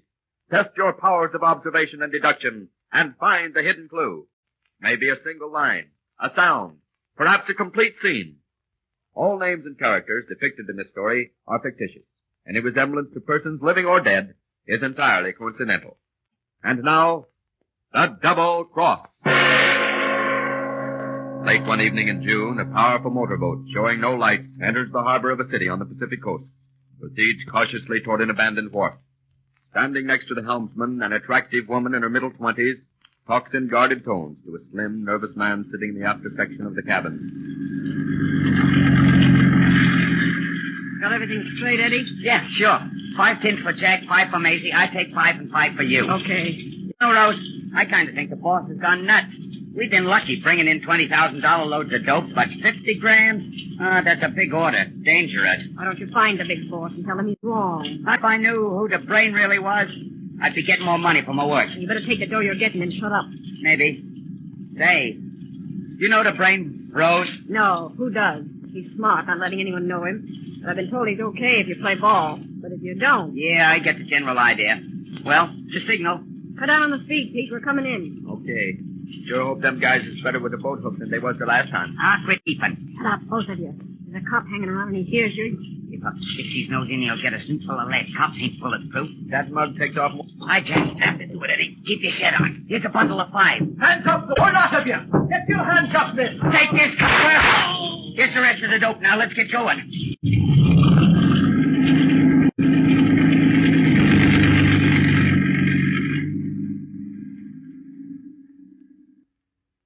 Boys, Tim Hogan's going to live. He isn't able to tell much, but he says there were at least 5 people on the wharf last night. Dope smugglers, eh, Chief? Right. A small gang, but one with a real brain detecting. The federal men have been after it for some time, but last night they shot up one of our men, and that brings us into the case. We'll work with the feds, of course, but don't forget Tim Hogan. How about throwing out a net and drilling everyone? No, not this time, George. The federals believe we're up against a mob that handles nothing but dope. We'll have to rely on stool pigeons and undercover work for a lead. But most of our regular stoolies are known. Well, get some petty crooks then. Hello? Miss Nellie Jones here, sir. Send her in. You boys remember Nellie, don't you? Sure. Has she been shoplifting again? I haven't heard anything against her. Hello, boy. Hello, Nellie. What can we do for you? Oh, Tim Hogan. Well, the doggy will be all right in a couple of months. Why? Oh, quit giving me the fishy eye, Chief. I've been on the level for the last 6 months, Well, see? you haven't had any complaints against him, Nellie. Oh, you would have if it wasn't for Tim. I ain't naming the store, see, but I tried my hand again, and I guess I was out of practice too long, because Tim Hogan seen me. Instead of arresting me, he fixed it up with a store manager, and, well, Tim's the right guy, see? What's your deal, Nellie? You guys are awful slow on the upbeat. Okay, Nellie. But you know what often happens to stool pigeons. We're up against a tougher gang than usual. But if you want to take the chance, we won't forget, Nellie. But remember, we're trusting you. One slip.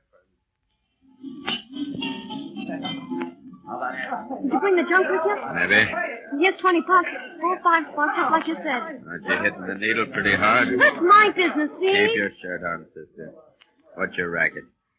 Say, You wouldn't be alive if you'd used all the cocaine I told you 2 days ago. well, a couple of friends, friends wanted some, and So I... you sold to them, huh? Ain't nothing wrong in that, is there? Don't get frightened, honey. Have you got lots of friends? Yeah, but I'm not telling you You what... play ball with me, honey, and maybe I can get you a job peddling junk. How about it? Sounds okay by me. Bid your dress on this card at 10 o'clock tomorrow morning. There's one thing, baby. Behave yourself or you'll wind up in the bay, floating face down.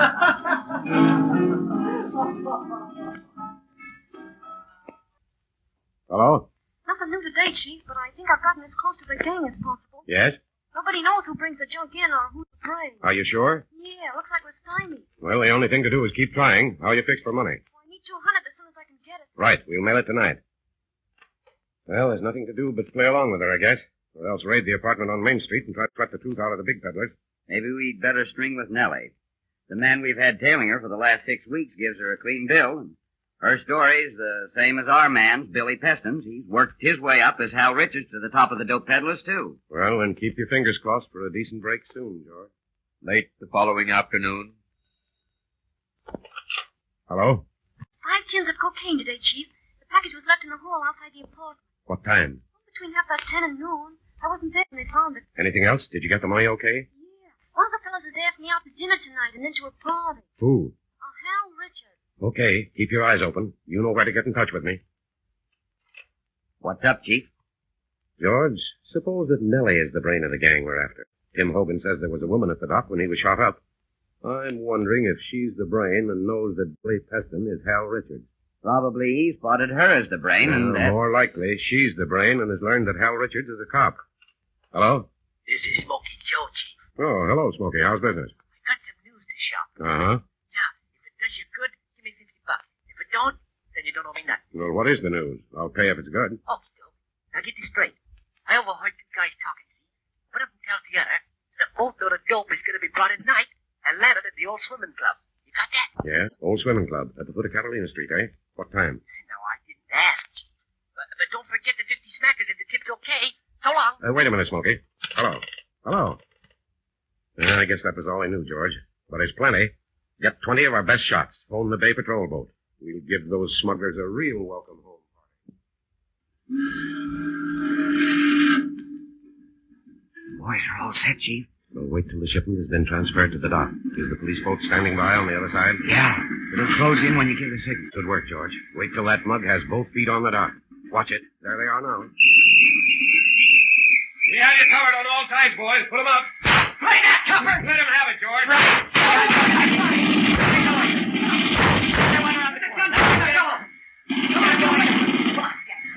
Okay, you win. Well, come out of the shadows then, you guys, and with your hands up, quick. No use talking to them, Copper. I took a dive for the floor, or I wouldn't be talking. Where are these narcotics going? I don't know. Where you taking it? I tell you, I don't know. Oh, all right. I suppose the jig is up. We bring it in and run an ad in the newspaper and... What kind of an ad? Oh, in the sub column. Then we get a letter from the brain saying how he's to deliver. A couple of days later, we get our money. Sounds screwy to me, Chief. How come you didn't double-cross the brain, sister? And wake up floating face down in the bay, it'll be a sap all your life, Copper. But as for who the boss of this racket is, you got me, pal. 3 minutes later, while questioning Rose Blair at the police station.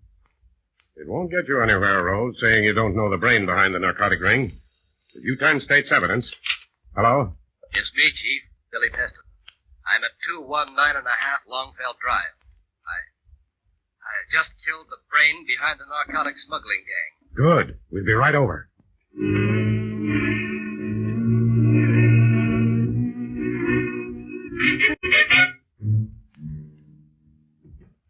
Nice going, Billy. Nice going. Where is he? He? It was a she. What? Yeah, a woman. Come along, I'll show you. I thought there was something unusual in this racket all along. Well, there she is. Well, what do you know about that, George? Nellie Jones. You said there was something screwy about her turning stool pigeon, Chief. How did it happen, Billy? Well, I asked her up here for dinner in order to get her away from the others. I had a hunch she was the brain. After we got here, she asked for a glass of water, and like a sucker, I went into the kitchen to get it. And she started shooting as you came back, eh? Yeah, that's right. Had her gun out and ready. But she fired a couple of times before I got her. Well, any one of your shots would have killed her, Peston. She must have been dead before she hit that floor. Well, it looks like we've rounded up the whole gang tonight. Yeah. She kept her gun in the coat pocket, George. Yeah? Look, let's get out of here, will you? I feel kind of...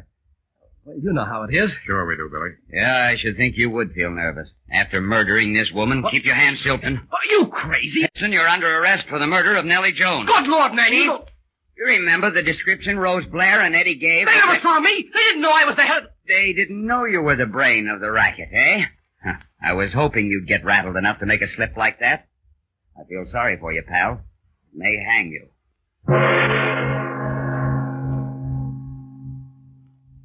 The following conversation took place immediately after Billy Preston had been booked for the murder of Nellie Jones. Yes, Chief. Preston knew that criminals make mistakes. Clever though he was, he thought he might have made one.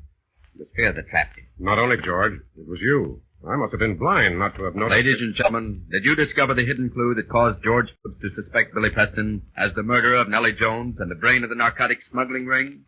If you did, write to this station and tell us the hidden clue you found. And to check your power of observation and deduction, listen for the correct hidden clue in this story the next time we present Suspicion.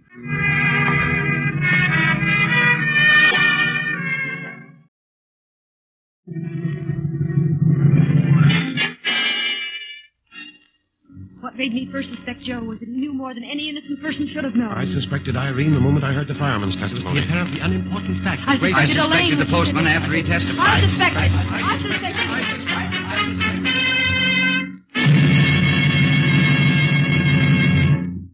Listen to radio's newest, most interesting and thrilling program, Suspicion.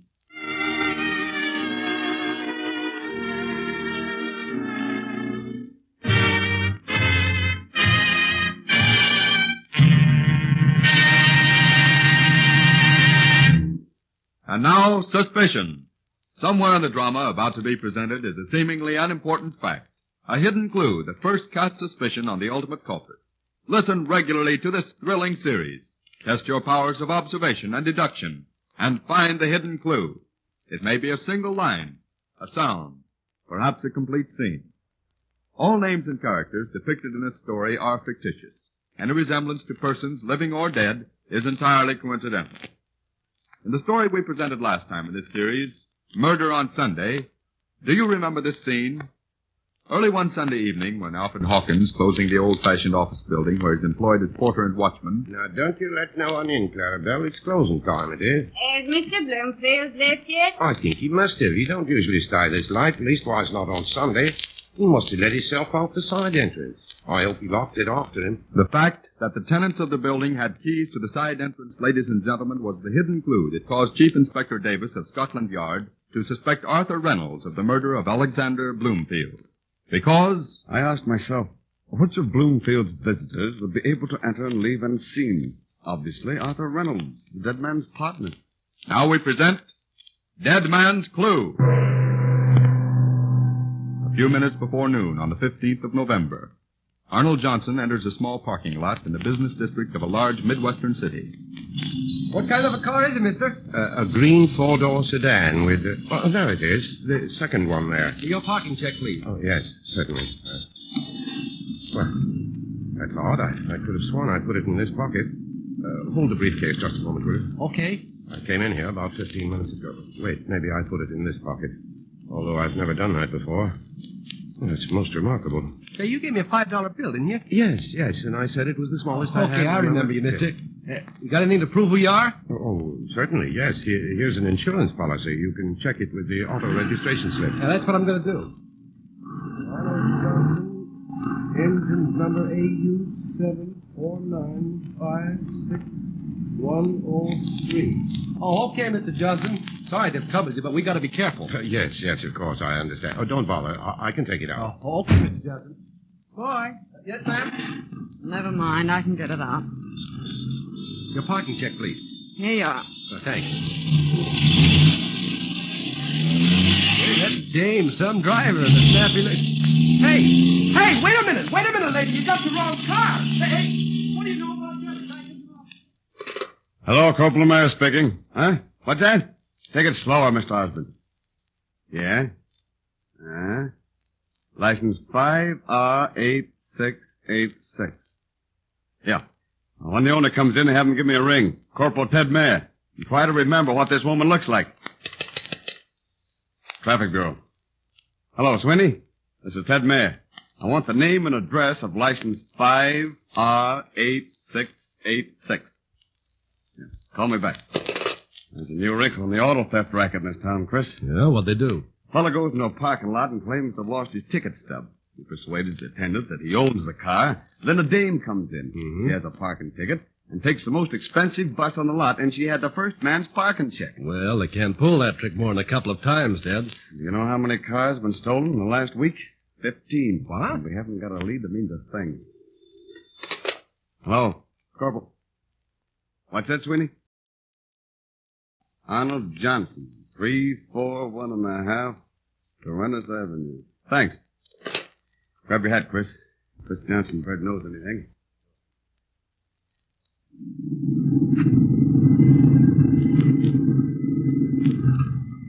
No, I guess it's a side entrance. Yeah. While I'm talking to him, you take a gander in the garage. Right. No, we don't want anything. Are you Arnold Johnson? Yes, of course. I'm Corporal Mayer of the Detective Bureau. I understand you had some difficulty at a parking lot this morning. Yes, that's quite correct, officer. I couldn't find the claim stub. Odd, it's never happened to me before. Quite remarkable. Most remarkable, Mr. Johnson. Because you'd scarcely driven away when a woman stole a car from that lot. And she gave the attendant your parking stub. She what? Oh, that's awful, but I assure you, Captain, I honestly thought I'd lost it. Maybe she just picked it up on the street. Yes, of course. I dare say that's exactly what she Have you any references, Mr. Johnson? References? Yeah. Why, indeed I have, Sergeant. I'm headmaster of the mathematics department of the City College, Night Division. I've been there 10 years. Oh, I thought I'd heard the name before, but I wasn't sure. If there's anything I can do for you privately, just let me know. Thanks, I will. Sorry to have troubled you, but With so many automobiles being stolen, we can't afford to pass up any lead. No, of course not. Good day, sir. Good afternoon. Either he's a good actor or innocent. I'm betting he's innocent. Say, Chris, do you remember Sloppy Smith? Oh, sure. Say, you don't think he's mixed up? No. I'm pretty sure he's on the up and up, but maybe he'll be useful. He has a repair shop on 60th.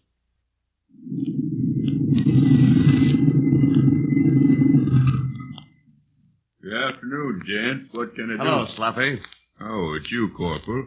How's things down to City Hall? Okay, how's the garage business? Okay. Sloppy, what do you know about hot cars? Listen, wise guy, I've been on the level for 2 years, see? Nah, don't get us wrong, Sloppy. We aren't accusing you. We thought you might have heard something. Well? I ain't talking. Live and let live. That's me. Get it?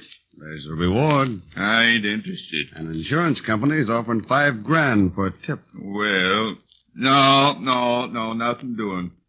Money ain't no use to a dead guy. That's it, eh? Yeah.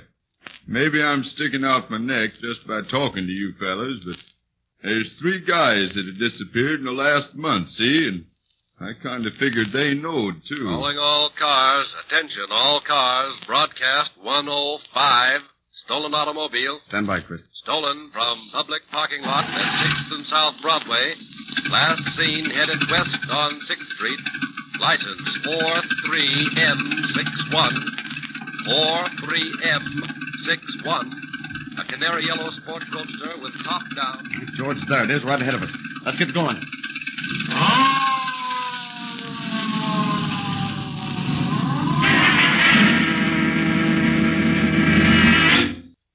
Say, Chris. Yep. Did you get a good look at Sloppy Smith when that radio flash came on? Say, come to think of it, he looked kind of worried. Yeah, plenty worried. And if that car had driven in whether Sloppy Smith wants to or not, he's going to fall.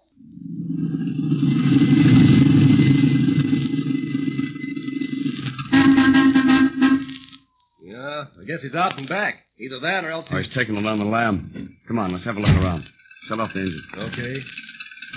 Well, he must have left just after we did, Ted. It's pretty dark. If no lights are on. Yeah. We'll have a look around first and then phone headquarters and have them pick him up. I guess this is the room where he slept. Well, everything looks in order. Let's see what's in his desk. Okay. Room's empty. Try the others. Looks like he cleared out in a hurry. Say, listen. He used to be pretty thick with Joe Clark over on Lakeside Hill. Right. And if anybody knows who's behind this auto theft racket, Joe Clark's the man.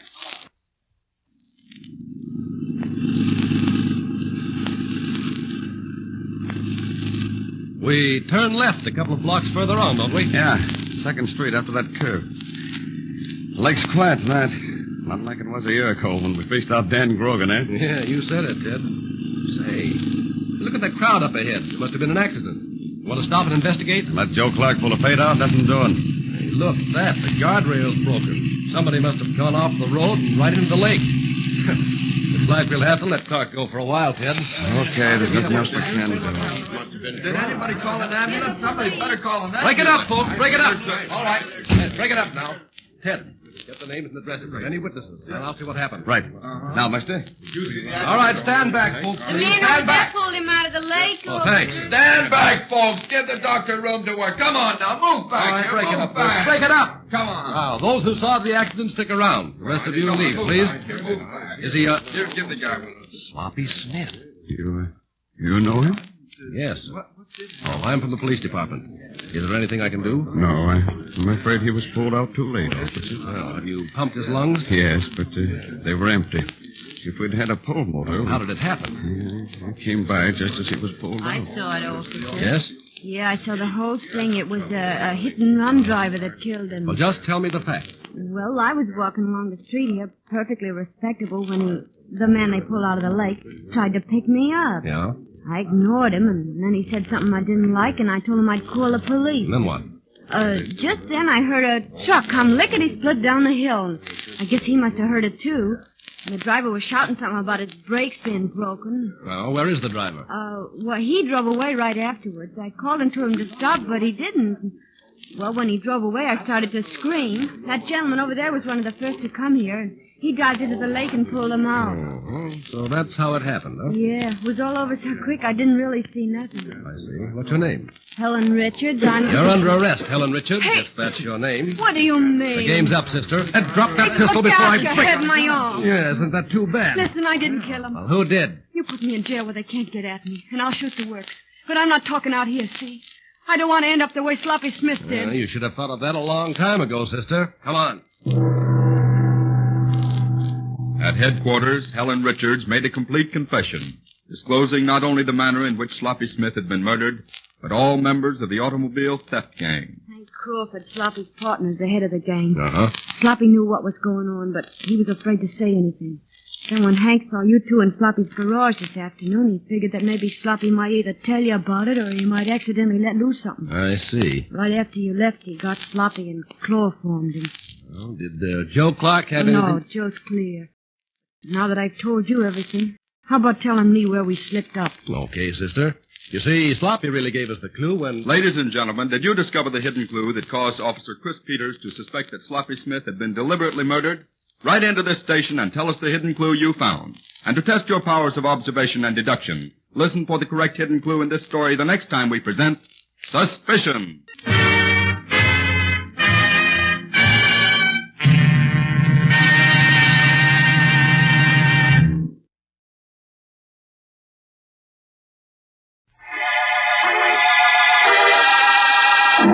Danger, Dr. Danfield. Your brother is there on the cot, Miss Emma. But why is he covered with that sheet? I'm sorry. I tried to explain. Clint! Clint! He's dead. You killed him! You murdered him! Dr. Daniel Danfield, authority on crime psychology, has an unhappy faculty for getting himself mixed up in hazardous predicaments because of his astonishing revelations regarding the workings of the criminal mind. Today's story opens in the reception room of the Hillside Trade Hospital. A young lady, Brenda Emmett by name, is just entering. Yes? Good morning. I'm Brenda Emmett.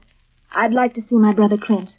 Oh, we didn't expect you until next week, Miss Emmett. Not having heard from you about Clint, I became worried and decided to come in town today. I realize I've been lax in my payments, but is Clint all right? Why, just a moment, please. Yes? Miss Brenda Emmett is here, Professor Hensler. She came to see her brother. Brenda, I thought... She became worried about her brother decided to come in town today. I see. Very well. Send her in. Yes, sir. Will you go in, please? Professor Hensler will see you. Thank you. My dear Miss Emmett, how nice it is to see you again. Good morning, Professor Hensler. I'd like to see Clint, if I may. Of course. But do sit down a moment. You must be tired after your long trip. If you don't mind, I'd rather not. I'd like to see Clint now. Oh, yes, of course. However, I think it might be best if you rested here. Professor Hensler, are you trying to tell me that Clint isn't well? Well, my dear Miss Emmett, your brother was far from well when you entered him in our institution. That's not true. Clint was in perfect physical condition. I'm sorry. It is not my policy to enter into discussions about my patients with laymen. You must understand... Not your policy? What kind of nonsense is that? Please, Miss Emmett. Your brother is not in a condition to receive visitors. Not in a condition? Then Your brother is a very sick man, Miss Emmett. Any undue excitement at this time might prove fatal. Fatal? I'm sorry that you have forced me to be so frank. I see. Professor Hensler, I don't intend to leave this building until I see Clint. I've already explained that is impossible. Very well. You can prevent me from seeing Clint, but you can't stop me from going to the nearest police station. Marie! Yes? I warn you, Miss Emmett. You're making a mistake. I have done my best to spare you an unpleasant experience. Now I have no alternative. Really? Professor Hensler, I demand that you take me to him immediately. Very well. Follow me, please.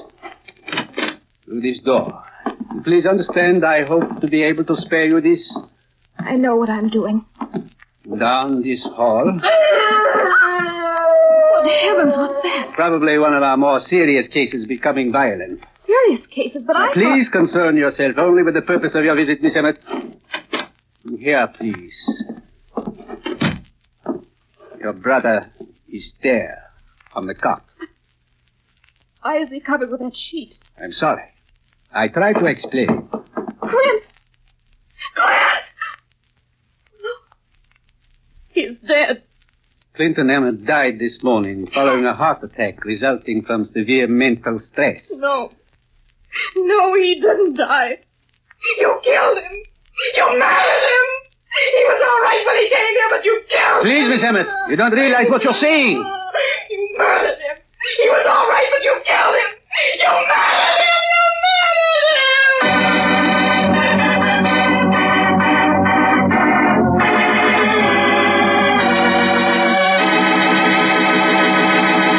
Captain Otis, there must be something you can do. Believe me, Miss Emmett, I wish there were. Professor Hensler's so-called trade hospital is a new idea in caring for the mentally deficient. But you do suspect him of running a racket. I am not in a position to express an opinion on the matter. My brother was murdered, deliberately murdered. Isn't there a law in this state that punishes murders, Captain Otis? Naturally. Miss Emmett, have you any evidence that would prove your brother was deliberately murdered? Yes. He was in perfect physical health when I entered him in the hospital 6 months ago. Isn't that enough? I'm afraid not. You see... excuse me. Yes? Dr. Danfield and Miss Fairfax are here, Captain Otis. Oh, yes. Ask them to wait a few... No, just a minute. Ask them to come in right away, please. Yes, sir. Possibly there is an answer to this, Miss Emmett. Have you ever heard of Dr. Daniel Danfield? Yes, of course. He lectures on unusual types of criminal minds, doesn't he? Not only lectures, but studies unusual types at close range. Now, possibly... Oh, here they are now. Oh, how are you, Doc? Miss Fairfax? Hello, Captain Otis. Oh, I'm sorry. Our secretary said... No. Come in, please. Miss Emmett, I want you to meet Miss Rusty Fairfax and Dr. Danfield. How do you do? How do you do? Miss Emmett? Miss Emmett has just had an unpleasant experience. Her brother died suddenly at the Hillside Trade Hospital. Oh, what a shame. Hillside? Isn't that the new theory school established by Professor Adolf Hensler? Yes, Hensler advanced the theory that many of the less serious mental cases could be cured by a series of shock treatments, plus the idea of teaching them a trade. I was one of those who read his advertisements. My brother Clint wanted to go to the hospital, so I somehow raised the money to send him, and they killed him. Why do you say that, Miss Emmett? I think Hensler deliberately planned Clint's death. I think he did it by not treating Clint in the manner that would bring about his recovery. Why, that's worse than murder. What do you think, Dan? Dan. Huh? Oh, I'm sorry. Just what were you thinking about, Dan Danfield? Got something in mind, Doc? Possibly, Captain. Rusty, how would you like to become Mrs. Danfield? Dan! For a couple of days, I mean. Oh. Now, wait a minute, Doc. I can guess what you have in mind. A deal like that would be pretty dangerous. Would it, Captain? I've heard a lot about this Professor Hensler. I'd like to meet him. Come along, Mrs. Danfield. You're going to take your husband to the hospital.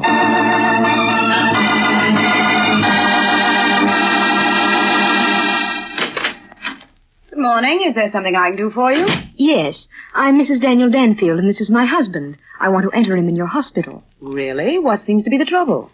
Well, ever since Mr. Danfield was discharged from the service, he's had a complete lack of interest in everything. Really? The way he's looking at me, I wouldn't say he was troubled with a lack of interest. I beg your pardon. Dan, are you... Of course not. The young lady is jumping to conclusions. So are you, brother, if you think you're pulling a fast one. Oh?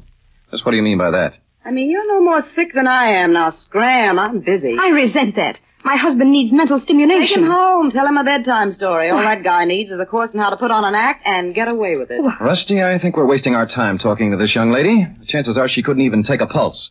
Come on, let's go find Adolf Hensler. You can't go in there. That's the professor's private office. We can read, nurse. This sign is printed in English. Come on, Mrs. D, let's go. What's the meaning of this? Are you Adolf Hensler? Yes. Did the nurse explain that I'm never to be interrupted? Come out of there, you two. Miss Durwood, will you kindly tell me who these people are? No, let me. My name is Danfield, and this is my wife. I'm a sick man, Professor He's no Hensler. more sick than I am. I can see he isn't. Now, Just a minute. I ought to know whether I'm sick or not. Our hospital is entirely filled, and even if it weren't, we are not interested in cases of your type. Well, it's time you were. I demand attention. Oh, good heavens, what's that? That's none of your business. Now get out. No, Professor, I'm staying. Oh, yes? We'll see about that. Take it easy. Be careful, Professor Hensler. My husband becomes violent when aroused. Get out, I said! You don't have to yell. I'm not deaf. Now then, I'm sure when I explain the nature of my trouble... Yes, I understand, Professor. Boys? You want us, Miss Durwood? Come in, boys. I've a job for you. Okay, boss. Come on, Butch. Dan, they're giants. Yes, I see they are, Rusty. A couple of your professors, Hensler? Yes, a couple of my professors. Show these people how you teach unruly students, boys. Just a minute, boys. Keep away from me. Outside with him, boys.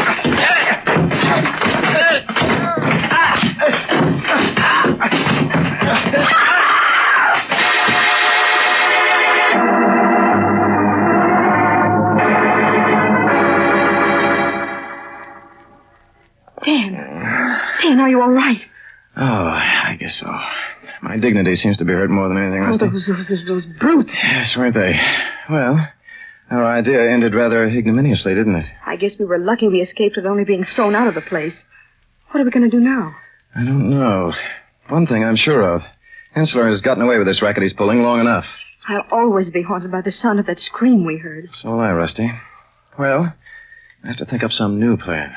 Dan, look over there. Those people sitting around on the lawn must be some of Professor Hensler's so-called patients. Yes. They look pretty unhappy about it, too. Suppose we go over and have a talk with them, Rusty. Maybe we can learn something of interest.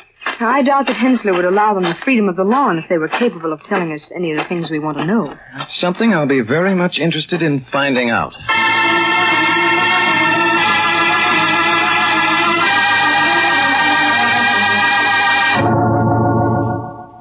You're quite sure about that, Miss Durward? I'm positive, Professor. That man was Dr. Danfield, the crime psychologist. Strange he should come here.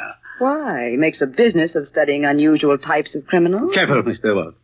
I do not like your implication. Sorry, Professor Hensler. There is no doubt in my mind that this Danfield is a sick man. I am surprised that you did not notice the advanced state of his condition. But I... Yes. I am sure Mr. Danfield will benefit greatly by one of our treatments. But you already explained to him that our enrollment... The enrollment at the Hillside Hospital is never too filled, but what we can take care of an unusually serious case, Miss Durward. Please remember that. Yes, sir, I understand. Splendid. Now, if you will ask the boys to step into my office, I would like to discuss with them the nature of the treatment we shall prescribe for Mr. Danfield. Yes, indeed. I think we can cure Mr. Danfield of his illness permanently.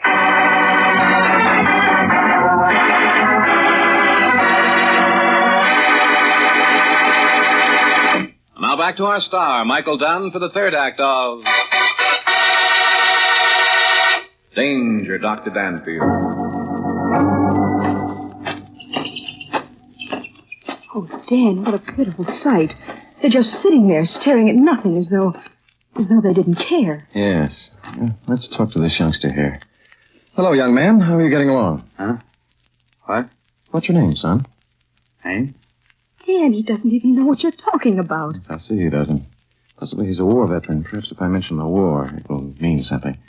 What outfit were you with, son? Outfit? Yes, you know, the Army. Or perhaps you were in the Marines. Don't know. Oh, this is awful. It couldn't be much worse, could it? Wait a minute. Don't go away, young man. Oh, no. Outfit. Marines. I feel so badly I could cry. Oh, I don't blame you, Rusty. Well, that explains one thing, doesn't it? What do you mean? I mean that now I understand this Hensler's racket. He knows that the one thing that will cure these people is to give them something to do. Something to occupy their minds. Are you saying that he deliberately refuses to give them the things to do? That's exactly what I'm saying, Rusty. Oh. The result is inevitable. Their condition grows worse instead of better. There's nothing more deadly to physical health than mental depression. And by doing that, Hensler can keep them here at his phony school and continue to collect the tuition money. Yes. However, if we could prove that at least one of Hensler's patients died as a result of his lack of treatment... Oh, Dan, how can anyone be so cruel? People who are greedy for money, my dear, can be cruel. Well, look who's coming. Dan, it's Hensler and his gorillas. Let's get out of here. No, wait, Rusty. By the expression on Hensler's face, he's, had a change of heart. How fortunate you did not leave, Mrs. Danfield. I have good news for you. What is it? We have decided to enter your husband as a patient at Hillside State Hospital. Well, what a lucky break for me. Happily, Mrs. Danfield, one of our patients has been discharged. Now, if you will both come up to the office and sign the commitment papers.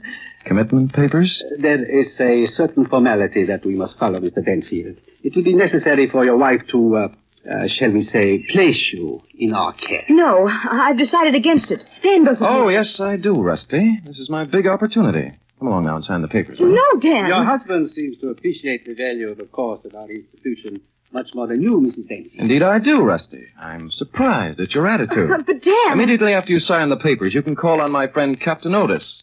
Tell him how lucky I was to get into Hensler's hospital.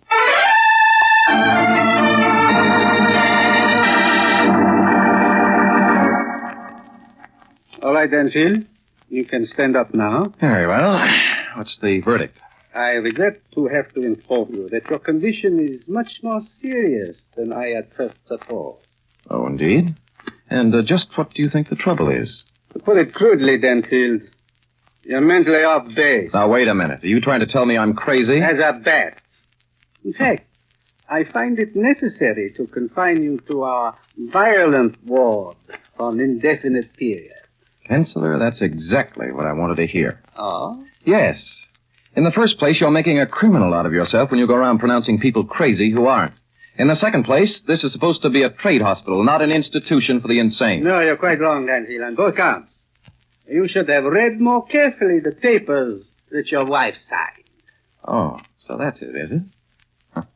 You're clever, Hensler, but I'm not buying any part of it. I'm getting out of here. You're not getting anywhere. No, try and stop it.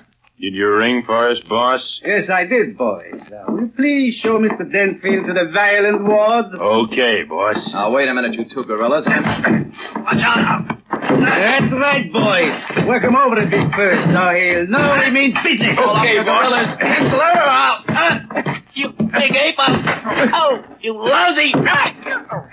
Oh. Very neatly done, boy. Pick him up and carry him downstairs. Yeah. Okay, boss. If he comes to and gets violent again, wake him over some more. You bet, boss. We'll fix him up. Down the stairs, Butch.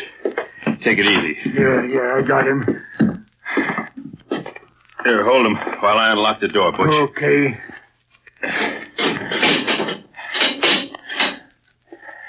Drop him on the cot. Yeah. Think I ought to sock him again? No, he's out like a light. Come on.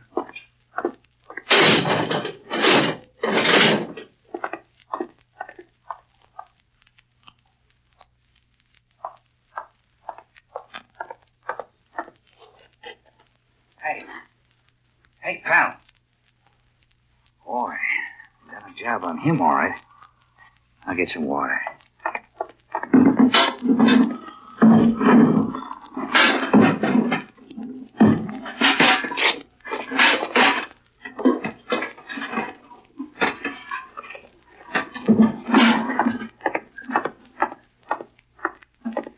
Hey, Cal, wake up. Still out. Now, if I could throw this water through the bars. Hey, who threw that water? I did, pal. You needed it. You... Oh, my head. And, worked you over, did they, chum? Who are you? Name of Gus Magnus. Enrolled as a patient at Hensler's hospital. What's your name, pal? Dan Danfield. What's your trouble? Nothing. I got in here so I could find out what was really going on. So did I. Hensler made a mistake when he signed me. Oh? Yeah. I'm an ex-paratrooper. A couple of my friends are here. I intend to get them out. I see. Tell me, Gus, how does it happen you're locked up in this cell instead of being allowed the freedom of the lawn? Why, ain't you heard? I'm what is known as a violent case. Oh? Yeah, violent. Seems, Hensler had a few rules I objected to. So he tossed me in here to ready me up for the lawn. Ready you up? Yeah. You see, it's like this. Some of the guys who get sucked in on this deal is pretty bad, and some of them ain't. Like me, see? Well, those guys who act dopey are turned out on the lawn, so the folks passing by can see them. Looks kind of nice, see? Yes, I'm beginning to. And what happens to boys like you, Gus? Why, Dan, ain't you guessed? We're tossed in here. And once a day, the doc's boys come down and sort of work us over. And after a while, we're ready for the lawn. Get it? Incredible. How long have you been here, Gus? Me? Oh, I only been in a week. But I'm leaving tonight. Leaving? I must say you're rather philosophical about it. It ain't got nothing to do with that philosophy. It's got to do with a little gimmick me and my pals dreamed up. Your pals? Yeah. You see, there's 4 of us down here.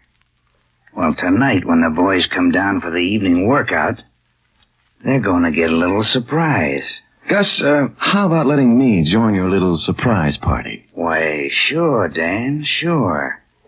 We gotta stick together.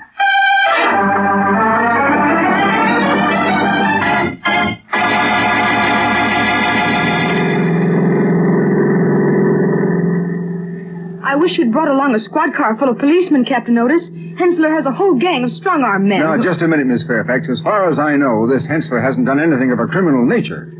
And until he does, I haven't any right to make any demands on him at all. Hasn't done anything of a criminal nature? Well, don't you call holding Dan there against his will criminal? Well, from what you told me, the doc entered the hospital of his own free will.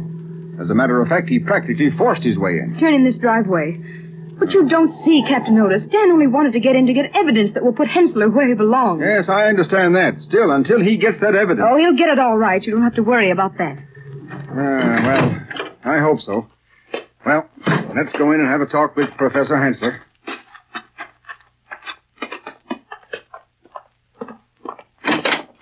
Something you wanted? Yes, I'm Captain Otis from police headquarters. I'd like to see Professor Hensler. Police headquarters? I'm sorry, Professor Hensler isn't in right now. Don't believe her, Captain Otis. She's lying. I beg you... Oh, it's Mrs. Danfield. Yes, and I want to see my husband. Well, come back later, dearie. We don't allow visitors to see newly committed patients for at least 2 weeks. Oh, you don't? Well, I'm going to see him.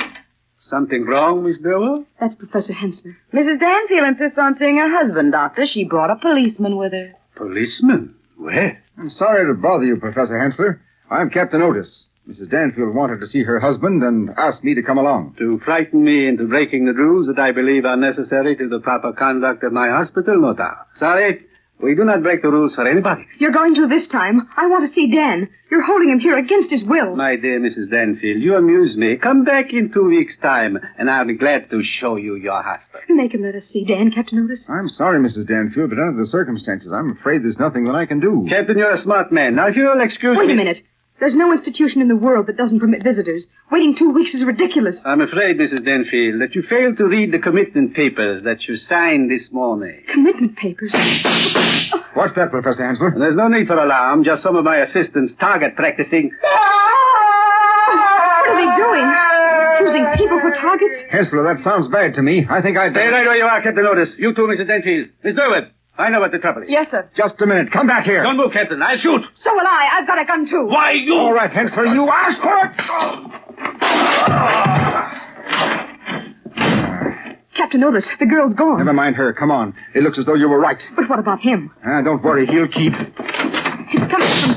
It's coming from down those stairs. Yes. Now, careful now. We want to surprise them if we can. All right, you guys, come out with your hands up or we'll blast you to kingdom come. Stop talking and come in and get us if you think you can. Oh, boy, Dan. Come on, you bumps. That second voice was Dan. Yeah, stay here, Miss Fairfax. I'm going down these stairs. I'm coming, too. All right, you guys. You asked for it. Here we come. Start shooting, Butch. Everybody stop. This is it. Yeah, let them come. We're coming. All right, you men. Drop those guns. Why, you dirty... Come on, Butch. Come on, stop. Dan! Stop. Dan! Stop where you are. Rusty! Let him get a boy. You won't get me. Oh, no, this is what I've been waiting for, but... Come on.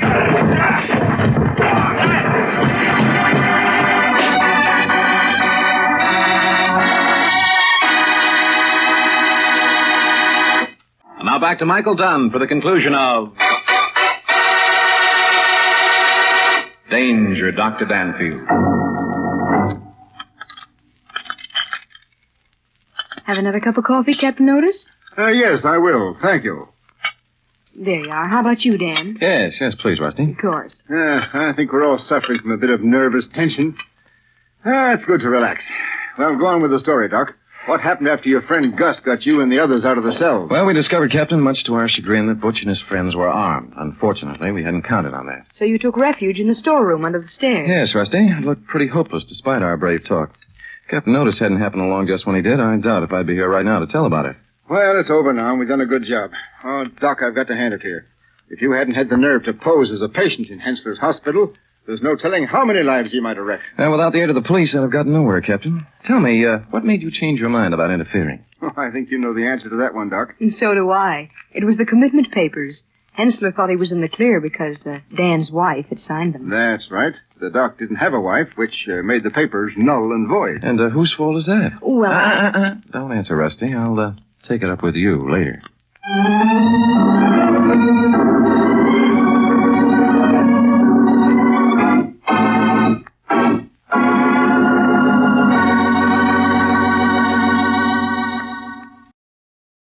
This is Orson Welles, speaking from London.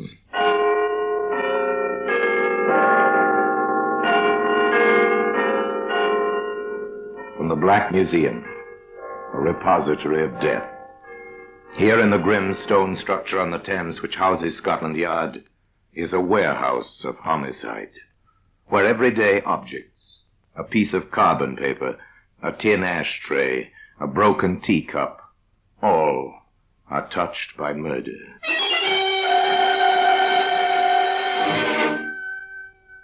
Now here's a woman's powder puff, faded pink.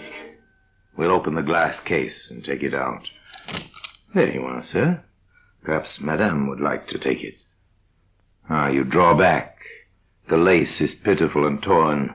Across the puff itself is an ugly stain. Once it was dark red, but its progress through the biological laboratory has left it bleached and pitted, where small areas have been teased out and examined under the microscope. This sample belongs to blood group 3. Are you sure? Wait. Group 1 is here as well. Blood groups 1 and 3. That means there were 2 victims. Yes, the faded pink powder puff was used to gag 2 victims before they were brutally murdered. That's why it can be seen today in the Black Museum.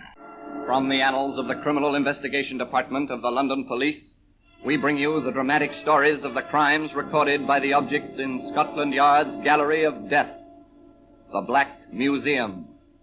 In just a moment, you will hear The Black Museum, starring Orson Welles. Now, The Black Museum, starring Orson Welles. Well, here we are, in the Black Museum. Yes, beyond these stone walls, London throbs and is alive, but within these rooms, there's silence and death. It's very quiet. Come with me. Under the frieze of death masks, the masks of criminals of bygone days, suspended grimly under the ceiling, we pass slowly along the rows of murder exhibits, not always frightening in themselves, but terrifying when considered in relation to their history. There, matchbox. Here's a nail file. Each exhibit marked with the names of the killer and the victim. But our objective now is the powder puff. As it lies on the palm of my hand, let's turn back the clock and meet the man who used it for a grim purpose. His name, Richard William Hyson. The time, dawn on the morning of Friday, October the 18th, 1946. The place, Pentonville Prison. This is it. Is it, boys? Take it easy, Hyson. You've got about a couple of hours. Give me a cigarette. Hey, thanks. You're too kind. This is 20 days we've had in here, isn't it? Yes, 20 days. You won't forget me, will you? No, we won't forget you. Before I go, you must remind me to compliment the management. The food's been excellent. I can thoroughly recommend it to future guests. I've only one complaint. What's that, Hyson? The execution shed is too close. I'm sure I could hear the hangman practicing with a sandbag last night. Nonsense. Here, have a wash. After I've finished my cigarette. All right. No hurry. No hurry. 2 hours to go. 2 hours in which to reminisce. I think I was right not to see my mother and father. They wanted to see you. Well, that's because they remembered me as I was. Big, blonde, and handsome. But they never really knew me. I nearly killed a girl when I was 16. Did you? Yes. It was at a kid's party. After playing Postman's Knock, we got tired of that. And I suggested we should play The popular parlor game of murder. Somebody commits a crime in the dark, and the rest of the party are supposed to discover the culprit. Young Richard Hyson entered into the spirit of the thing with zest. Jean, you come with me. All right, Dick. Let's go upstairs. What shall we do? Oh, never mind. I'll tell you. Let's go up while nobody's looking. Come on. Here's a box room. Let's go in. No, I'd rather not. Let's hide here. In you come. No, Dick. Don't be afraid. It's only a game. I'm putting this handkerchief in your mouth. Oh, let me go. Now I'm squeezing your throat. Shut up! Jean, where are you? Oh, there you are. Why, Dick. Jean, what's happened? Oh, he's killed her.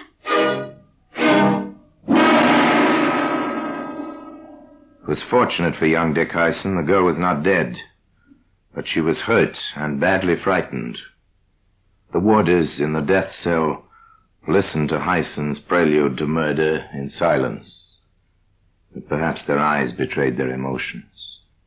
You're shocked, aren't you? Oh, give me the towel, will you?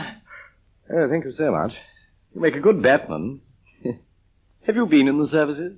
I was in the Navy. Oh, interesting. That was the only service I was never in.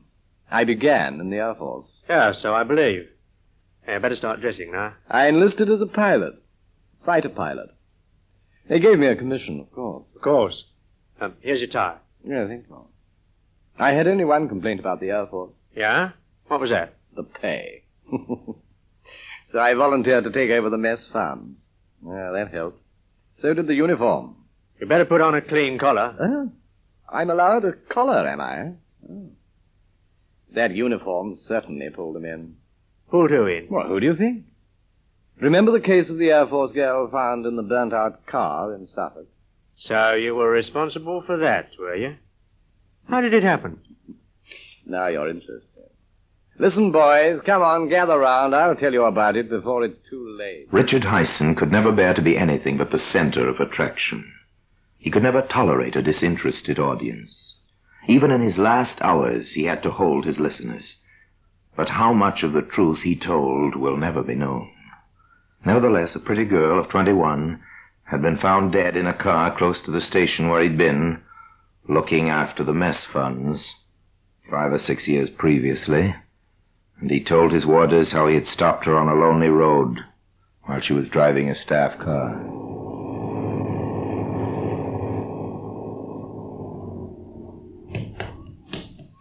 Hello there. Want a lift? Oh, that's very nice of you. I'm going into Ipswich. Oh, so am I. Jump in.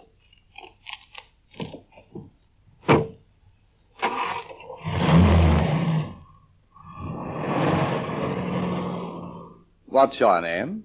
Parker, sir. And your first name? Joyce, sir. I'm Richard Hyson. You can call me Dick and drop the sir.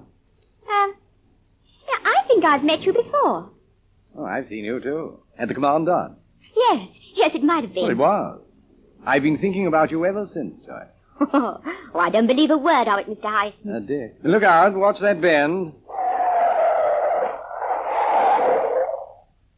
Oh, I'm sorry. Oh, never mind, sweetheart. I've got nerves of steel. But I'd be happier if you let me take over. Yes, perhaps it would be a good idea. Thanks.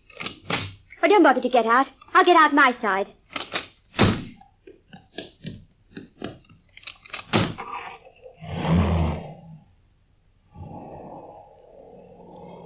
Well, I must say it is nice to be driven for a change. Good.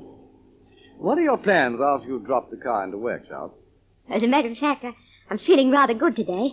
You see, it's my birthday, and my mum sent me a very nice present this morning. Well, many happy returns. And how old are you? 21. Congratulations. She's 21 today. 21. What did they send you? Money. Oh, that's always the most sensible gift. Yes, it is, isn't it? I say, are we on the right road? Yeah, I think so. We're not, you know. We're right off the road now. Hey, stop! Hey, I thought you were supposed to be a good driver. So I am. Come here. No, you've made a mistake. I'm not that sort of a girl. Let me go. Oh, you would you? You're mad. Where's the money? Well, here, take it. Now let me go, please. Oh, no. Please let me go. I promise I won't tell. Ah!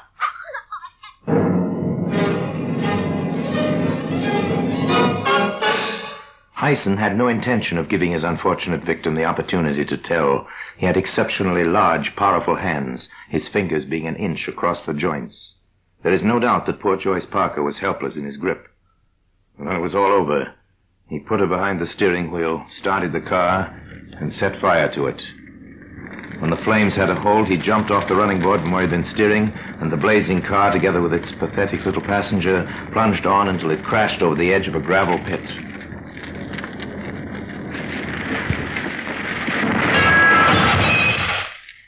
The crime had every appearance of being an accident, and Richard Hyson went to the picture alone that night, all expenses paid.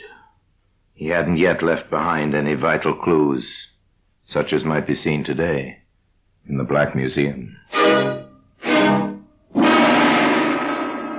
In just a moment, we will continue with The Black Museum, starring Orson Welles.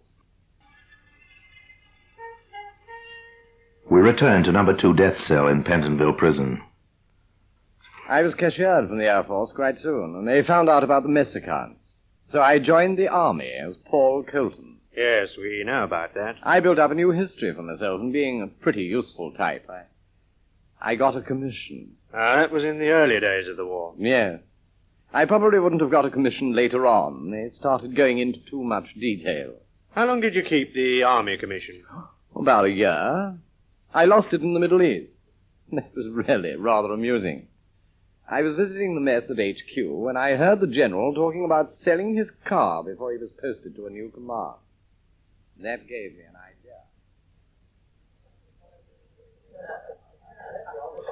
idea. Excuse me, sir. Yes? My name's Quinton, sir. I'm sorry to hear you're leaving the command. I wonder whether you might be thinking of disposing of that private car of yours. Do you want to buy it? Yes, sir. You'd better have a word with my ADC. Smithers. Yes, sir? Mr. Colton here wants to buy the car. Sort it out with him, will you? Of course, sir. And Second Lieutenant Colton, alias Hyson, wrote out a check for £100, which was exactly £100 more than he had in the bank. That check bounced quicker than a golf ball. But I'd sold the old man's car even quicker and spent what I got for it. So, bang went commission number 2, Yes, they cashiered me. Which I told them I thought was rather hard on a first offender. First offender? Well, in the Army, yes. Instead of coming home, I dropped off the ship in South Africa. I joined the Army there. And believe me, it wasn't long before I got myself posted to England. That meant London for me. And those certainly were.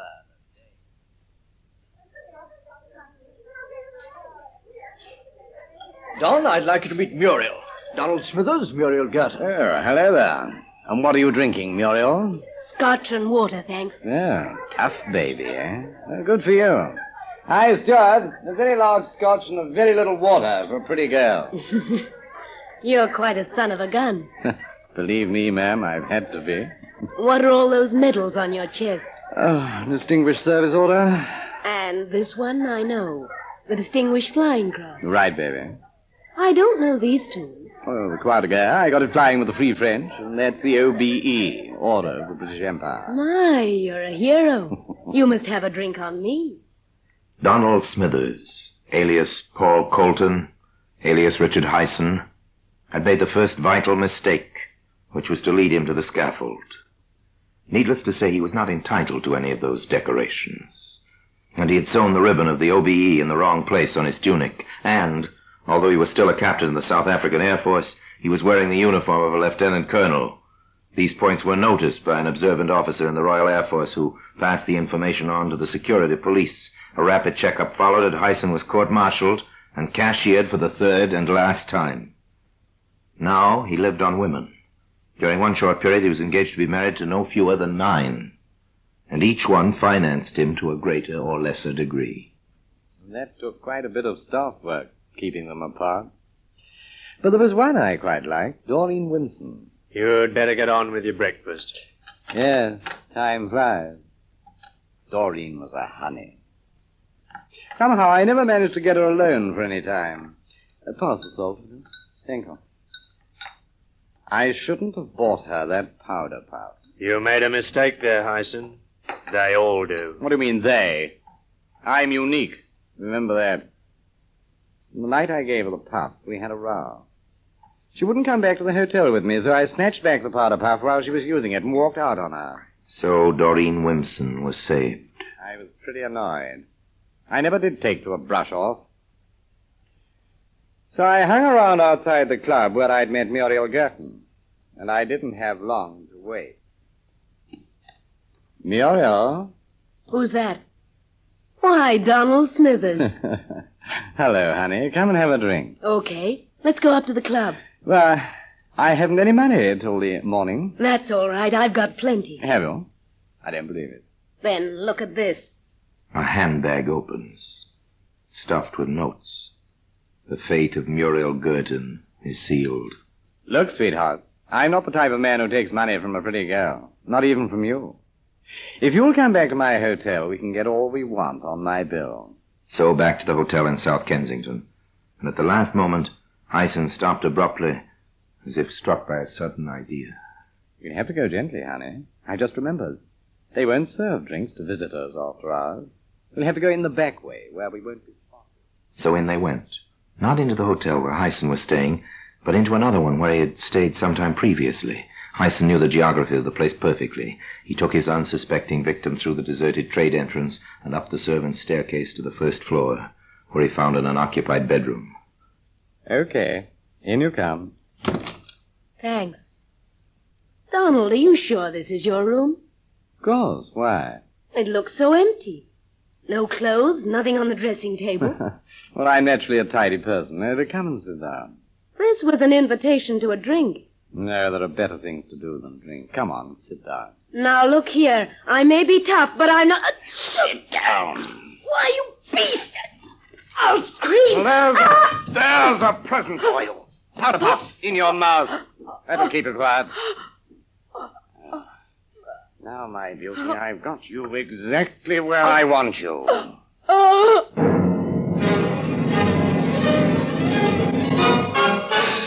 Again, those big, strong hands did their dreadful work. And when it was all over, Hyson removed the improviser's mouth, took her money, and returned unseen to his own hotel, where the chambermaid awoke him from a sound sleep at 8 o'clock the following morning. Morning, sir. Not a very cheerful one, I'm afraid. I'll pull back the curtains. Oh, it's pouring outside, and nasty and cold. Now drink your tea while it's hot. And here's your newspapers. Eh? Oh, the papers, yes. Oh, thanks. Thanks very much. Not at all.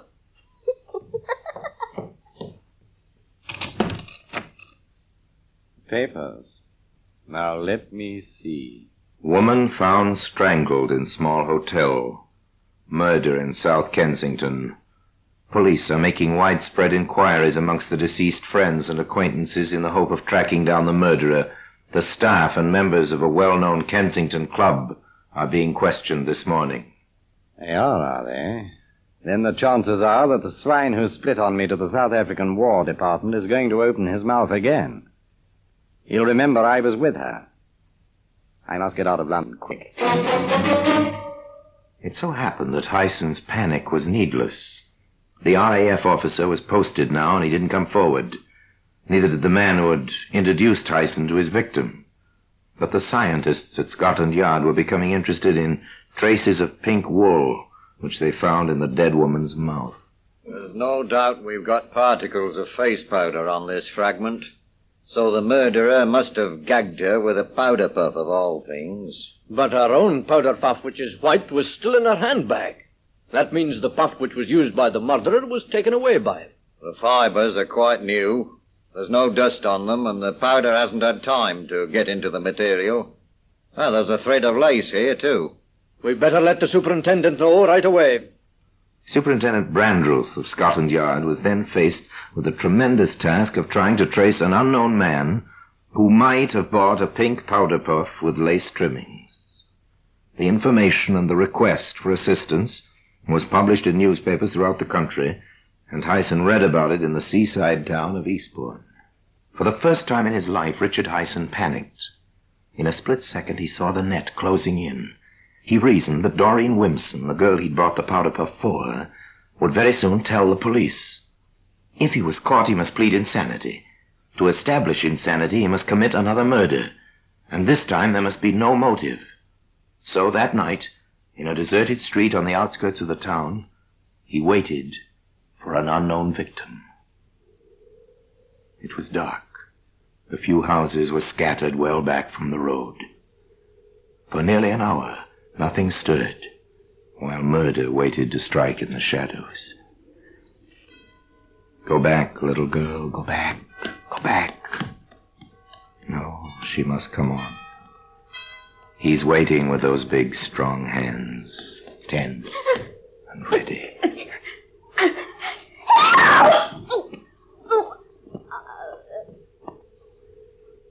The powder puff becomes a gag for the second time. The deed is done. I might have got away with a lot if Doreen Wimson hadn't remembered the powder puff. She identified it, didn't she? Yes. I knew she'd get me. The chaplain's here, Hyson. Tell him to go to blazes. I'll be waiting for him. Got another cigarette? No, thanks. I was picked up by the police the next day. Even then, I nearly convinced them that they'd got the wrong man. They held me from 3 in the afternoon until 2 the next morning before I told them I was Richard Hyson and proud of it. But still, they couldn't really prove I'd killed the 2 women until they had my coat pocket examined in the laboratory. And then they found traces of face powder and little shreds from the puff in it. Tough, that. Tough, wasn't it, Padre, eh? Why, what are you looking so mournful about? I'm the one to worry.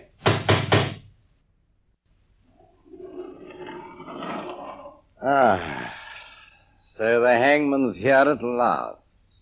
Yes, Hyson. It's nearly over.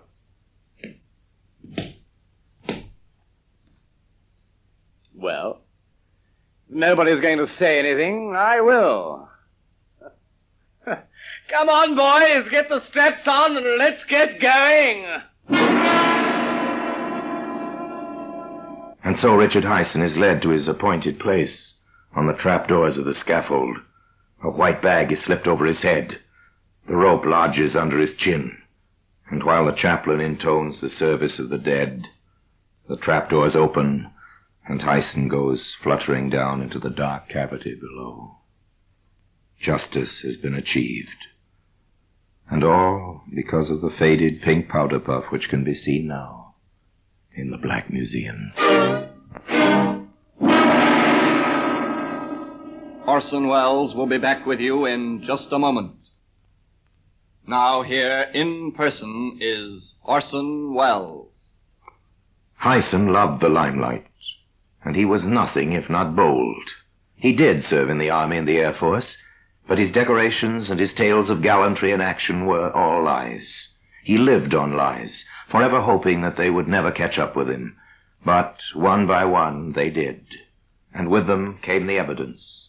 From the bad check he gave to the general in the Middle East, to the pink powder puff he gave to the one girl he admired in London. He hoped, of course, that the world would believe him to be insane.